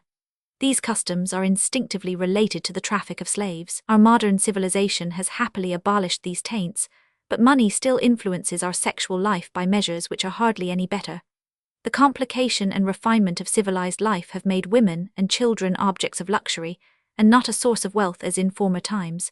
This is due to two causes. On the one hand, a wider and more humane conception of the social position of women and children has extended their rights. Man cannot now exploit them to the same extent as in the time of patriarchism, while the father of the family has, on the contrary, the duty of maintaining his wife and family, and of giving the latter a proper education. Among the poor, the exploitation of the wife and children still exists, but in the case of the rich and cultured, the inverse phenomenon is produced. With the intention of making his family happy and distinguished, the father brings it up in luxury and idleness, and this produces a very harmful result. The increasing refinement of modern life and its pleasures leads to effeminacy. It bears upon the whole of society and degenerates into an artificial desire for brilliancy and show, which makes it increasingly difficult to obtain a simple and sober education for the family. Men and women, especially the latter, do their best to eclipse each other in their table, their toilet, the comfort and luxury of their apartments, their pleasures and distractions, their banquets and fetes. An enormous mass of the produce of human labor is thus dissipated in futilities, for the benefit of unbridled frivolity and luxury. It is owing to this that a civilization which, thanks to science and progress, far surpasses all those which have preceded it in the richness of its means of production for the wants of humanity, not only shows more and more rich with superfluous wealth, but also more and more poor who vegetate from the want of it. What is still more grave is that, for reasons of economy, the intelligent, educated and cultured marry less often and procreate fewer children. Again, our descendants degenerate more and more, owing to the consumption of alcohol or other narcotics, and the unhealthy life they lead. This degeneration is dissimulated by their well-nourished appearance, but is revealed in their increasing neuropathic tendency. They become accustomed to a number of artificial wants, which make them increasingly difficult to satisfy. This results in their exacting from society much more than they give to it by their work, whereas each ought to give to society more than he receives from it. As evil omens, I must mention the idleness of many women with regard to household and manual work. What are the effects of this state of things on the sexual life of modern society? They are of three kinds. Marriage for money. Marriage for money is the modern form or derivative of marriage by purchase. Formerly one bought a wife and sold a daughter. Today one is sold to a wife and buys a son-in-law. The improvement consists in the fact that the buyer and the bought are no longer in the positions of proprietor and object possessed, respectively. Nevertheless, marriage at the present day gives rise to much traffic, speculation and exploitation of an evil nature. These things are so well known that I need not dwell upon them. In place of love, force of character, capacity, harmony of sentiments, intellectual and bodily health, money is the alpha et omega of marriage. Money dazzles most men so that they are blind to everything else. They no longer understand that the health and the physical and moral worth of a woman constitute a capital which is far preferable to all the title deeds deposited in the coffers of the future father-in-law, which are rapidly squandered by children tainted with bad physical or mental heredity. In this way, ignorance of the laws of heredity and the rapacity of pecuniary interests perpetually tend toward the antisocial procreation of a degenerate posterity. Inversely, a number of capable and healthy men and women remain celibate and sterile for want of money. Capital exploits them as workers and prevents them from reproducing their race, or else their own foresight induces them to avoid procreation. A characteristic sign is observed in military circles, especially in the German army, where officers who are not well todo are forbidden to marry a woman unless she has a certain income. The officer must bring up his family in accordance with his position. This system, which it is sought to justify by all kinds of reasons, shows how the worship of the golden calf and class prejudices may degenerate our manners and customs. Without fortune one cannot serve the country as an officer, or marry, except by selling oneself to a rich woman. In other terms, an officer cannot marry according to his own inclination unless he possesses a certain fortune. No doubt there are officers who marry for love. Nevertheless, they are not only obliged to have a certain fortune, but the woman they marry must have a certain social position and have been well educated. The wife of an officer has to take part in balls and official gatherings. She is forbidden to carry on openly any business, and her parents must not even be shopkeepers. In a German town, one of my relatives heard a rich mother say to her daughter, who could not make up her mind to marry a gentleman who proposed to her, "If you do not want him, let him go. We do not wish to persuade you. We have plenty of money, and if you want to marry later on we can easily buy you an officer." In the tyranny of class marriages, it is money which almost always decides the question. Formerly birth and nobility were everything, and it was these which brought power and fortune. Nowadays money has replaced them and has monopolized universal power. If an energetic and intelligent man revolts by returning to modest and primitive customs, if he dresses simply, performs manual labor, takes his meals at the same table as his servants, etc., he is despised and is not received into what is called good society. It is only up to a certain point, and with the exercise of great prudence, that any attempt can be made to react against the whirlwind of our unbridled luxury, and it is in marriage that this becomes most delicate and most difficult. A well-brought-up and well-educated man with no money, who wishes to marry while he is a student, so as to avoid prostitution or other evils, who is content to live in humble quarters with his wife, each doing their own work, will have great difficulty in finding a well-nurtured girl to consent to such an arrangement. Everything has to be regulated according to the fashion, customs and prejudices of the class in which he lives, and this usually renders marriage impossible, as long as he has not what is called a position. But no one will blame the same student for living in concubinage with a grisette. Why cannot the same means of existence which allow concubinage suffice for marriage? With this question, I only touch on a problem to which we shall return, at the same time pointing out the canker which corrupts our modern sexual life. By marriage for money, we understand marriage which is based on interest and not on love. It is not always a question of money, for position, name, titles and convenience often complicate the question. Sometimes a ruined aristocrat marries a rich tradesman's daughter in order to repair his fortune, while the vanity of his fiancée makes a title a desirable acquisition. Sometimes a coquette, by clever flirtation, will simulate a love which she does not feel, to catch a rich man in her net. But more commonly there is calculation on both sides and both are duped. Marriage for money is not confined to the rich, but also occurs among peasants and working people. Everywhere it constitutes one of the principal corrupting elements of sexual intercourse and procreation. Hardworking servants who have succeeded in saving a few $100s are often married for the sake of this small sum, and then abandoned as soon as the husband has squandered it. I do not pretend that a marriage for money can never be happy. It may happen that the contract is an honest one, and that love follows it more or less haltingly, especially when the calculators have taken into account character and health, etc., as well as money. There is no need for me to continue this theme any further, and I shall conclude by stating that this system opens the door to hypocrisy, deceit, and abuse of all kinds. It is not without reason that marriage for money has been branded with the name of fashionable prostitution. Prostitution and proxenetism. Prostitution is a very ancient institution, and a sign of degeneration which is found more or less among all nations. When woman is an article for sale, it is not surprising that those whose moral worth is weak take the traffic into their own hands when they can, and sell themselves to men to satisfy their sexual appetites, instead of allowing themselves to be passively exploited as articles of commerce. Man, being the stronger, finds it advantageous in the lower and barbarous states of civilization to monopolize this traffic for his own profit, and deliver the women under his domination to prostitution. We have seen that fathers give their daughters, and husbands their wives, to prostitution. For the same reason, the woman who prostitutes herself in our modern civilization always runs the risk of being abused without payment, which is not to be wondered at considering the doubtful quality of the usual clients of the prostitute. It is therefore natural that she should seek for a means of protection. She thus takes a male protector, or bully, whom she pays, or else she joins the service of those who make a business of prostitution or proxenetism. Proxenetism and protectors are thus the parasites of prostitution. Prostitution flourished amongst the ancients and also in the Middle Ages, especially after the Crusades. Chapter 6. I do not propose to write the history of prostitution. It is sufficient to be acquainted with that of the present day. I may, however, remark that among a number of primitive races, and in young and progressive nations, whose sexual life is still comparatively pure, prostitution is only feebly developed.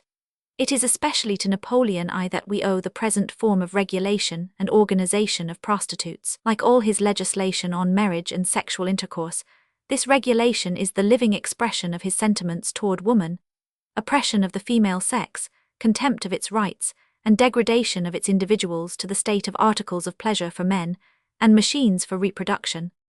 Organization and regulation of prostitution. We have just seen the social conditions under which prostitution becomes quite naturally organized, with its protectors and its proxenetism. There is another factor to be added, that of venereal disease. The infectious germs of syphilis and gonorrhea are usually met with in the genital organs of man and woman, so that every coitus between a healthy and an infected individual may infect the former.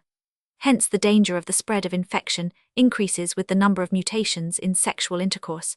If a woman offers herself systematically to all the men who wish for her, the probability that she will be infected by one of them increases in proportion to the number of clients.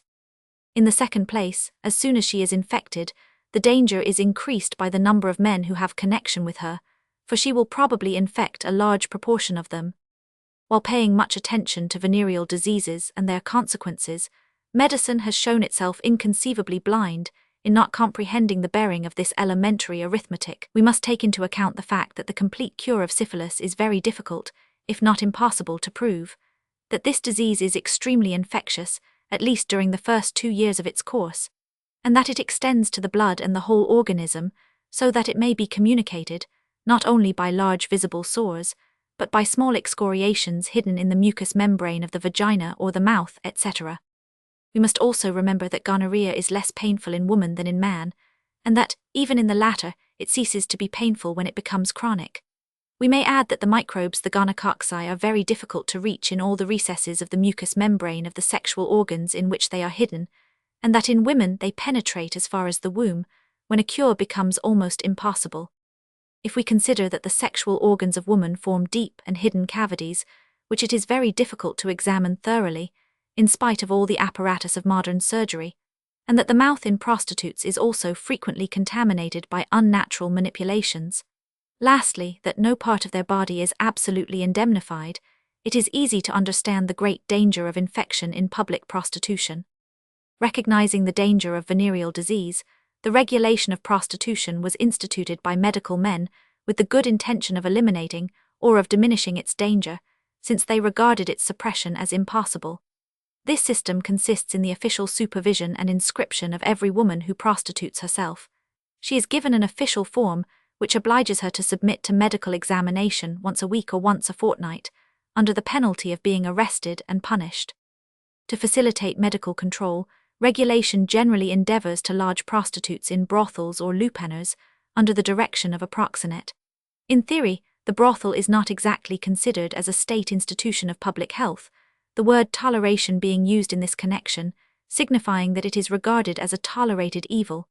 Nevertheless, this distinction only rests on uncertain and subtle characters: to tolerate, to license, to organize, to recognize and favor, to protect and recommend, are notions which merge into one another insensibly. As soon as the state tolerates prostitution and brothels, it is obliged to enter into official contracts with prostitutes and proxenetism, therefore it recognizes them.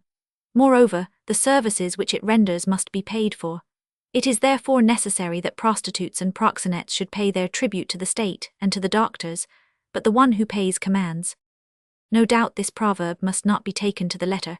Nevertheless, the one who pays always exerts a certain pressure on the one who receives, and for this reason proxenets and inscribed prostitutes have some idea that they form part of an official institution, which raises their position not only in their own eyes, but in those of the irreflective masses.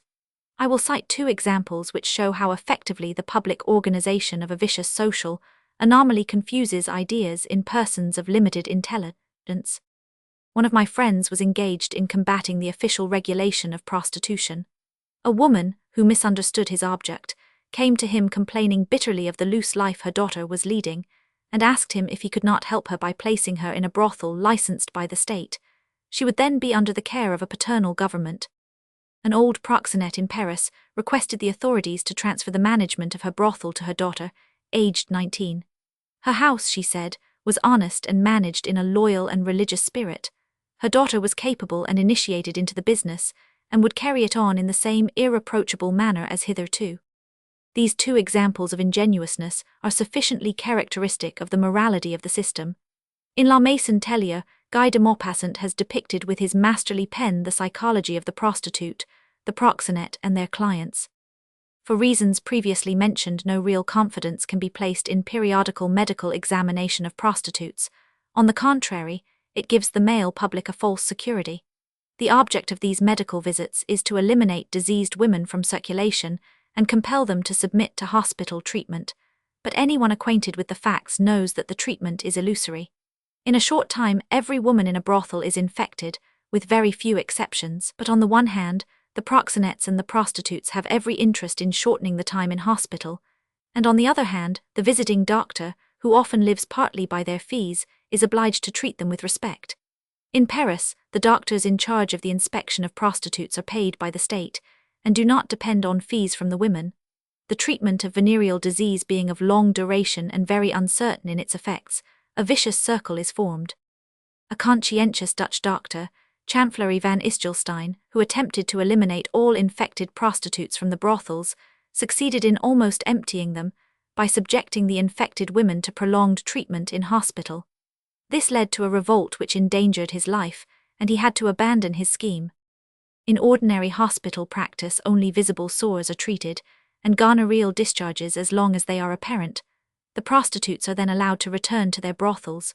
Moreover, inspection is made too rapidly, for if every woman was examined carefully from head to foot every week, neither the brothels, the prostitutes nor the doctors could exist. Certain persons have made the proposition, as ridiculous as it is radical, of submitting every man who visits a prostitute to medical inspection. This would indeed be the only means of preventing the infection of prostitutes, but I ask my readers to imagine such a measure put in practice. Is it likely that the habitués of brothels, some of whom visit prostitutes nearly every day or oftener, would make this known to a doctor in their town, and submit, before each coitus, to a medical examination which would cost them more time and money than their pleasure? Can one imagine doctors examining whole queues of clients waiting their turn in brothels when business is brisk? Whilst an independent prostitute still possesses some human sentiment and a vestige of modesty which cause her to choose as far as possible a limited number of clients, the police certificate of regulation officially places the woman who receives it in the class of the pariahs of society, and this leads to her losing the little that remains of her womanly nature. In brothels, the last vestige of her human nature is trampled underfoot. Degrees of prostitution, protectors, Several degrees can be recognized in private prostitution.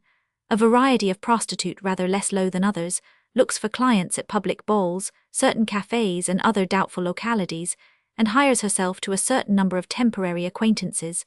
The lowest and most common form of private prostitution is that of the streets, generally at night, but sometimes in the daytime. These prostitutes, dressed so as to attract attention, promenade in certain well-known and frequented streets, and solicit passers-by. This is the common method employed in nearly all towns. This solicitation is supervised by the police in countries where prostitution is regulated, and is only permitted to women who possess their certificate of inscription. Here the protector bully intervenes, and keeps an eye on the clients at the prostitute's house, or sometimes in the street. If they do not pay up or pay too little, or if they threaten or ill-treat the woman, the protector administers a drubbing, and sometimes relieves them of their purse or clothes. At the same time, the protector spies on the police for the benefit of the prostitute. Sometimes he assumes the position of legitimate husband, so as to facilitate taking rooms. A husband of this kind, with a citizen's rights, is very useful to foreign prostitutes, for without him they would risk expulsion. The protector is generally a scamp of the worst kind, an absolutely depraved and idle vagabond who is entirely maintained by his wife. Some protectors shine by their sexual power, and are at the same time the real lovers of the prostitutes, who keep them, and are plundered by them. While they submit to coitus with their clients without any pleasure, and only simulate voluptuous sensations, they abandon themselves to their protectors or lovers with ardor. It is needless to add that the protectors are often criminals, or of the criminal type. Those who are well acquainted with prostitution declare that it would be impossible without the protector, who is at the same time the friend, protector and exploiter of the prostitute, while the brothel keeper is only concerned with her wholesale systematic exploitation.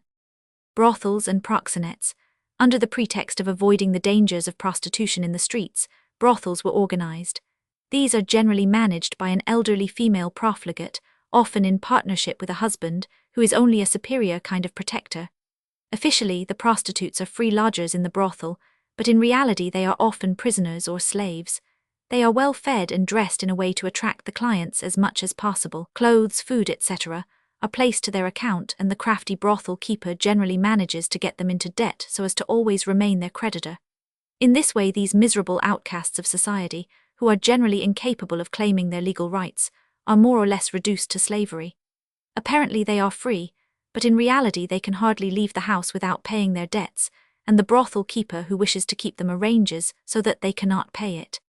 It is not always easy to distinguish between the different classes of prostitutes: the prostitute of the brothel, the street prostitute under inscription or not, the private prostitute and lorette or grisette. Sometimes a woman may rise from one class to another, but more often she falls lower and lower. We may mention here one of the dangers of brothels.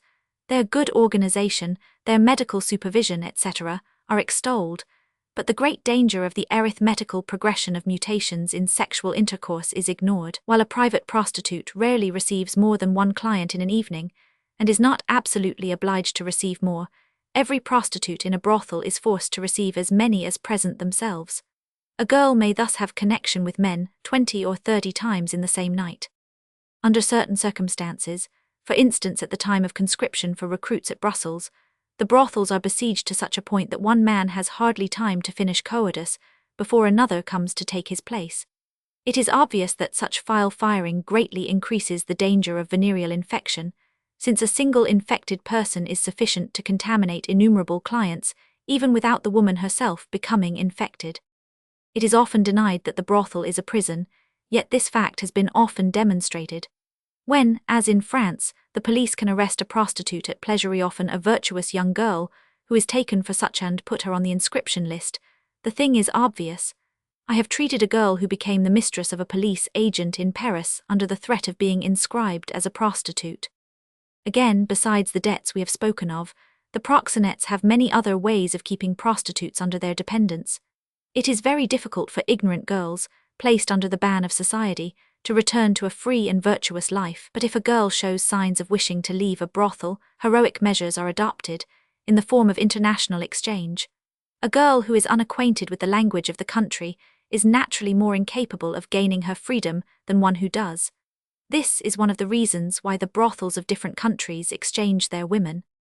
This expedient, which also satisfies clients who desire a change, leads to the exportation of women from one country to another, under false pretenses, such as the promise of lucrative and easy situations. In this way, young Swiss girls are exported to Hungary, Hungarians to Switzerland, Germans to France, French to England, Europeans to Buenos Aires, Creoles to Europe, etc. For example, if a young French girl has been exported to Budapest or Buenos Aires, we may be certain that she will lose all inclination to run away. For what can she do a stranger without a cent, with her ignorance and want of character, alone in the streets, when she does not understand a word of the language? White slavery, the modern commerce in female slaves of civilized Europe destined for prostitution, is closely connected with the facts we have just described. The manner in which brothels exchange their merchandise only concerns one side of the question. The principal art consists in obtaining young girls, of 12 to 17 years of age, for the brothels. This traffic is formally prohibited by most laws. But what are laws made for, if not to be broken? There are so many means of training children under some pretext or other, before they are independent enough to escape this life of infamy. There are so many depraved or hungry parents who are ready to sell their children, if in hypocritical but transparent language, a good situation is promised them with payment in advance. During the last few years, an international organization has at last been formed to combat white slavery, but so far it has not obtained much result. By the aid of depraved parents and all their criminal system of seduction, the proxenetes always find a way of attaining their object. Moreover, it is difficult to see how the state can prevent proxenetism from obtaining its merchandise, so long as it tolerates and licenses it. We must remember that very young girls, almost children, are the most easy to seduce and the most sought after. The training of prostitutes. The most repugnant aspect of proxenetism is the seduction and systematic training of the girls. The desire for money and fine dresses, the promise of good situations, and especially alcoholic intoxication, all play their part in the diabolical art of proxenetism. Many young girls, frivolous and fond of pleasure, but not wishing to go any further, are easily seduced under the influence of wine. As soon as some protector has succeeded in seducing a girl, he trades on her shame and fear of discovery, adding threats and blackmail. When she has become sufficiently accustomed to sexual intercourse, she is initiated into the high school of vice, and systematically instructed in exciting the sexual appetites of men by all possible means, natural or otherwise. She is first of all taught how to simulate the venereal orgasm by her movements, breathing, etc., to practice coitus ab or, etc., to conform to the pathological requirements of masochists, sadists, etc. Chapter 8. Girls who have been seduced and abandoned, and those who have had illegitimate children, are the most suitable objects for exploitation by the jackals of proxenetism. If it is objected that the majority of prostitutes have a bad hereditary taint, and that their frivolity and idleness incline them from the first to their trade, I reply that frivolity and love of pleasure are not at all the same thing as the ignoble slavery and disgusting life of a prostitute in a brothel. The part played by alcohol in prostitution has not been estimated at its true value. The coarser and more degraded forms of prostitution would not be possible without it. It is by the aid of alcoholic orgies that most girls are seduced, and by chronic drunkenness that they sustain themselves in their degradation. Localized prostitution. In certain towns, Hamburg for instance, an attempt has been made to establish an organization intermediate between the brothel and private prostitution, by compelling all prostitutes to inhabit certain special streets which are reserved for them, at the same time being inscribed by the police. The result has been deplorable, and these streets have become uninhabitable. It must be borne in mind that the owners or managers of these houses become from this fact more or less analogous to proxenetes. Whoever lets his house for such an object must possess very little sentiment of modesty and duty, for he lives indirectly on the produce of prostitution. Clandestine brothels. Besides the official brothels of which we have spoken, there are a number of secret organizations of all kinds, which the state is the less able to prevent as it organizes and tolerates prostitution and proxenetism on its own account. A number of taverns possess secret chambers which are only small brothels, in which the servants act at the same time as prostitutes. It is the same with many small shops, gloves, perfumes, etc., whose innocent appearance only serves as a blind. A number of cafes chantants are also connected with prostitution and proxenetism. Certain tobacco shops, etc., sell obscene objects such as pornographic pictures. All these things act especially on youth and become disseminated in colleges. Prostitution and the police. The police know very well that in certain brothels prostitution is not only associated with alcoholic excess, but that certain houses become the haunts of criminals.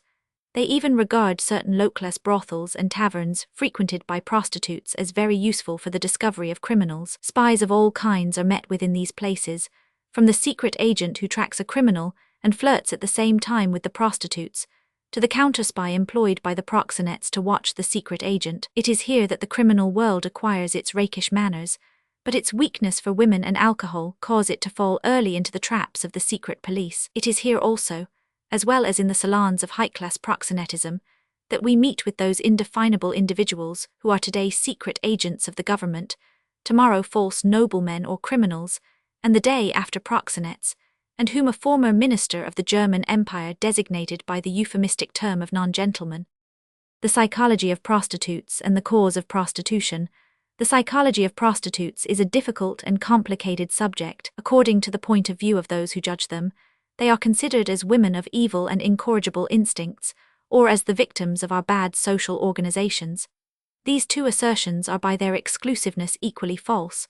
Urged by Christian charity, many societies for the improvement of morality have attempted to rescue fallen women, but as might be expected, the results have not been satisfactory. In fact, the mind of woman is quite differently dominated by sexual ideas and their irradiations than that of man. It is also less plastic, and becomes more easily the slave of habit and routine. If therefore a woman has been systematically trained in sexual aberrations from her youth upward, all her ideas are concentrated on debauch and sexual intercourse, so that it becomes impossible later on to restore her to a life of serious social duty. Rare exceptions confirm this rule. Moreover, sexual excitation in women awakens sexual desire, which becomes exalted by repetition and habit. On the other hand, it is necessary to recognize that girls who are idle, of weak character, hysterical, easily suggestible, coquettes or nymphomaniacs, are subjects specially disposed to become seduced. Lastly, poverty is one of the most powerful auxiliaries of prostitution. I do not wish to be sentimental, nor to give too much weight to the well-known statement that a poor woman prostitutes herself to appease her children's hunger, or her own. No doubt this happens among the Oriental Jews and among the proletariat of large towns, but it is, on the whole, exceptional. Poverty acts indirectly in a much more intense and efficacious manner. First of all, it compels the proletariat to live in the most disgusting promiscuity. Not only do the father, the mother and the children occupy the same room, but they sleep there, often in the same bed. The children are witnesses of their parents' coitus and become initiated in sexual intercourse, often in its most bestial form, under the influence of alcohol, for example, neglected and herded together with other children, most of them as badly brought up as themselves. From their early youth they become acquainted not only with the most gross and filthy things, but also with the most pathological and deformed excrescences of the unhealthy life of towns. In the proletariat of certain towns, there are few girls of 14 years of age who are still virgins. Again, poverty urges parents to exploit their children, for it is easy to deliver them into the hands of proxenetism. But this is not confined to the poorest classes.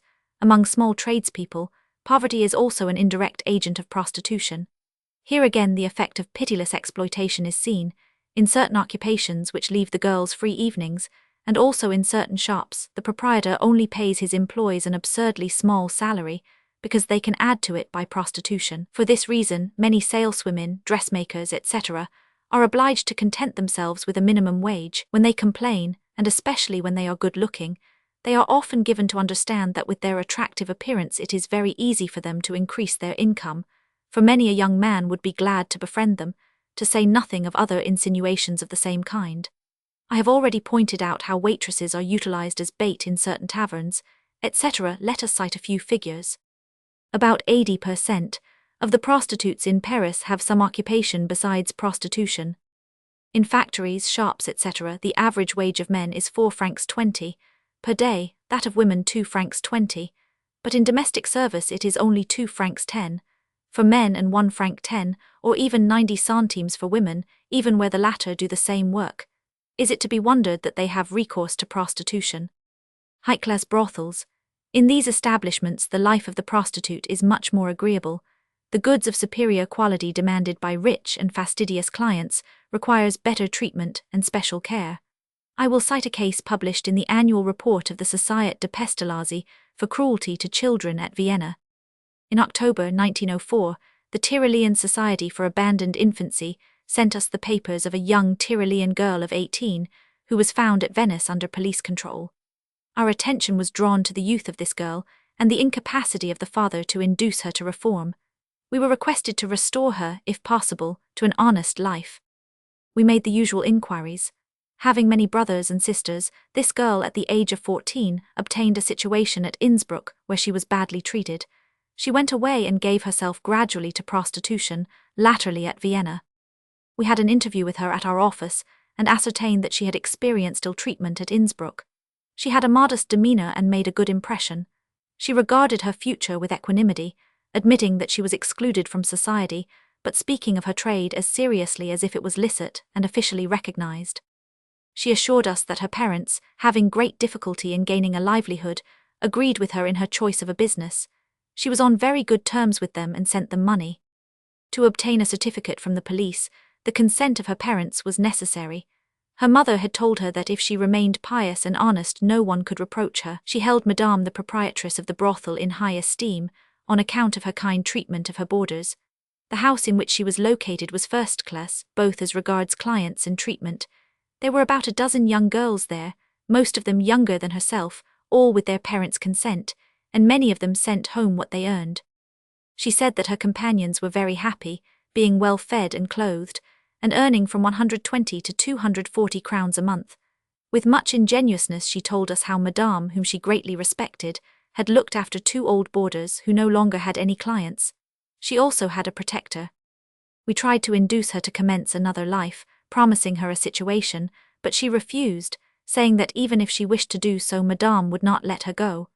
Besides, she would always be reproached for her past life, and she did not wish to live with people who would always despise her. She had already suffered enough trouble and did not wish to launch on the unknown. Moreover, she had lost her former habits and had never learnt anything seriously. In short, she did not wish to give up her pleasant and comfortable life. This conversation led us to the conclusion that the case in question was not of a nature to justify any action on the part of our society for the rescue of young women. In spite of her tender age, this girl gave us the impression of mature judgment. It appeared already much too late to attempt to recommence her education. She also showed signs of great anxiety when we spoke to her of leaving her brothel. Varieties in prostitutes. We thus see that prostitutes constitute a collection of very different individuals. Although it may be true that on the average, their ranks are recruited from girls who are coarse, shameless, depraved and alcoholic, it is no less false to conclude that all are of bad heredity. A considerable number are pathological individuals, including hysterical subjects, nymphomaniacs and other psychopaths. Others again are naturally amoral, stupid, idle and deceitful, or have been accustomed to vicious surroundings from infancy. Or else they are of an absolutely indifferent and apathetic nature, or very suggestible and yielding to every seduction and external impulse. The latter perhaps form the largest contingent, because they most easily become the prey of proxenetism. Many of them have fallen by seduction. Ashamed of their first error and not having the courage to bear the consequences, they gradually sink into the swamp of prostitution. Illegitimate births play a great part here. A certain class of prostitutes ply their trade simply from poverty and want, being ashamed of it but profiting by it to maintain their family. But poverty acts chiefly in combination with other causes. There still remains a very limited group formed by individuals who give themselves up to prostitution for love of it. These are generally women with a morbid and violent sexual appetite, joined to want of moral sense. Rich women, even countesses and princesses, have been known to become prostitutes. This diversity among prostitutes explains why there are different degrees in prostitution. Although its depravity is often more or less masked by fine clothes and good cheer, the lowest level is represented by the girl of the brothels, who is little more than an instrument for coitus in the hands of proxenetism. With the exception of certain high-class brothels, it is the prostitutes of low-class brothels for soldiers who lead the most miserable life. Such houses only keep refuse merchandise. 1. Old prostitutes who are no good for anything else. There is no sadder sight than a soldier's brothel. The prostitution in cafes, scent shops, glove shops, etc., constitutes a slightly higher grade. As regards danger of venereal infection, this is as great as anywhere, but the girls are rather more independent and lead a more natural life. It is precisely because these places are not under legal protection that the patrons or protectors of prostitutes cannot employ the terrorism of licensed proxenets. The free prostitutes of the streets are about on the same level. They are not dependent on proxenetism, but only on their protector and proprietor, which is a trifle less degrading. What degrades them most of all is police inscription, obligatory medical inspection, and the miserable system of solicitation on the pavement. It is necessary to have lost all feeling of modesty, and to possess a cynical audacity to become a street prostitute. Prostitutes who only practice occasionally and have not the courage to solicit, nor to be inscribed by the police, belong to a higher level. But in countries where regulation is in force, they always run the risk of being arrested by the police and put on the inscription list. These private prostitutes constitute the intermediate stage between prostitution properly so-called and venal concubinage, which we shall speak of later. The army of prostitutes is partly composed of pathological individuals. Alcohol and vicious habits increase their abnormal tendencies, so that their behavior leaves nothing wanting in the way of temper, impulsiveness, cynicism, and insolence. This is seen every day in hospitals for venereal disease. As soon as a prostitute finds her physical condition improve after a few days in hospital, sexual abstinence arouses her appetite to such an extent that she indulges in lesbian love with her companions, or shows herself naked at the windows, etc. Some prostitutes of better quality suffer at first from the scandalous tone of the brothel, but they generally become used to it, and end with adopting it themselves. Honest women, infected accidentally or by their husbands, suffer martyrdom when they are sent to the venereal divisions of hospitals. The most profligate, those who look upon their profession from the artistic or the commercial points of view, know how to advance themselves and become madames, but these are comparatively few in number. Some end in suicide or lunatic asylums. As a last resource, when no man will have anything to do with them, many of them take to the lowest occupations, such as cleaning lavatories, etc. At Munich, it used to be proverbial that the class of Radiweber and Nussweber old women selling nuts, etc., at the street corners were mostly recruited from old prostitutes. Occasionally a better class prostitute succeeds in getting married. If we consider without prejudice the miserable life of a prostitute, we cannot hear the term fille de joie without a feeling of sadness and indignation, for it conveys such bitter and tragic irony. If we could ourselves experience the true state of mind, which is hidden behind the smiles and songs of so many miserable singers at café concerts, and behind the brazen artifices of many prostitutes, if we could learn their past life and the cause of their fall, no man with a spark of pity or sympathy for his fellows could relish with a light heart a joy bought at such a price. For those who read German, I recommend on this subject Tagebuch einer Verlorenen by Marguerite Bohm, Berlin, Fontaine, 1905. Prostitution and sexual perversion. If it is true that many prostitutes have a pathological heredity, it is still more sure that they often have to submit to the fancies of pathological clients. The numerous sexual anomalies, of which we have spoken in Chapter 8, are closely connected with prostitution. The refinement of modern civilization is so complete that it supplies localities and women for the special use of each pathological form of the sexual appetite. So far we have only spoken of female prostitutes, and we have seen how they conform to the customs of sadists, masochists, etc. They allow themselves to be maltreated by the former, and maltreat the latter, or else they play at exhibitions symbolical of cruelty or humiliation. For male inverts, on the other hand, there exist male brothels, in which young boys practice pederasty for money. For certain rich rows, or for those affected with pederosis, children are kept. This last class of goods is very dear, for there is always a risk of the law intervening. Young virgins also fetch a high price, and they even try to sew up the hymen after their defloration, so as to offer them several times as virgins. With what we have said in Chapter 8, these indications will suffice to show that modern prostitution and proxenetism constitute a public disgrace, intended to exploit the unbridled desires of men for profit. This system has been defended on the grounds of hygiene and the protection of virtuous women against the assaults of men, etc. In reality, it has resulted in corrupting and effeminating men, in restricting the normal sexual intercourse of youth in its natural association with an inconsiderate love, in degrading love itself, in debarring a great number of capable and virtuous women from marriage, from love, and from sexual intercourse in general. Lastly, in causing complete aberration of the whole sexual life of modern society. Contemporary literature has begun to consider the psychology of prostitution. We have already mentioned La Maison Tellier by de Maupassant.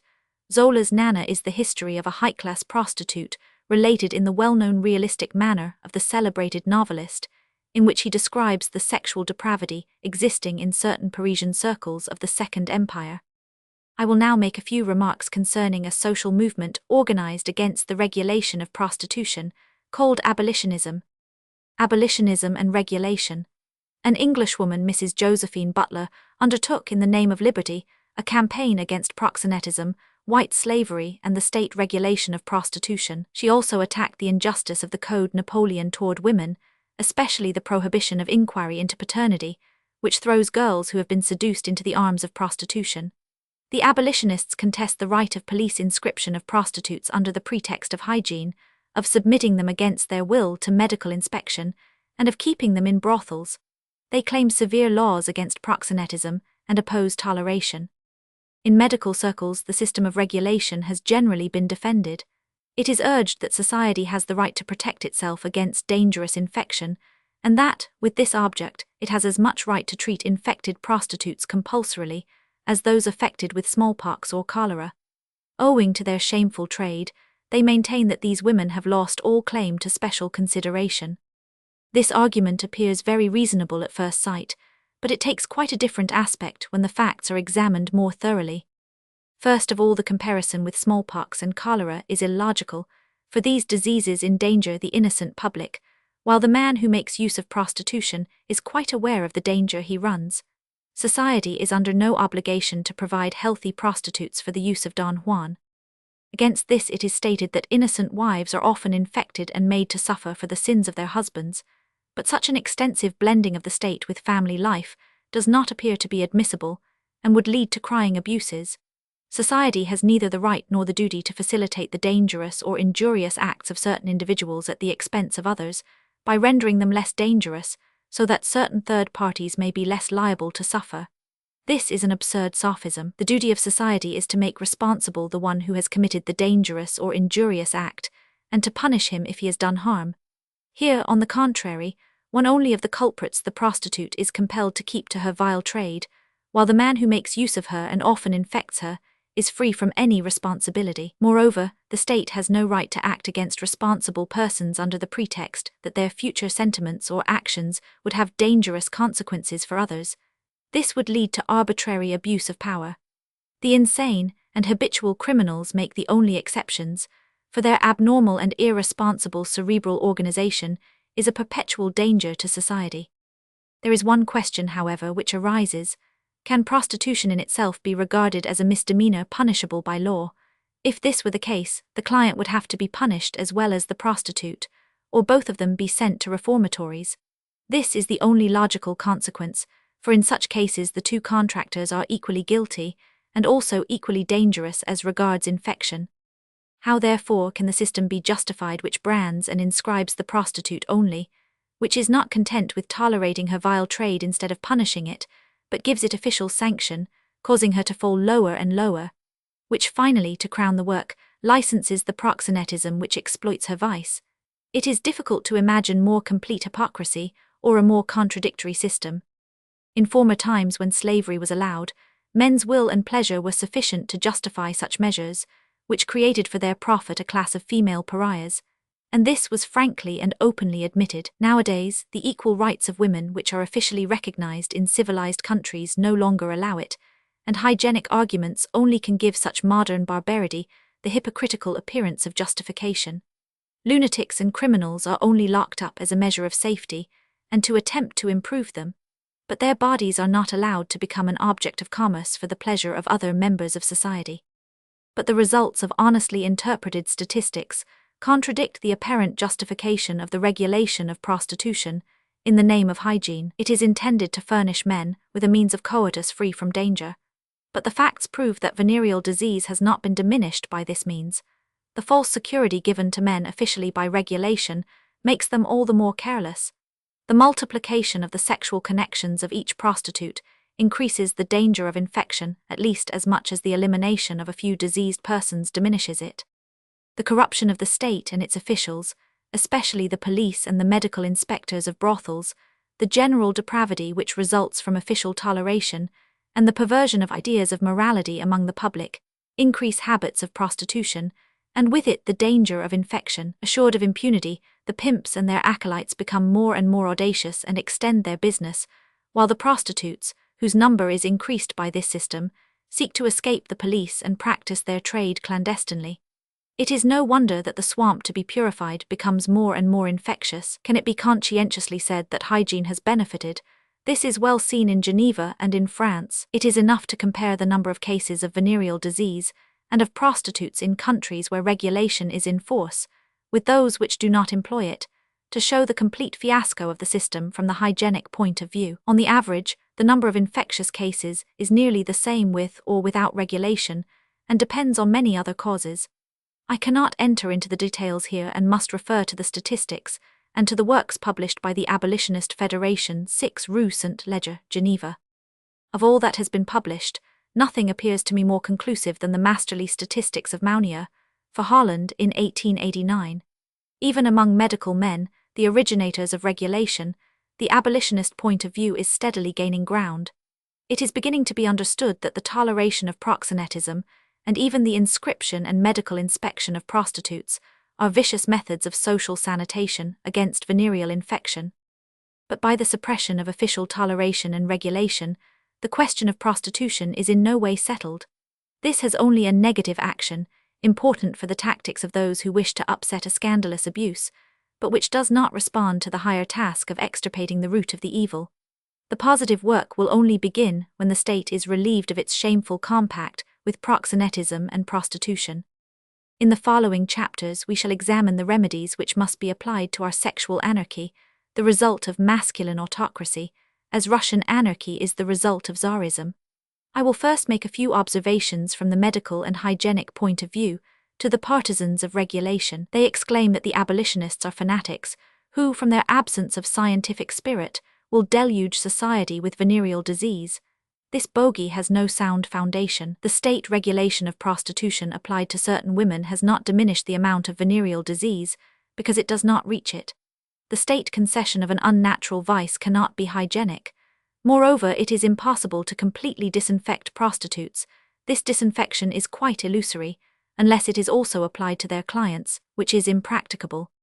In France, where the system of regulation has existed for a long time in its strictest form, venereal diseases are extremely prevalent, while in Switzerland, where it only exists at Geneva, having been suppressed for some years in the canton of Zurich, they are less frequent. Geneva is not less contaminated than other towns in Switzerland, in spite of its model brothels, and Zurich has lately, by popular vote, confirmed abolition by a crushing majority, in opposition to a few interested persons who wished to re-establish the brothels under futile and fallacious pretexts.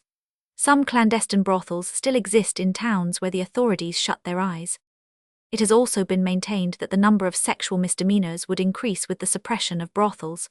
This is another illusion. The majority of sexual misdemeanors are due to psychic anomalies, Chapter 8, or to the effects of alcoholic intoxication. If they have any relation to prostitution, it is rather that of being favored by its orgies. Remedies for the evil. What is wanted first of all are severe laws against proxenetism. It is indisputable that commerce made with the body of one's neighbor is illegal, even when the latter gives consent.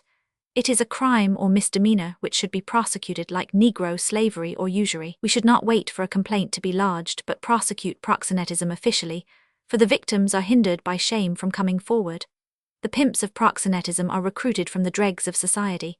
In this domain, as in the others, penal law should not be put in force. The object should be the protection of society and the improvement of the criminal. As regards prostitution itself, it cannot be made a misdemeanor without opening the door too widely to complete arbitrariness. The state cannot prevent a responsible adult from disposing of his own body without introducing religion and metaphysics into legislation. But the state can require those who practice prostitution not to molest the public. It has, therefore, the right to punish solicitation in the streets by fine or imprisonment, especially in often repeated offences. It can also give persons of both sexes, who are victims of venereal disease, the right of claiming damages by civil law. The legality of this right of indemnity has been much contested. In my opinion, it is legitimate when the state no longer tolerates or regulates prostitution. But so long as it does this, and submits prostitutes to obligatory medical treatment, the state takes the responsibility of their health. Under the regime of regulation, an infected person could logically claim damages from the state, or at any rate from the pimps of licensed proxenetism. The question of responsibility is quite different when prostitution is free. The sexual intercourse of a free prostitute with a man may be regarded as a private contract in which each party has the same rights and obligations. If one of the two contractors deceives the other by concealing venereal disease, the latter has the right to claim damages if there is sufficient proof of infection from this source. The right of indemnity does not, however, constitute the principal point. In order to successfully combat prostitution and venereal disease, fundamental social reforms are necessary. By treating venereal disease in hospital with more regard for decency and modesty, by abolishing the brand of shame, and by separating patients according to their behavior, we might succeed in improving a state of things which is often unbearable. Patients with venereal diseases would then more willingly submit to hospital treatment and would be more easily cured. In Italy, much progress has already been made in this direction. In conclusion, I am convinced that if we should be contented for the present with damming up prostitution and suppressing the causes which render prostitutes more and more abject, without yet being able to abolish the whole evil, a transformation of our social life, and especially the suppression of the reign of capital as a means of exploitation of the work of others, and suppression of the use of alcoholic drinks, would eventually succeed in the gradual extinction of prostitution and the substitution of concubinage, which has much less evil results. Venal concubinage. Venal concubinage occupies an intermediate position between prostitution and concubinage. It is distinguished from the latter by the fact that it is remunerated, but the distinction is very fine. Lorettes, this is an old term which may be applied to paid women who are not regular prostitutes. It is hardly possible to distinguish them from clandestine prostitutes, not on the police inscription.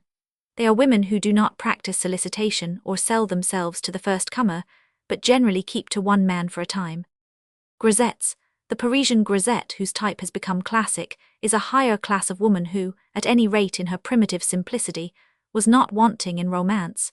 Relations with a grisette may be compared to limited and free marriage, in which there is comparative fidelity. Like some of the free prostitutes, the grisette does not live only on the support of her lover. She is often a dressmaker or a shop girl, and makes arrangements with a lover so as to live more comfortably.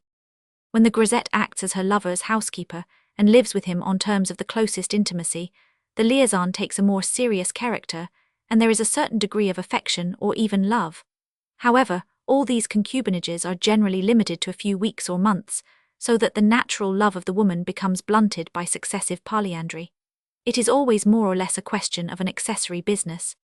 There are all kinds of lorettes and grisettes, but as a rule they are generally attached to small tradesmen, students, working men, etc., rather than to rich men. It is a kind of contract for a limited period. This system is very widespread in large towns, where the inhabitants do not interfere with each other's affairs, but is difficult to manage in small towns, where everyone knows everybody. The most typical case is that where a bachelor who wishes to remain free takes a mistress, whom he also makes mistress of his house, and who thus becomes an illegitimate wife who may separate from him when it pleases her. Some women contract this kind of union without being actually paid, simply for their maintenance, in return for which they do the housework. Here there is no actual sale of the body. The contract may be indefinite or limited. In such cases the effect of money on the attitude of the man toward his mistress is evident. His tone is generally less respectful toward paid mistresses than toward those who are not paid.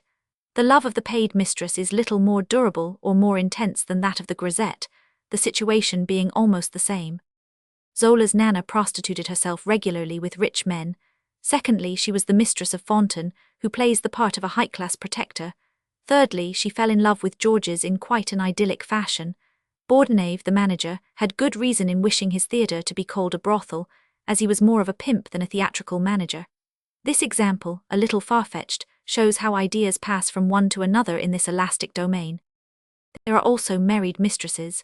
The position of mistress to a married man is, on the whole, more delicate than that of mistress to a bachelor. We are only concerned here with paid mistresses. They seldom give themselves to married men, except when the home life of the latter is more or less disorganized, when the husband is separated from the wife, or when he lives in open warfare with her. A married man, on the contrary, may secretly visit brothels or private prostitutes, often even with his wife's knowledge, because the prostitute can have no influence in family affairs. This reason has even been used for the defense of prostitution. It is true that married men often have connection with other women, and the term mistress has been applied to the women who take part in this intercourse, whether they or their lover, or both of them, are already married. But in this case, money is usually only a secondary consideration when the households concerned are not broken up. It is often only the maneuver of an intriguer who tries to separate a husband from his wife to marry him herself and monopolize his fortune.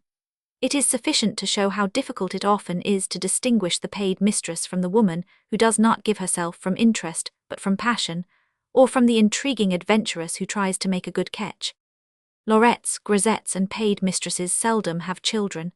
These women are more rarely infected with venereal diseases than prostitutes, but they are better acquainted with the methods of preventing conception.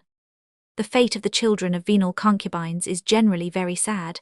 They are not the fruits of love, but of a sexual union based on idleness and lewdness. If conception occurs in spite of all precautions, artificial abortion is attempted, or if this fails, the child is sent to the baby farmer, who gets rid of it. The women who dispose of their children in this way are often of the better class. Common prostitutes often love and take care of their children, while the young ladies of society generally try and get rid of their illegitimate children, because they are much more compromised. Some married women even do not hesitate to perform abortion when a child inconveniences them. We have only mentioned the fourth group of women with which we are concerned, because of its mercantile nature. Every union in which a human being gives love for money is unnatural. Venal love is not true love, but an improper contract between man and woman, with the object of satisfying the sexual appetite, without any regard to the higher object intended by nature. It sometimes happens that similar contracts are made in the inverse direction, when a nymphomaniacal woman purchases a fine young man under some pretext or other. Inverts also pay boys to satisfy their perverted appetites. However unsavory may be the contents of the present chapter, it was necessary to write it in order to give a clear idea of the subject. Under the pretense of virtue, venal love has too long been covered with a veil of hypocrisy. Prostitution, marriage for money, and venal concubinage are, each in its way, elements of corruption and decadence which, combined with alcohol, gambling, speculation, the greed for money and pleasure in general, threaten our modern culture with ruin. Among these anomalies, the state organization of prostitution being the most monstrous, it is necessary to begin with its suppression. Among the ancients, the goddess Venus or Aphrodite was the symbol of beauty and love. Although somewhat sly, she was fecund, full of desire and charm, and embodied not only the natural aspirations of man, but also his artistic ideal. Nowadays she is dragged in the mire by two false gods, Bacchus, who makes a gross and vulgar brute of her, and Mammon, who transforms her into a venal prostitute, while a hypocritical religious asceticism endeavors in vain to confine her in a strait waistcoat. May the progress of science and culture find the power to deliver her from the tyranny of her two infamous companions, deified by human ignorance and bestiality. Then only will the goddess of love appear in all her glory. Chapter 11. The influence of environment on sexual life. However strong may be the hereditary sexual instincts which an individual has inherited by phylogeny from his ancestors, and however violent their internal outbreaks in his ontogeny, it is necessary to recognize that an organism so complicated as that of man is capable of adapting itself to its environment to a remarkable and varied degree, and that consequently external influences react strongly on the sexual appetite. We will now examine these influences, so far as they are not dealt with in other chapters. Influence of climate. Warm climates appear to excite the intensity of sexual life. Man matures more quickly and is more disposed to sexual excess.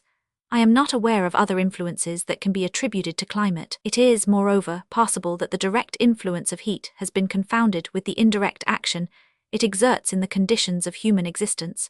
In cold countries life is more laborious, and this diminishes the intensity of the sexual appetite. In warm countries man has not so much concern with dwellings, clothes and heating. Life is greatly simplified, and this freedom from anxiety inclines him to greater sexual activity. Town and country, isolation, sociability, life in factories, the social relations of man exert a great influence on sexual life. Hermits and those who live on isolated farms are interesting in this respect. Solitude generally leads man to chronic melancholia, and to abnormal peculiarities unless he has a library in his hermitage, when he may live in the spirit of the intellectual sociability derived from the study of books. It is quite otherwise with one who has no intellectual occupation, or one who has lived in solitude from infancy. In this case the hermit becomes a kind of savage, without any intellectual development, and reverts more or less to the state of primitive man.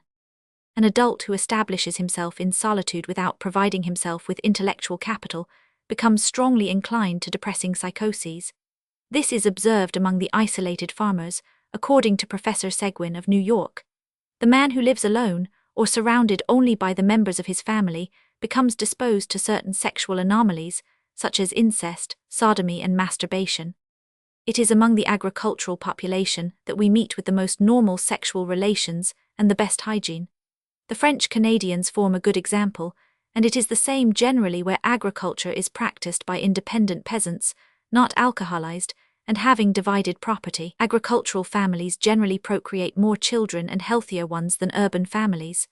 No doubt modern medical hygiene, both public and private, has made so much progress in towns that there may be, at a certain age, proportionally more living children than in the country. But the country children are of stronger constitution and more healthy in every way. I had the opportunity of confirming this opinion while I was superintendent of a lunatic asylum for many years. I found it was impossible to recruit from the town a good staff of nurses of either sex. The inhabitant of towns, it is true, learns his work more quickly, but he lacks patience, perseverance, and character, and soon shows himself wanting in the accomplishment of his physical and moral duties. The countryman, on the contrary, is at first slow and clumsy, but soon becomes more capable and careful, and more amenable to education. This shows that, on the average, the hereditary dispositions of the country-bred child are better than those of the town-bred child. The latter develops more rapidly and more completely his natural dispositions, owing to social intercourse, while the country-bred child, although he appears at first sight less intelligent, is really better endowed on the average than the town child.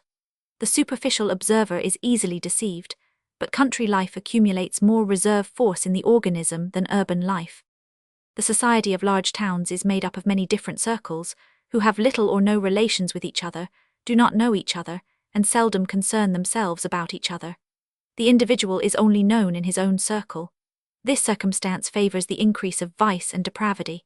In addition to this, the insanitary dwellings, the life of excitement and innumerable pleasures, all tend to produce a restless and unnatural existence. The best conditions of existence for man are contact with nature, air and light, sufficient physical exercise combined with steady work for the brain, which requires exercise as much as the other organs. This is just what is wanting among the poor, in the town and in the factory. Instead of this, they are offered unhealthy nocturnal pleasures, and a prostitution which spreads itself everywhere with all the dangerous effects we have described. The result is that they become incapable of nourishing and raising their children properly, often even of procreating them in healthy and natural love. Such are the conditions of the lower classes in large towns. Along with prostitution, venereal disease, and alcohol, the wretched dwellings in many places lead to infamous promiscuity. In factories and mines things are still worse. In these places there is a swarm of people continually engaged in most unhealthy occupations, and only leaving their work to indulge in the most repugnant sexual excesses. The rapacity, frivolity, and luxury of society lead to alcoholism, poverty, promiscuity, and prostitution among the lower classes, and cause complete degeneration of entire industrial populations. In the canton of Zurich, I have had the opportunity of closely observing the physical and moral effects of this degeneration. The individuals most incapable as hospital attendants were always factory hands. These wretched beings were generally so atrophied in body and mind that they were no use for anything except the weaving of silk and cotton. In the large English towns, such as Liverpool, and among the population of certain mining districts in Belgium, I have met with even worse degeneration of the human species. Modesty, morality, and health are destroyed in this swarming human mass-dirty, anemic, tuberculous, rickety, imbecile, or hysterical, and there is no distinction between the factory girl and the prostitute. In certain Belgian districts which are a prey to alcoholism, one sometimes sees human beings copulating in the streets like animals, or like the drunken Kaffirs in South Africa. What can we expect from the descendants of a population so completely degenerate? Marriage and even concubinage among peasants is golden in comparison. I will now draw attention to a contemporary phenomenon of the greatest interest: the immense development of means of transport, combined with progress in the sanitation of dwellings, favors the transportation of town to country and country to town. This brings together the two modes of human life, and in this I see the dawn of salvation in the future. The modern towns of North America, thanks to the great extension of their territory, already resemble the country to a great extent, each house being surrounded by a garden. The electric tramways shorten distances and facilitate this manner of building towns. As means of communication become still more simplified and cheapened, the advantages of country life will be joined to those of the town, without suffering from the promiscuity of the latter. The disadvantages of country life consist in atrophy of the intellectual dispositions from want of contact. Improvement in means of transport will bring this contact to the country. The result of such distribution of the territory of a civilized state, such as I have in view, might be called an agropolis, an urbanized country, or a countrified town. It would then be possible to live a life more ideal in human sentiments, and healthier as regards material and sexual matters. It is needless to say that other causes of degeneration may exist in the country as well as in towns. For instance, certain endemic diseases, such as myxedema and malaria, the brutish life of certain tribes, perpetuation of degeneracy by consanguineous unions, etc. The worst state is certainly that of the proletariat of large towns, which is generally associated with crime. In the community of pimps, criminals and decadents in general, is constituted a special social outlook, which regards the greatest scamp in the light of a hero. When a child shows a precocious criminal disposition, it is looked upon in these circles as a child of much promise.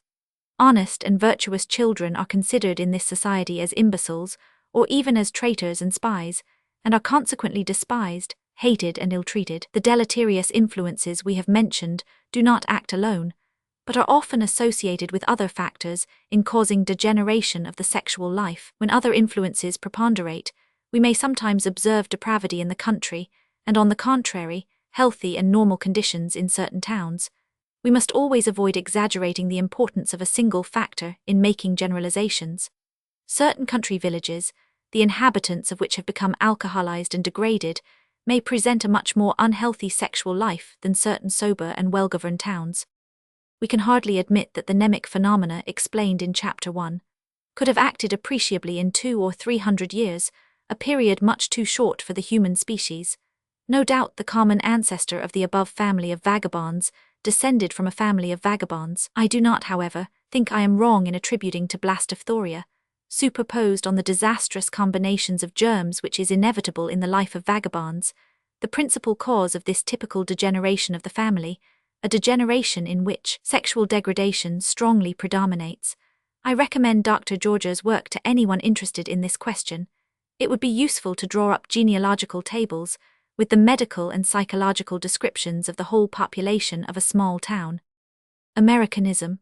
By this term I designate an unhealthy feature of sexual life, common among the educated classes of the United States, and apparently originating in the greed for dollars, which is more prevalent in North America than anywhere else. I refer to the unnatural life which Americans lead, and more especially to its sexual aspect. The true American citizen despises agricultural work and manual labor in general, especially for women. His aim is to centralize labor by means of machinery and commerce, so as to concern himself only with business, intellectual occupations and sport. American women consider muscular work and labor in the country as degrading to their sex. This is a relic of the days of slavery, when all manual labor was left to Negroes, and is so to a great extent at the present day. Since the emancipation of Negroes has caused domestic servants in the United States to become expensive luxuries, family life has been to a great extent replaced by life in hotels and boarding houses, and this has furnished another reason for avoiding conception and large families. It is evident that this form of emancipation of women is absolutely deleterious, and that it leads to degeneration, if not to extinction of the race. The mixed Aryan European race of North America will diminish and become gradually extinguished, even without emigration, and will soon be replaced by Chinese or Negroes. It is necessary for woman to labor as well as man, and she ought not to avoid the fulfillment of her natural position. Every race which does not understand this necessity ends in extinction. A woman's ideal ought not to consist in reading novels and lolling in rocking chairs, nor in working only in offices and shops, So as to preserve her delicate skin and graceful figure, she ought to develop herself strongly and healthily by working along with man in body and mind, and by procreating numerous children when she is strong, robust, and intelligent.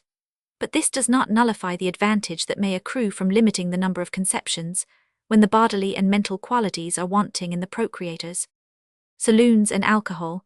I desire to draw attention once more to the evil influence of saloons and bars. The drink habit corrupts the whole of sexual life. It is the origin of the most hideous forms of prostitution and proxenetism, and leads to the seduction of girls. I must mention again the barmaids whose business it is to attract customers by exciting their sexual desire, at the same time exploiting themselves by prostitution. These saloons are dens of iniquity in which alcohol and prostitution are inextricably confounded. In Germany, they have become a veritable social plague.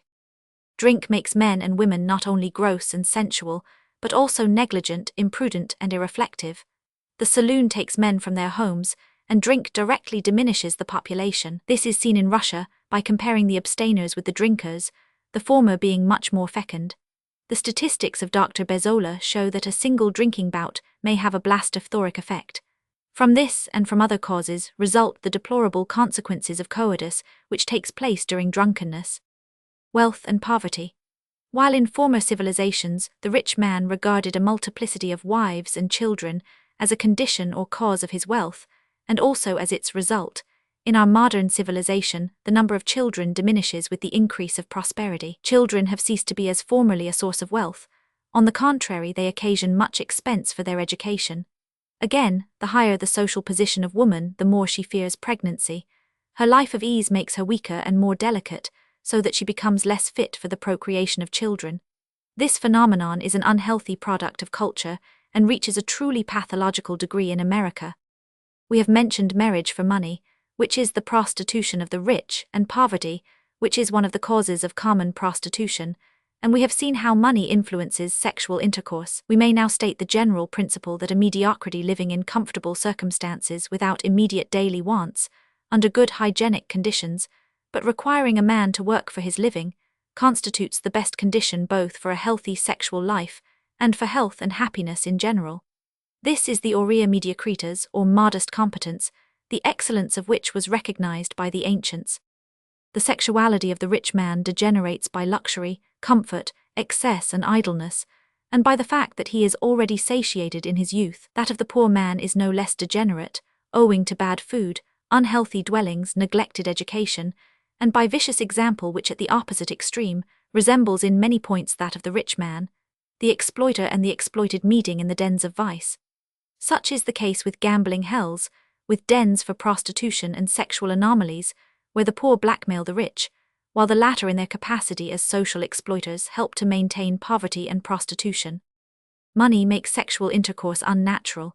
In place of letting coitus take its natural course, it makes it an object of amusement and pleasure, and also of speculation, and it debases the bodies of wretched girls by making them objects of commerce. Unfortunately, the increasing facility of obtaining money without working for it, due to civilization, not only corrupts the sexual life of the wealthy and the poverty-stricken, but has the same effect on the middle classes. A healthy and normal sexual life must be associated with honest and arduous work. We have already remarked that the solution of the sexual question depends partly on the suppression of alcoholic drink. We may add that another side of the question depends on the extirpation of the greed for money.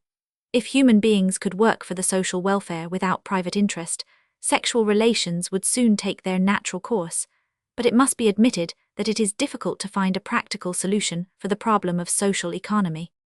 Rank and social position. Class distinction and social position have always played a part in sexual life.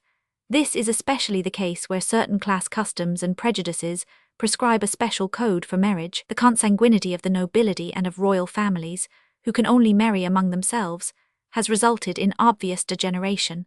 Originally, there was the desire to preserve the purity of noble blood, and rules formulated with this object at first had some success. But in the long run, the exclusiveness of such selection produces degeneration of the group, which puts it into practice. On the other hand, the severe rules which govern marriages among the nobility have resulted in driving the latter to extranuptial sexual intercourse. In their sexual excesses, the nobility and even crowned heads seldom amuse themselves with honest and virtuous girls of the working classes, but more generally with actresses of loose morals, dancing girls, and hysterical sirens and adventuresses of all kinds, so long as they are pretty. Since the time of the feudal system, the nobility, having lost its real reason for existence, only lives on its traditions. It remains in general in a state of idle depravity, faithful to its old traditions, except when it has succeeded in adapting itself to the work of modern life. It has, in fact, preserved the vices of its ancestors rather than their virtues. The more than doubtful offspring of extranuptial intercourse among the nobility have often been adopted or raised to the nobility. Moreover, kings and princes have often ennobled unworthy persons who had succeeded in pandering to their follies or exciting their sexual passions. It is, therefore, not to be wondered at if in the offspring of such unions, the blood of the highest nobility is tainted with that of the worst kinds of heredity. Another sign or effect of the degeneration of the nobility is found in the marriages they so often contract with wealthy heiresses, often of mediocre quality, in order to repair their escutcheon. In the Middle Ages, the nobility regarded it as degrading to work for their living, and this prejudice accelerated their degeneration, for nowadays the heroic and chivalrous deeds of the Middle Ages have little opportunity for their performance. Other social classes present certain sexual peculiarities, for example the disastrous consequences of celibacy among the Catholic priests. This excludes an important and intelligent portion of the species from reproduction, and also favors clandestine debauchery. The army and navy also exert a detrimental action on sexual life. First of all, they foster one of the lowest forms of prostitution. Soldiers' women are proverbial, and one of them alone may infect a whole regiment. In the second place, the absence of normal sexual intercourse favors all kinds of perversion, such as pederasty, masturbation, etc. The abominable sexual life of soldiers and sailors corrupts them to such an extent that when they marry later on they come to their wives with filthy habits, to say nothing of syphilis and gonorrhea. The result is the procreation of offspring who are more or less tainted in body and mind by the effects of venereal disease combined with alcohol. We have already mentioned the rules which forbid German officers to marry a woman unless she possesses a certain fortune. In the Norwegian mercantile marine, the customs contrast happily with those we have just mentioned, and permit officers to live on board with their wives. In all respects, the Norwegian serves as a model in the sexual question. Does he not favor conjugal life by only charging half price on the boats for women who travel with their husbands? Other classes have a less obvious influence on sexual life. On the whole, however, all sexual isolation of castes has an unfavorable influence. Wherever the prejudices of a caste compel its members to intermarry, certain special degenerations are produced. Good quality in man is not derived from class or position, but from true innate or hereditary nobility of character, and this alone should be the object of positive selection, without any distinction of classes. Individual life. There is no doubt that the mode of life of the individual exerts an influence on his sexual life. High living combined with little bodily exercise generally increases the sexual appetite, while insufficient food combined with severe muscular work diminishes it. Intellectual work acts in a variable manner. A distinguished psychologist assured me that intense intellectual work excited his sexual appetite. Others have said the opposite. As a rule, a sedentary life increases the sexual appetite. A life full of occupation and muscular activity diminishes it. But the question is complicated by other influences. Alcohol diminishes sexual power, while exalting desire or even perverting it. The artificial excitants of the sexual appetite, cultivated by modern civilization by interested speculation, act in rather a different way. Erotic pictures, obscene novels and dramas, etc., constitute an unhealthy medium in our centers of civilization, which overexcites and corrupts the sexual appetite. The more delicate and poisonous the perfume of this atmosphere, and the more aesthetic the refinement by which it titillates the senses, the greater is its destructive action. The question of the reunion or separation of the sexes plays an important part. Life in common among girls and boys from infancy usually diminishes sexual excitation, in the same way as among brothers and sisters. We find something analogous in different branches of human activity where the two sexes live together. For instance, at college, in the fields, and in general where work and play is common to both sexes. There are, however, certain exceptions to this rule, which must not be taken too generally. Under certain circumstances, life in common of the two sexes leads to unfavorable and even perverted sexual excitation. This is especially the case when alcohol adds its influence, also among nervous or ill-balanced individuals. In my opinion, it is absolutely unreasonable for the superintendent of a lunatic asylum to organize balls at which the insane of both sexes are provided with beer or wine. I have only seen bad results from this, while I have obtained excellent effects from a temporary reunion of the insane of both sexes, by avoiding all alcoholic drinks as well as everything which could excite the sexual appetite, such as dancing, or the bringing together of erotic or perverted individuals. A young female onanist who suffered from sexual excitement complicated with a nervous condition complained to me of being obliged to work as a telegraphist among young men, as this continually excited her eroticism without the possibility of satisfying it. This situation, which is a common one in both sexes, gives us a valuable indication. No doubt life in common for the two sexes is normal and natural, but only on the condition that it leads eventually to normal sexual intercourse as the result of love. It is neither healthy nor normal to excite an appetite continually without satisfying it. Anyone who wishes to live a continent life, for religious or other reasons, ought not to expose himself to continual excitement by too great intimacy with the opposite sex. He should, on the contrary, avoid everything which tends to excite his sexual appetite, and seek everything which tends to pacify it. I am not referring here to individuals of a naturally cold and indifferent nature, who run little or no risk under such circumstances. Certain occupations, such as those of employees in stores, telegraph offices, etc., in which the two sexes are closely associated in their work, constitute from this point of view a double-edged sword. Other unhealthy and monotonous occupations, combined with bad conditions of food and lodging, and with all kinds of seduction factory hands, for example, have a positively deleterious effect on sexual life, which becomes absolutely depraved when the two sexes work together. The situation is hardly any better when they are only separated during working hours. Internats, all internats 1.